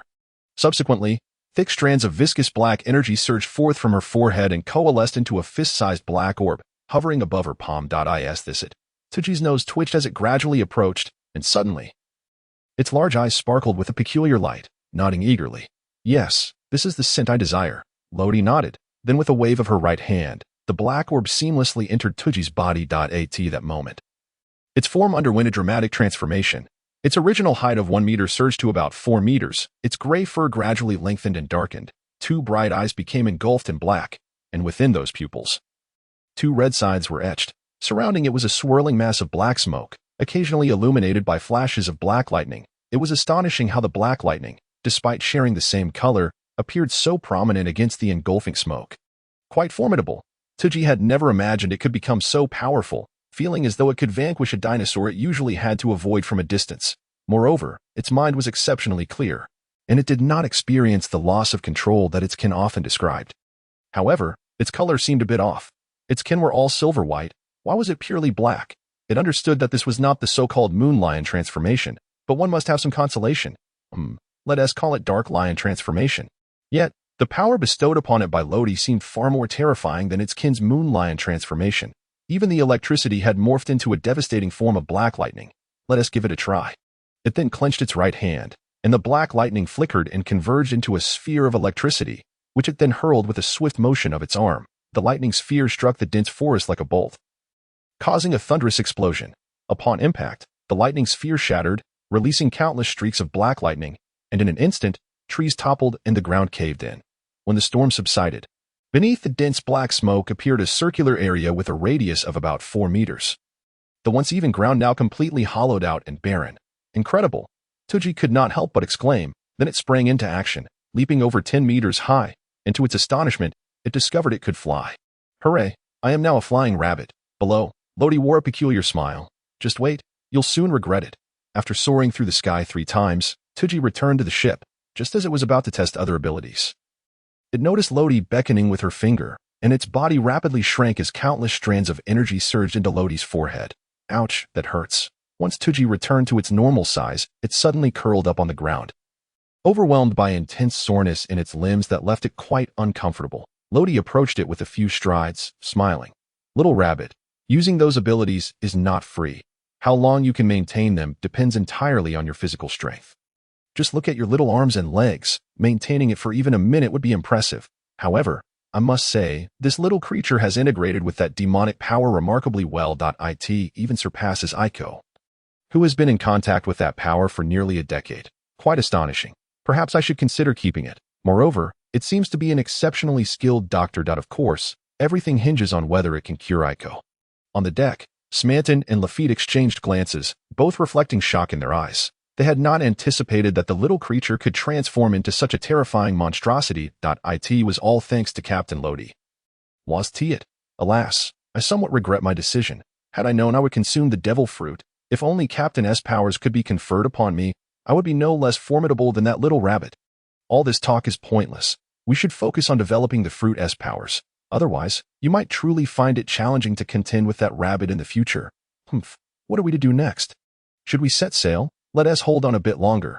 Didn't you hear that rabbit claimed to be a doctor? Fine. Inside, the barely mobile Tuji was diagnosing Aiko's condition, after a lengthy examination. It nodded, its voice faint. Her body is freezing, and her breathing is weak. This must be due to cold grass. Generally, a wound from it leads to death from freezing within half a day, yet within her, a mysterious force was staunchly preventing the spread of the toxin, albeit only managing to buy her a mere half-day's respite. However, that time was sufficient, for I happen to possess the antidote. If administered within a day, after a few days of recuperation, she shall be fully healed. Moreover, through my research, it has been observed that those afflicted by the cold grass, upon recovery, develop a certain resilience to cold. Upon hearing this, Luodi secretly exhaled in relief. As long as she could be cured, that newfound resilience could be seen as a silver lining. Very well, let us procure the antidote at once. Guide me, and I shall carry you there. With that, donning the Reaper's cloak, Luodi seized the scruff of the rabbit's neck and soared straight out of the house. Hey, wait a moment. Can't this rabbit have a breather? Exclaimed the rabbit in exasperation. Once the duo had departed, Winnie secured the door to prevent any strange insects from intruding. The rabbit had mentioned that the various creatures on this island were perilous. Even a tiny insect bite could prove fatal. By afternoon, having just administered the antidote to Aiko, Luodi stood on the deck, gazing at the towering figures aboard the massive ship that loomed nearby. What brings you here? She inquired. Audley scratched his head and chuckled sheepishly. Well, Aiko has been poisoned, has Tishi. Even if Captain Luodi does not require our assistance, we still wish to lend a hand. Aiko is my dearest friend. How could we stand idly by while she is in peril? Chimed in Patry. Luodi nodded in resignation. The giant race was indeed a stubborn one. Very well. Though it is fortunate that Aiko's poison has been alleviated, she merely needs to rest for a while. By the way, when do you intend to depart? Audley sighed.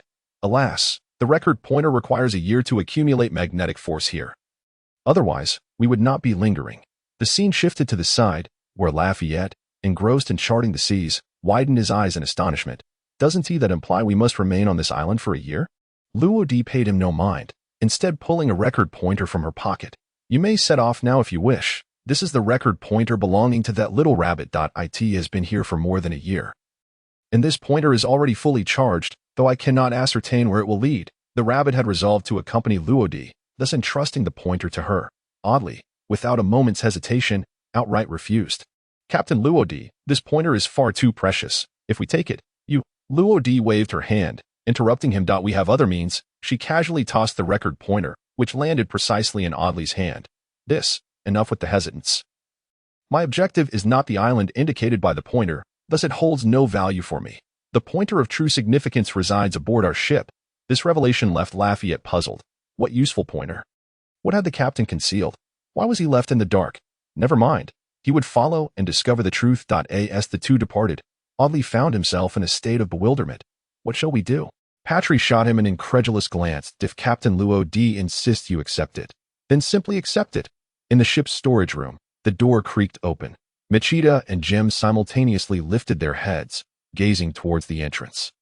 Bathed in the newly filtered light, a glimmer of anticipation flickered across their faces as they seemed to await someone's arrival. However, upon recognizing the visitor, disappointment washed over them. TCH, Luodi. How long do you intend to keep us confined? Indeed, you can't possibly keep us locked up forever. Luodi's lips curled into a slight smile as he lowered his voice. I am here to retrieve something. The permanent pointer to Alabasta. Do not dare tell me you are unaware of it. Jim regarded him intently, and after a long pause, he solemnly inquired, I must first confirm something. Was the commotion earlier instigated by you? Luodi did not deny it. Jim inhaled deeply. I do possess a permanent pointer to Alabasta. But can you assure me that you can defeat Mr. Zero? No, Crocodile. Mr. Zero was indeed Crocodile, as Luodi had previously mentioned. With this revelation, Jim began to harbor doubts. After all, communication was typically conducted through Miss All Sunday, while the boss, Mr. Zero, had never shown himself before them. Furthermore, Crocodile was undoubtedly in Alabasta, that much was certain. The speaker was not Luo, but rather Lafayette, who had just arrived. Jim glanced at him before slowly rising. "I have a box in my bag containing that permanent pointer." Lafayette nodded and began rummaging through his belongings, successfully retrieving a black box. Upon opening it, there lay the pointer, inscribed with the name Alabasta. "Captain, it is indeed the permanent pointer to Alabasta." Luo nodded in affirmation. As he and Lafayette were about to leave, he left behind a parting remark. "It is not that I underestimate Crocodile, but to place all your hopes on an uncertain external object after a single failure, after years of neglect, how strong could he truly be now? Ever since Crocodile was defeated by Whitebeard, he had sought the legendary weapon Pluton, hoping to gain power over the world. Yet, in the end, he had placed too much emphasis on external possessions, neglecting the development of his own abilities. Alabasta. In the rain. Mr. Point 5 and Miss Valentine could no longer be reached. The earlier report had indeed been false. The Grim Reaper pirates could not have fallen so easily.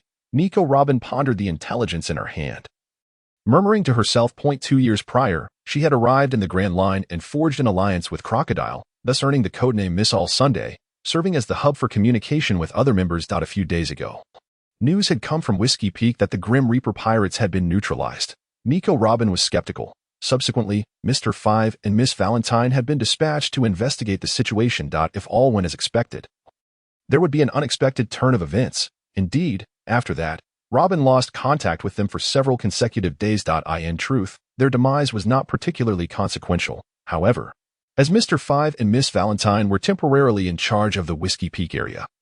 The plundered bounty was to be escorted by them. To deliver those funds in the shortest time possible, they possessed a permanent pointer to Alabasta. Thus, it was highly likely that Luo had acquired this pointer, leading to their next objective. This thought reminded Robin of a newspaper from over half a month ago, as well as a skirmish from 6 years prior. It seemed imperative to notify Crocodile without delay.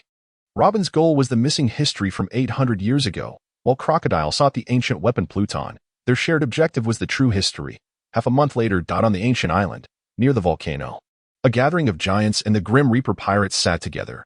Today marked the day of departure for Luo and his companions. It was also a grand farewell banquet organized by Dongli, Brogy, and the giants of the Giant City Pirates in honor of Luo and his crew. In the center lay several freshly roasted dinosaurs, seasoned with a secret blend crafted by Winnie.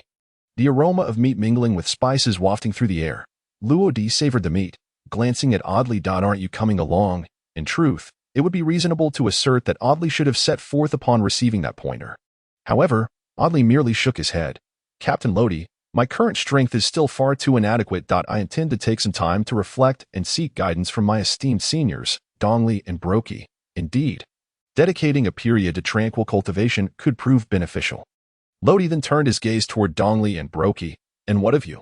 Will you continue to fight henceforth?" Dongli and Broky exchanged glances, both shaking their heads in unison. "Following our battle with you, we have found peace. We shall return to Elbaf. And even if the god of Elbaf were to deliver judgment, we will face it together. Should we survive, the giant warrior pirates will once again venture into the Grand Line, pursuing the unfulfilled dreams of a century ago. Finding peace is indeed a blessing." Lodi nodded silently, then raised his cup. "This chapter is not yet over. Please turn to the next page to continue reveling in the splendid tale. Come, everyone. Cheers." In that moment, all worries were cast aside, leaving only joy and delight. Two legendary giants, who had fought for nearly a century, finally reached an understanding. After all, they had once been the most trusted partners to one another. Time flew swiftly. In the afternoon, the Grim Reaper set sail from the harbor. Dongli and Broky stood on either side, their expressions grave. The greatest obstacle preventing their arrival at the next island lay ahead, a colossal sea island monster. The sea island goldfish, oddly, situated behind them, was utterly bewildered. "Seniors, what are you discussing?"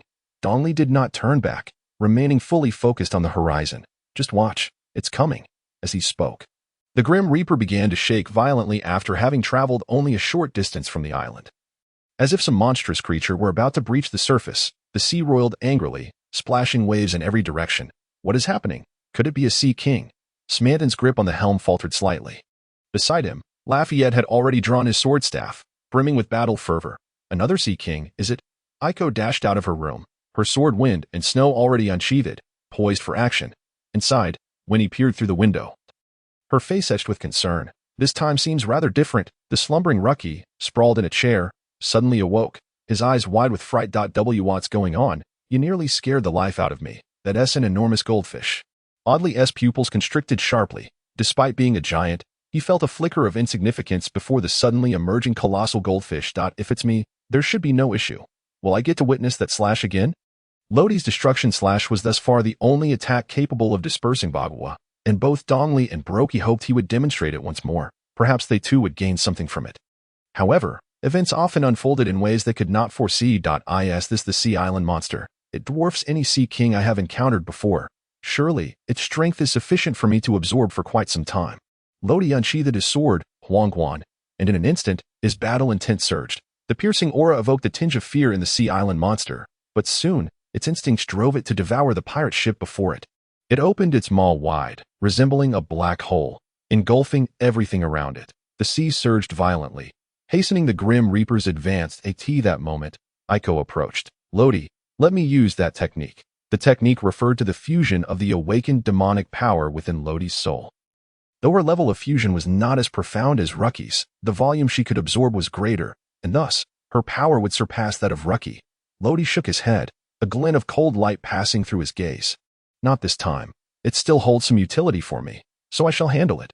With that, Lodi transformed into his Death Reaper form. His black hair grew wildly, cascading down to his waist, surrounded by swirling black smoke. The power of the Death Reaper filled his arms and flowed ceaselessly, ultimately converging upon the surface of Huangguan, the black glow growing ever more resplendent. In the next moment, he unleashed a powerful slash, severing the sea, the tremendous penetrating force cleaving the colossal Sea Island monster in two. Boom. The seawater collapsed on either side of its body, creating towering waves. The sea surface, which had just closed after being sliced, surged even higher, while the Grim Reaper sped forth atop it, resembling the ocean itself paying homage to him. Smanton retracted his wings and chuckled. See, I told you, with the captain aboard, how could we possibly need to intervene? Lafayette's mouth twitched. Cough, cough. I've drawn my sword only to witness this. Aiko, standing beside Lodi, sheathed wind and snow with a huff and turned to re-enter the room. Rucky leaned against the window ledge, his large eyes sparkling with excitement. Wow, Captain Lodi is amazing. When he gently patted his head, a mysterious smile gracing her lips. It seems Captain Lodi has incited the ire of many. Everyone wishes to showcase their strength before him. They yearn to demonstrate their ability to stand on their own. Oh, I merely wish to grow a bit stronger. Lodi sheathed Huangguan, shaking his head in exasperation, just as the Sea Island monster sank into the depths. A cheer erupted from the coastline. Captain Lodi! Captain Lodi! The giant city pirate crew cheered for Lodi's might, while simultaneously bidding farewell to the other members of the Grim Reaper pirate crew. Captain Lodi, we will surely catch up to you. Sister Aiko, Little Rabbit, take care. Smanton, you gambler, you lost again. I shall win back my stake next time. Thank you, Mr. Lafayette, for your guidance. Winnie, dear girl, let us discuss culinary arts together next time. Oddly clenched his fists, determination etched upon his face. Once the Grim Reaper had vanished from sight, he turned to Dongli and Brokey. Senior Dongli, Senior Brokey, let us begin. Dongli and Brokey exchanged a glance before laughing heartily. Onward, as the volcano erupted once more, the island transformed, no longer a battleground for legendary giants, but rather a series of lessons from seniors to juniors. In Alabasta, aside from the capital Alabarna, the rest of the regions had seen no rain for an entire year, leaving the populace in dire straits. A few months prior, a significant discovery of dance powder at the port of Alabasta sparked public outrage, inciting rebellion. Alabasta seemed teetering on the brink of war. Beneath the turmoil of the people lay a potentially sinister conspiracy. 18 noon, just outside the verdant Isle of Elmar, a medium-sized pirate ship, approximately 50 meters long, approached slowly. Boom, after docking. Smanton dropped the anchor to secure the vessel. Lodi, clutching a water jug, leapt onto the shore. Finally, we arrived. Rucky, just disembarking, wore a troubled expression, sensing an ominous feeling. It feels like it's going to be quite hot inside. I absolutely detest that. Aiko ruffled his little head. How should I put it? It can be quite addictive. Winnie shook her cup gently, speaking softly. No worries, I have iced water here. Just take a sip if it gets too warm. Moreover, this cup is made of special material, providing excellent insulation. Its temperature will remain unchanged even after a day or two. Lafayette appraised the cup in his hand and nodded. The craftsmanship is quite commendable. At that moment, Lodi suddenly turned to Smanton and waved his hand. Smanton, the task of guarding the ship is entrusted to you. With a resigned sigh, Smanton murmured a reluctant yes. This chapter is not yet complete. Please click on the next page to continue reading the intriguing content. In truth, he was well aware that Lord Lodi had specifically assigned him to guard the ship to prevent him from gambling. The reason why the little garden was entrusted to Lafayette was precisely because there was no place for Smanton to indulge in his vice. Just as Lord Lodi was preparing to lead the crew toward the nearest town, the surface of the sea suddenly rippled. With a splash, 4 to 5 dozen shadowy figures leaped from the water. As their forms became clearer, Aiko was the first to exclaim in astonishment, "Kung Fu manatees." This was a creature she had read about in books, known for its tendency to challenge anyone it encountered. The leader of the Kung Fu manatees gestured vigorously, muttering phrases incomprehensible to humans. Wa-wa-ga, wa-ga-ga, Tookie translated, "If you wish to come ashore, try to defeat me. If you dare not, then go to another coast." So, it was indeed the Kung Fu manatees. Lord Lodi cracked his knuckles, and with a swift movement, the shadows flickered, and 4 to 5 dozen Kung Fu manatees fell to the ground almost simultaneously.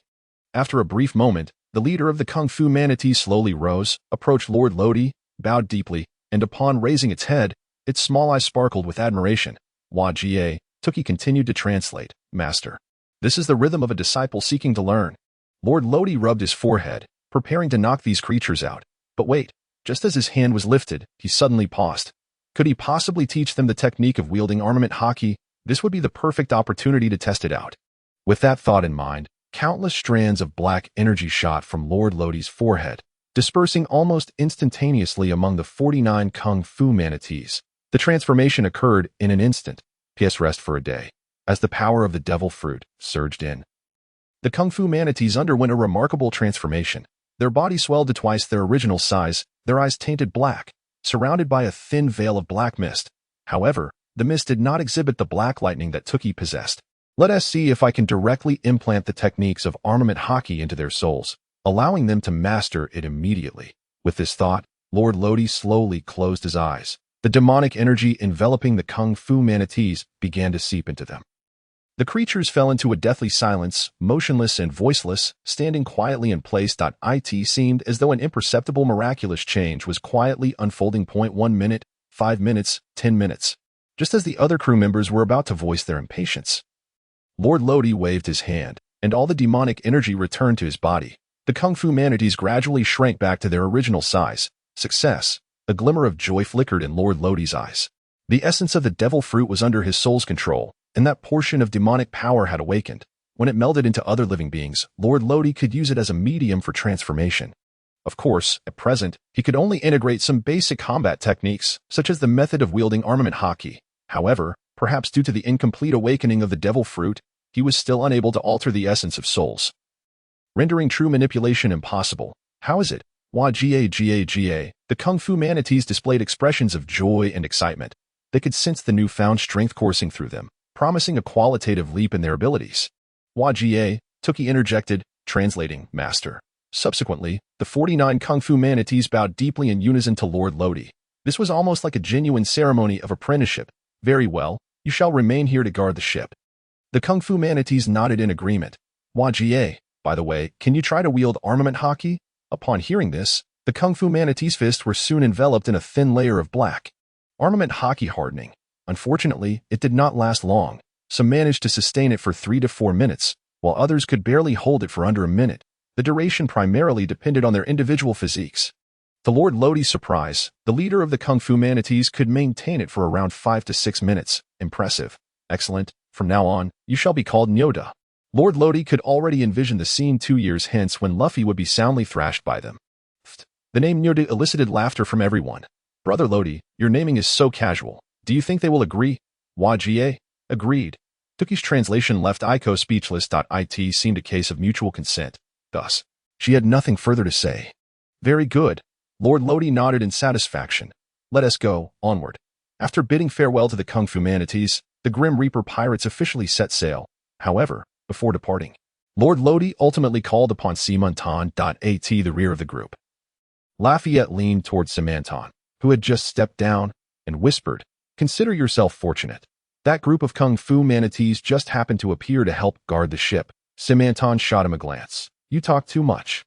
In the green city of Iremar, which had not seen rain for a year, a lingering haze enveloped the atmosphere. The people walking the streets, suffering from severe water shortages, appeared gaunt and haggard. Huff, this rabbit is about to overheat.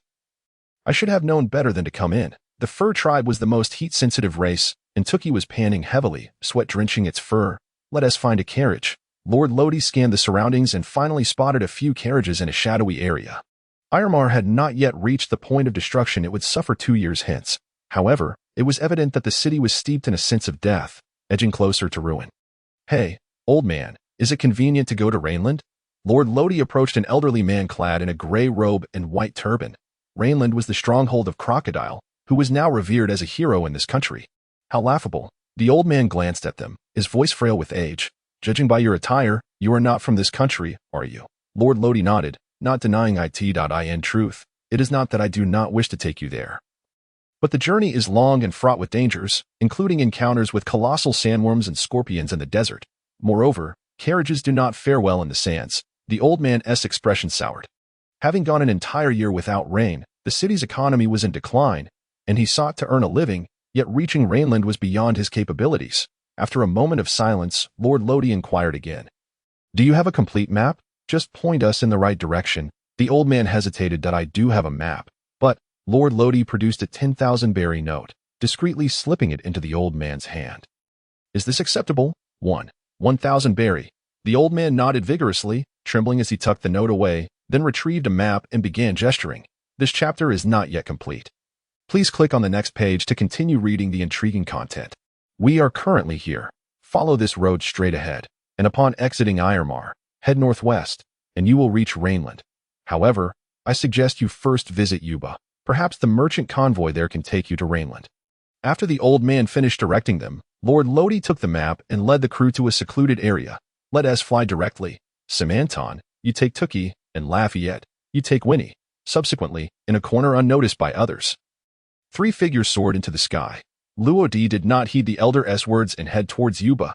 Instead, he made a direct advance towards the Rainland. To put it plainly, his objective was the map.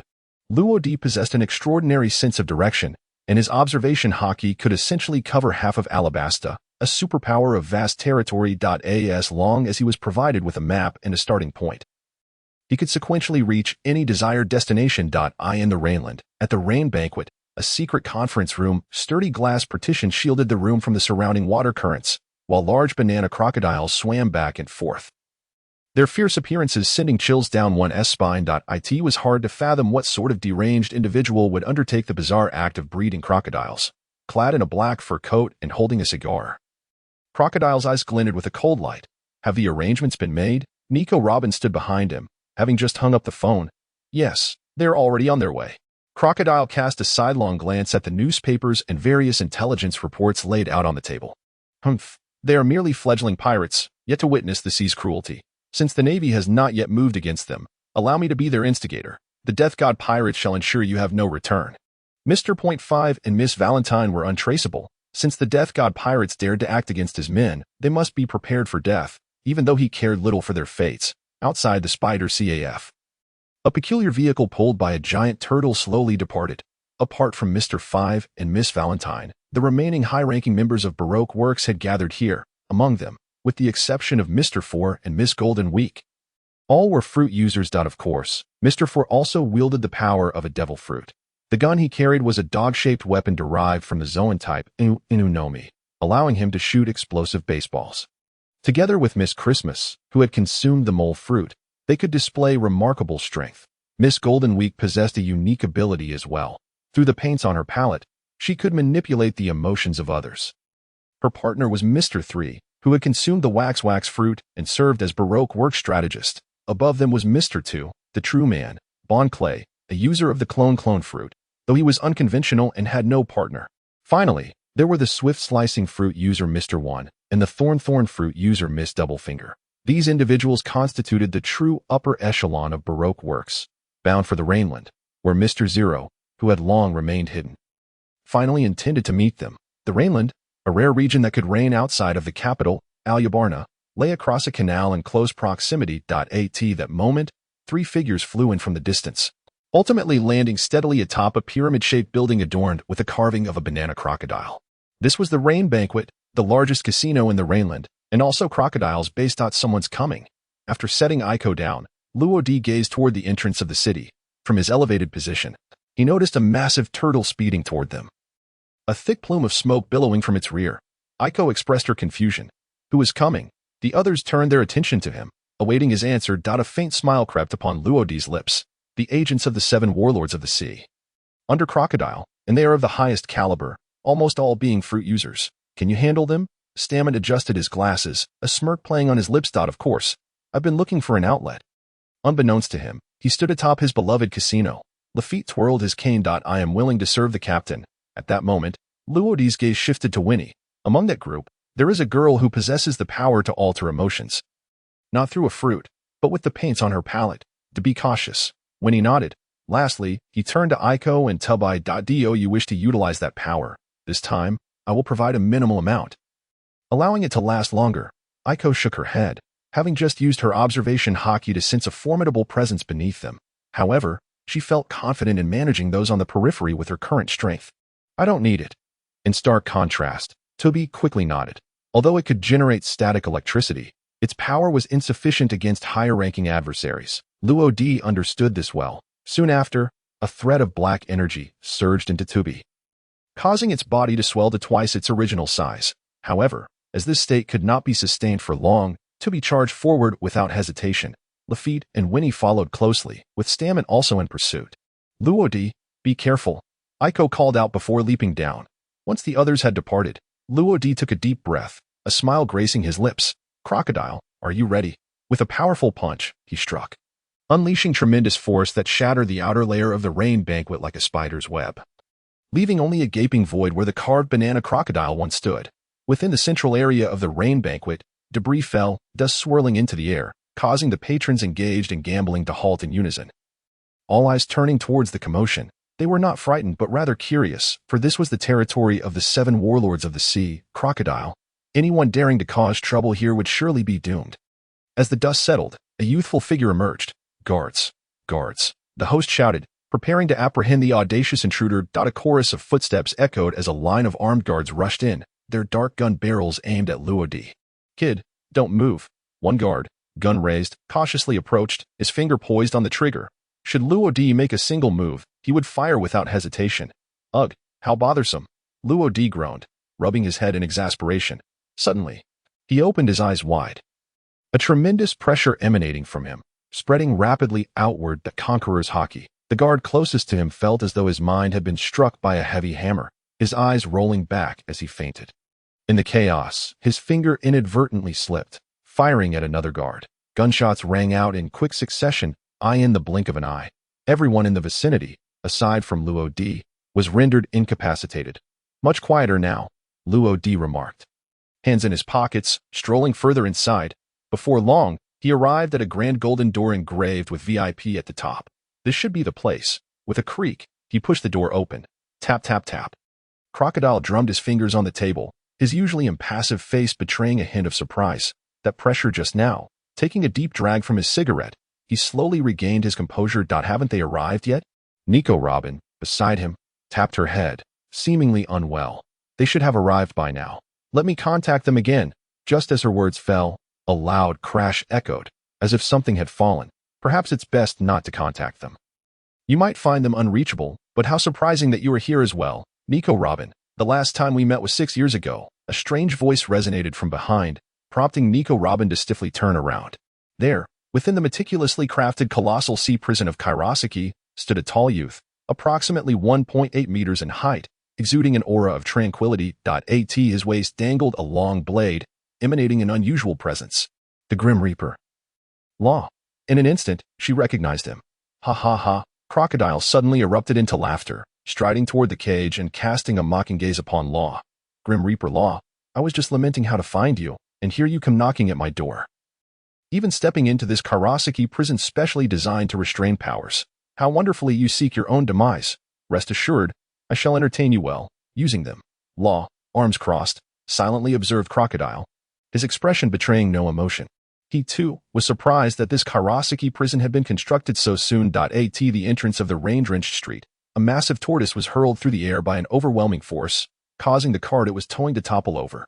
Inside the cart, Mr. One transformed his hands into blades, swiftly slicing at the iron wall, soon creating a sizable hold. As he leaped out, 2 swift blades struck simultaneously. Seeking death? Mr. One reacted swiftly, his blade-like hands counterattacking in an instant. The piercing sound sent chills down one's spine. Mr. One and his assailant quickly disengaged, both retreating. A girl. Upon recognizing the face before him, Mr. One was taken aback. The figure was merely a girl of 15 or 16. Yet she unleashed a formidable strength. He glanced down at his blade-like hands, each missing a small chunk. Terrifying. Hey, big guy, since you wield a blade too, why don't we have a little competition with that? Ika closed the distance, swiftly striking before Mr. One could react. The wind stirred as her blade, imbued with haki, almost severed his arm. The disparity. Is it really this vast? Blood gushed from Mr. One's nearly severed arm as he hastily retreated to a relatively safe position. His face etched with unprecedented gravity. At that moment, his partner, Miss Doublefinger, emerged from the cart, leaping to his side. Your arm? Can you still fight? Seeing Mr. One's condition, her expression soured. To sustained such a severe injury after all. Mr. One was their strongest. I'm okay, I can barely still fight, but I must be cautious of that girl. Her blade is enveloped in a terrifying force that severed my hand. Mr. One gritted through the pain, his voice trembling slightly as he analyzed the situation. Miss Doublefinger scanned the surroundings and suddenly narrowed her eyes. That girl is Iku, the demon slayer of the Grim Reaper pirates. The moniker was bestowed upon Ika by the Navy.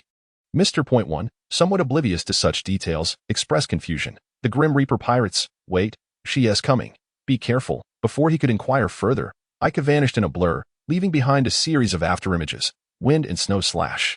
In the next moment, Iku appeared before them, her twin blades crossing as she spun in midair, launching rapid strikes. In a fleeting instant, a chilling breeze swept by, leaving Mr. One and Miss Doublefinger covered in a multitude of fine wounds. The injuries did not bleed. Instead, they appeared frozen, slightly pale. Their bodies stiffened. They were immobilized. Both Mr. One and Miss Doublefinger felt a bitter taste in their mouths. Never had they anticipated that their defeat would come at the hands of a mere girl. Meanwhile, Mr. Two was embroiled in a fierce battle with the formidable Buggy, who had just sent the colossal tortoise flying. Human demon hand blade. Yow. Humph. Feel the wrath of my black lightning flash, unfazed by the razor-sharp hand blade. Buggy charged forward, his right hand crackling with lightning. Zzz. In an instant, the black lightning blazed. Oh no, what kind of attack is this? Buggy trembled as his right hand emitted smoke, just when he felt he could endure no longer. He unleashed a powerful kick with his left foot. However, that nearly desperate strike was deflected by Buggy's smoke, returning nearly half the force. Now, not only could Buggy not use his right hand, but his left leg was also slightly fractured, rendering him temporarily immobile. Feel the last strike of this rabbit. Buggy pressed the attack, lunging forward with his hands charged with black lightning, slamming down fiercely. Zzz. Buggy was electrocuted into a frenzy, and moments later, his eyes rolled back as he fainted. Just then, Buggy's power waned, and as the last vestiges of demonic energy dissipated, he returned to his original form, collapsing to the ground, limbs occasionally twitching. Thus, 3 of the 7 cadre members had been eliminated. Meanwhile, Winnie absorbed Law's words and directed a wave of despairing negativity towards Miss Golden Week. Under the weight of such extreme emotions, Golden Week struck her own head with her paint palette, seemingly attempting to harm herself, but ultimately lost consciousness instead. Who would have thought she was so fragile? She only needed a minute to fail. Such remote emotional manipulation drained Winnie's stamina immensely. Currently, she could only affect one individual at a time. Moreover, the duration was not long, lasting precisely 1 minute. Well done. Lafayette stood nearby, nodding in silent approval, having witnessed Winnie's gradual growth. Now, there are 3 left. At that moment, Smoker approached nonchalantly. The woman who resembles a rat in that sphere are yours. The one with glasses and the strange 3 hairdo is mine. Lafayette adjusted his hat, a grin spreading across his face. I can handle it. Then it settled. With that, Smoker transformed into a gigantic golden eagle, soaring vertically before diving down, his talons enveloped in haki, powerful enough to shatter stone. Melt sculpture, spear. Mr. 3 reacted quickly, his right hand forming a massive, sharp spear from wax, which he hurled at Smoker. Whoosh, the wax solidified, its strength comparable to steel, Yet it could not impede Smoker's advance. He deftly maneuvered, brushing past the wax spear. Then flapping his wings as a barrage of sharp, brown feathers shot forth. Not good. Candle wall. Mr. Three's free left hand produced a torrent of white wax, quickly forming a makeshift candle wall to shield his body. However, the time was too brief. The thickness and hardness of the candle wall were utterly insufficient. The feathered projectiles imbued with hockey approached him swiftly. Whoosh, whoosh, whoosh, impossible. Mr. Three's pupils dilated as he witnessed one feather pierce through the candle wall, directly penetrating his body. Soon, more feathers rained down, creating numerous small holes in him. If only I had a little more time. As his consciousness began to fade, Mr. Three gradually collapsed to the ground. Everything had transpired so suddenly. In true battle, no one would afford you the luxury of preparation. Timed so quickly downed, and my claws haven't even. Smoker landed in front of Mr. Three, shaking his head in exasperation, just as he retracted his wings. Mr. Point Three suddenly opened his eyes. Wax skin. With great effort, Mr. Three flung out vast amounts of white wax. At such close range, and with a wide coverage, he nearly enveloped Smoker entirely. Oh, you're still alive. Smandon raised an eyebrow, and then unfurled his wings, their surface cloaked in a layer of armament hockey, which he flapped to send the white wax swirling away. It has failed. Mr. Three furrowed his brow, then slammed his hands onto the ground, his form pivoting as he retreated to a safe distance. Candle champion. The white wax surged from his body, quickly enveloping him entirely, forming a suit of wax armor. To the eye, he resembled a colossal robot. This was Mr. Three's most remarkable masterpiece and his current most formidable means of attack. Immediately after, Mr. Three roared in fury and charged forward, determined to deliver a knockout punch to Smandon. Humph. Smandon chuckled coldly, then pushed off the ground, his body soaring into the air, his claws once again shrouded in armament hockey. Eagle strike. The claws descended from above with unparalleled force, pressing down with tremendous weight. In that moment, the hardened, steel-like wax appeared shockingly fragile. With a loud bang, the armor, reminiscent of a robot, began to crack, and with a fierce tug, Smandon's claws tore through it, shattering the entire suit. The astonished and somewhat fearful expression of Mr. Three was laid bare before him. However, Smandon did not relent. He extended his claws directly, piercing through Mr. Three's body. If you dare to scheme against me, be prepared to face your demise. Bang. Smandon reverted to his human form and raised his right foot to send Mr. Three's lifeless body flying several meters away. Now, only the battle on Lafayette's side remained. Transformed into a mole, Miss Christmas swung her claws vigorously, creating several large craters in an instant. The dachshund, Lesu, expelled a series of softball-sized bombs from its mouth, while Mr. Four was half buried in a pit, wielding a 4-ton baseball bat. Bang, bang, bang. For 100 strikes unleashed, the immense strength propelled the bat, sending softball bombs soaring, and in the blink of an eye, 400 had been launched, creating a dense barrage from which there seemed no escape. Lafayette was instantly engulfed. A swift, precise strike. He calmly drew his cane sword, its blade enveloped in a fierce layer of armament hockey, and as he raised it, his form became a blur. Every single softball in a straight line was cleaved in two. In the next moment, even the dim-witted Mr. Four sensed something amiss. A blade had inexplicably appeared at his neck, the chilling aura causing his body to shudder slightly. Run. As Mr. Four was half buried in the earth, he thought he could escape by merely diving deeper. But would Lafayette allow such an easy escape?